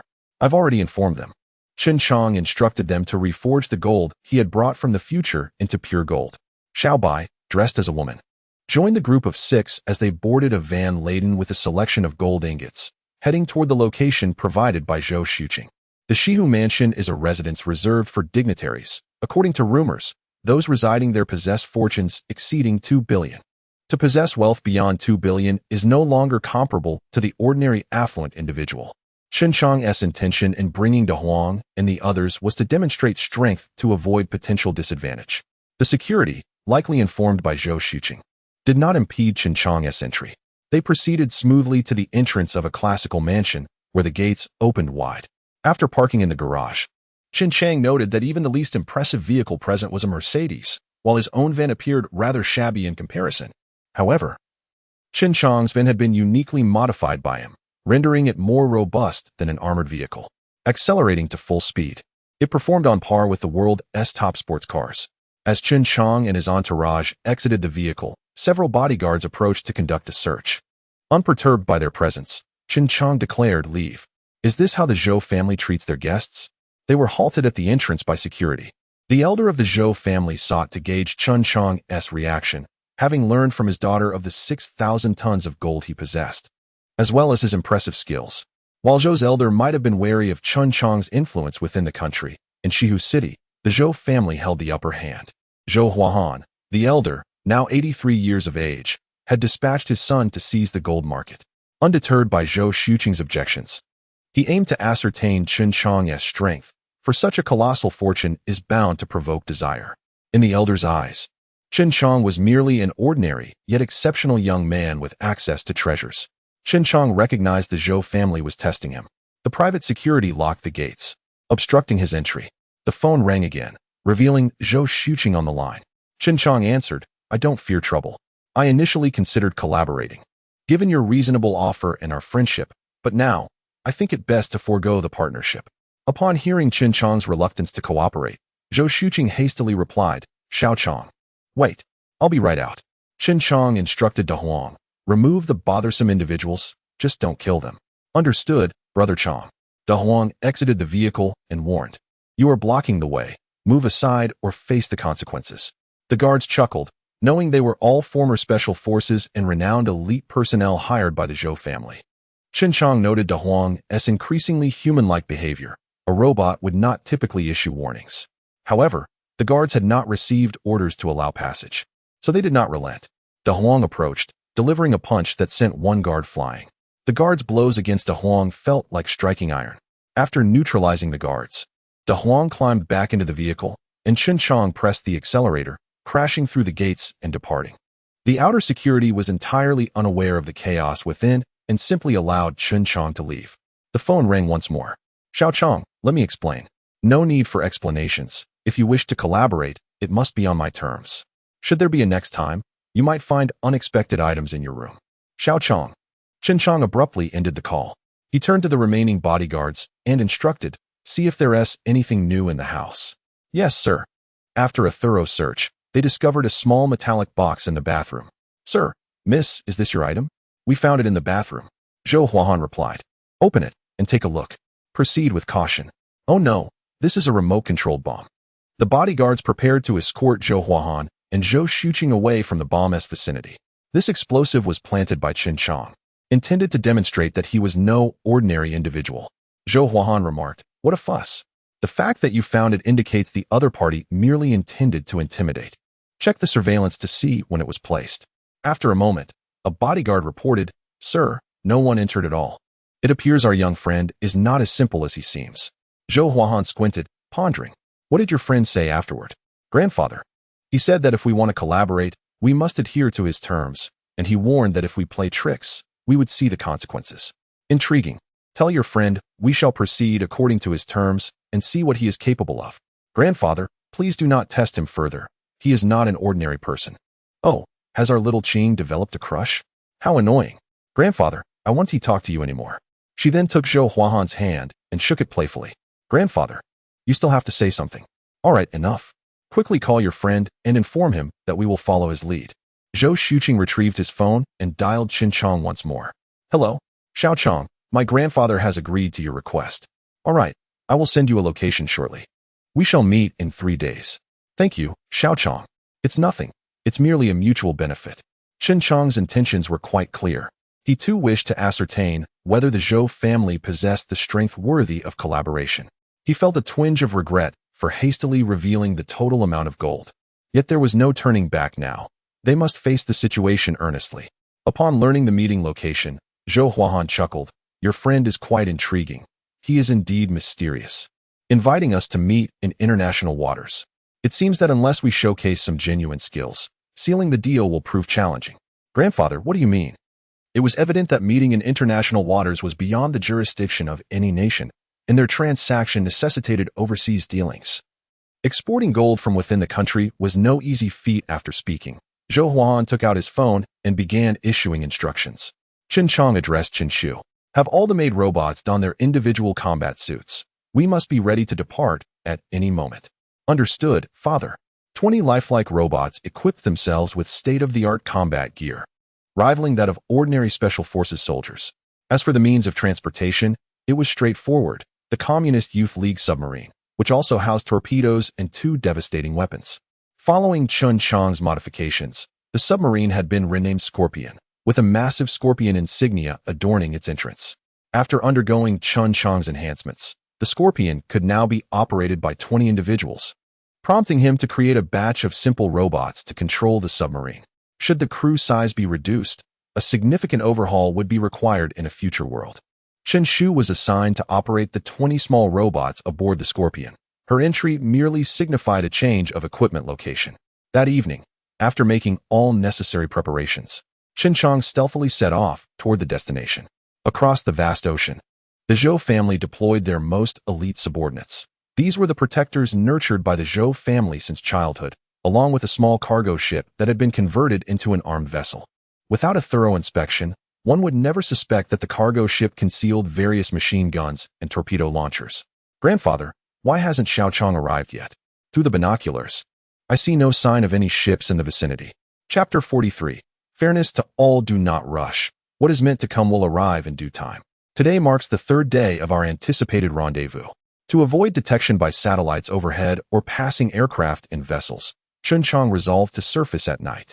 When the Zhou family's vessel reached its destination, Chen Chong took note of it and instructed De Huang and the others to investigate the ship's capabilities. The findings were satisfactory, as this vessel could be considered a formidable armed ship in this world. As night fell, Chen Shu commanded the submarine to surface. Understood, Father, she replied. Zhou Xuqing, standing in the captain's quarters, inquired of his crew, have you spotted any passing vessels in the vicinity? One crew member shouted, look, there's a submarine surfacing 50 meters to the right. The crew turned to see, indeed, a submarine. What do we do now? Is it friend or foe? We are in international waters, they pondered, not even considering that it might be Chen Chong's submarine, as such vessels are not typically owned by ordinary individuals. The cargo ship's captain remarked, Miss, that appears to be an attack submarine. Zhou Xuqing questioned, an attack submarine? The captain confirmed, indeed, Mississippi. Zhou Huahan suggested. Hoist our flag to declare our position and fire a flare into the sky. The captain complied, issuing commands over the communicator. A flare illuminated the sky, casting light upon the nearby sea as the captain observed the distant submarine, puzzled. Logically, having declared our stance, this submarine should respond, yet it remains silent. We must exercise caution. He then instructed his crew, all personnel, remain vigilant. This submarine could pose a threat. As Zhou Xuqing peered through binoculars at a golden scorpion emblem on the submarine's conning tower, a sense of familiarity washed over her, though she could not recall where she had seen it. Do you know which country favors the scorpion as its symbol? She asked the captain. I have not heard of such a thing, he replied. While the Zhou family's key members deliberated on how to confront the unknown submarine in the control room, Chen Chong observed the crew's initial reactions from within his submarine. Brother Chong, Xiaobai remarked, their response to our appearance is quite impressive for this era. Chen Chong nodded in agreement. Typically, an ordinary person would be startled or excited upon suddenly encountering a submarine. Yet these individuals were crouched behind cover, watching Chen Chong's vessel. De Huang noted the presence of a machine gun and torpedoes, armaments not easily acquired by lesser factions. Xiaobai inquired. Do we have assurance of no casualties when we seize the ship? Is Brother Chang suggesting we teach them an unforgettable lesson to prevent future delays? Yes, that should be quite straightforward, Chen Chang replied. You may proceed. In the Zhou family's control room, the captain asked, Miss, who provided you with this coordinate? Zhou Xuqing, confident in the loyalty of those aboard, replied, a friend of mine informed me and instructed us to wait here, but he has yet to arrive. The captain pressed. What nationality is your friend? Is he an official? He is from the Dragon Nation, but not an official, she clarified. Suddenly, the entire ship lost power, lights extinguished, leaving only emergency lighting. What has happened? The captain exclaimed, met only with a cacophony of static interference. Our signal has been jammed. The submarine must be preparing to attack us. Miss, quickly, follow me to the escape boat. As the captain opened the door, a squad of fully armed personnel seized him as though he were a mere chick.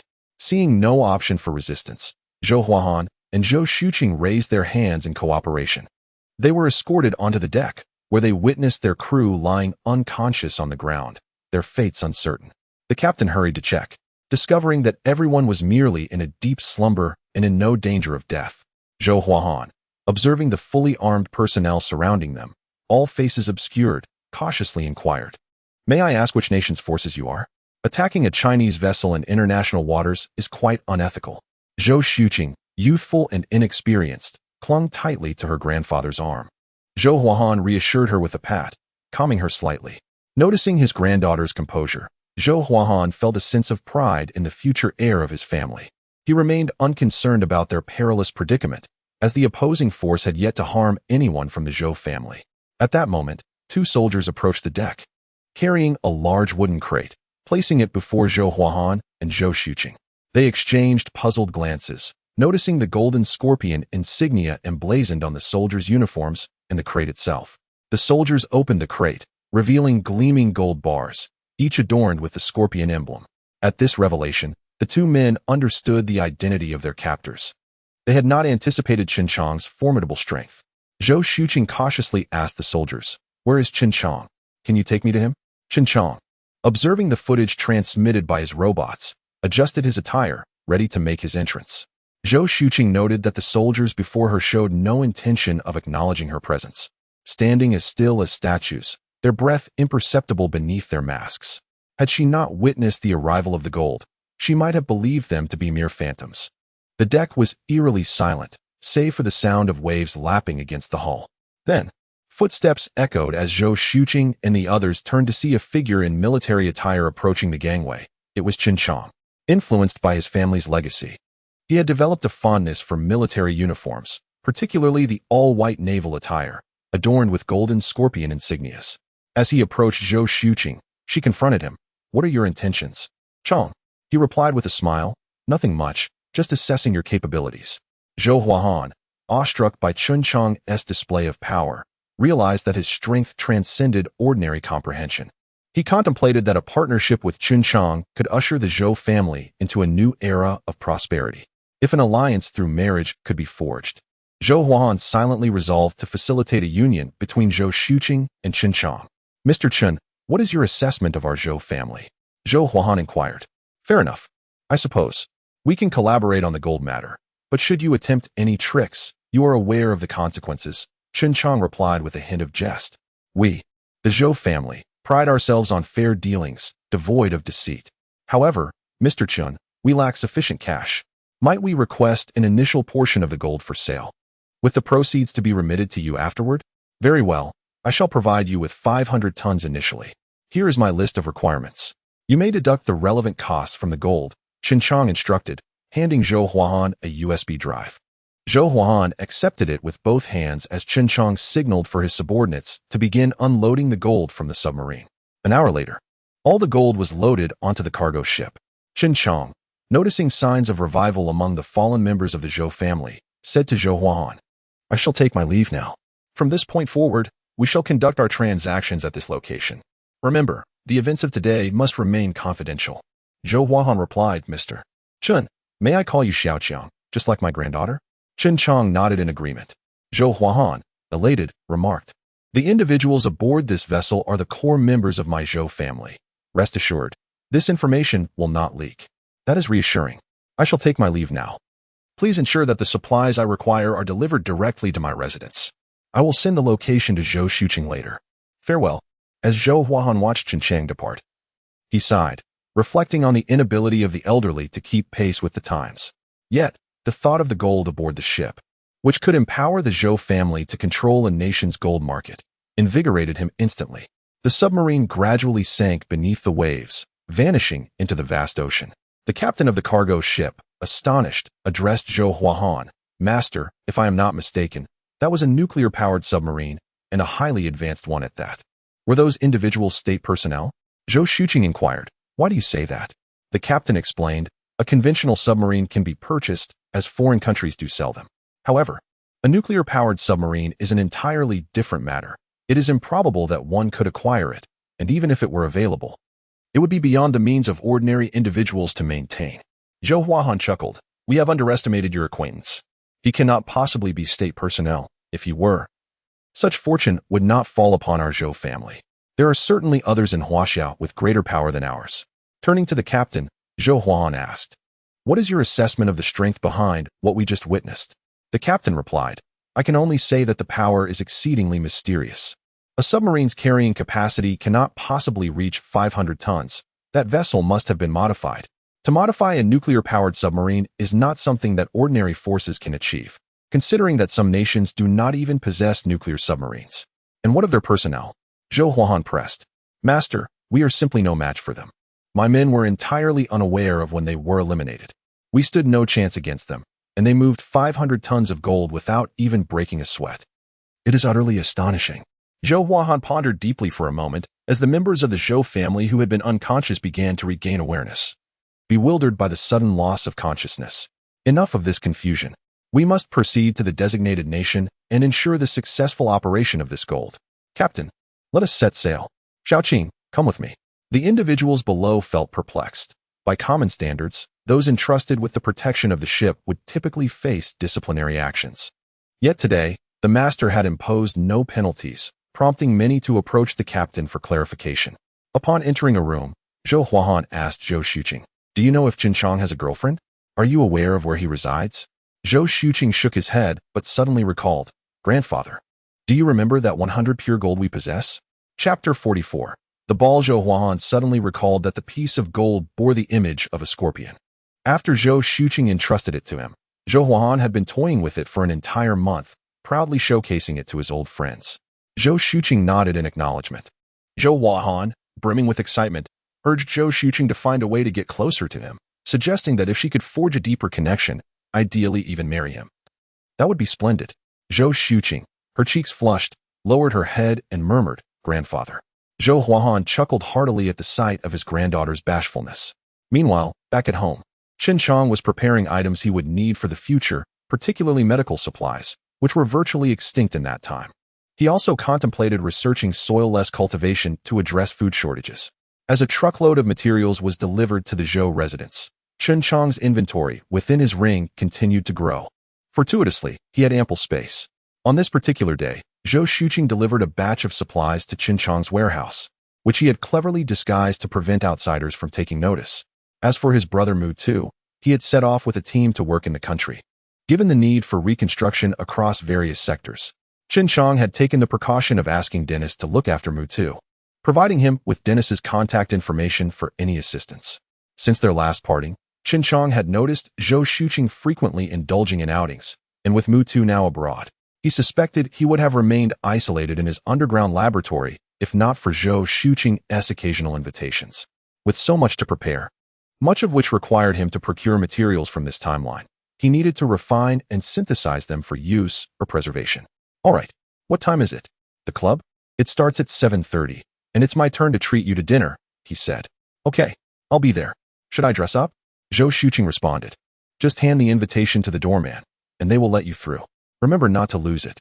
Chen Jiang took the invitation and placed it on the table, affirmatively saying, "All right, see you then."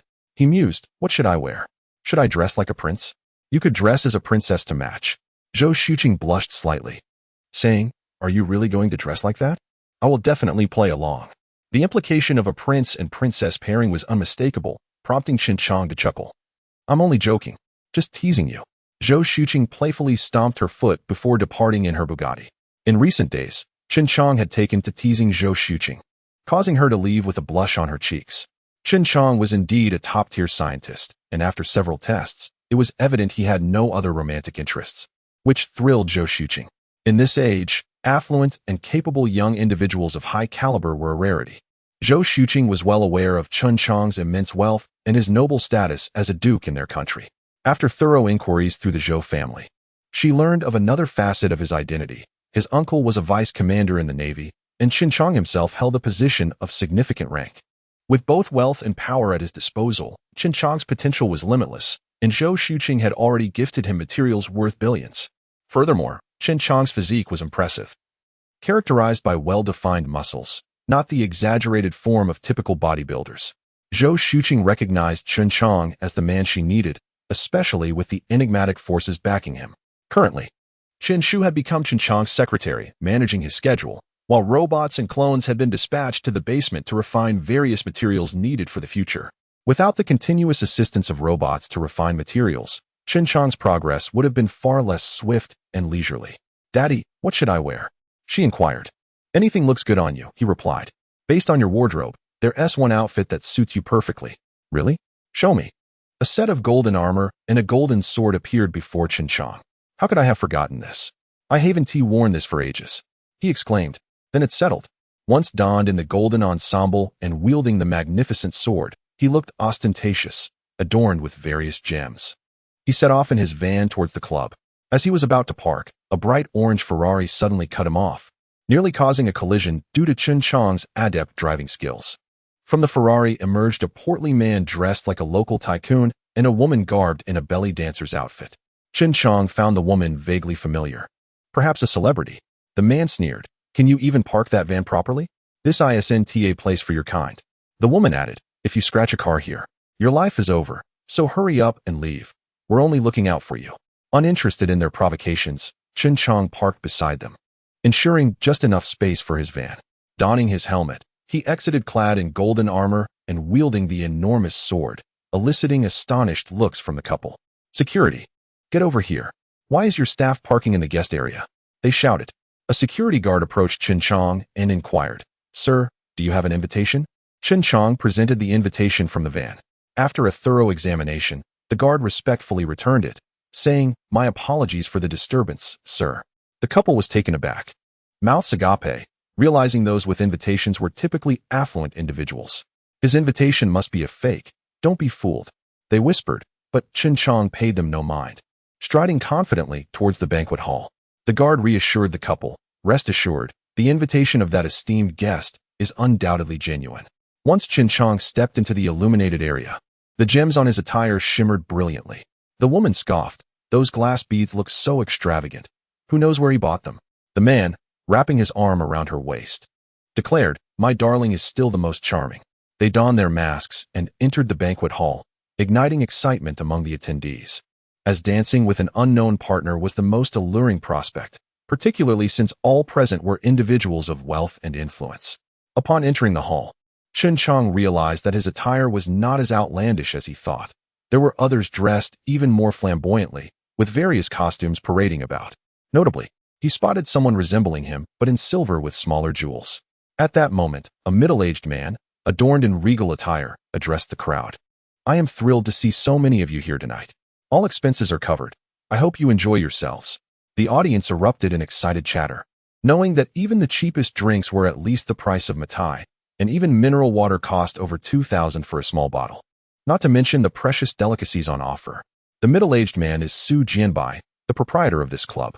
The Su family is the largest purveyor of Fengxiang jewelry in Shihu City, renowned alongside the Zhou family's gold establishment. A saying circulates in Shihu City, "Zhou's gold, Su's jewels." The two families coexist harmoniously, as neither poses a threat to the other. They are also long-standing friends. The Su family has a son and a daughter. The son is a year older than Zhou Xuqing, while the daughter shares a name with Zhou Xuqing and is equally beautiful, earning her the moniker Baizhu. The eldest son of the Zhou family has proven to be somewhat of a disappointment, a prodigal son, while Baizhu, named SUSI-MANHUA, possesses remarkable intelligence and capabilities. rivaling those of Zhou Xuqing, and is poised to become the next leader. Su Heng, the eldest son of the Su family, is seen merely as a means of continuing the family lineage. The attendees are indifferent to the trivial costs, having come purely for enjoyment. Chen Chang, undeniably hungry, sits before the buffet, indulging in a variety of delectable dishes. While others are preoccupied with flirtation, Chen Chang continues to feast. He remains perplexed about his other half. After all, he struggles to discern whether he belongs to the Maya or the Earth. Chen Chang has delved into the study of his own cells, transcending the genetic boundaries of humanity in the future, achieving a state of enhanced perfection and longevity. According to calculations, living for over 1,000 years is now within his grasp. The average lifespan of an Earthling hovers around 80 years, while that of a future inhabitant may extend to 200 at most, leaving Chen Chang in a state of internal conflict. He resolves to take life one day at a time, pondering fate as they say. Just then, the voice of a young celebrity pierces his thoughts. Ignoring her, Chen Chang continues to relish the exquisite cuisine, knowing full well that many of these delicacies are far too costly for him to indulge in regularly. Chapter 45. An unexpected interruption. Though Chen Chang was now quite affluent, his ingrained frugality was not easily cast aside. The rotund man who brought Jean Xinmei into the venue was promised a delightful evening in exchange for granting her entry into the club's banquet. The impoverished fellow, curious about how the invitation came into his possession, was met with Chen Chang's indifference as he continued to indulge in the buffet. Jean Xinmei, perceiving the man clad in golden armor as a fool, lamented that he was more interested in food than in charming the numerous women around him, a clear indication of his lack of sophistication. With a disdainful remark about his ignorance, she departed to seek out a more promising companion. Dressed in a feline-themed ensemble, SUSI-MANHUA approached the buffet, feeling a slight hunger pang. As she reached for the last piece of tuna, her chopsticks collided with Chen Chang's. Noticing her beauty, Chen Chang, displaying his gentlemanly demeanor, politely relinquished the fish, having already consumed a substantial portion. "You enjoy tuna as well?" SUSI-MANHUA inquired. "It's quite acceptable. I am not finicky. Please, have it," Chen Chang replied, opting to explore other culinary delights. Grateful, SUSI-MANHUA placed the tuna on her plate, and then regarded Chen Chang, who was resplendent in his golden armor. As a member of a prestigious jewelry family, she could discern the authenticity and quality of gemstones with a mere glance. The armor was adorned with gems, the smallest of which were the size of a thumb, while the most extravagant ruby on the helmet was akin to the size of a fist, accompanied by pink diamonds the size of an infant's fist on the hilt of his sword. Not to mention, a blue gemstone larger than a fist graced the chest of the armor. In comparison, the renowned heart of the ocean paled in insignificance beside it. While the average observer might mistake these jewels for mere glass trinkets, to SUSI-MANHUA, Chen Chang resembled a living treasure trove, boasting no fewer than 200 exquisite gems, their value beyond measure, particularly due to their flawless cuts. Thus, wherever Chen Chang went, SUSI-MANHUA followed, intent on studying the gems adorning his armor. In a courteous gesture, Chen Chang raised a glass of red wine towards SUSI-MANHUA, prompting her realization that women have an innate affinity for gemstones, especially those that adorned him. "May I ask your name, handsome?" she ventured. "How can you be so sure I'm handsome? What if an old man is beneath this armor?" He jested. SUSI-MANHUA laughed. "This is your first carnival, isn't it?" Chen Chang nodded. "How did you know? Don't you realize? The organizers only invite singles under the age of 30. Inadvertently, Chen Chang remarked. "Ah, so it's akin to a matchmaking event." SUSI-MANHUA chuckled, as such candidness was typically unspoken in the festive atmosphere.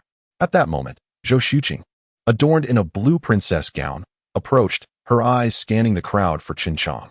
To her, all the other men paled in comparison. He was her sole focus. In a corner of the buffet, Zhou Xuqing spotted the golden-armored figure, and upon closer inspection, recognized the scorpion emblem on his left chest. There was no mistaking it. This was Chen Chang. Observing him engaged in pleasant conversation with SUSI-MANHUA, she felt a surge of possessiveness. She stepped forward, placing her hand on Chen Chang's shoulder, positioning herself between him and the cat girl. "Do we know each other, beautiful lady?" Chen Chang inquired, intrigued by the new arrival. Having nearly finished her meal, Chen Chang welcomed the chance to converse with another attractive woman. SUSI-MANHUA felt a pang of discomfort at the interruption, but the newcomer seemed vaguely familiar. Leaning in close, Zhou Xuqing whispered, "Did you not suggest I dress as a princess? What? How could you recognize me like this?" With a gentle smile, Zhou Xuqing tapped the scorpion emblem on his armor. Suddenly, Chen Chang understood. Few could identify that mark in this world.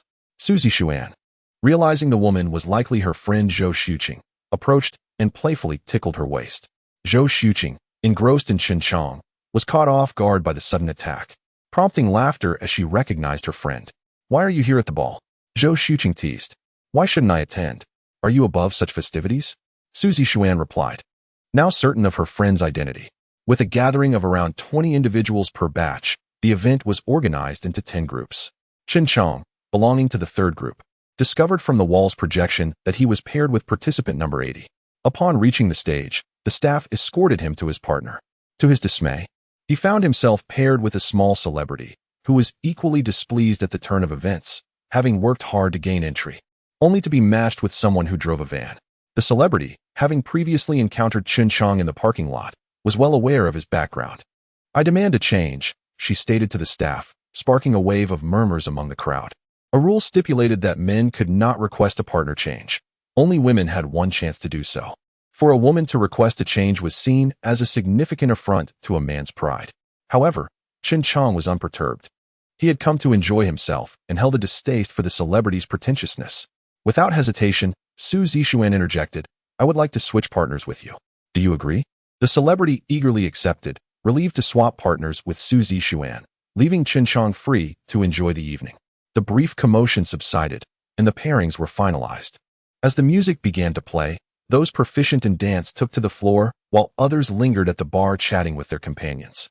Zhou Xuqing, observing Chen Chang dancing with SUSI-MANHUA, regretted not having been more assertive earlier, while her own partner, ignored by her, wandered off in search of another companion. Meanwhile, the small celebrity's partner, who had brought her, recognized her, and they both began to seek out new partners for the evening. The scene shifted back 10 minutes prior. "Can you dance, handsome?" SUSI-MANHUA inquired. Chen Chang nodded. He had acquired knowledge of dance, but lacked practical experience. SUSI-MANHUA, having studied at an elite overseas institution, was quite adept in dance, and as she wrapped her arms around Chen Chang's waist, they began to harmonize their movements. Chen Chang's armor was truly crafted from gold and silver, and SUSI-MANHUA felt as though she were touching gold itself. In close proximity to Chen Chang, she discerned that his armor was forged from gold, adorned with various gemstones, which only deepened her curiosity about him. "Could you kindly share your name with me? I cannot simply keep calling you handsome," she inquired. "You may call me whatever you like. I personally think I am quite charming," Chen Chang replied, eliciting a laugh from SUSI-MANHUA. "Just call me Xiao Chang," he added. "Then, may I ask the lovely cat girl to reveal her name?" "You can call me Xiao Xian," she responded. "Do you know how to dance the Latin style?" "I do, though I am not particularly skilled at it." "Would you be interested in participating in a competition?" "I am open to it, as long as you are willing." SUSI-MANHUA struck a playful pose, while Chen Chang placed his massive sword on a weapon rack beside the dance floor, prepared for the diverse array of weaponry that many attendees would bring. He had no concerns about the weapon being taken, as the security present was exceedingly stringent, and his great sword, nearly 190 centimeters long, was a formidable replica of a medieval two-handed sword. The two began to dance gracefully on the floor, with the cat girl's figure being exceptionally alluring. Though Chen Chang's movements were somewhat hindered by his armor, which, being metallic, was rigid. Nevertheless, Chen Chang possessed remarkable strength. The 90-kilogram armor felt as light as clothing on him. Additionally, a rising star couple danced splendidly, drawing enthusiastic applause from onlookers. The star had a solid foundation in belly dancing, while her partner was slightly less skilled. Gradually, only Chen Chang and the star remained on the dance floor. The sound system crackled to life with an announcement from the staff. It appears that only 2 pairs of beautiful women and handsome men remain on the dance floor.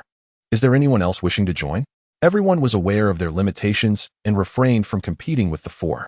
A staff member approached the dance floor and bowed to Chen Chang and the others, asking, "Who would like to go first?" Just as the cat girl was about to speak, the star interjected, "We shall go first." It must be said that the order of performance was crucial. If the latter did not surpass the former significantly, the initial impression would remain with the first performers. Seeing the star's insistence, SUSI-MANHUA chose not to argue further and temporarily stepped away from the dance floor. Belly dancing primarily showcased individual talent, and the presence of a male partner was not essential. After all, Chen Chang's intuition far exceeded that of the average person. It must be acknowledged that the star was indeed talented. Her performance garnered fervent applause from the audience, accompanied by whistles from some of the men. Satisfied with the achieved attention, the star found her experience exceeded expectations. However, her partner approached her, visibly displeased. The star leaned in and whispered a few words into the ear of her companion, who immediately cast aside his discontent. Chapter 46. Schadenfreude. Catwoman instructed the staff on the music to be played. The staff, aware of her status as a lady of the house, complied with great enthusiasm. This sight filled the young starlet with discontent. As the music began, CHEN JIANG and Catwoman gracefully took to the dance floor. Latin dance, a vigorous and competitive form of dance, demands immense explosive power, characterized by its directness and lack of restraint, allowing for considerable expression. With several powerful lifts, CHEN JIANG flawlessly tossed Catwoman into the air, catching her perfectly, eliciting gasps of amazement from the audience, some even recording the moment on their phones. Zhou Xuqing, watching from the sidelines, felt increasingly envious. She believed the attention should have been on her. During one particularly impressive lift, CHEN JIANG landed with such force that the tiles beneath them cracked, prompting the onlookers to ponder the weight of his armor. Some recalled the enormous sword he wielded, yet it remained immovable. Zhou Xuqing approached to examine the sword, her instincts suggesting it was likely crafted from pure gold, particularly drawn to the alluring pink diamond on its hilt. As the dance concluded, the crowd erupted into applause, the victor being undoubtedly CHEN JIANG and his partner.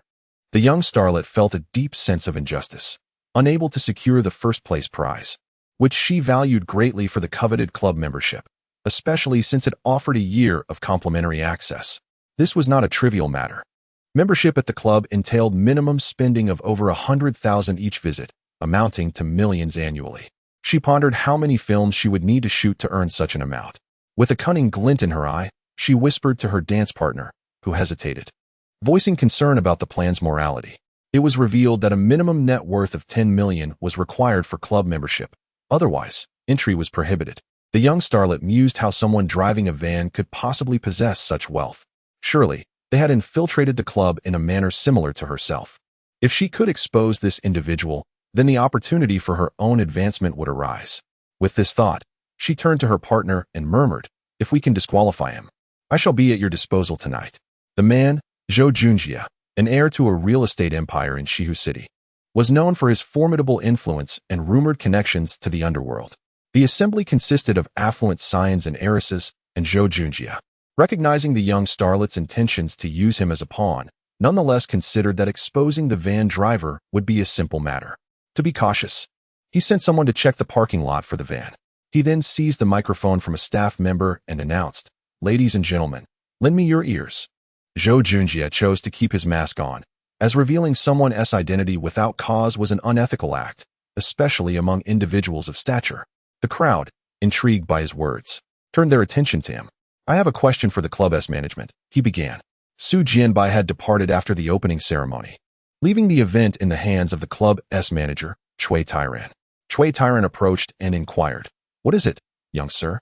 Is it true that anyone can enter the club?" Zhou Junjia queried. "Certainly not. Our club has explicit regulations," that Chui explained, glancing at the audience, who were well aware of the rules given their shared social circle. The analogy was drawn. Imagine a high society gathering interrupted by an uninvited commoner masquerading as one of their own. Such a disruption would be intolerable. Yet, Zhou Junjia continued, "How is it that I've heard of someone arriving in a van?" The crowd erupted in disbelief, akin to a single drop of ink in a pristine bowl of cream. One young lord jested, "Surely, in today's world, one would drive at least a modestly priced car. Who would show up in a van?" Zhou Junjia retorted, "If you doubt me, go check the parking lot. The least expensive vehicle here is worth 100,000, yet there stands a van amidst luxury cars, an eyesore indeed." Some skeptics rushed outside to verify his claim. Tyrant turned to the security personnel, demanding, "How did this happen? Is this true?" Indeed, a van driver entered, but the invitation appears legitimate, the guard confirmed. Just then, a portly man interjected, "I recognize that individual. I saw him park earlier. It's him." He pointed at CHEN JIANG. With nowhere to hide, CHEN JIANG stepped forward, declaring, "Indeed. The van is mine. What do you intend to do about it?" Emphasizing the word luxury with a hint of sarcasm. The crowd eagerly awaited Tyrant's response. Aware that this situation could have significant ramifications for the club's reputation, Tyrant found himself in a precarious position and ultimately requested, "Might I ask this gentleman to remove his helmet so we may all become acquainted?" This seemed the most reasonable resolution. Revealing oneself would dispel any doubts regarding standing. Chen Jiang, however, retorted, "Why should I comply? You have no right to demand it. I suspect you are the one trying to stir trouble," pointing accusingly at Zhou Junjie. SUSI-MANHUA, observing the tension between Zhou Xuqing and Chen Jiang, initially intended to intervene, but instead signaled Tyrant to expose the instigator. Following her cue, Tyrant approached Zhou Junjie respectfully, stating, "Since our armored friend is unwilling to reveal himself, might you do us the courtesy of showing your face?" The crowd began to chant, "Unmask him! Unmask him!" Zhou Junjie, sensing the mounting pressure, reluctantly removed his mask. Recognition swept through the audience, and those of lesser influence fell silent, while those of greater power continued to jeer. Zhou Junjie angrily declared, "Now that I have revealed myself, it is your turn. Let us see who you are, daring to challenge me." Chen Jiang responded, "Is it enough to simply be wealthy? What if my worth exceeds yours?" Zhou Junjie scoffed. "With your van-driving demeanor, prove your worth is indeed above 10 million, or else you shall be deemed unqualified. Hurry up and unmask." The crowd resumed their clamor, "Unmask! Unmask!" Chen Jiang thought to himself, "This is simple. I shall not reveal myself." Instead, he approached the weapon rack, grasped the enormous sword, and strode toward Zhou Junjie, deliberately increasing his stride and brandishing the sword. Zhou Junjie, now visibly frightened, retreated, stammering, "What do you intend to do? Don't act recklessly. Security, where are you?" As security moved to intervene, SUSI-MANHUA's glance halted them. She harbored her own disdain for Zhou Junjie, well aware of his notorious reputation in their social circle. Chen Jiang approached Zhou Junjie and halted, declaring, "My colossal sword and the armor adorning my body are testament enough that my wealth surpasses yours." Observing Chen Jiang's sudden stop, Zhou Junjie felt emboldened, believing the man before him lacked the audacity to confront him. At that moment, Zhou Junjie's bodyguard also stepped forward, standing protectively beside him. Zhou Junjie, now brimming with arrogance, retorted, "This pile of scrap metal you possess, I wonder where you scavenged it from online, yet you audaciously claim to be wealthier than my family. Do you even know the extent of my family's fortune?" Chen Jiang laughed heartily, responding, "If you can find my gear online, I shall take your surname." With that, he prepared to leave. Zhou Junjie thought to himself, "This fellow likely fears the streets, worried about potential retribution once I recognize him. Even if his armor were crafted entirely from gold, what could it possibly compare to my family's wealth?" An evil thought crossed Zhou Junjie's mind, and he called out to Chen Jiang, "Why are you running? Do you dare to wager?" Chen Jiang halted, inquiring, "Wager on what?" Zhou Junjie produced the key to his Koenigsegg and stated, "It's simple. I bet that your wealth pales in comparison to my family's. My demands are modest. If you can prove your family has more wealth than mine, this car shall be yours. If you lose, you must relinquish your gear and kneel to apologize. And that shall be the end of it. Who knows how much your family is truly worth? If you merely throw out a random figure, that would be invincible." Zhou Junjie mused, beginning to realize that this man did not recognize him and was, in fact, somewhat naive. Catwoman stepped forward, stating, "His family's assets have been disclosed by Forbes, amounting to 8.95 billion. Chen Jiang responded, "That amount? I reiterate, my sword alone is worth far more than that. If you insist on gifting me the car, I shall reluctantly accept." Zhou Junjie scoffed, "Do you think you're a deity? Just because you assert something is valuable, it becomes so? The owner of this club runs a jewelry business. Let him send someone to appraise it." Tyrant glanced at SUSI-MANHUA, who nodded in agreement. Eager to ascertain the purity of the gemstones on the sword, lacking testing tools, they relied on visual assessment, deeming it a high-quality piece. Yet SUSI-MANHUA was still curious about the gemstone's purity. The Su family, known for their expertise in gems, was well versed in the whereabouts of various renowned stones, and a pink diamond of such magnitude was unprecedented. Tyrant issued instructions via the intercom, and shortly thereafter, several staff members arrived with testing equipment. SUSI-MANHUA stepped forward to personally operate the device. Upon conducting the tests, it was determined that the pink diamond on the hilt was an exceedingly rare specimen, and its cutting was executed with exceptional precision. SUSI-MANHUA proclaimed, "This is a treasure of unparalleled rarity." Panic ensued among the onlookers. One individual inquired, "Just how much is such a large pink diamond worth?" Chapter 47. Priceless treasure. This pink diamond weighs at least 96 carats, which is 8 times that of the previous diamond, and is flawlessly cut, beyond the measure of mere currency. Gasps of astonishment echoed through the crowd. Could this truly be a priceless treasure? Onlookers eagerly captured photographs, some even posing with CHEN JIANG, whose gem was twice the size of that on the sword's hilt. To think, if one were to casually take a gem from CHEN JIANG, they would be set for life, a veritable mobile treasury. Su Zixuan trembled as she gazed at the gem atop CHEN JIANG's helmet, softly requesting, "Could you possibly have those 2 gems on your head and chest examined?" CHEN JIANG nodded. Su Zixuan, still trembling, used her device to scan the gem on his chest, an exquisite rarity. She continued to tremble and asked, "Could you remove the helmet for me to examine the other gem?" The crowd grew more curious about the visage concealed beneath the mask, especially the young celebrity, who had nearly brushed shoulders with a super-rich individual. CHEN JIANG shook his head and sat down on a nearby bench, stating, "This way, you can still conduct your examination." Su Zixuan persisted, and the results remained astonishingly perfect. Both gems were impeccably cut. The crowd, observing Catwoman's expression, became convinced that the diamonds adorning CHEN JIANG were indeed authentic. Zhou Junjie, still unconvinced, pressed on, "Who are you? I suspect you and him are in cahoots." Zhou Junjie insisted that his subordinates locate the woman who had caused him such misfortune. Being shrewd, he approached CHEN JIANG and said, "Brother, I apologize for not recognizing your stature. This is my sports car, and I accept my loss." Seeing Zhou Junjie as humility, CHEN JIANG chose to remain silent, tossing the keys to Zhou Xuqing, saying, "This is for you. Please help me get it home another day." Zhou Xuqing, filled with jealousy, retorted, "I'm not your servant. Why should I assist you?" The crowd, recognizing the princess-like figure conversing with the gem man, sought to discern the true identity of the gem man through her, Su Zixuan included.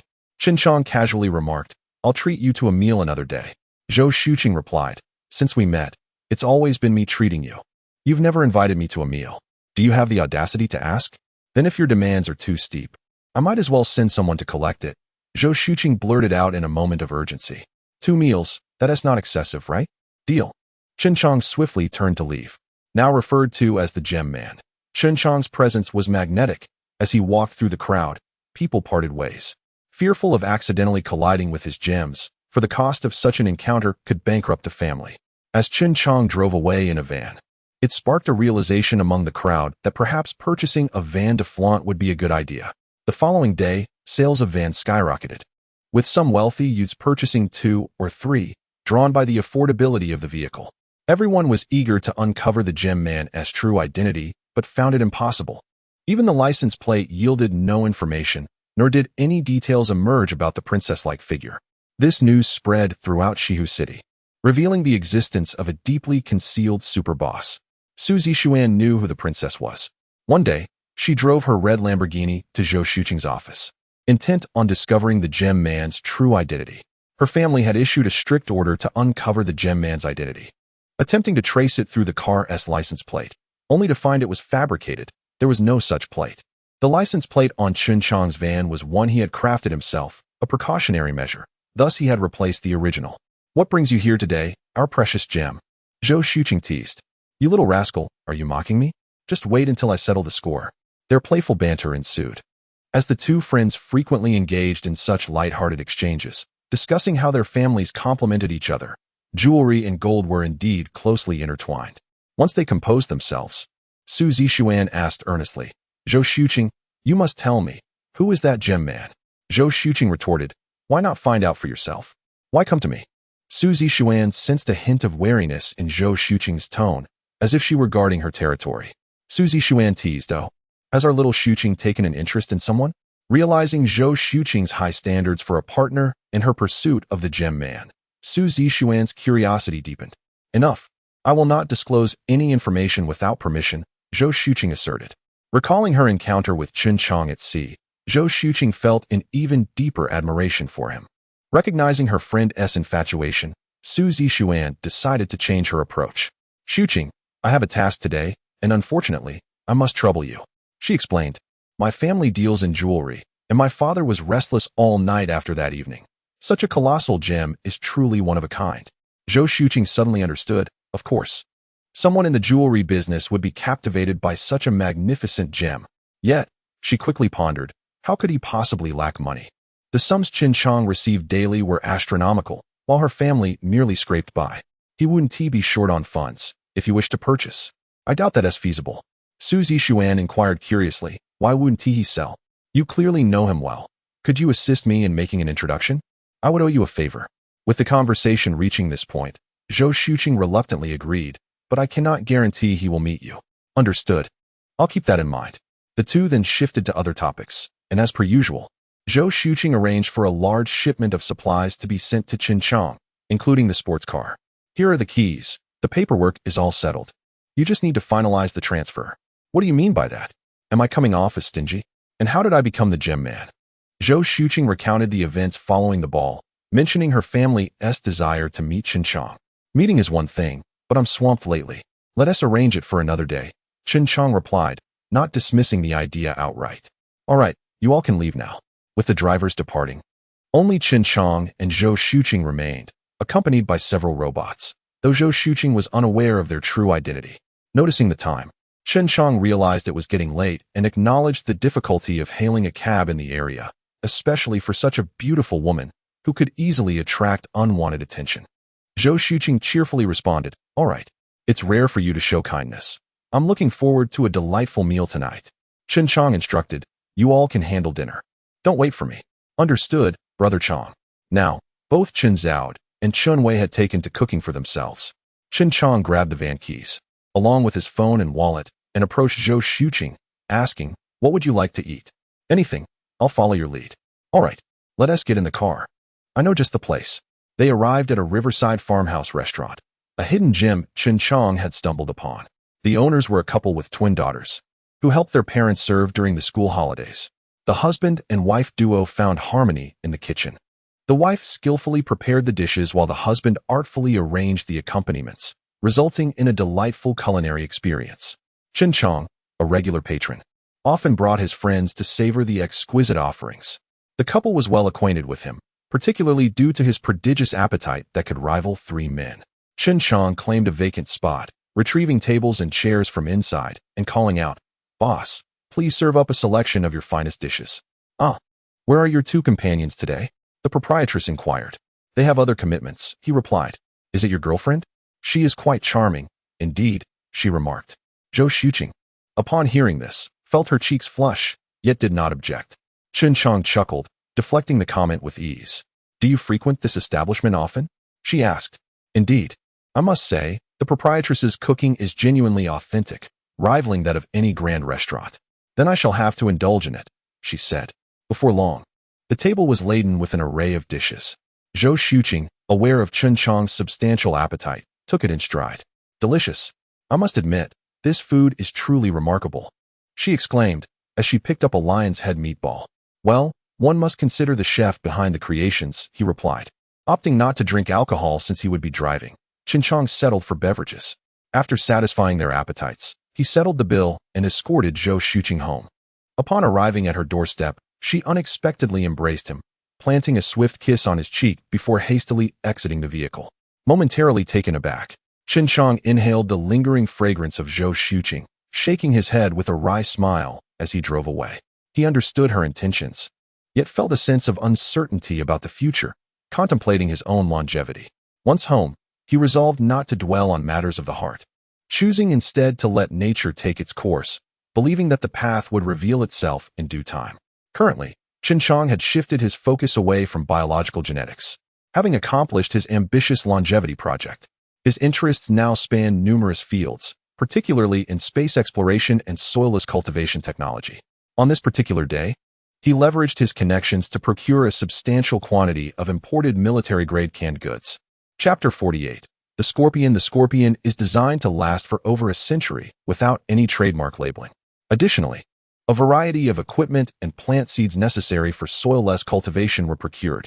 Addressing the energy issue, Chen Jiang specifically excavated and refined a substantial quantity of hydrogen, free from the ocean floor. This was transformed into energy rods, each as thick as a human arm. A technology that can only be described as black magic derived from the unlocking of Maya memories. Do not underestimate these energy rods. They are pure and pollution-free, with a single rod capable of supplying continuous electricity to the entire city of Shihu for a decade. Within the ring's space, food and energy rods were abundant, with the spaceship and nuclear submarine packed to the brim, leaving no room to spare. The ring was utterly filled, and as Chen Jiang surveyed the desolate basement and warehouse, he and his clones entered the Hope spacecraft, settling into the sleep chamber. "Xiao Bai, let us embark." Received, Changgu. A flash of light surged through the basement, plunging it into darkness, for the basement was excellently insulated, causing little impact on the city of Shihu. 10 years later, in the time-space tunnel. "Xiao Bai, we are about to reach the spatial coordinates. Prepare to enter the coordinate space." De Huang, Changgu, and the others have been awakened. Within the polar ice base constructed by Chen Jiang, a flash of light heralded the arrival of the Hope spacecraft into the future time-space. The base's isolation facilities were well-equipped, and the creatures on the icy expanse merely panicked briefly before settling down. Chen Jiang gradually awakened, donned his Maya armor, and patrolled the vicinity of the base, followed closely by the clones and Xiao Bai, as the frigid weather persisted. Chen Jiang inquired of the base's AI, "Base 1, how long have we been gone?" "Commander, you have been away for 3 hours." The robotic army continued its duties, patrolling the base and clearing the snow. Night had fallen, and the neighboring penguins were still tucked away in their burrows, as were the walruses. Upon returning to his chamber, Chen Jiang began removing all the equipment from the ring. The nuclear submarine and spacecraft were too large to be stored away, so he left them in the ring for the time being. Yet a significant portion of the supplies remained inside. With urgency, Chen Jiang resolved to excavate various steel materials from the underground city for base expansion. Alongside the crucial food production plan, he named the spacecraft Scorpion. Considering the dangers of the ocean depths, he enlisted the assistance of his neighbor, the giant turtle, to delve into the ocean floor for valuable wreckage. Aboard the Scorpion, accompanied by his robotic army, they ventured into the underwater city, dismantling all buildings, collecting anything of use into the ring. This icy island underwent a complete transformation under Chen Jiang's direction, with the Scorpion and the Scorpion 2 stationed beneath the ice, accessible via a vast ice tunnel. Additionally, the bottom layer of ice housed 2 enormous spaces, one for storing various supplies and the other for preparing the food transformation plan. In the laboratory, Chen Jiang examined the nutrients he had developed, specifically designed for soil-less cultivation, merging future technology with Maya science. However, it bore a significant flaw. It could only yield crops once, and despite his efforts, he could not produce seeds, leading him to reluctantly abandon the idea. The cultivation layers could be stacked, and if 10 layers were cultivated in an acre, it would equate to a yield of 10,000 jin. To this end, Chen Jiang planned a 300-acre site dedicated to the cultivation of various vegetables, fruits, and rice. With sufficient provisions secured, there remained a shortfall in meat.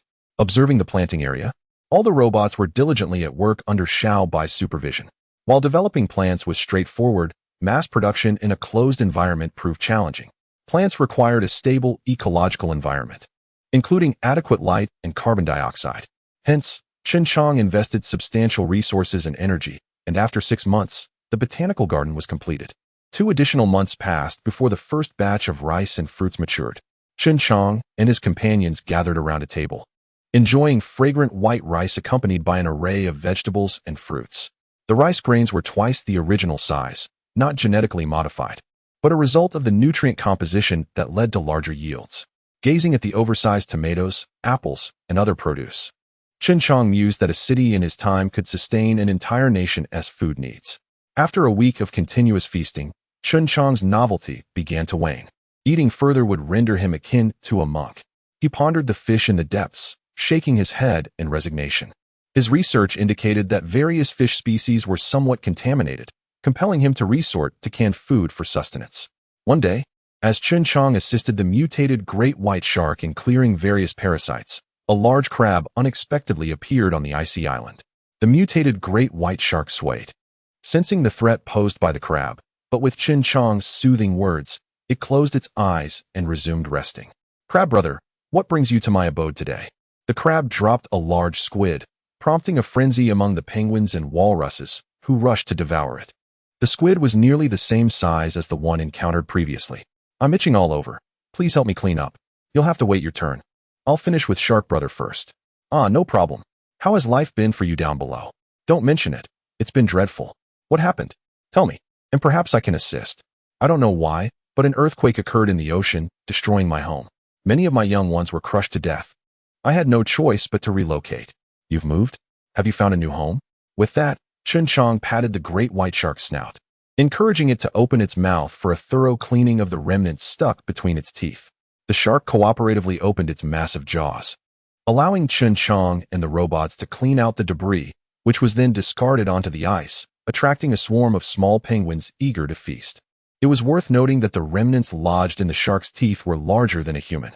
I did find a spot, but it was blocked by something hard. The hole was too small, so I had to look elsewhere. By the way, it resembled your spaceship. CHEN JIANG was astonished, pondering whether it might be another spacecraft.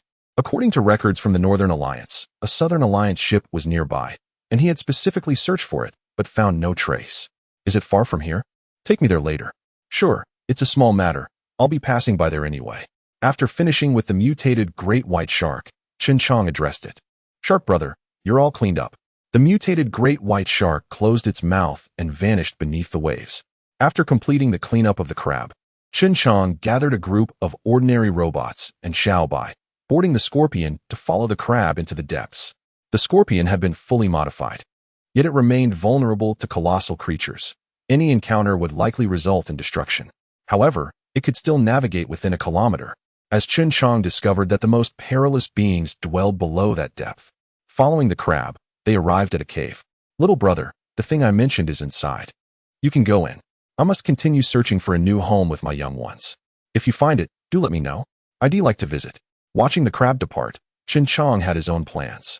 In the event of encountering other colossal creatures in the depths, he could summon those he had aided for assistance. For a giant creature like the crab, the dangers CHEN JIANG faced could very well be their next meal.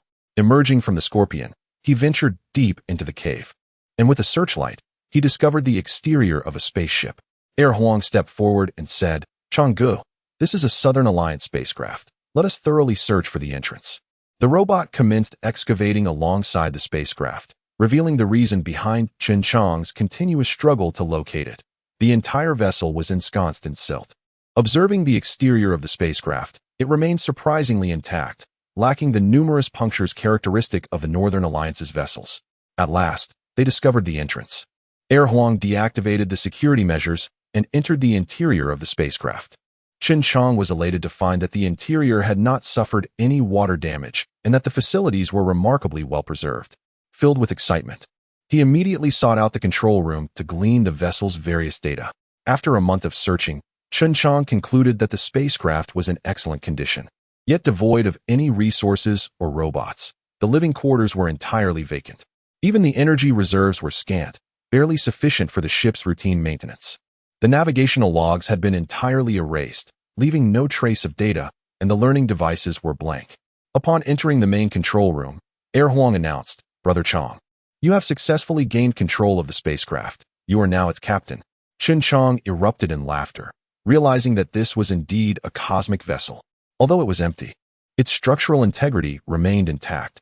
He envisioned transferring the resources from the Northern Alliance's ship to this one, and the mere thought elicited uncontrollable laughter. However, the task of relocating the supplies from the Northern Alliance's vessel to that of the Southern Alliance was monumental. Just the thought of CHEN JIANG and a cadre of robots laboriously emptying half a city was daunting, compounded by the lurking dangers of underwater creatures. The two ships were separated by a considerable distance, approximately 300 kilometers. Yet, hope had ignited within CHEN JIANG. As he assumed command of the spacecraft, all systems rebooted. 2 minutes later, the projection of a young boy materialized before CHEN JIANG. Greetings, Commander. I am the main intelligence of the Tiangong spacecraft, and I am delighted to serve you. Do you have a name? I am called Tiangong. What is the status of your energy reserves? Commander, please observe. Immediately, a projection of an energy data chart appeared beside the boy. Power system energy, 0. Living area energy, 2. Energy supply for robots, 3. Upon reviewing the data, CHEN JIANG discovered that the energy levels were either non-existent or nearing depletion. Checking the remaining supplies of the Tiangong, he was astounded to see that they amounted to a mere 0. 5. CHEN JIANG concluded that the spacecraft was predominantly empty.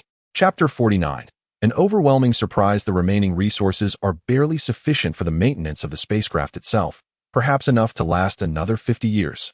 However, all indicators of the ship are in satisfactory condition, with a few even rated as excellent. After all, it has endured a great battle, sustaining some damage.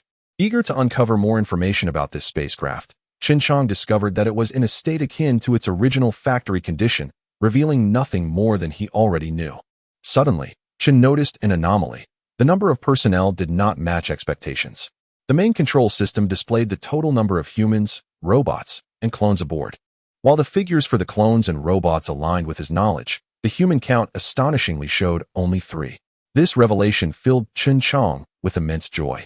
Where are the other 2 humans aboard the sky vessel? Please display their locations. The projection immediately shifted to show the positions of the 2 individuals, along with their status. An elderly man and a young boy appeared on the screen, both nestled within their cryogenic pods. Tiangong, guide us swiftly, CHEN JIANG urged, hastening toward their destination. Fortunately, he had control of the spacecraft. Otherwise, he might have missed the opportunity to find these 2 individuals. Locating them within a vessel the size of half a city would be exceedingly difficult without fortuitous luck, as one would need to stumble upon the correct room. Observing the 2 humans in their cryogenic chamber, Chen noted the elder's advanced age and estimated the boy to be around 13 or 14. The room contained several packages and tattered garments. Chen began his search through the clothing, but found nothing of value. Upon inspecting the packages, he discovered a few bags of a transparent liquid, some energy bars the width of a finger, an assortment of worn instruments, a sphere the size of a human head, and 2 unfamiliar collars. After examination, Chen concluded that these collars were akin to liquid explosives, capable of lethal destruction. Noticing that both individuals wore wristbands similar to his own smartwatch, Chen decided to remove their wristbands in order to extract the information contained within. He was unaware of their intentions, whether benevolent or malevolent. Upon awakening the boy, Chen observed an imbalance. The boy's left hand and right leg were dissimilar in size compared to the right hand and left leg.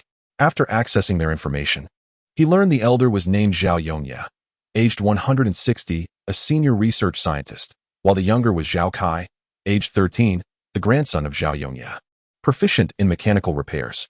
Their purpose was to seek treatment for Zhao Kai's left hand and right leg. Tragically, Zhao Kai had lost both limbs during an attack in his childhood that claimed the lives of his parents. Following the loss of his son, Zhao Yongye fell into despair, yet he clung to the hope offered by his grandson. In a future lacking limbs, there were 2 options: mechanical prosthetics, which were affordable but unsuitable for children due to the need for replacements as they grew, and biological prosthetics, which were prohibitively expensive, especially in an era of scarce resources. Fortunately, as a senior researcher, Zhao Yongye had some assets and managed to provide his grandson with a mechanical arm. However, as time passed and the world descended into catastrophe, their circumstances deteriorated to the point of poverty. With Earth engulfed in disaster and lacking resources, they were left with no choice but to risk their lives by boarding a spacecraft to escape the turmoil. It remained a mystery how they managed to enter the ship, but they were fortunate that there were no defensive robots on board. Otherwise, they would not have survived. Upon entering the spacecraft, they found it desolate. With only meager supplies, those few bags of transparent liquid, Chen opened one bag, detecting a foul odor. An analysis revealed it to be a nutritional compound capable of sustaining human life. Although it could not satiate hunger, it would prevent starvation, an essential ration for many in the future. Chen discarded the bag with disdain, exclaiming its unpleasantness. Continuing his investigation, he learned that various disasters had already unfolded by the time they entered the ship, with seawater inundating it. The ship's shielding systems had initially protected it from destruction, but ultimately, it succumbed to the ocean depths, becoming buried beneath layers of sediment. With no means of escape, the 2 gathered the necessary resources for survival from the ship's cryogenic chambers. Remarkably, the supplies within the cryogenic pods had remained untouched, while all others had been removed. Gradually, the 2 managed to amass a considerable stock of resources. They entered the cryogenic chambers, setting the awakening timer for 50 years, having already awakened 4 times. With another 40 years before their next awakening, Chen calculated that more than 200 years had passed since the onset of the Great Disaster. All-time records from medical aircraft seemed erroneous, leaving him to ponder the possibility of spatial instability. Based on their logs, the 2 could be considered good individuals in the future, a term that had become a pejorative in those times. Activating the awakening function, The two gradually opened their eyes, having only recently entered their cryogenic slumber. Has another 50 years passed, grandfather? Why does it feel like time has flown by? I do not know, responded the boy. As they gazed at the ceiling, they failed to notice CHEN JIANG and others, engaging in casual conversation while awaiting the restoration of their bodily functions. Respecting their moment, CHEN chose to remain silent, relishing the experience. After all, he had lived alone for a year in the future, and hearing human voices brought him great joy. Observing the warm relationship between the grandfather and grandson, he felt liberated to act without pretense or restraint. Grandfather, I feel as though my wristband is missing. Did you take it? What would I want with your wristband? Zhao Yongye, disregarding his body's sluggishness, swiftly stood up, only to find CHEN JIANG seated with a smile. Surrounded by armed robots, some donning exosuits, Zhao Yongye's survival alongside his grandson attested to his astuteness. His mind raced to formulate a strategy, rapidly concluding several points. First, the ability to reach the ocean depths indicated immense power, as he understood the formidable creatures residing there harbored a deep-seated animosity toward human technology. Second, this spacecraft belonged to the highest echelons of the Southern Alliance, and entering it without prior involvement in its construction would have been impossible. Thus, those who managed to board were undoubtedly from a superpower. Third, the nearby robots were of a specialized combat class, far surpassing civilian-grade machines, with the presence of exosuits signifying an elite status in a future where owning such technology was indicative of significant strength. Lastly, the man seated before him appeared exceptionally well-preserved. In a world where maintaining one's health was a privilege of the affluent or powerful, ordinary folk could scarcely achieve such vitality. Understanding these points, Zhao Yongye grasped the course of action he needed to take. Meanwhile, CHEN JIANG contemplated how best to accommodate the duo. Aware of the numerous secrets he harbored, not merely the time-traveling spacecraft, but also the enigmatic technology of the Maya civilization, from which much of the future world's technology had derived. With a strained effort, Zhao Yongye steadied himself and addressed CHEN JIANG with a bow. Esteemed sir, how may I serve you? I assure you, I shall fulfill your wishes. As Zhao Yongye realized that since he and his grandson had awakened, the man before them had remained silent, it indicated that the man harbored some ulterior motives. In a world where one's value is measured by their utility, death awaits those deemed worthless, for every morsel of food is exceedingly precious. Zhao Kai, upon hearing his grandfather converse with another, rose to observe CHEN JIANG, feeling intimidated by the man's imposing presence. Having survived alongside his grandfather in this post-apocalyptic world for so long, he had developed a keen sense of awareness. Zhao Kai, trembling with trepidation, mustered the strength to approach his grandfather, his gaze cast downward, afraid to meet the eyes of those around him. CHEN JIANG found the dynamic between the grandfather and grandson rather intriguing. Observing the young boy limping towards his grandfather, he felt a pang of sympathy for the child. Pretending to retrieve 2 apples from his backpack, CHEN JIANG handed them to Chen Shou to pass to the duo. The grandfather and grandson received the apples with astonishment. In this desolate world, encountering an apple was a rarity.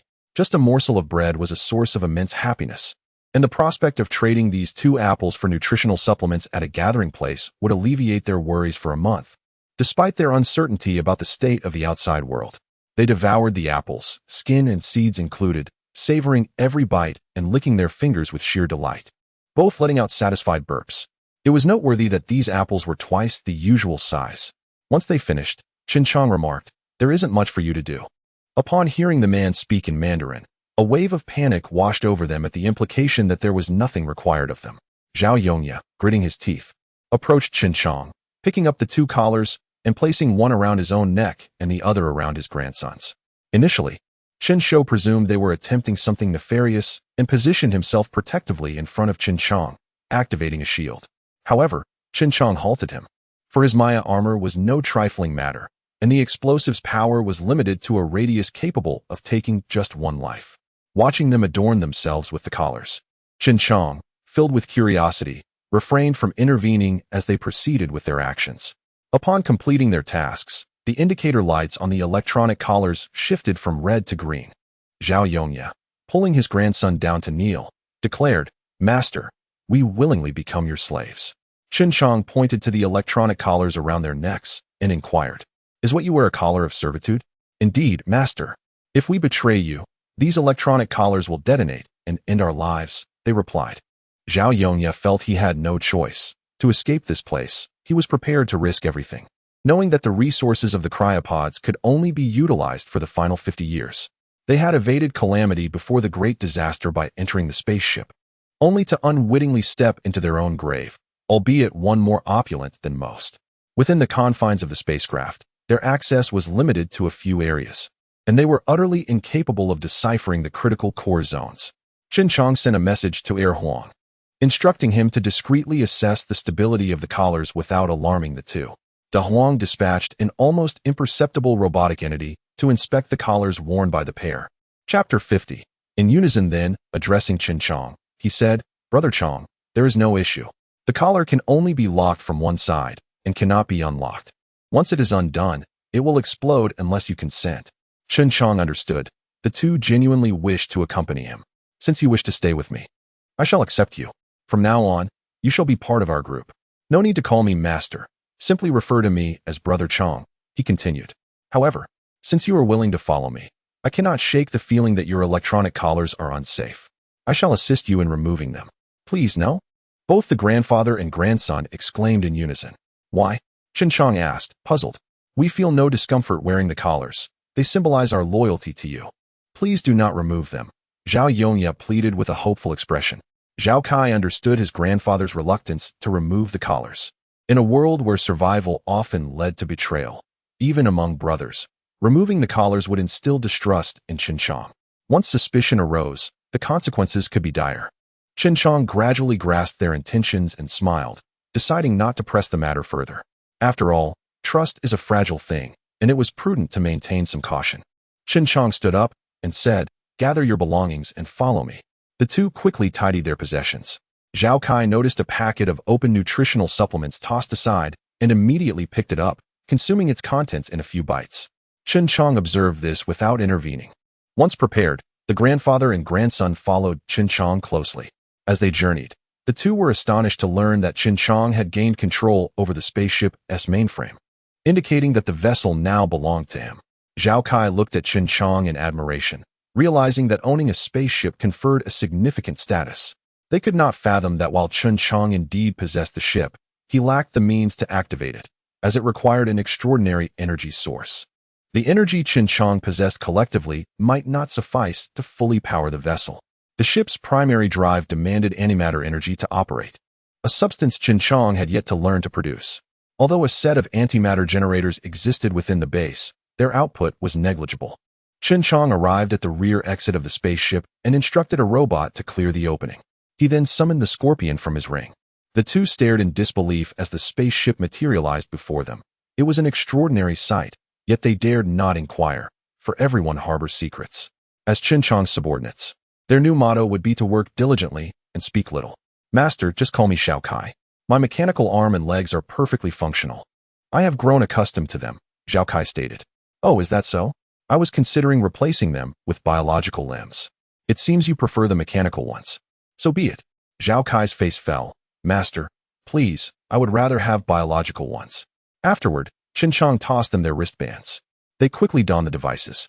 Once aboard the Scorpion, they awaited the robot to clear the exit. As they departed, the entrance was rebarred.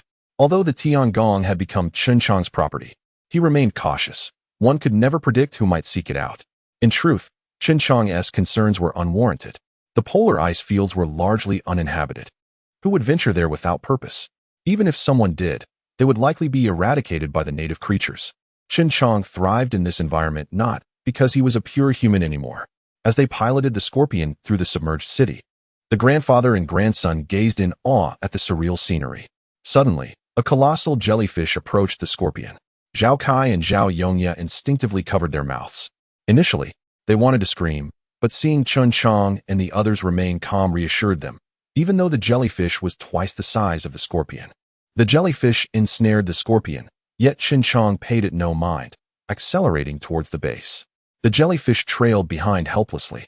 As they neared the base, Zhao Kai shouted in excitement upon spotting a gigantic turtle, a creature they had seen on the news, which had survived attacks from multiple factions wielding superweapons. Chen Shou reassured Zhao Kai, "Do not fear.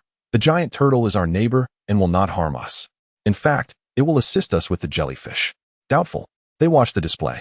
As Chen Chang approached, the turtle stirred, opening its eyes and swimming towards the scorpion. The jellyfish, sensing danger, attempted to flee, but it lacked the agility and ink-spraying capabilities of a squid. In moments, it was consumed by the giant turtle. The two pondered, could current science truly control such a creature? They recognized the dilapidated underwater city as the very one they had once inhabited, now submerged and lost to time. Chen Chang understood that the duo needed time to process these revelations and chose not to disturb them. He instructed Base 1 to arrange accommodations and identification codes for them to avoid any potential conflict with guards. When they donned their cold weather gear and stepped outside, they were awestruck by the landscape. Chen Chang shared his experiences with them, albeit with certain details omitted. That evening, he prepared a lavish banquet for them. The two stared in disbelief at the table laden with food, swallowing hard as they fell into a state of shock. White rice, shredded potatoes, tomatoes, and loofah. Surely, this must be a dream. Zhao Kai, in disbelief, raised his hand and lightly bit his palm. Ouch, this is all real. Chen Chang announced, all right, let us begin our meal. I will too, Zhao Kai stammered, swallowing nervously, his wide eyes fixed on Chen Chang. Is there a portion for me? Chen Chang nodded. Considering the entire base, there are just 5 of us who require sustenance. Zhao Kai pointed incredulously at Xiao Bai and the others. The trio immediately transformed into robots. Zhao Kai, with childlike wonder, exclaimed, how cool. This is amazing. Zhao Yongya, more composed, respectfully addressed Chen Chang. Thank you for your generosity, master. We are at a loss for how to repay you, but we shall strive to serve you diligently to express our gratitude. Chen Chang slightly inclined his head. No need to call me master. Simply refer to me as Chen Chang or Brother Chang. That is unacceptable. It would be disrespectful.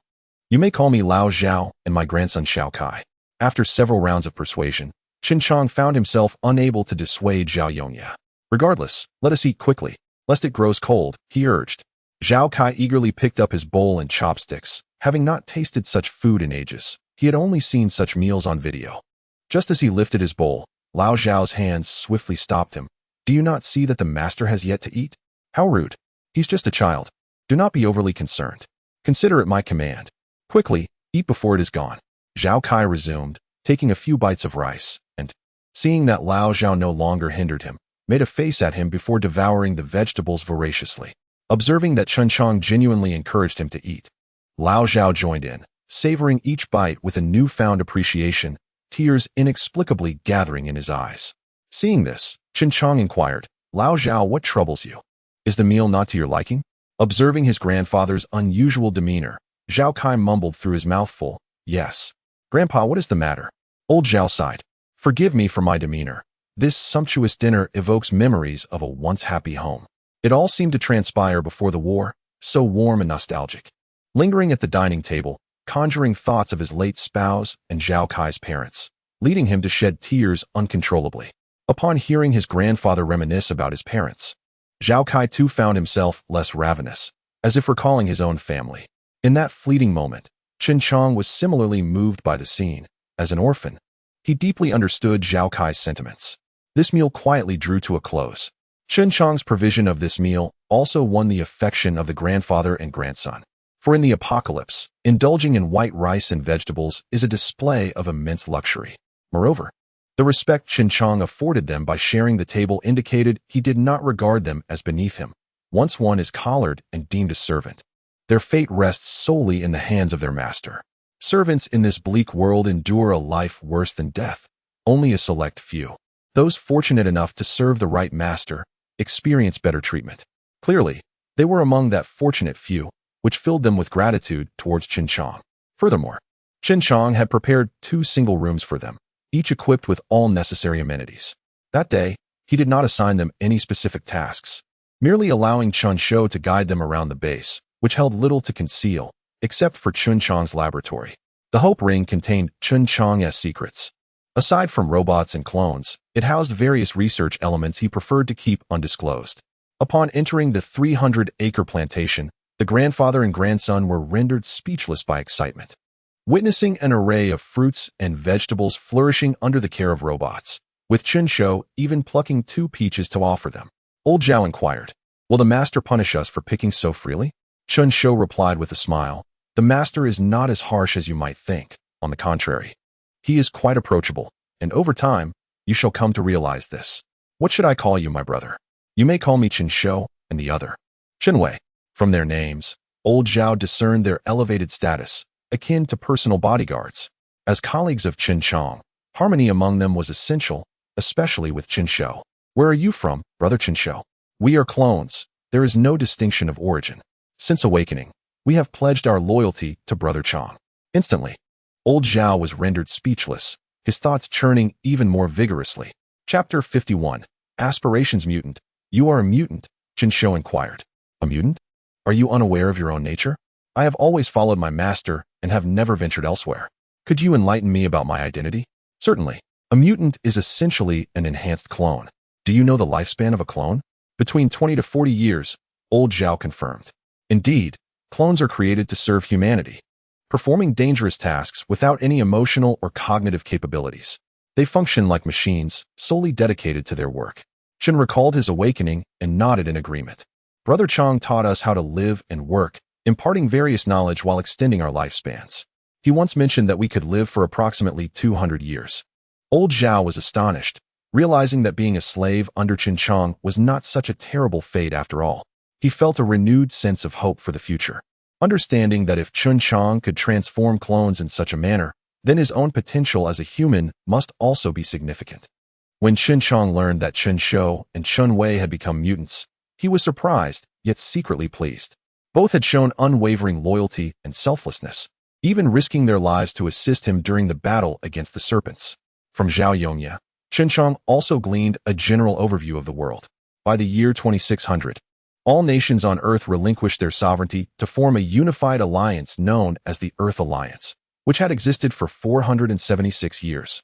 However, ideological differences led to a schism within the alliance, dividing it primarily into two factions, North and South. A war ensued, lasting 30 years, with skirmishes even occurring at the space stations, threatening to extend to the moon. According to the laws of the alliance, violent actions were prohibited at the lunar base, and the entry of any weapons was forbidden. Violators would be permanently barred from the moon. The alliance also forbade the use of superweapons on Earth, though those regulations gradually lost their effectiveness. To eliminate opposing factions, a plethora of devastating superweapons, lasers, electromagnetic, biological, were recklessly deployed. The land was riddled with craters, some reaching depths of thousands of meters. War ravaged the planet, leaving it rife with radiation, mutated creatures, and zombies that claimed dominion over the continents. The oceans became increasingly perilous, as various species mutated due to pollution. The most formidable mutated crocodiles and sharks required simultaneous assaults from dozens of superweapons to be vanquished. The human population dwindled drastically, confined to limited territories, while biomechanical beings, robots, colossal mechs, and various unmanned combat machines became the prevailing weapons of warfare. The plight of ordinary citizens was dire, yet the North and South factions continued their relentless battles. Eventually, a neutral alliance called for all leaders to convene at a lunar neutral base, resulting in a 5-year ceasefire agreement. However, it was too late. Earth's continents were rearranging. Sea levels continually rose, and human civilization teetered on the brink of annihilation. The various alliances regretted their past decisions and united to create human sanctuaries, such as the Ark of Noah or Sky Cities, hastily seeking refuge. On Earth, earthquakes and tsunamis erupted incessantly. Temperatures plummeted, with hail the size of fists falling everywhere. Volcanoes erupted, and natural disasters became commonplace. The master, an elderly man, was compelled to sell all his valuable possessions to treat his grandson's injuries. Had his father still been alive, entering a sky city would have posed no issue. Zhao Kai excitedly nuzzled against Zhao Yongya. So, there are still survivors in this world. Where do you think they might be? Zhao Yongya shook his head. Master, I am not entirely certain. By that time, we had already entered the cryogenic pods, and the ship was cut off from all external communications. Indeed, I wonder how humanity has progressed over the past 2 centuries? Zhao Yongya pondered. Master, have you not interacted with the outside world? No, I have lived in solitude. By the way, how did you conduct trades back then? Gold. Chen Chong swiftly redirected the conversation, aware that it might lead to inquiries about his origins. Old Zhao, noticing Chen Chong's persistence in misunderstanding, produced nutritional supplements, energy bars, and the identity information projected from a wristband, which was linked to transaction currency, albeit with a balance of 0. Chen Jiang nodded. He recognized the energy bars as derivatives of Maya technology. However, the energy bars held by Old Zhao were of low purity and simplicity, sufficient for a robot's use for 2 to 3 days. Old Zhao noticed Chen Jiang's disdainful gaze upon the energy bar and continued to explain, Master, there are indeed distinctions among energy bars, categorized into 3 tiers, high, medium, and low. Chen Jiang retrieved an energy bar from his ring. What category does this belong to? Old Zhao, holding an energy bar as thick as his arm, shook his head. I have never encountered anything like this. The common type is what I possess. And the deeper the color, the more energy it contains. However, the top-tier energy bars are red. Red? How much energy do they contain? I used to employ such red energy bars in the research facility. They could supply electricity for 100 people for an entire year, exclusively utilized by superpowers. Chen Jiang pocketed the energy bar and inquired, and the medium ones? The medium ones are deep blue, quite common, used in many robotic weapons, capable of firing 1,000 shots when placed in high-energy laser guns. Chen Jiang refrained from asking about the low-tier bars, knowing they were the ones Old Zhao held. Energy bars, in essence, are akin to high-capacity batteries, though they possess slightly greater capacity. They are mere replicas of the energy bars contained within Chen Jiang's ring. Chen Jiang understood food and transaction currency well enough to avoid further questions. Are pharmaceuticals still necessary for humans? Illness can lead to dire consequences, and treatment is beyond the means of ordinary individuals. To prevent immune cell destruction, one must regularly consume radiation antidotes. Chen Jiang realized that, clad in Maya armor, he need not worry about radiation, as his food was purified. However, it was remarkable that individuals in the apocalypse managed to survive at all. What more could one ask for? He recognized that radiation antidotes were pills designed to eliminate radiation from the human body. Upon his first arrival, he had brought an abundance of such medication, though he had discarded them in the depths of the warehouse. Chen Jiang had gained a general understanding of the world. Yet the era of Old Zhao differed greatly from the present. At least, during Old Zhao's time, Earth had not been submerged. Today, vast cities lay silently beneath the ocean. Nevertheless, he felt a glimmer of hope, for humanity still existed on Earth. After all, prior to the Great Disaster, humans had constructed numerous refuge facilities, and with careful searching, they might find their kin. Chen Jiang addressed Old Zhao. Prepare your grandson and bring him to my laboratory. I shall cultivate arms and legs for him. It is quite inconvenient for him to move about in such a manner. Old Zhao and Zhao Kai nodded eagerly. Chen Jiang's promise to create limbs for Zhao Kai had initially been a casual remark, yet today he had voluntarily brought it up, leaving them profoundly grateful. With all necessary understandings in place, Chen Jiang entered the laboratory, ready to assist Zhao Kai in cultivating biomechanical limbs. This technology had matured significantly in the future, especially during times of conflict, where its application became increasingly adept. Old Zhao and Zhao Kai waited patiently outside the laboratory door, as they lacked the necessary permissions to enter. As Chen Jiang emerged from the disinfection passage clad in his work attire, 2 individuals stood beside the door. Lao Zhao, you go attend to other matters, he instructed. Zhao Kai, come with me. You need to put this on. Chen Jiang produced a set of clothing and handed it to Zhao Kai. Lao Zhao cast a worried glance at his grandson, while Chen Jiang remained silent, recognizing the circumstances as entirely normal.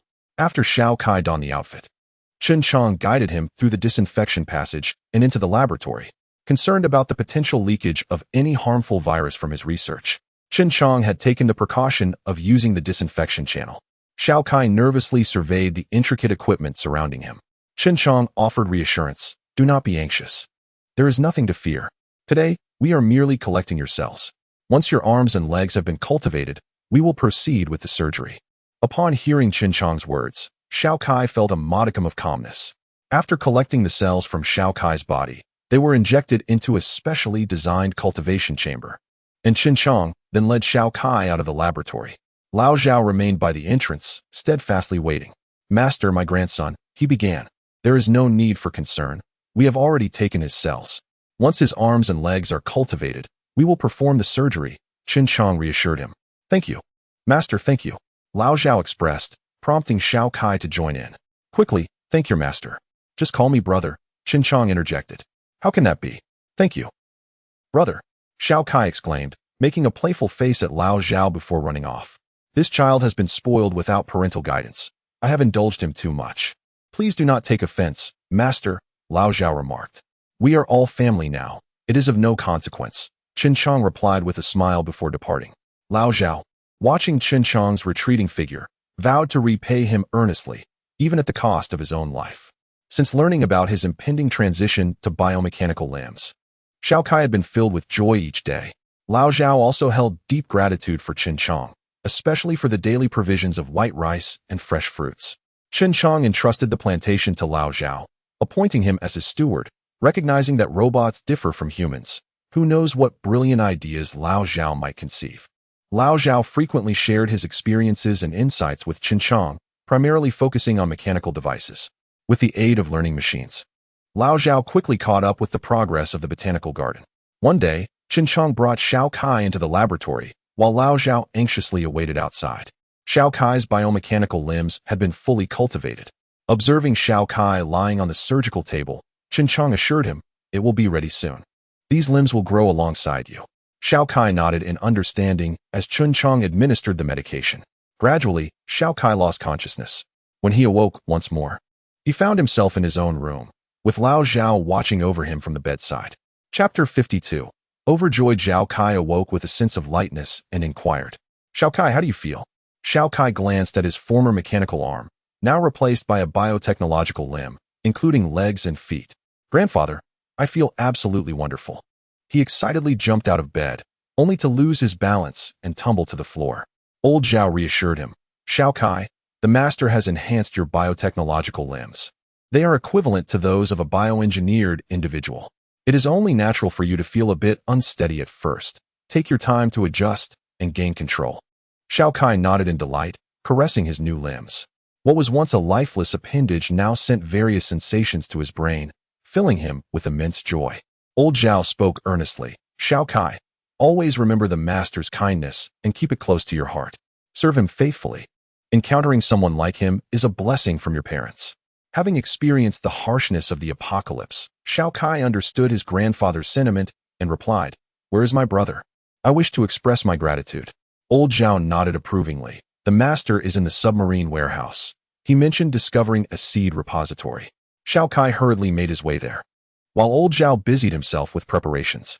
With a bountiful harvest of food ready for preservation, Old Zhao, aware of the preciousness of their resources, had instructed the robots to establish a cold storage facility for various fruits and vegetables.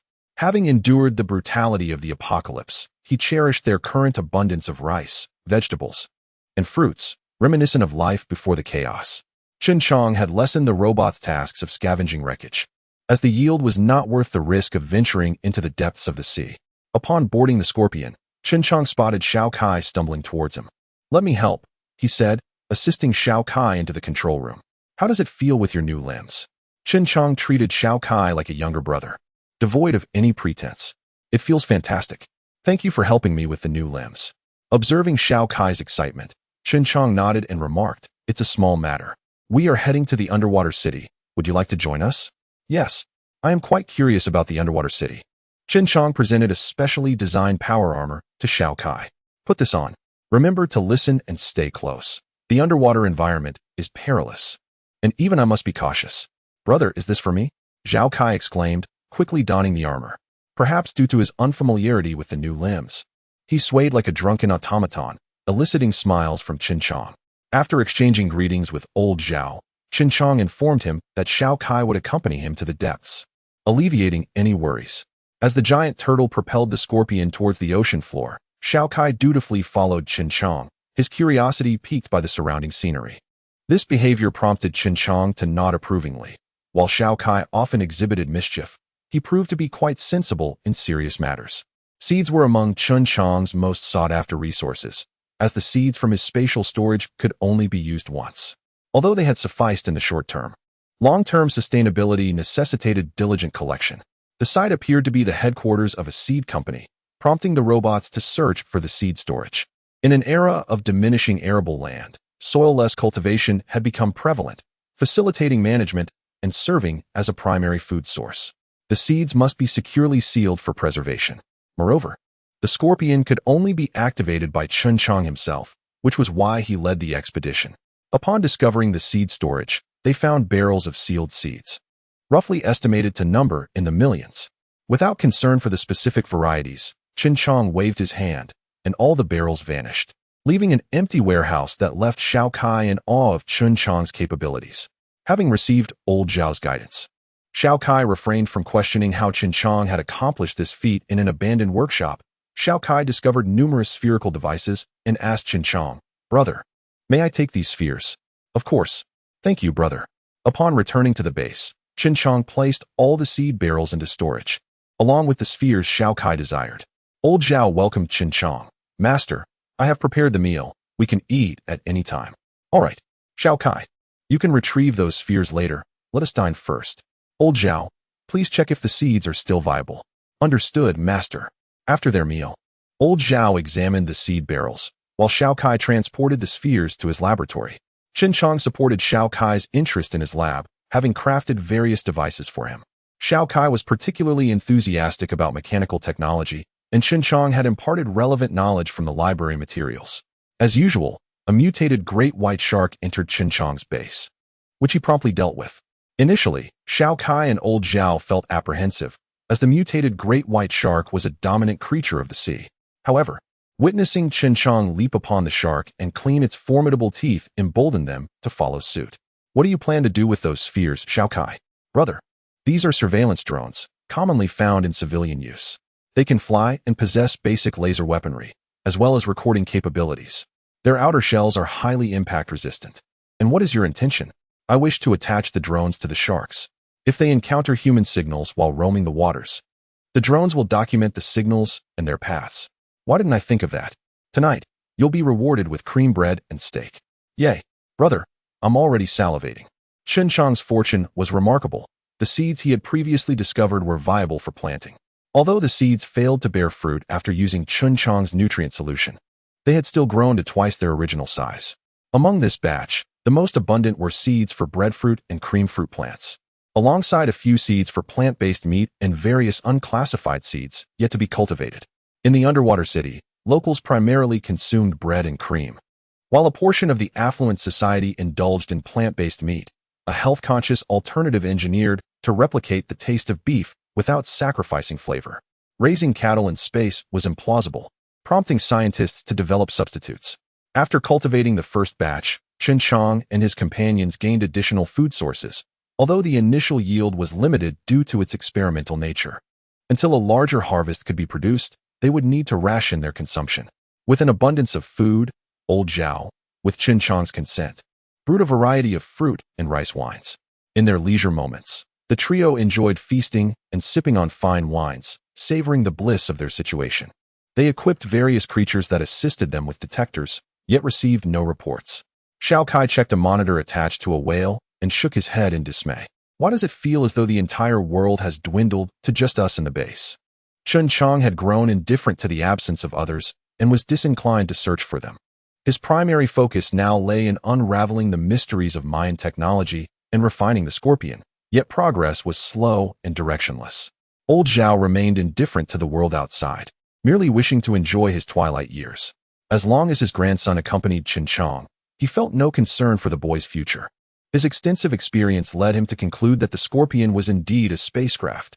Apart from the submerged Heavenly Palace, the Scorpion was the only ship under their control. There were also the slightly inferior Scorpion II and Titan Giant, which, if deployed, could easily dominate any territory. Presently, Old Zhao lived comfortably, with no worries about food or clothing, occasionally indulging in a modest drink, content as he witnessed his grandson's daily growth. With CHEN JIANG's specially crafted power armor for his grandson, Zhao felt assured of the boy's well-being. One day, while CHEN JIANG and Old Zhao were enjoying drinks in hot pot, an alarm rang out from Base 1. The commander reported that the mutated great white shark was gravely injured and in need of assistance. CHEN JIANG and his companions were taken aback. The mutated great white shark was a ruler of the oceans, and its severe injury hinted at an extraordinary adversary. They quickly donned their armor and set out to aid the shark. Upon reaching the scene, they found the shark's battered body, and CHEN JIANG surmised that it had suffered from the impact of humanity's formidable weaponry. He had no choice but to enlist a robot's help for its treatment. Zhao Kai searched the mutated great white shark for surveillance devices, but regrettably found no trace, likely damaged during the attack. Undeterred, Zhao continued his search. Chen Jiang instructed Xiao Bai, use Titan to conduct a full scan of the mutated great white shark and check for any internal issues. Understood, Brother Chang. Please hold on. Shortly thereafter, Titan emerged in the water and began scanning the shark, which seemed accustomed to Titan's presence and paid it no mind. Xiao Bai relayed the findings. Brother Chang, there are numerous metallic devices within the mutated great white shark. They are likely remnants of human civilization, ingested in an attempt to counter its attacks. I understand. Please come back up, Chen Jiang responded. After a moment of contemplation, he sent a message to the shark. Brother Shark, you have a significant amount of metal inside you that you cannot digest. I will have a robot assist in clearing it out. If you agree, please open your mouth. The mutated great white shark complied, feeling a discomfort in its belly. Observing this, Chen Jiang instructed De Huang, take a batch of specialized robots into the shark's belly to extract the metallic debris. If there is any external information, download it first. Understood, Brother Chang.